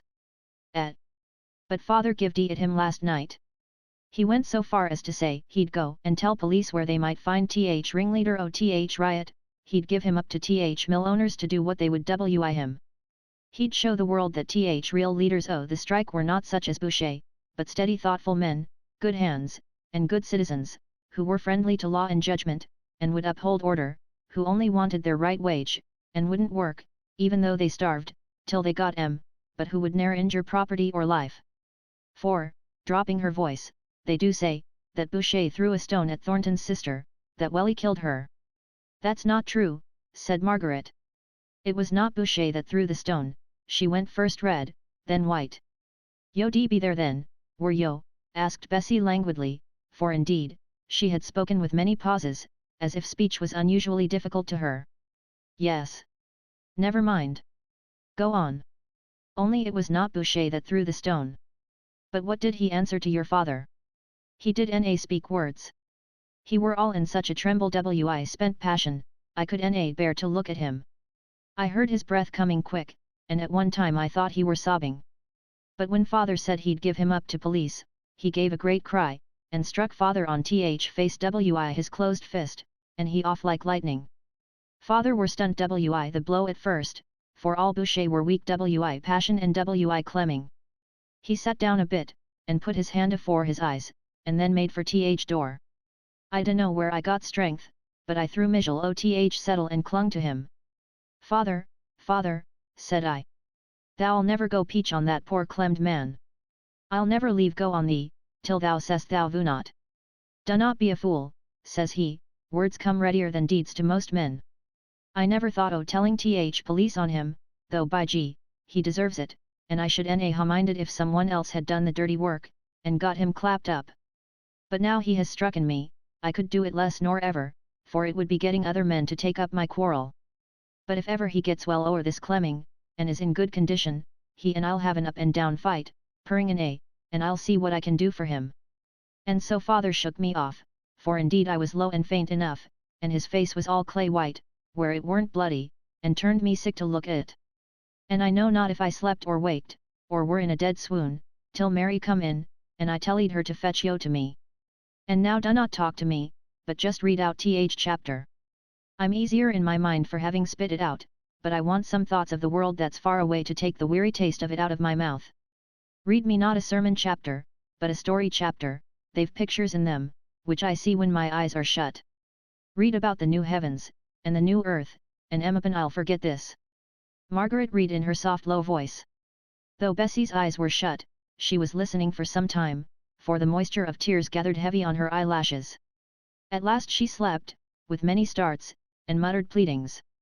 Margaret covered her up, and left her, for she had an uneasy consciousness that she might be wanted at home, and yet, until now, it seemed cruel to leave the dying girl.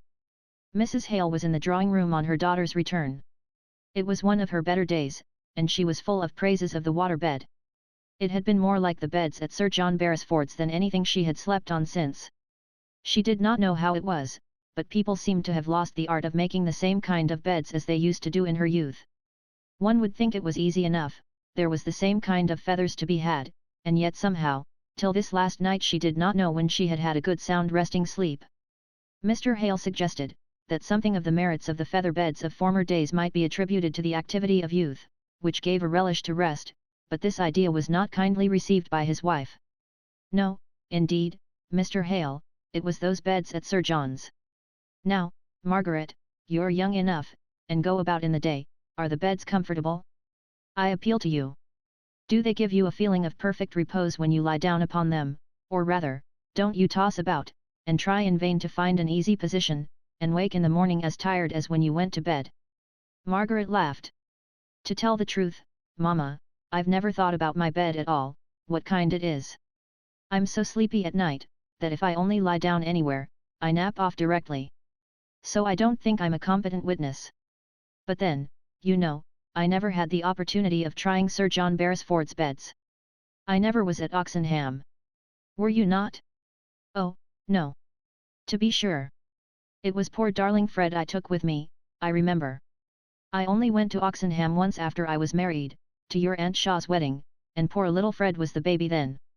And I know Dixon did not like changing from lady's maid to nurse, and I was afraid that if I took her near her old home, and amongst her own people, she might want to leave me.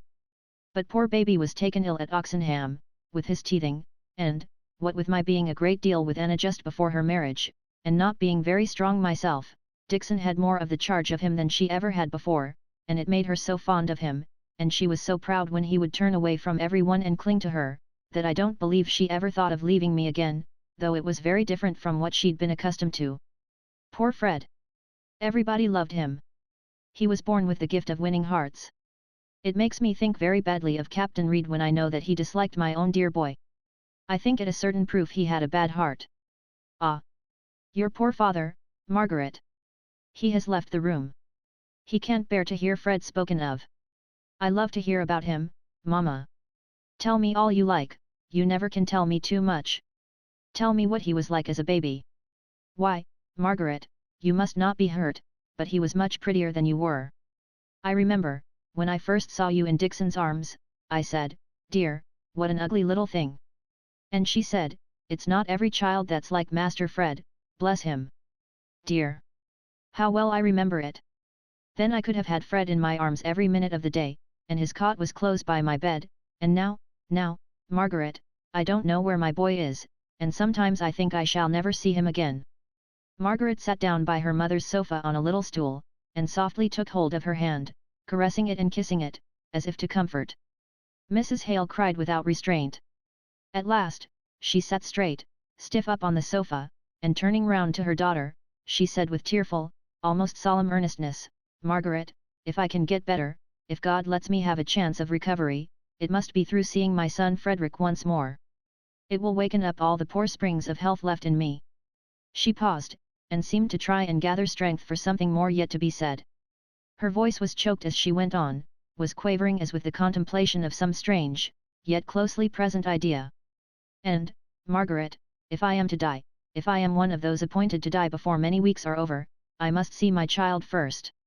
I cannot think how it must be managed, but I charge you, Margaret, as you yourself hope for comfort in your last illness, bring him to me that I may bless him. Only for 5 minutes, Margaret. There could be no danger in 5 minutes. Oh, Margaret, let me see him before I die. Margaret did not think of anything that might be utterly unreasonable in this speech. We do not look for reason or logic in the passionate entreaties of those who are sick unto death, we are stung with the recollection of 1,000 slighted opportunities of fulfilling the wishes of those who will soon pass away from among us, and do they ask us for the future happiness of our lives, we lay it at their feet, and will it away from us. But this wish of Mrs. Hale's was so natural, so just, so right to both parties, that Margaret felt as if, on Frederick's account as well as on her mother's, she ought to overlook all intermediate chances of danger, and pledge herself to do everything in her power for its realization. The large, pleading, dilated eyes were fixed upon her wistfully, steady in their gaze, though the poor white lips quivered like those of a child. Margaret gently rose up and stood opposite to her frail mother, so that she might gather the secure fulfillment of her wish from the calm steadiness of her daughter's face. Mamma, I will write tonight, and tell Frederick what you say. I am as sure that he will come directly to us, as I am sure of my life. Be easy, Mamma, you shall see him as far as anything earthly can be promised. You will write tonight? Oh, Margaret! The post goes out at 5, you will write by it, won't you? I have so few hours left, I feel, dear, as if I should not recover, though sometimes your father overpersuades me into hoping, you will write directly, won't you? Don't lose a single post, for just by that very post I may miss him. But, Mamma, Papa is out. Papa is out, and what then? Do you mean that he would deny me this last wish, Margaret? Why, I should not be ill, be dying, if he had not taken me away from Helstone, to this unhealthy, smoky, sunless place. Oh, Mamma, said Margaret. Yes, it is so, indeed. He knows it himself, he has said so many a time. He would do anything for me, you don't mean he would refuse me this last wish, prayer, if you will. And, indeed, Margaret, the longing to see Frederick stands between me and God. I cannot pray till I have this one thing, indeed, I cannot. Don't lose time, dear, Dear Margaret. Write by this very next post. Then he may be here in 22 days. For he is sure to come. No cords or chains can keep him. In 22 days I shall see my boy. She fell back, and for a short time she took no notice of the fact that Margaret sat motionless, her hand shading her eyes. You are not writing, said her mother at last. Bring me some pens and paper, I will try and write myself. She sat up, trembling all over with feverish eagerness. Margaret took her hand down, and looked at her mother sadly. Only wait till Papa comes in. Let us ask him how best to do it. You promised, Margaret, not a quarter of an hour ago, you said he should come. And so he shall, Mamma, don't cry, my own dear mother. I'll write here, now, you shall see me write, and it shall go by this very post, and if Papa thinks fit he can write again when he comes in, it is only a day's delay. Oh, Mamma, don't cry so pitifully, it cuts me to the heart. Mrs. Hale could not stop her tears, they came hysterically, and, in truth, she made no effort to control them, but rather called up all the pictures of the happy past, and the probable future, painting the scene when she should lie a corpse, with the son she had longed to see in life weeping over her, and she unconscious of his presence, till she was melted by self-pity into a state of sobbing and exhaustion that made Margaret's heart ache. But at last she was calm, and greedily watched her daughter, as she began her letter, wrote it with swift urgent entreaty, sealed it up hurriedly, for fear her mother should ask to see it, and then to make security most sure, at Mrs. Hale's own bidding, took it herself to the post office. She was coming home when her father overtook her. And where have you been, my pretty maid? Asked he. To the post office, with a letter to Frederick. Oh, Papa, perhaps I have done wrong, but Mamma was seized with such a passionate yearning to see him, she said it would make her well again, and then she said that she must see him before she died. I cannot tell you how urgent she was. Did I do wrong? Mr. Hale did not reply at first. Then he said. You should have waited till I came in, Margaret. I tried to persuade her, and then she was silent. I don't know, said Mr. Hale, after a pause. She ought to see him if she wishes it so much, for I believe it would do her much more good than all the doctor's medicine, and, perhaps, set her up altogether, but the danger to him, I'm afraid, is very great. All these years since the mutiny, Papa. Yes, it is necessary, of course, for government to take very stringent measures for the repression of offences against authority, more particularly in the Navy, where a commanding officer needs to be surrounded in his men's eyes with a vivid consciousness of all the power there is at home to back him, and take up his cause, and avenge any injuries offered to him, if need be. Ah!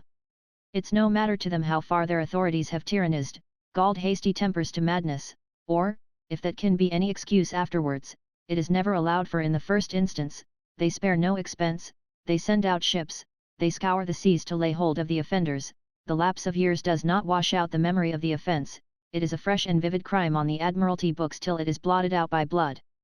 Oh, Papa, what have I done? And yet it seemed so right at the time. I'm sure Frederick himself would run the risk.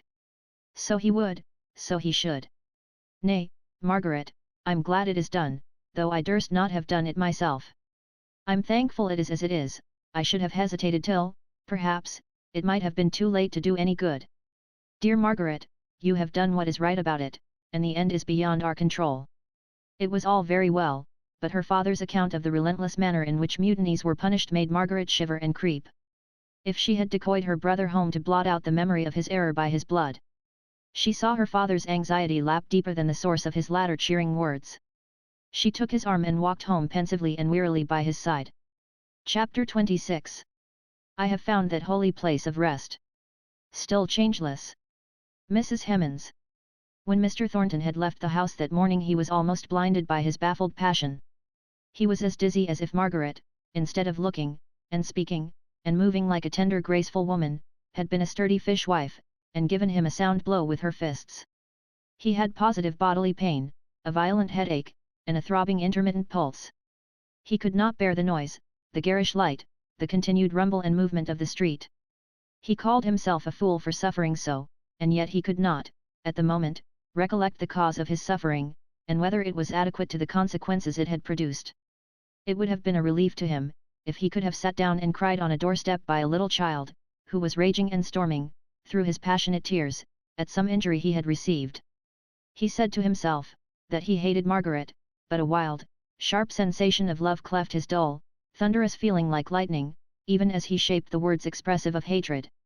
His greatest comfort was in hugging his torment and in feeling, as he had indeed said to her, that though she might despise him, contemn him, treat him with her proud sovereign indifference, he did not change one whit. She could not make him change.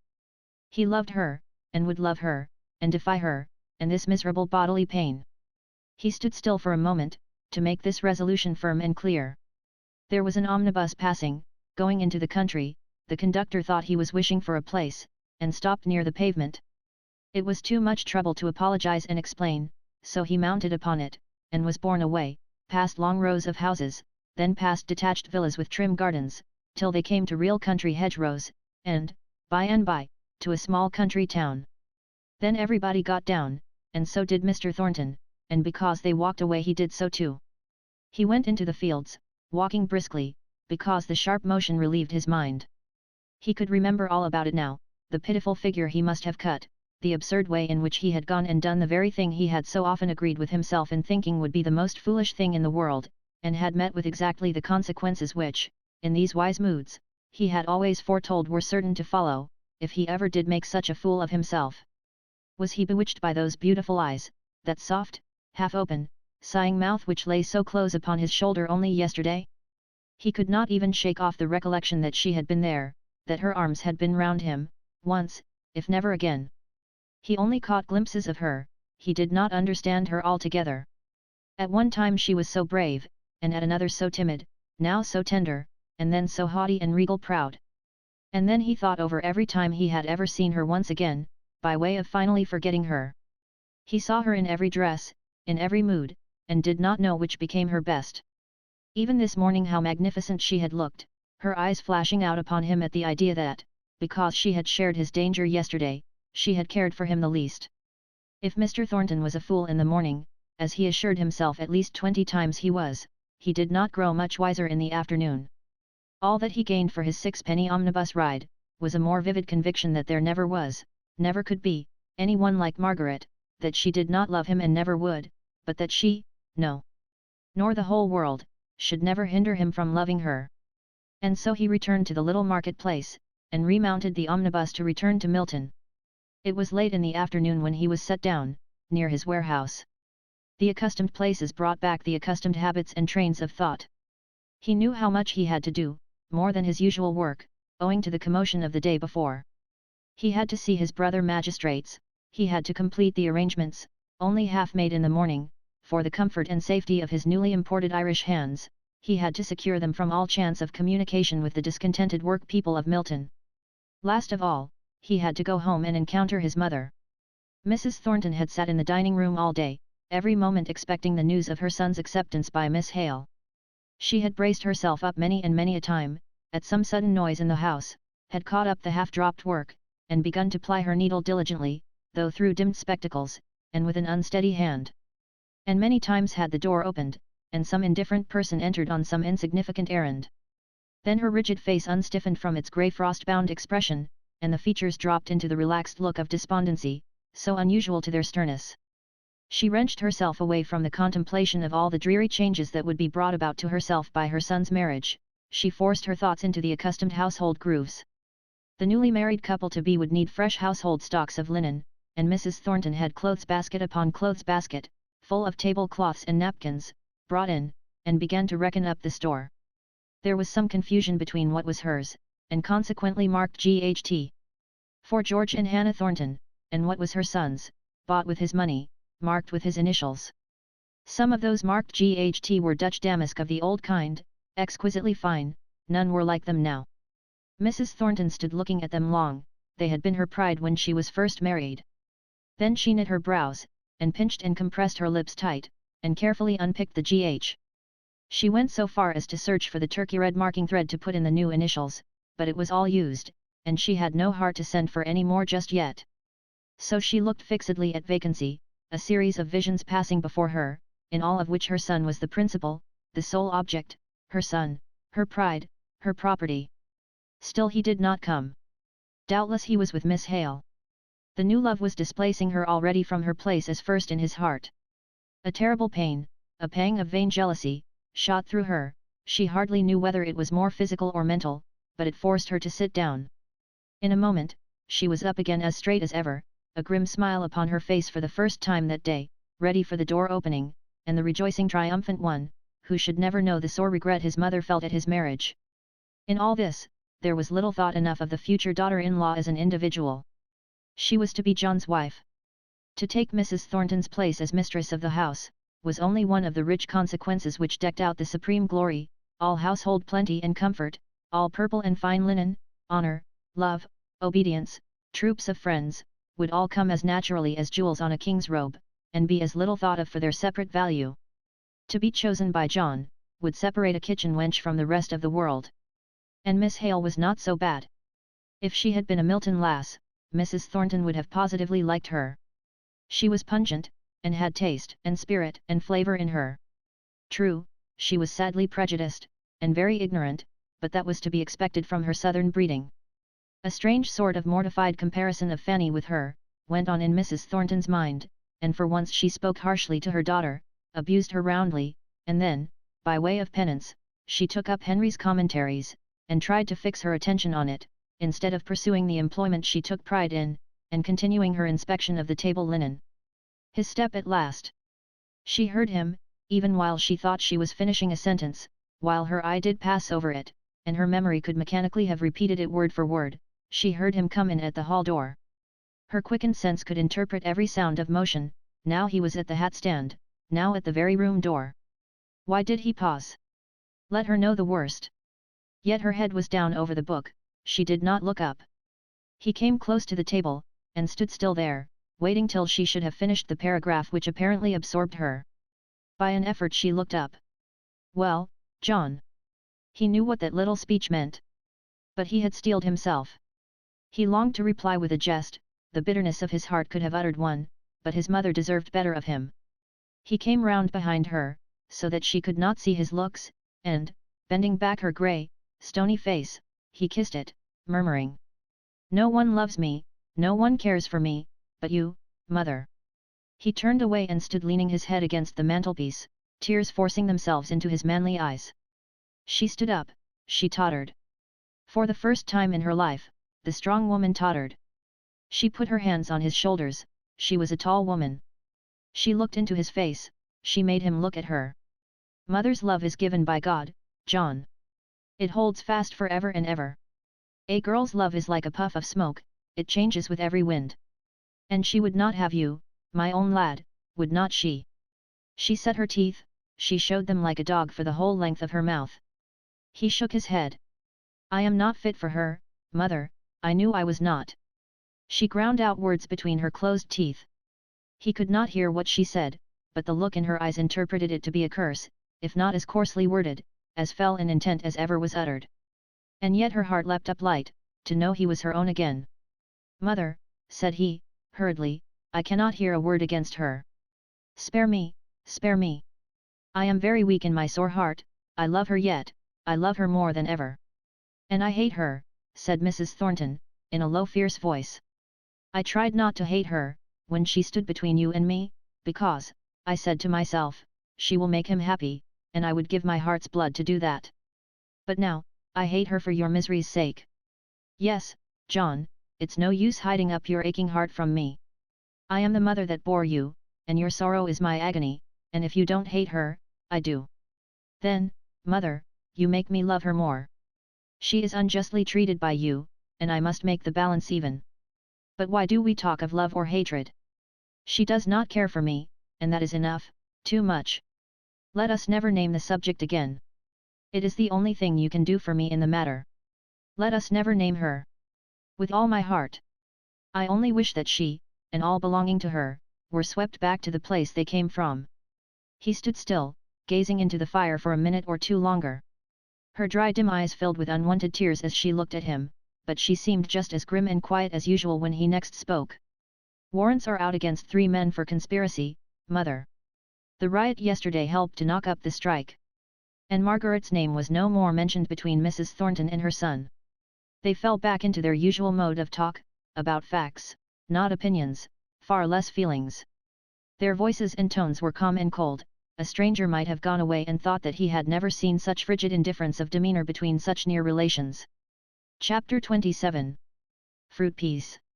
For never anything can be amiss when simpleness and duty tender it. Midsummer Night's Dream. Mr. Thornton went straight and clear into all the interests of the following day. There was a slight demand for finished goods, and as it affected his branch of the trade, he took advantage of it, and drove hard bargains. He was sharp to the hour at the meeting of his brother magistrates, giving them the best assistance of his strong sense, and his power of seeing consequences at a glance, and so coming to a rapid decision. Older men, men of long standing in the town, men of far greater wealth, realized and turned into land, while his was all floating capital, engaged in his trade, looked to him for prompt, ready wisdom. He was the one deputed to see and arrange with the police, to lead in all the requisite steps. And he cared for their unconscious deference no more than for the soft west wind, that scarcely made the smoke from the great tall chimneys swerve in its straight upward course. He was not aware of the silent respect paid to him. If it had been otherwise, he would have felt it as an obstacle in his progress to the object he had in view. As it was, he looked to the speedy accomplishment of that alone. It was his mother's greedy ears that sucked in, from the womenkind of these magistrates and wealthy men, how highly Mr. this or Mr. that thought of Mr. Thornton, that if he had not been there, things would have gone on very differently, very badly, indeed. He swept off his business right and left that day. It seemed as though his deep mortification of yesterday, and the stunned purposeless course of the hours afterwards, had cleared away all the mists from his intellect. He felt his power and revelled in it. He could almost defy his heart. If he had known it, he could have sang the song of the miller who lived by the river Dee. I care for nobody. Nobody cares for me. The evidence against Boucher, and other ringleaders of the riot, was taken before him, that against the three others, for conspiracy, failed. But he sternly charged the police to be on the watch, for the swift right arm of the law should be in readiness to strike, as soon as they could prove a fault. And then he left the hot reeking room in the Borough Court, and went out into the fresher, but still sultry street. It seemed as though he gave way all at once. He was so languid that he could not control his thoughts. They would wander to her, they would bring back the scene, not of his repulse and rejection the day before, but the looks, the actions of the day before that. He went along the crowded streets mechanically, winding in and out among the people, but never seeing them, almost sick with longing for that 1/2 hour, that one brief space of time when she clung to him, and her heart beat against his, to come once again. Why, Mr. Thornton, you're cutting me very coolly, I must say. And how is Mrs. Thornton? Brave weather this. We doctors don't like it, I can tell you. I beg your pardon, Dr. Donaldson. I really didn't see you. My mother's quite well, thank you. It is a fine day, and good for the harvest, I hope. If the wheat is well got in, we shall have a brisk trade next year, whatever you doctors have. I. Each man for himself. Your bad weather, and your bad times, are my good ones. When trade is bad, there's more undermining of health, and preparation for death, going on among you Milton men than you're aware of. Not with me, doctor. I'm made of iron. The news of the very worst bad debt I ever had, never made my pulse vary.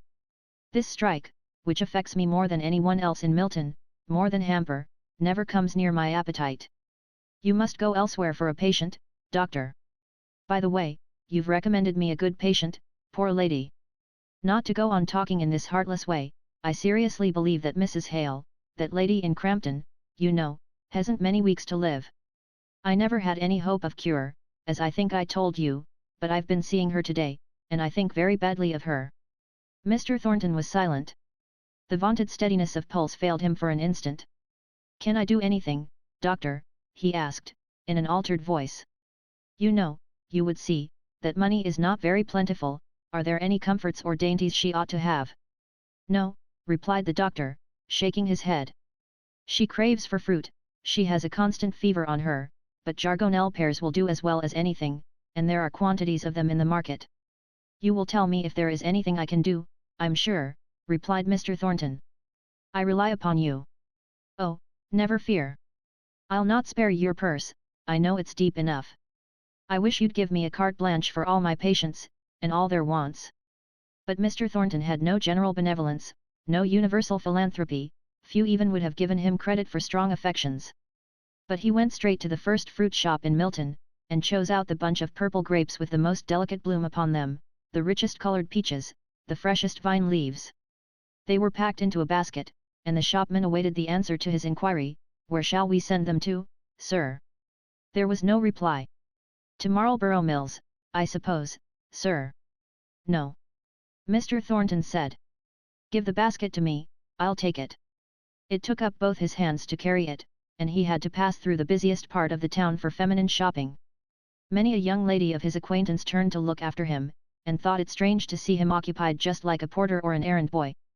He was thinking, "I will not be daunted from doing as I choose by the thought of her.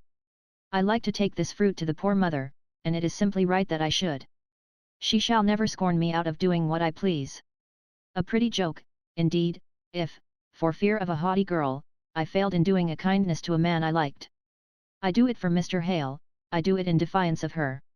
He went at an unusual pace, and was soon at Crampton. He went upstairs 2 steps at a time, and entered the drawing room before Dixon could announce him, his face flushed, his eyes shining with kindly earnestness. Mrs. Hale lay on the sofa, heated with fever. Mr. Hale was reading aloud. Margaret was working on a low stool by her mother's side. Her heart fluttered, if his did not at this interview. But he took no notice of her, hardly of Mr. Hale himself. He went up straight with his basket to Mrs. Hale, and said, in that subdued and gentle tone, which is so touching when used by a robust man in full health, speaking to a feeble invalid. "I met Dr. Donaldson, ma'am, and as he said fruit would be good for you, I have taken the liberty, the great liberty, of bringing you some that seemed to me fine." Mrs. Hale was excessively pleased, quite in a tremble of eagerness. Mr. Hale with fewer words expressed a deeper gratitude. "Fetch a plate, Margaret, a basket, anything." Margaret stood up by the table, half afraid of moving or making any noise to arouse Mr. Thornton into a consciousness of her being in the room. She thought it would be awkward for both to be brought into conscious collision, and fancied that, from her being on a low seat at first, and now standing behind her father, he had overlooked her in his haste. As if he did not feel the consciousness of her presence all over, though his eyes had never rested on her. "I must go," said he, "I cannot stay. If you will forgive this liberty, my rough ways, too abrupt, I fear, but I will be more gentle next time. You will allow me the pleasure of bringing you some fruit again, if I should see any that is tempting. Good afternoon, Mr. Hale." "Goodbye, ma'am." He was gone. Not one word, not one look to Margaret. She believed that he had not seen her. She went for a plate in silence, and lifted the fruit out tenderly, with the points of her delicate taper fingers. It was good of him to bring it, and after yesterday too. "Oh, it is so delicious," said Mrs. Hale, in a feeble voice. "How kind of him to think of me. Margaret love, only taste these grapes. Was it not good of him?" "Yes," said Margaret, quietly. "Margaret," said Mrs. Hale, rather querulously, "you won't like anything Mr. Thornton does. I never saw anybody so prejudiced." Mr. Hale had been peeling a peach for his wife, and, cutting off a small piece for himself, he said, "If I had any prejudices, the gift of such delicious fruit as this would melt them away. I have not tasted such fruit, no. Not even in Hampshire, since I was a boy, and, to boys, I fancy, all fruit is good. I remember eating sloes and crabs with a relish. Do you remember the matted-up currant bushes, Margaret, at the corner of the west wall at the garden at home? Did she not? Did she not remember every weather stain on the old stone wall, the grey and yellow lichens that marked it like a map, the little crane's bill that grew in the crevices?" She had been shaken by the events of the last 2 days, her whole life just now was a strain upon her fortitude, and, somehow, these careless words of her father's, touching on the remembrance of the sunny times of old, made her start up, and, dropping her sewing on the ground, she went hastily out of the room into her own little chamber. She had hardly given way to the first choking sob, when she became aware of Dixon standing at her drawers, and evidently searching for something. "Bless me, miss! How you startled me! Mrs. is not worse, is she? Is anything the matter?" "No, nothing. Only I'm silly, Dixon, and want a glass of water." "What are you looking for?" "I keep my muslins in that drawer." Dixon did not speak, but went on rummaging. The scent of lavender came out and perfumed the room. At last Dixon found what she wanted, what it was Margaret could not see. Dixon faced round, and spoke to her. "Now I don't like telling what I wanted, because you've fretting enough to go through, and I know you'll fret about this. I meant to have kept it from you till night, maybe, or such times as that. What is the matter? Pray, tell me, Dixon, at once. That young woman you go to see, Higgins I mean. Well, she died this morning, and her sister is here, come to beg a strange thing. It seems, the young woman who died had a fancy for being buried in something of yours, and so the sisters come to ask for it, and I was looking for a nightcap that wasn't too good to give away. Oh, let me find one, said Margaret, in the midst of her tears. Poor Bessie! I never thought I should not see her again. Why, that's another thing. This girl downstairs wanted me to ask you, if you would like to see her. But she's dead, said Margaret, turning a little pale. I never saw a dead person. No. I would rather not. I should never have asked you, if you hadn't come in. I told her you wouldn't. I will go down and speak to her, said Margaret, afraid lest Dixon's harshness of manner might wound the poor girl. So, taking the cap in her hand, she went to the kitchen. Mary's face was all swollen with crying, and she burst out afresh when she saw Margaret. Oh, ma'am, she loved yo, she did indeed. And for a long time, Margaret could not get her to say anything more than this.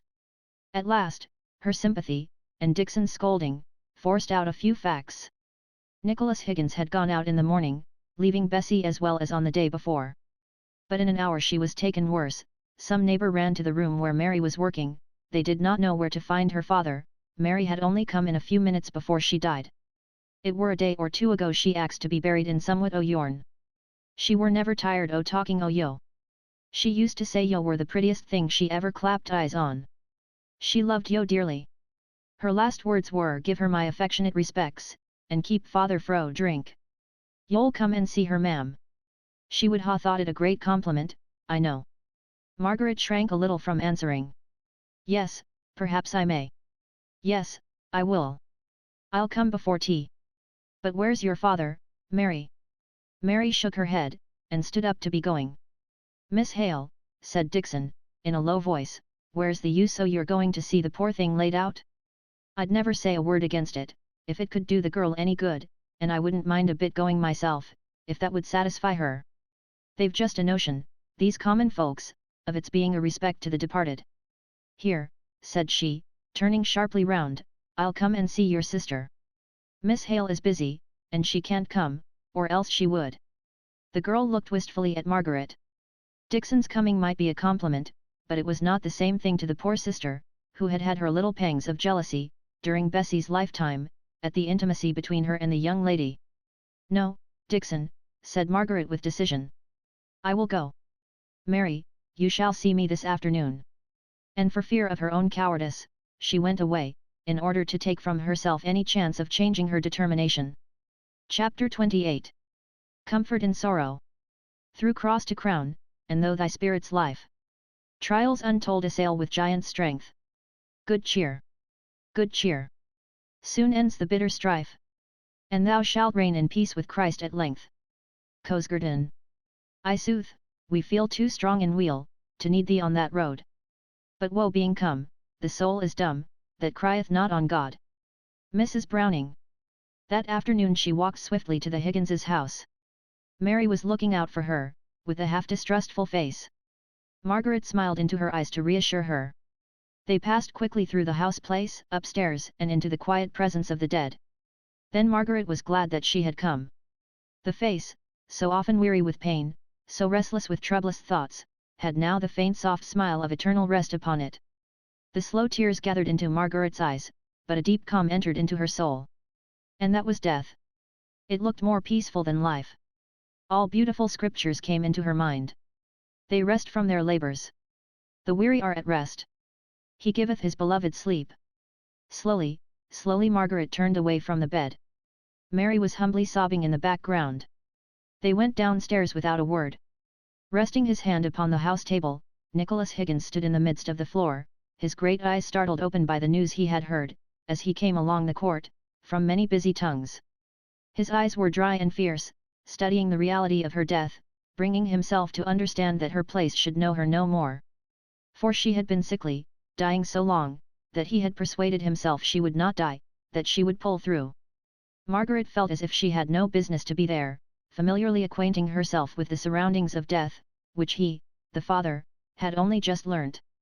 There had been a pause of an instant on the steep crooked stair, when she first saw him, but now she tried to steal past his abstracted gaze, and to leave him in the solemn circle of his household misery.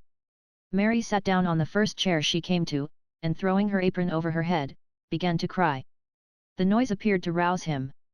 He took sudden hold of Margaret's arm, and held her till he could gather words to speak.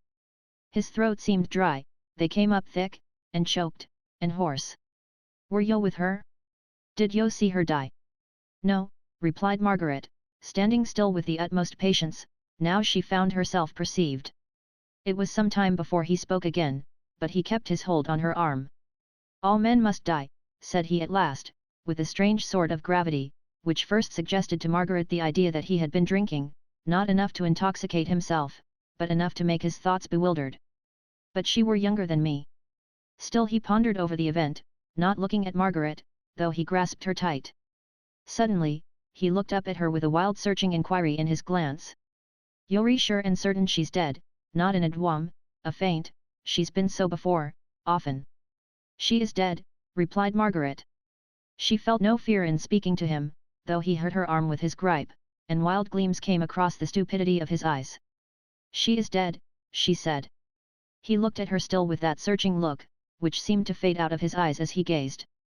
Then he suddenly let go his hold of Margaret, and, throwing his body half across the table, he shook it and every piece of furniture in the room, with his violent sobs.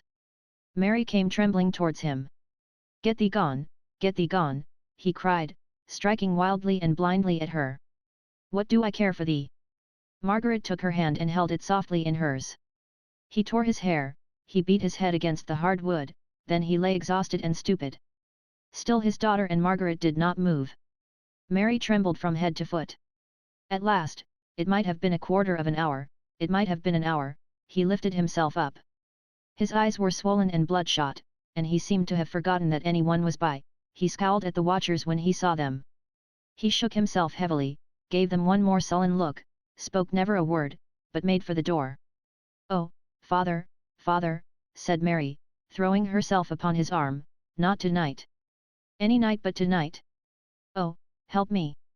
He's going out to drink again. Father, I'll not leave you. You may strike, but I'll not leave you. She told me last of all to keep yo fro drink." But Margaret stood in the doorway, silent yet commanding. He looked up at her defyingly. "It's my own house. Stand out o' the way, wench, or I'll make yo." He had shaken off Mary with violence, he looked ready to strike Margaret. But she never moved a feature, never took her deep, serious eyes off him. He stared back on her with gloomy fierceness. If she had stirred hand or foot, he would have thrust her aside with even more violence than he had used to his own daughter, whose face was bleeding from her fall against a chair.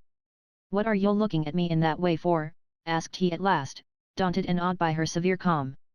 "If yo think for to keep me from going what gate I choose, because she loved yo, and in my own house, too, where I never asked yo to come, you're mistaken.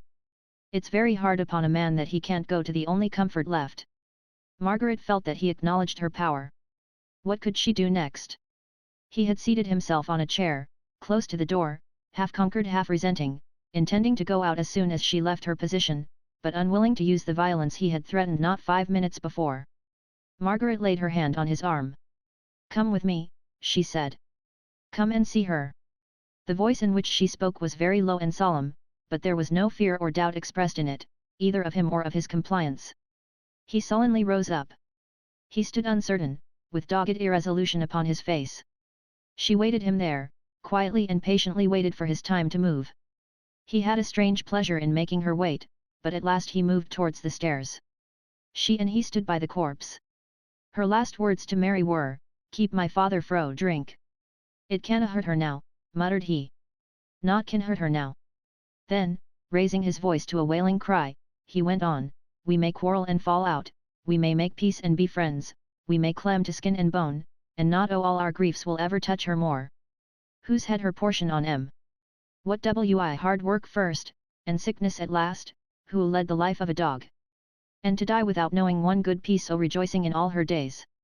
Nay, wench, whatever who said, who can know not about it now, and I mun ha a sup o' drink just to steady me again sorrow. No, said Margaret, softening with his softened manner. You shall not. If her life has been what you say, at any rate she did not fear death as some do. Oh, you should have heard her speak of the life to come, the life hidden with God, that she is now gone to. He shook his head, glancing sideways up at Margaret as he did so. His pale haggard face struck her painfully. You are sorely tried. Where have you been all day? Not at work.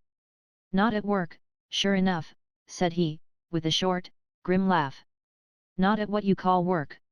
I were at the committee, till I were sickened out wi trying to make fools hear reason. I were fetched to butcher's wife afore 7 this morning. She's bed fast, but she were raving and raging to know where her dunner-headed brute of a chap was, as if I'd to keep him, as if he were fit to be ruled by me. The d fool, who has put his foot in all our plans. And I've walked my feet sore wi going about for to see men who wouldn't be seen, now the law is raised against us. And I were sore-hearted, too, which is worse than sore-footed, and if I did see a friend who ost to treat me, I never knew who lay a-dying here. Bess, lass, thou believe me, thou wouldst unto thou, turning to the poor dumb form with wild appeal. I am sure, said Margaret, I am sure you did not know, it was quite sudden. But, now, you see, it would be different, you do know, you do see her lying there, you hear what she said with her last breath. You will not go. No answer. In fact, where was he to look for comfort? Come home with me, said she at last, with a bold venture, half trembling at her own proposal as she made it. At least you shall have some comfortable food, which I'm sure you need. Yo our father's a parson, asked he, with a sudden turn in his ideas. He was, said Margaret, shortly. I'll go and take a dish o' tea with him, since yo asked me. I've many a thing I often wished to say to a parson, and I'm not particular as to whether he's preaching now, or not. Margaret was perplexed, his drinking tea with her father, who would be totally unprepared for his visitor, her mother so ill, seemed utterly out of the question, and yet, if she drew back now, it would be worse than ever, sure to drive him to the gin shop. She thought that if she could only get him to their own house, it was so great a step gained that she would trust to the chapter of accidents for the next. Goodbye, oh you wench! We've parted company at last, we have. But thou hast been a blessin' to thy father ever sin thou wert born. Bless thy white lips, lass, they've a smile on 'em now. And I'm glad to see it once again, though I'm lone and forlorn for evermore. He stooped down and fondly kissed his daughter, covered up her face, and turned to follow Margaret. She had hastily gone downstairs to tell Mary of the arrangement, to say it was the only place she could think of to keep him from the gin palace, to urge Mary to come too, for her heart smote her at the idea of leaving the poor affectionate girl alone. But Mary had friends amongst the neighbours, she said, who would come in and sit a bit with her. It was all right, but father. He was there by them or she would have spoken more. He had shaken off his emotion, as if he was ashamed of having ever given way to it, and had even o'erleaped himself so much that he assumed a sort of bitter mirth, like the crackling of thorns under a pot. I'm going to take my TWI her father, I am. But he slouched his cap low down over his brow as he went out into the street, and looked neither to the right nor to the left, while he tramped along by Margaret's side. He feared being upset by the words, still more the looks, of sympathizing neighbours. So he and Margaret walked in silence. As he got near the street in which he knew she lived, he looked down at his clothes, his hands, his shoes. I should ha cleaned mijel, first. It certainly would have been desirable, but Margaret assured him he should be allowed to go into the yard, and have soap and towel provided. She would not let him slip out of her hands just then. While he followed the house servant along the passage, and through the kitchen, stepping cautiously on every dark mark in the pattern of the oilcloth, in order to conceal his dirty footprints, Margaret ran upstairs. She met Dixon on the landing. How is Mama, where is Papa? Mrs. was tired, and gone into her own room. She had wanted to go to bed, but Dixon had persuaded her to lie down on the sofa, and have her tea brought to her there. It would be better than getting restless by being too long in bed. So far, so good. But where was Mr. Hale? In the drawing room. Margaret went in half breathless with the hurried story she had to tell. Of course, she told it incompletely, and her father was rather taken aback by the idea of the drunken weaver awaiting him in his quiet study, with whom he was expected to drink tea, and on whose behalf Margaret was anxiously pleading. The meek, kind-hearted Mr. Hale would have readily tried to console him in his grief, but, unluckily, the point Margaret dwelt upon most forcibly was the fact of his having been drinking, and her having brought him home with her as a last expedient to keep him from the gin shop. One little event had come out of another so naturally that Margaret was hardly conscious of what she had done, till she saw the slight look of repugnance on her father's face. "Oh, Papa, he really is a man you will not dislike, if you won't be shocked to begin with."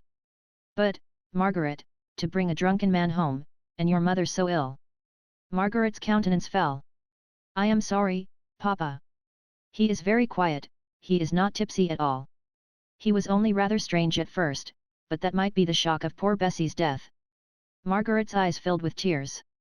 Mr. Hale took hold of her sweet pleading face in both his hands, and kissed her forehead. "It is all right, dear. I'll go and make him as comfortable as I can, and do you attend to your mother. Only, if you can come in and make a third in the study, I shall be glad." "Oh, yes, thank you." But as Mr. Hale was leaving the room, she ran after him. "Papa, you must not wonder at what he says, I mean he does not believe much in what we do." "Oh dear, a drunken infidel weaver," said Mr. Hale to himself, in dismay. But to Margaret he only said, "If your mother goes to sleep, be sure you come directly."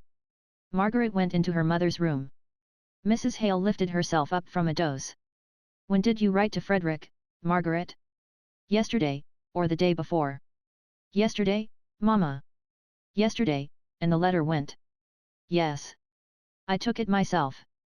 "Oh, Margaret, I'm so afraid of his coming. If he should be recognized. If he should be taken. If he should be executed, after all these years that he has kept away and lived in safety. I keep falling asleep and dreaming that he is caught and being tried." "Oh, Mamma, don't be afraid. There will be some risk, no doubt, but we will lessen it as much as ever we can. And it is so little. Now, if we were at Helstone, there would be 20, 100 times as much.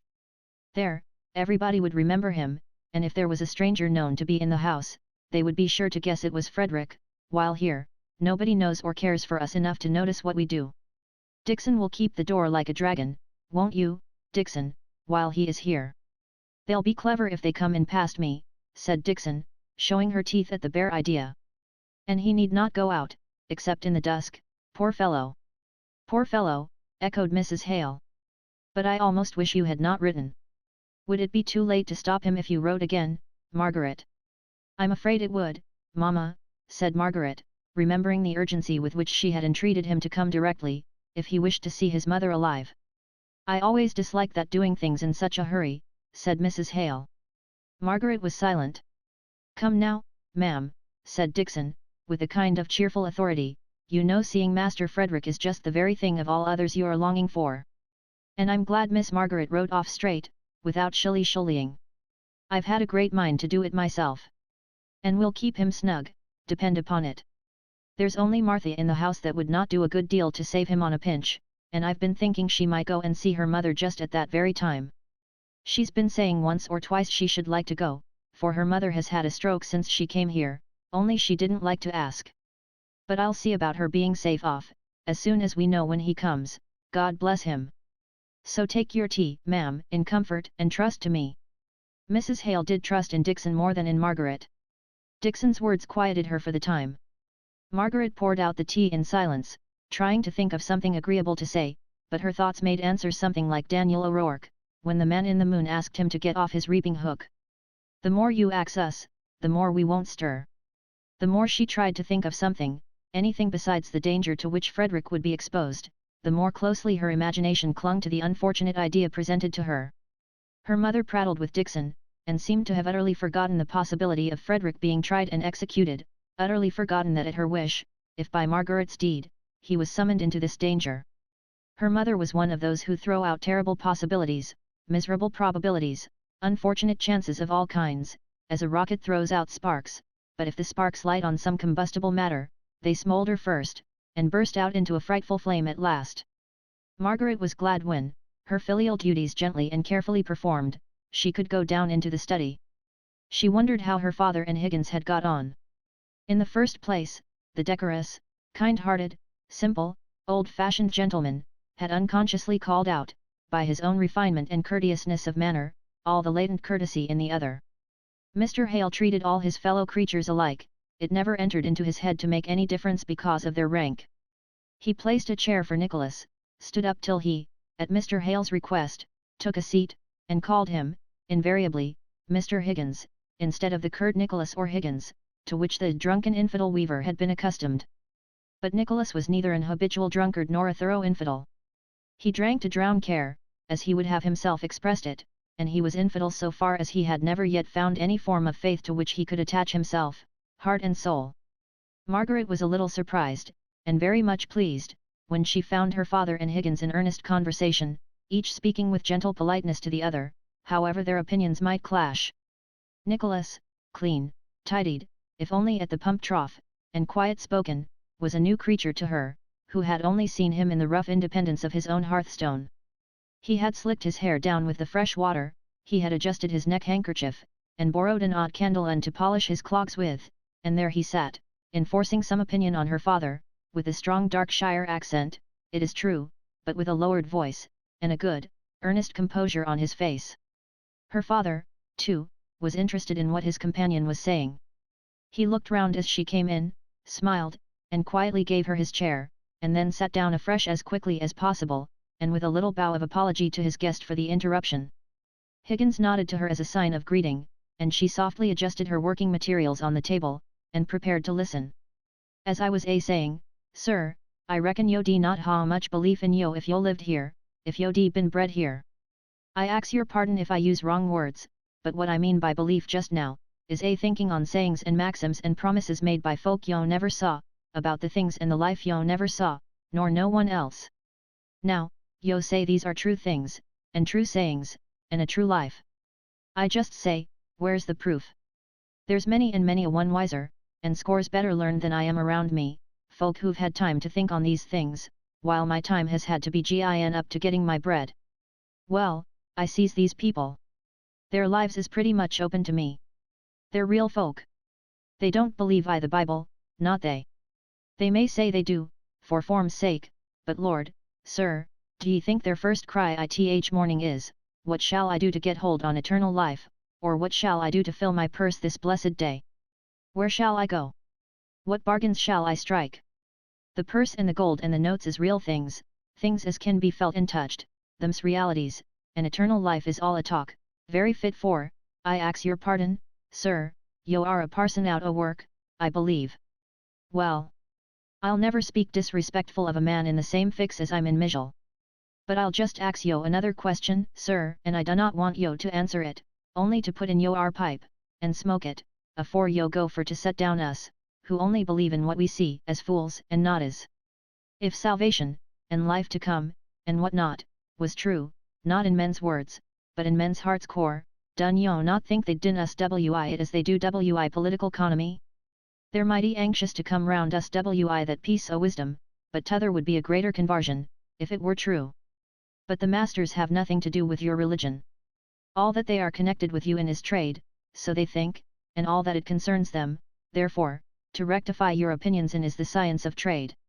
I'm glad, sir, said Higgins, with a curious wink of his eye, that yo put in, so they think. I'd ha thought yo a hypocrite, I'm afeard, if yo hadn't, for all yo are a parson, or rather because yo are a parson. Yo see, if yo d spoken o' religion as a thing that, if it was true, it didn't concern all men to press on all men's attention, above everything else in this varsal earth, I should ha thought yo a knave for to be a parson, and I'd rather think yo a fool than a knave. No offence, I hope, sir. None at all. You consider me mistaken, and I consider you far more fatally mistaken. I don't expect to convince you in a day, not in one conversation, but let us know each other, and speak freely to each other about these things, and the truth will prevail. I should not believe in God if I did not believe that. Mr. Higgins, I trust, whatever else you have given up, you believe, Mr. Hale's voice dropped low in reverence, you believe in him. Nicholas Higgins suddenly stood straight, stiff up. Margaret started to her feet, for she thought, by the working of his face, he was going into convulsions. Mr. Hale looked at her dismayed. At last Higgins found words. Man! I could fell yo to the ground for tempting me. Whatten business have yo to try me wi your doubts? Think o' her lying theer, after the life who's led, and think then how yo deny me the one sole comfort left, that there is a God, and that he set her life. I do not believe she'll ever live again, said he, sitting down, and drearily going on, as if to the unsympathizing fire. I do not believe in any other life than this, in which she dreed such trouble, and had such never-ending care, and I cannot bear to think it were all a set o' chances, that might ha' been altered wi a breath o' wind. There's many a time when I've thought I didna believe in God, but I've never put it fair out before me in words, as many men do. I may ha' laughed at those who did, to brave it out like, but I have looked round at after, to see if he heard me, if so be there was a he, but today, when I'm left desolate, I vo not listen to your questions, and your doubts. There's but one thing steady and quiet I all this reeling world, and, reason or no reason, I'll cling to that. It's a very well for happy folk. Margaret touched his arm very softly. She had not spoken before, nor had he heard her rise. Nicholas, we do not want to reason, you misunderstand my father. We do not reason, we believe, and so do you. It is the one sole comfort in such times. He turned round and caught her hand.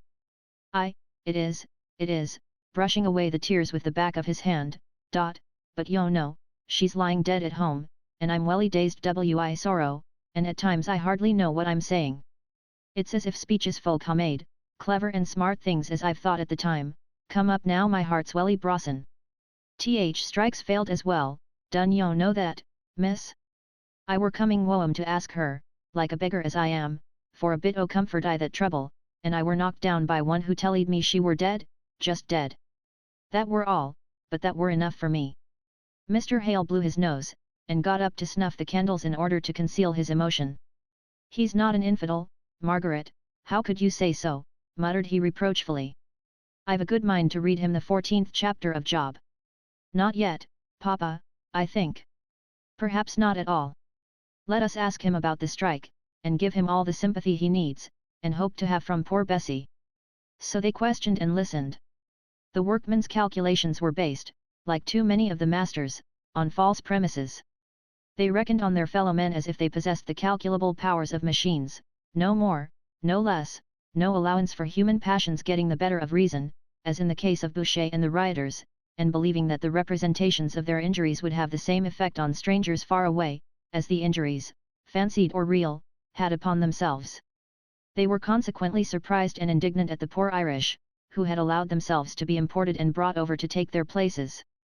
This indignation was tempered in some degree, by contempt for them Irishers, and by pleasure at the idea of the bungling way in which they would set to work, and perplex their new masters with their ignorance and stupidity, strange exaggerated stories of which were already spreading through the town.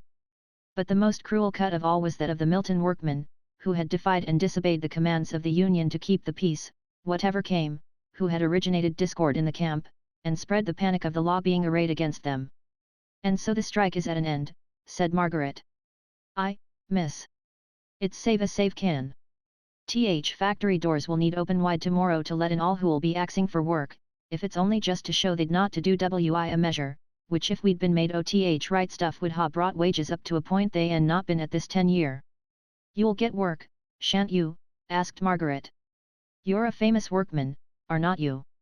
Hamper'll let me work at his mill, when he cuts off his right hand, not before, and not after, said Nicholas, quietly. Margaret was silenced and sad. About the wages, said Mr. Hale.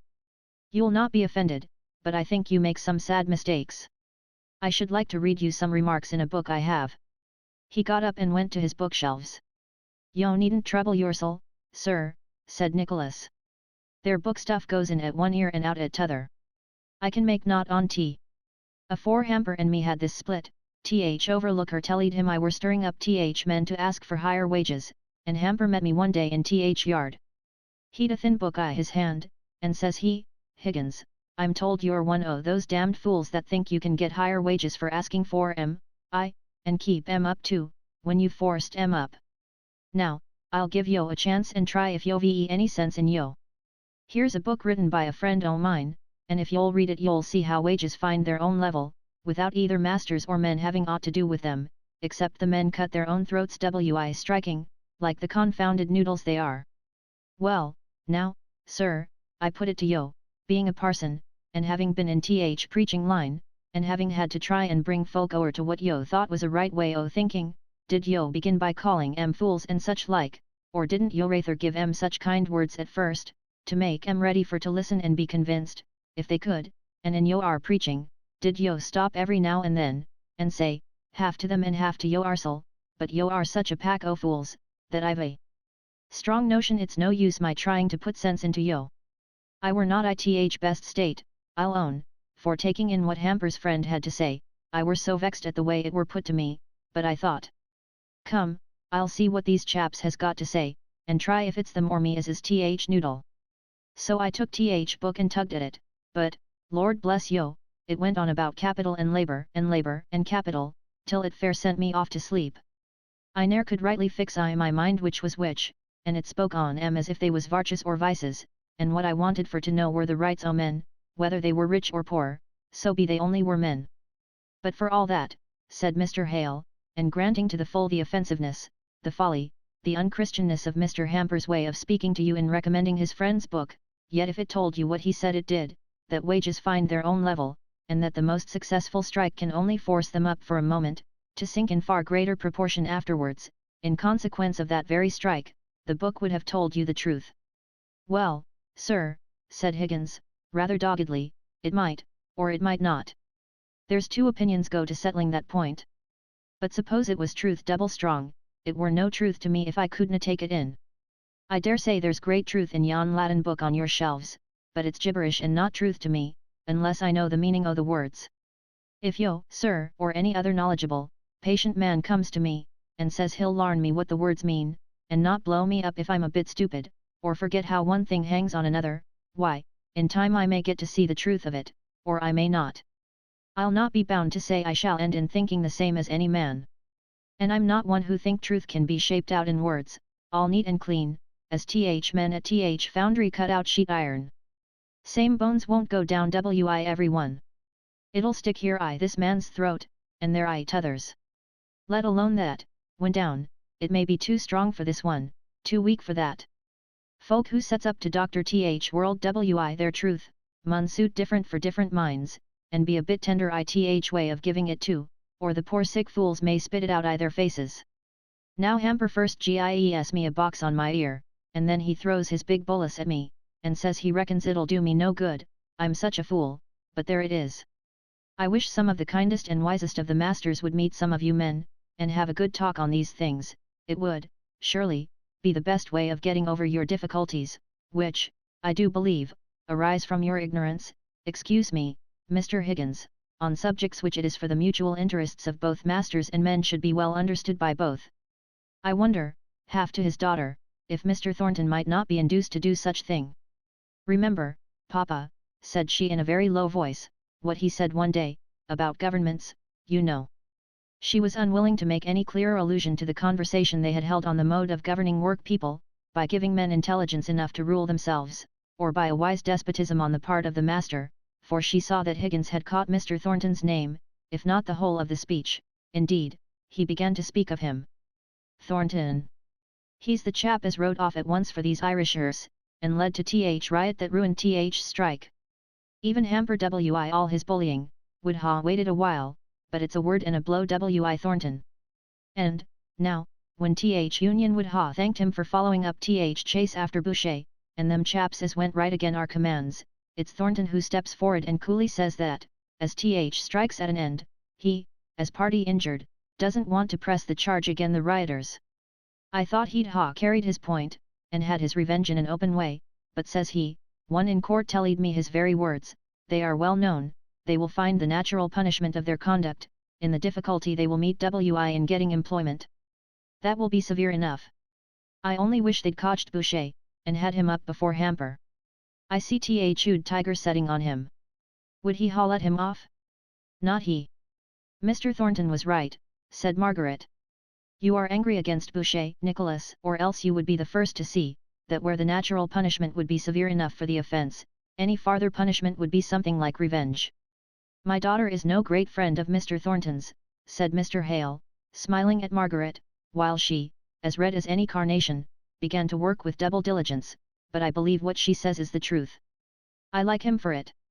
Well, sir, this strike has been a weary bit o' business to me, and you'll not wonder if I'm a bit put out wi seeing it fail, just for a few men who would na suffer in silence, and aoud out, brave and firm.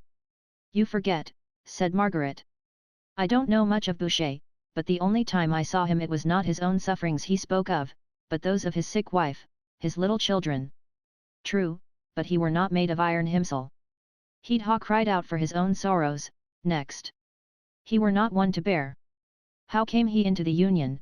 Asked Margaret innocently. You don't seem to have much respect for him, nor gained much good from having him in. Higgins's brow clouded. He was silent for a minute or two. Then he said, shortly enough. It's not for me to speak o' th Union. What they does. Them that is of a trade mun hang together, and if they're not willing to take their chance along with rest, th Union has ways and means. Mr. Hale saw that Higgins was vexed at the turn the conversation had taken, and was silent. Not so Margaret, though she saw Higgins's feeling as clearly as he did.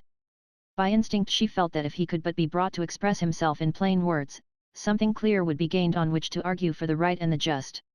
And what are the Union's ways and means?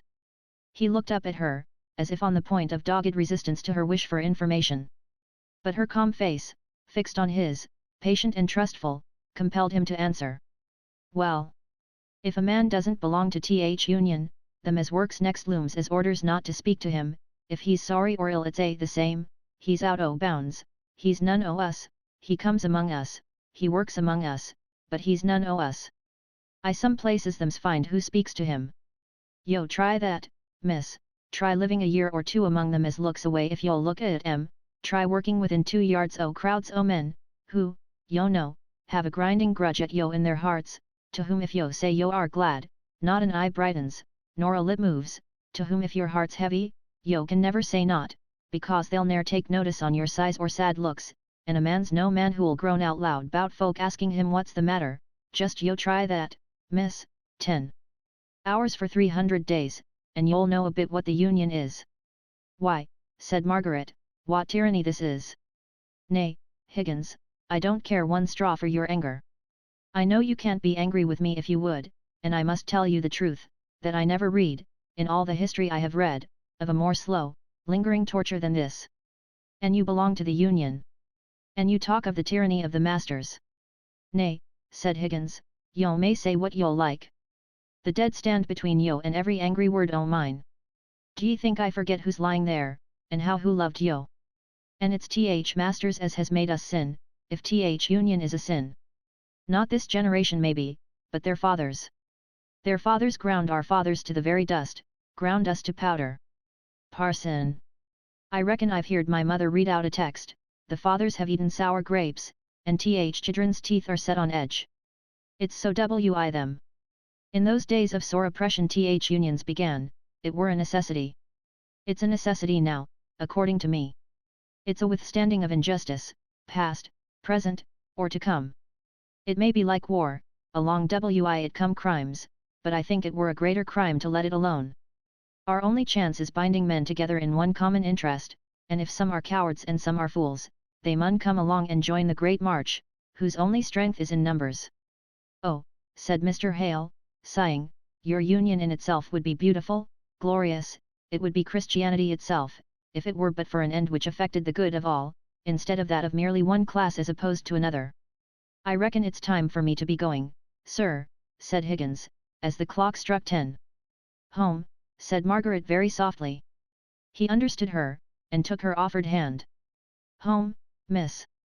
Yo may trust me, though I am one o' th Union.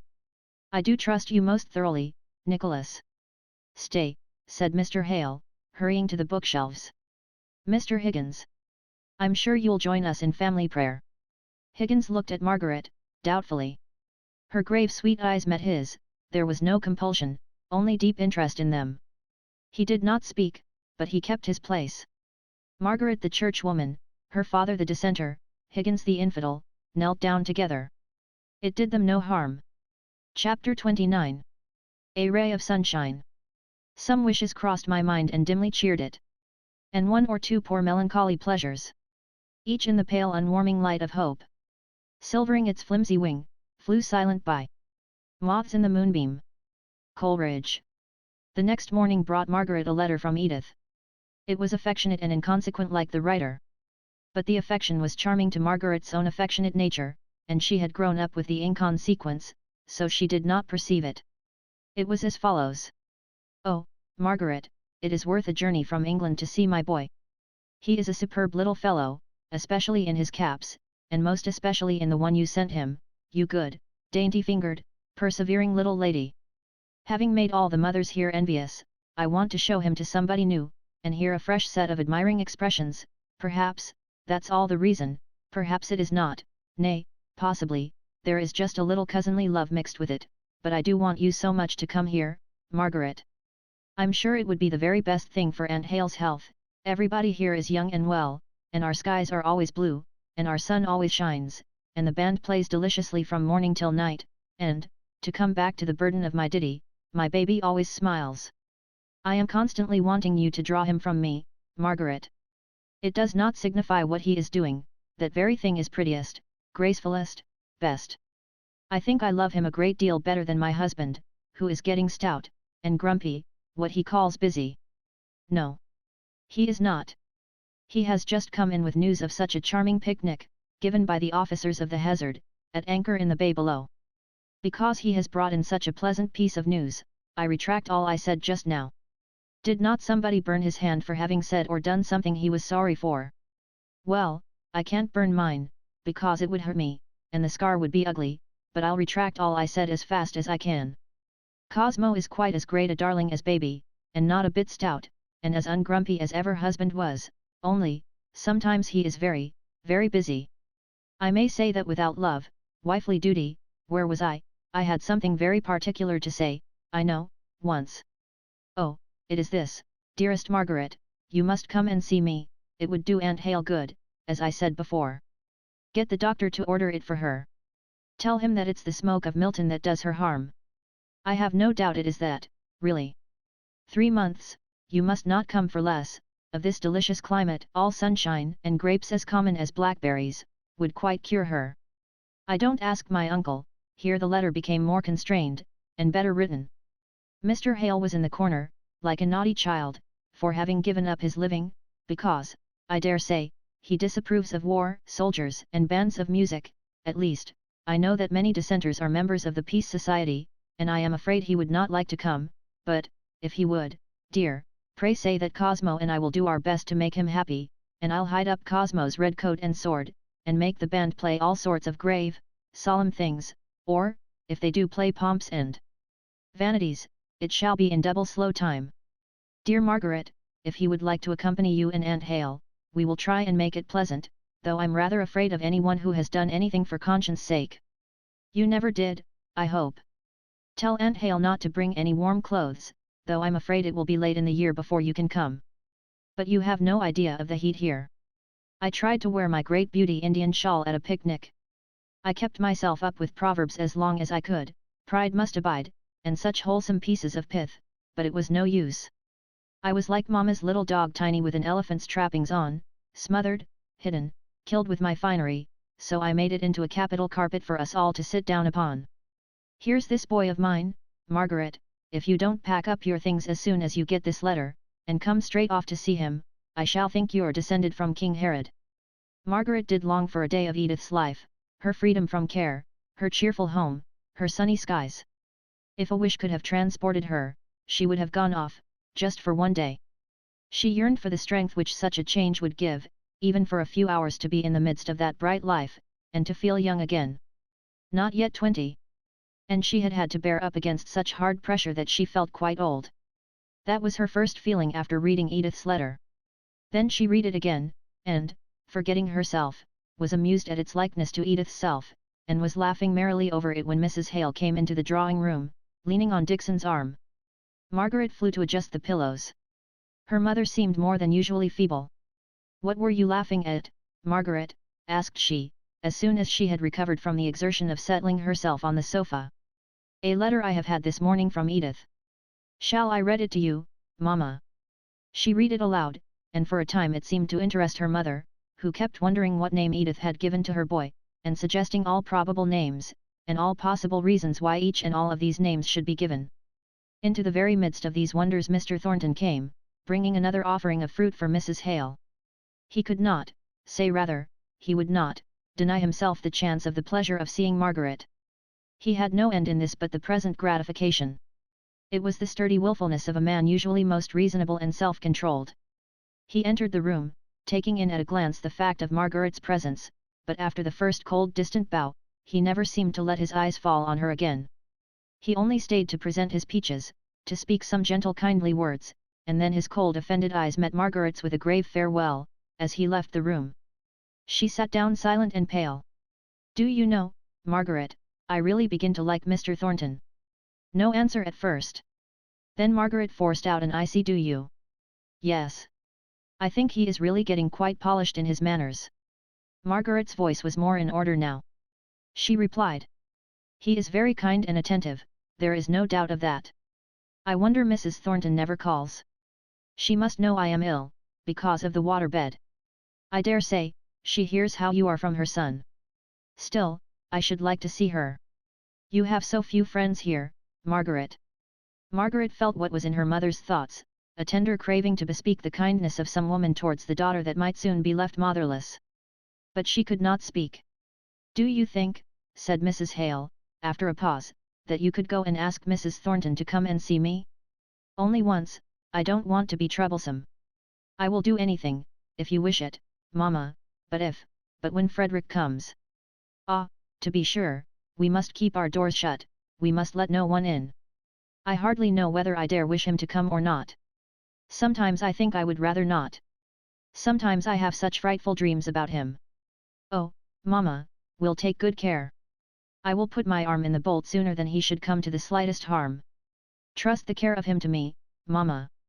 I will watch over him like a lioness over her young." "When can we hear from him?" "Not for a week yet, certainly, perhaps more. We must send Martha away in good time. It would never do to have her here when he comes, and then send her off in a hurry. Dixon is sure to remind us of that. I was thinking that, if we wanted any help in the house while he is here, we could perhaps get Mary Higgins. She is very slack of work, and is a good girl, and would take pains to do her best, I am sure, and would sleep at home, and need never come upstairs, so as to know who is in the house." "As you please. As Dixon pleases. But, Margaret, don't get to use these horrid Milton words. Slack of work, it is a provincialism. What will your Aunt Shaw say, if she hears you use it on her return?" "Oh, Mamma, don't try and make a bugbear of Aunt Shaw," said Margaret, laughing. Edith picked up all sorts of military slang from Captain Lennox, and Aunt Shaw never took any notice of it. "But yours is factory slang. And if I live in a factory town, I must speak factory language when I want it. Why, Mamma, I could astonish you with a great many words you never heard in your life. I don't believe you know what a knobstick is." "Not I, child. I only know it has a very vulgar sound, and I don't want to hear you using it." "Very well, dearest mother, I won't. Only I shall have to use a whole explanatory sentence instead." "I don't like this Milton," said Mrs. Hale. "Edith is right enough in saying it's the smoke that has made me so ill." Margaret started up as her mother said this. Her father had just entered the room, and she was most anxious that the faint impression she had seen on his mind that the Milton air had injured her mother's health, should not be deepened, should not receive any confirmation. She could not tell whether he had heard what Mrs. Hale had said or not, but she began speaking hurriedly of other things, unaware that Mr. Thornton was following him. "Mamma is accusing me of having picked up a great deal of vulgarity since we came to Milton." The vulgarity Margaret spoke of, referred purely to the use of local words, and the expression arose out of the conversation they had just been holding. But Mr. Thornton's brow darkened, and Margaret suddenly felt how her speech might be misunderstood by him, so, in the natural sweet desire to avoid giving unnecessary pain, she forced herself to go forwards with a little greeting, and continue what she was saying, addressing herself to him expressly. "Now, Mr. Thornton, though knobstick has not a very pretty sound, is it not expressive? Could I do without it, in speaking of the thing it represents? If using local words is vulgar, I was very vulgar in the forest, was I not, Mamma?" It was unusual with Margaret to obtrude her own subject of conversation on others, but, in this case, she was so anxious to prevent Mr. Thornton from feeling annoyance at the words he had accidentally overheard, that it was not until she had done speaking that she coloured all over with consciousness, more especially as Mr. Thornton seemed hardly to understand the exact gist or bearing of what she was saying, but passed her by, with a cold reserve of ceremonious movement, to speak to Mrs. Hale. The sight of him reminded her of the wish to see his mother, and commend Margaret to her care. Margaret, sitting in burning silence, vexed and ashamed of her difficulty in keeping her right place, and her calm unconsciousness of heart, when Mr. Thornton was by, heard her mother's slow entreaty that Mrs. Thornton would come and see her soon, tomorrow, if it were possible. Mr. Thornton promised that she should, conversed a little, and then took his leave, and Margaret's movements and voice seemed at once released from some invisible chains. He never looked at her, and yet, the careful avoidance of his eyes betokened that in some way he knew exactly where, if they fell by chance, they would rest on her. If she spoke, he gave no sign of attention, and yet his next speech to anyone else was modified by what she had said. Sometimes there was an express answer to what she had remarked, but given to another person as though unsuggested by her. It was not the bad manners of ignorance, it was the wilful bad manners arising from deep offence. It was wilful at the time, repented of afterwards. But no deep plan, no careful cunning could have stood him in such good stead. Margaret thought about him more than she had ever done before, not with any tinge of what is called love, but with regret that she had wounded him so deeply, and with a gentle, patient striving to return to their former position of antagonistic friendship, for a friend's position was what she found that he had held in her regard, as well as in that of the rest of the family. There was a pretty humility in her behaviour to him, as if mutely apologizing for the overstrong words which were the reaction from the deeds of the day of the riot. But he resented those words bitterly. They rung in his ears, and he was proud of the sense of justice which made him go in every kindness he could offer to her parents. He exulted in the power he showed in compelling himself to face her, whenever he could think of any action which might give her father or mother pleasure. He thought that he disliked seeing one who had mortified him so keenly, but he was mistaken. It was a stinging pleasure to be in the room with her, and feel her presence.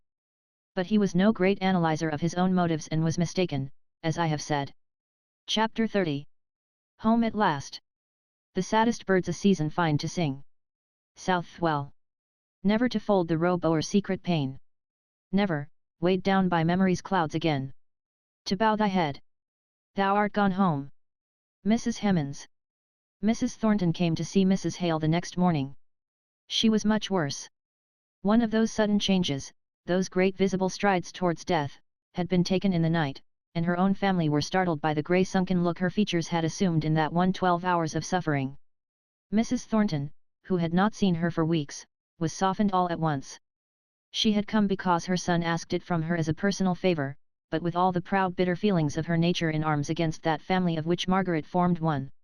She doubted the reality of Mrs. Hale's illness, she doubted any want beyond a momentary fancy on that lady's part, which should take her out of her previously settled course of employment for the day. She told her son that she wished they had never come near the place, that he had never got acquainted with them, that there had been no such useless languages as Latin and Greek ever invented. He bore all this pretty silently, but when she had ended her invective against the dead languages, he quietly returned to the short, curt, decided expression of his wish that she should go and see Mrs. Hale at the time appointed, as most likely to be convenient to the invalid. Mrs. Thornton submitted with as bad a grace as she could to her son's desire, all the time liking him the better for having it, and exaggerating in her own mind the same notion that he had of extraordinary goodness on his part in so perseveringly keeping up with the Hales. His goodness verging on weakness, as all the softer virtues did in her mind, and her own contempt for Mr. and Mrs. Hale, and positive dislike to Margaret, were the ideas which occupied Mrs. Thornton, till she was struck into nothingness before the dark shadow of the wings of the angel of death. There lay Mrs. Hale, a mother like herself, a much younger woman than she was, on the bed from which there was no sign of hope that she might ever rise again. No more variety of light and shade for her in that darkened room, no power of action, scarcely change of movement, faint alternations of whispered sound and studious silence, and yet that monotonous life seemed almost too much. When Mrs. Thornton, strong and prosperous with life, came in, Mrs. Hale lay still, although from the look on her face she was evidently conscious of who it was. But she did not even open her eyes for a minute or two. The heavy moisture of tears stood on her eyelashes before she looked up, then, with her hand groping feebly over the bedclothes, for the touch of Mrs. Thornton's large firm fingers, she said, scarcely above her breath. Mrs. Thornton had to stoop from her erectness to listen. "Margaret, you have a daughter, my sister is in Italy. My child will be without a mother, in a strange place. If I die, will you and her filmy wandering eyes fixed themselves with an intensity of wistfulness on Mrs. Thornton's face. For a minute there was no change in its rigidness, it was stern and unmoved, nay, but that the eyes of the sick woman were growing dim with the slow gathering tears, she might have seen a dark cloud cross the cold features. And it was no thought of her son, or of her living daughter Fanny, that stirred her heart at last, but a sudden remembrance, suggested by something in the arrangement of the room, of a little daughter, dead in infancy, long years ago, that, like a sudden sunbeam, melted the icy crust, behind which there was a real tender woman.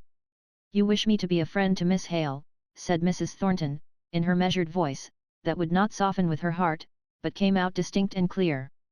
Mrs. Hale, her eyes still fixed on Mrs. Thornton's face, pressed the hand that lay below hers on the coverlet.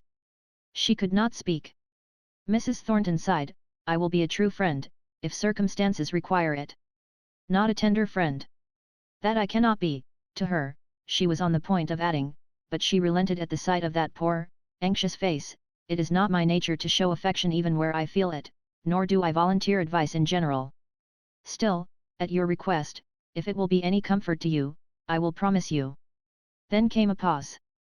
Mrs. Thornton was too conscientious to promise what she did not mean to perform, and to perform anything in the way of kindness on behalf of Margaret, more disliked at this moment than ever, was difficult, almost impossible. "I promise," said she, with grave severity, which, after all, inspired the dying woman with faith as in something more stable than life itself, flickering, flittering, wavering life. "I promise that in any difficulty in which Miss Hale—" "Call her Margaret," gasped Mrs. Hale. "In which she comes to me for help, I will help her with every power I have, as if she were my own daughter.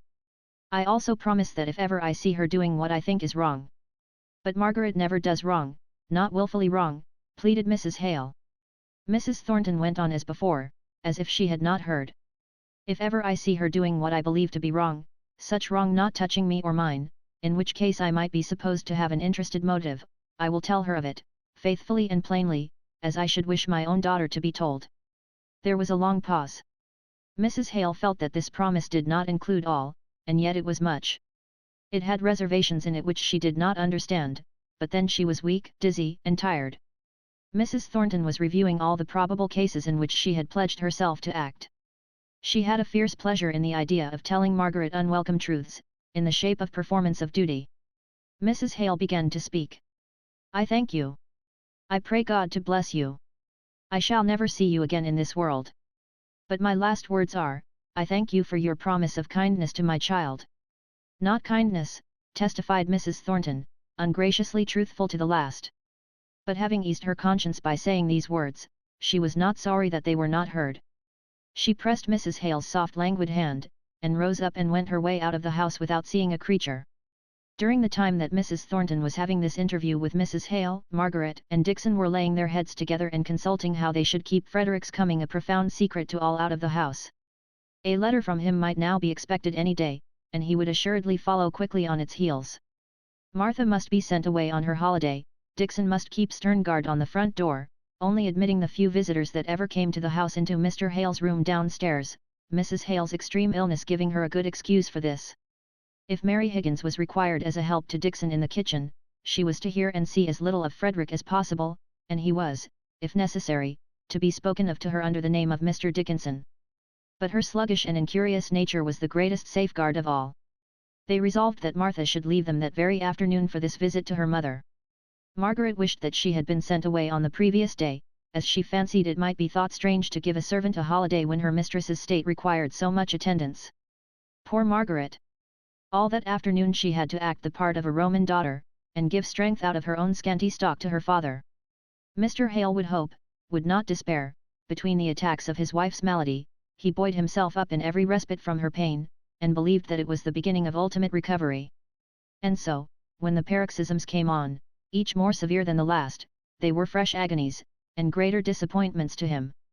This afternoon, he sat in the drawing-room, unable to bear the solitude of his study, or to employ himself in any way. He buried his head in his arms, which lay folded on the table. Margaret's heart ached to see him, yet, as he did not speak, she did not like to volunteer any attempt at comfort. Martha was gone. Dixon sat with Mrs. Hale while she slept. The house was very still and quiet, and darkness came on, without any movement to procure candles. Margaret sat at the window, looking out at the lamps and the street, but seeing nothing, only alive to her father's heavy sighs. She did not like to go down for lights, lest the tacit restraint of her presence being withdrawn, he might give way to more violent emotion, without her being at hand to comfort him. Yet she was just thinking that she ought to go and see after the well-doing of the kitchen fire, which there was nobody but herself to attend to, when she heard the muffled doorbell ring with so violent a pull, that the wires jingled all through the house, though the positive sound was not great. She started up, passed her father, who had never moved at the veiled, dull sound, returned, and kissed him tenderly. And still he never moved, nor took any notice of her fond embrace. Then she went down softly, through the dark, to the door. Dixon would have put the chain on before she opened it, but Margaret had not a thought of fear in her preoccupied mind. A man's tall figure stood between her and the luminous street. He was looking away, but at the sound of the latch he turned quickly round. "Is this Mr. Hales?" said he, in a clear, full, delicate voice. Margaret trembled all over. At first she did not answer. In a moment she sighed out, "Frederick," and stretched out both her hands to catch his, and draw him in. "Oh, Margaret," said he, holding her off by her shoulders, after they had kissed each other, as if even in that darkness he could see her face, and read in its expression a quicker answer to his question than words could give. "My mother, is she alive?" "Yes, she is alive, dear, dear brother. She, as ill as she can be she is, but alive. She is alive. Thank God," said he. "Papa is utterly prostrate with this great grief. You expect me, don't you?" "No, we have had no letter." "Then I have come before it. But my mother knows I am coming." "Oh, we all knew you would come. But wait a little. Step in here. Give me your hand. What is this? Oh, your carpet bag. Dixon has shut the shutters, but this is Papa's study, and I can take you to a chair to rest yourself for a few minutes, while I go and tell him." She groped her way to the taper and the lucifer matches. She suddenly felt shy when the little feeble light made them visible. All she could see was, that her brother's face was unusually dark in complexion, and she caught the stealthy look of a pair of remarkably long-cut blue eyes, that suddenly twinkled up with a droll consciousness of their mutual purpose of inspecting each other. But though the brother and sister had an instant of sympathy in their reciprocal glances, they did not exchange a word, only, Margaret felt sure that she should like her brother as a companion as much as she already loved him as a near relation. Her heart was wonderfully lighter as she went upstairs. The sorrow was no less in reality, but it became less oppressive from having someone in precisely the same relation to it as that in which she stood. Not her father's desponding attitude had power to damp her now. He lay across the table, helpless as ever, but she had the spell by which to rouse him. She used it perhaps too violently in her own great relief. "Papa," said she, throwing her arms fondly round his neck, pulling his weary head up in fact with her gentle violence, till it rested in her arms, and she could look into his eyes, and let them gain strength and assurance from hers. "Papa, guess who is here?" He looked at her. She saw the idea of the truth glimmer into their filmy sadness, and be dismissed thence as a wild imagination. He threw himself forward, and hid his face once more in his stretched out arms, resting upon the table as heretofore. She heard him whisper. She bent tenderly down to listen. "I don't know, don't tell me it is Frederick, not Frederick. I cannot bear it, I am too weak. And his mother is dying." He began to cry and wail like a child. It was so different to all which Margaret had hoped and expected, that she turned sick with disappointment, and was silent for an instant. Then she spoke again, very differently, not so exultingly, far more tenderly and carefully. "Papa, it is Frederick. Think of Mama, how glad she will be. And oh, for her sake, how glad we ought to be. For his sake, too, our poor, poor boy." Her father did not change his attitude, but he seemed to be trying to understand the fact. "Where is he?" asked he at last, his face still hidden in his prostrate arms. "In your study, quite alone. I lighted the taper, and ran up to tell you. He is quite alone, and will be wondering why." "I will go to him," broke in her father, and he lifted himself up and leant on her arm as on that of a guide. Margaret led him to the study door, but her spirits were so agitated that she felt she could not bear to see the meeting. She turned away, and ran upstairs, and cried most heartily. It was the first time she had dared to allow herself this relief for days. The strain had been terrible, as she now felt. But Frederick was come. He, the one precious brother, was there, safe, amongst them again. She could hardly believe it. She stopped her crying, and opened her bedroom door. She heard no sound of voices, and almost feared she might have dreamt. She went downstairs, and listened at the study door. She heard the buzz of voices, and that was enough. She went into the kitchen, and stirred up the fire, and lighted the house, and prepared for the wanderer's refreshment. How fortunate it was that her mother slept! She knew that she did, from the candle lighter thrust through the keyhole of her bedroom door. The traveller could be refreshed and bright, and the first excitement of the meeting with his father all be over, before her mother became aware of anything unusual. When all was ready, Margaret opened the study door, and went in like a serving maiden, with a heavy tray held in her extended arms. She was proud of serving Frederick. But he, when he saw her, sprang up in a minute, and relieved her of her burden. It was a type, a sign, of all the coming relief which his presence would bring. The brother and sister arranged the table together, saying little, but their hands touching, and their eyes speaking the natural language of expression, so intelligible to those of the same blood. The fire had gone out, and Margaret applied herself to light it, for the evenings had begun to be chilly, and yet it was desirable to make all noises as distant as possible from Mrs. Hale's room. Dixon says it is a gift to light a fire, not an art to be acquired. Pugnaciter, non fit, murmured Mr. Hale, and Margaret was glad to hear a quotation once more, however languidly given. Dear old Dixon! How we shall kiss each other, said Frederick. She used to kiss me, and then look in my face to be sure I was the right person, and then set to again. But, Margaret, what a bungler you are! I never saw such a little awkward, good-for-nothing pair of hands. Run away, and wash them, ready to cut bread and butter for me, and leave the fire. I'll manage it. Lighting fires is one of my natural accomplishments. So Margaret went away, and returned, and passed in and out of the room, in a glad restlessness that could not be satisfied with sitting still. The more wants Frederick had, the better she was pleased, and he understood all this by instinct.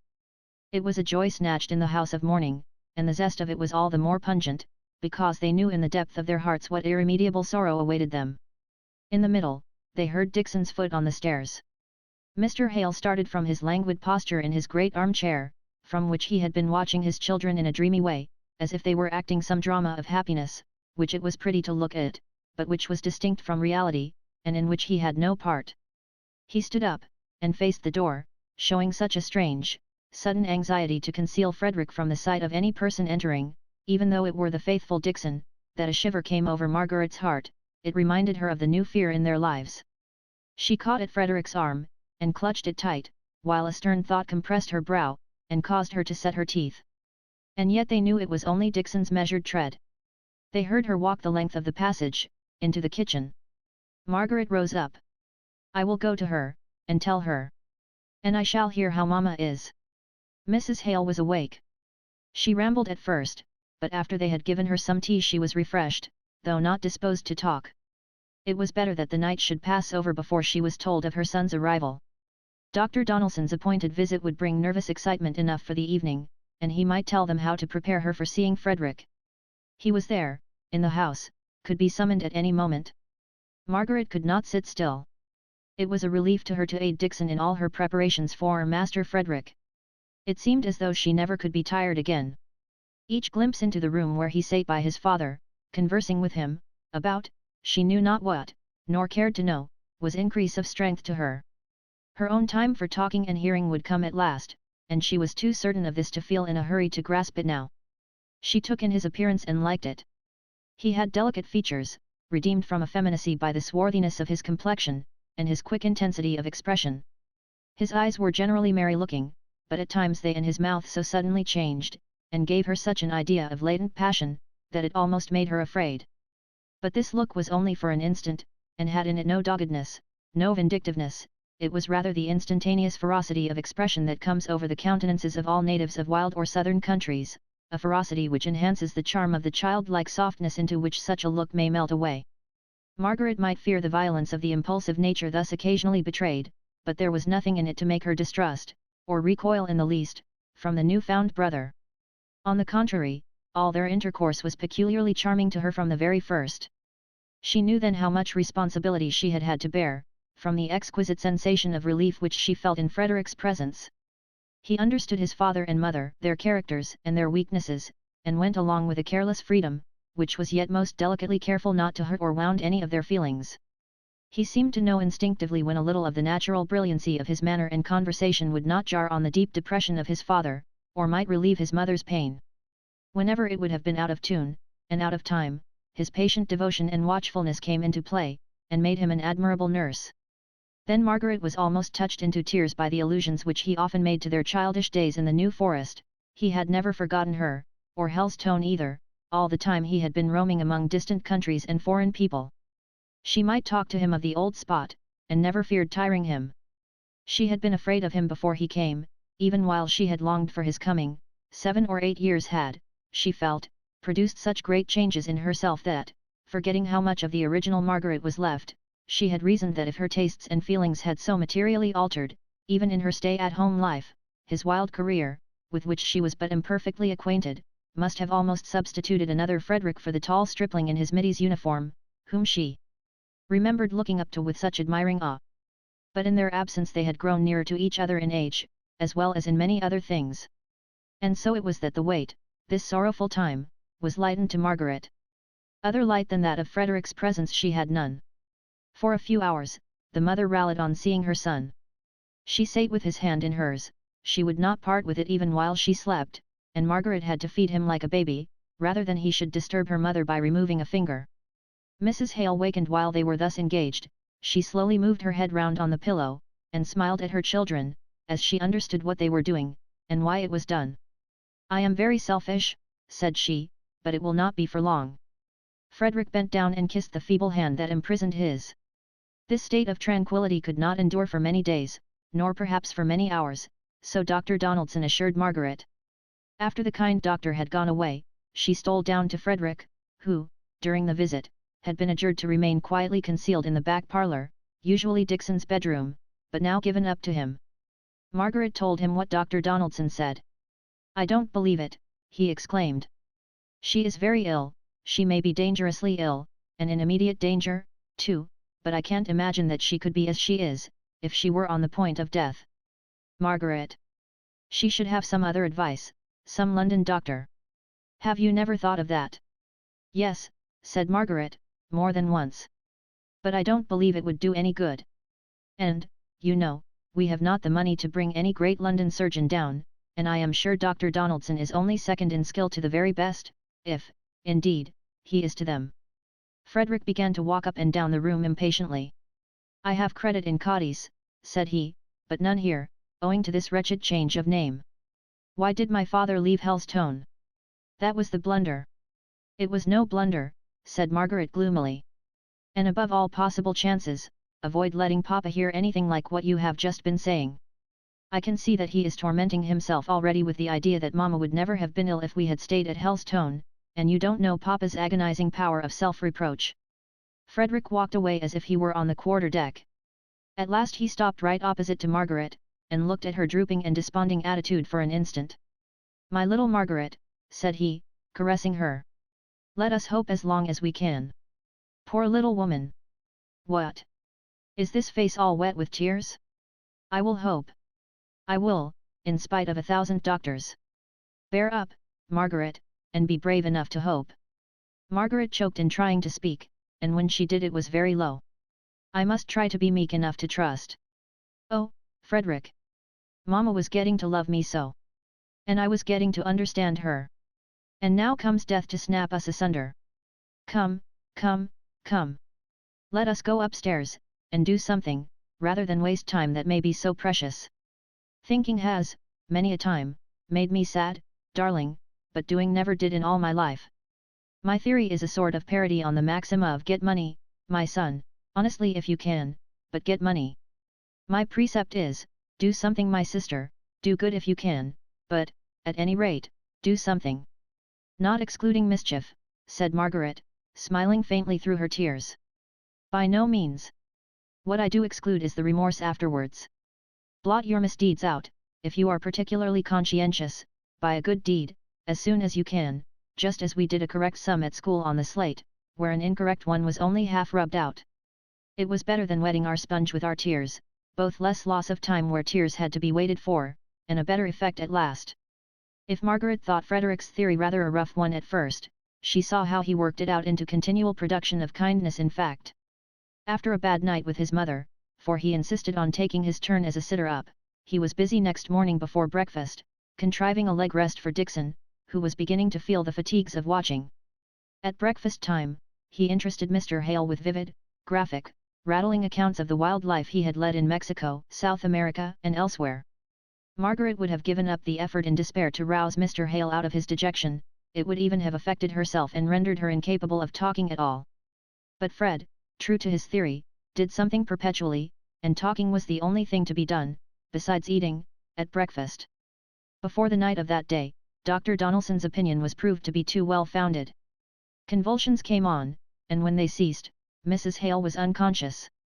Her husband might lie by her shaking the bed with his sobs, her son's strong arms might lift her tenderly up into a comfortable position, her daughter's hands might bathe her face, but she knew them not.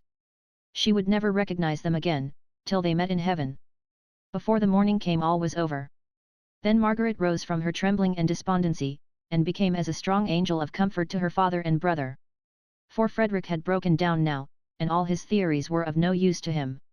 He cried so violently when shut up in his little room at night that Margaret and Dixon came down in a fright to warn him to be quiet, for the house partitions were but thin, and the next-door neighbours might easily hear his youthful passionate sobs, so different from the slower trembling agony of after-life, when we become inured to grief, and dare not be rebellious against the inexorable doom, knowing who it is that decrees. Margaret sate with her father in the room of the dead. If he had cried, she would have been thankful. But he sate by the bed quite quietly, only, from time to time, he uncovered the face, and stroked it gently, making a kind of soft inarticulate noise, like that of some mother animal caressing her young. He took no notice of Margaret's presence. Once or twice she came up to kiss him, and he submitted to it, giving her a little push away when she had done, as if her affection disturbed him from his absorption in the dead. He started when he heard Frederick's cries, and shook his head. Poor boy, he said, and then took no more notice. Margaret's heart ached within her. She could not think of her own loss in thinking of her father's case. The night was wearing away, and the day was at hand, when, without a word of preparation, Margaret's voice broke upon the stillness of the room, with a clearness of sound that startled even herself. "Let not your heart be troubled," it said, and she went steadily on through all that chapter of unspeakable consolation. Chapter 31. Should old acquaintance be forgot? Show not that manner, and these features all. The serpent's cunning, and the sinner's fall. Crab.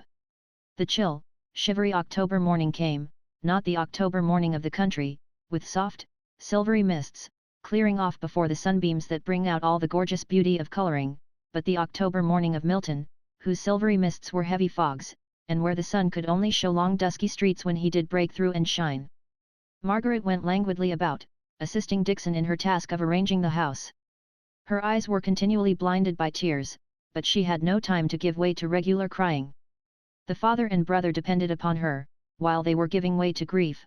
She must be working, planning, considering.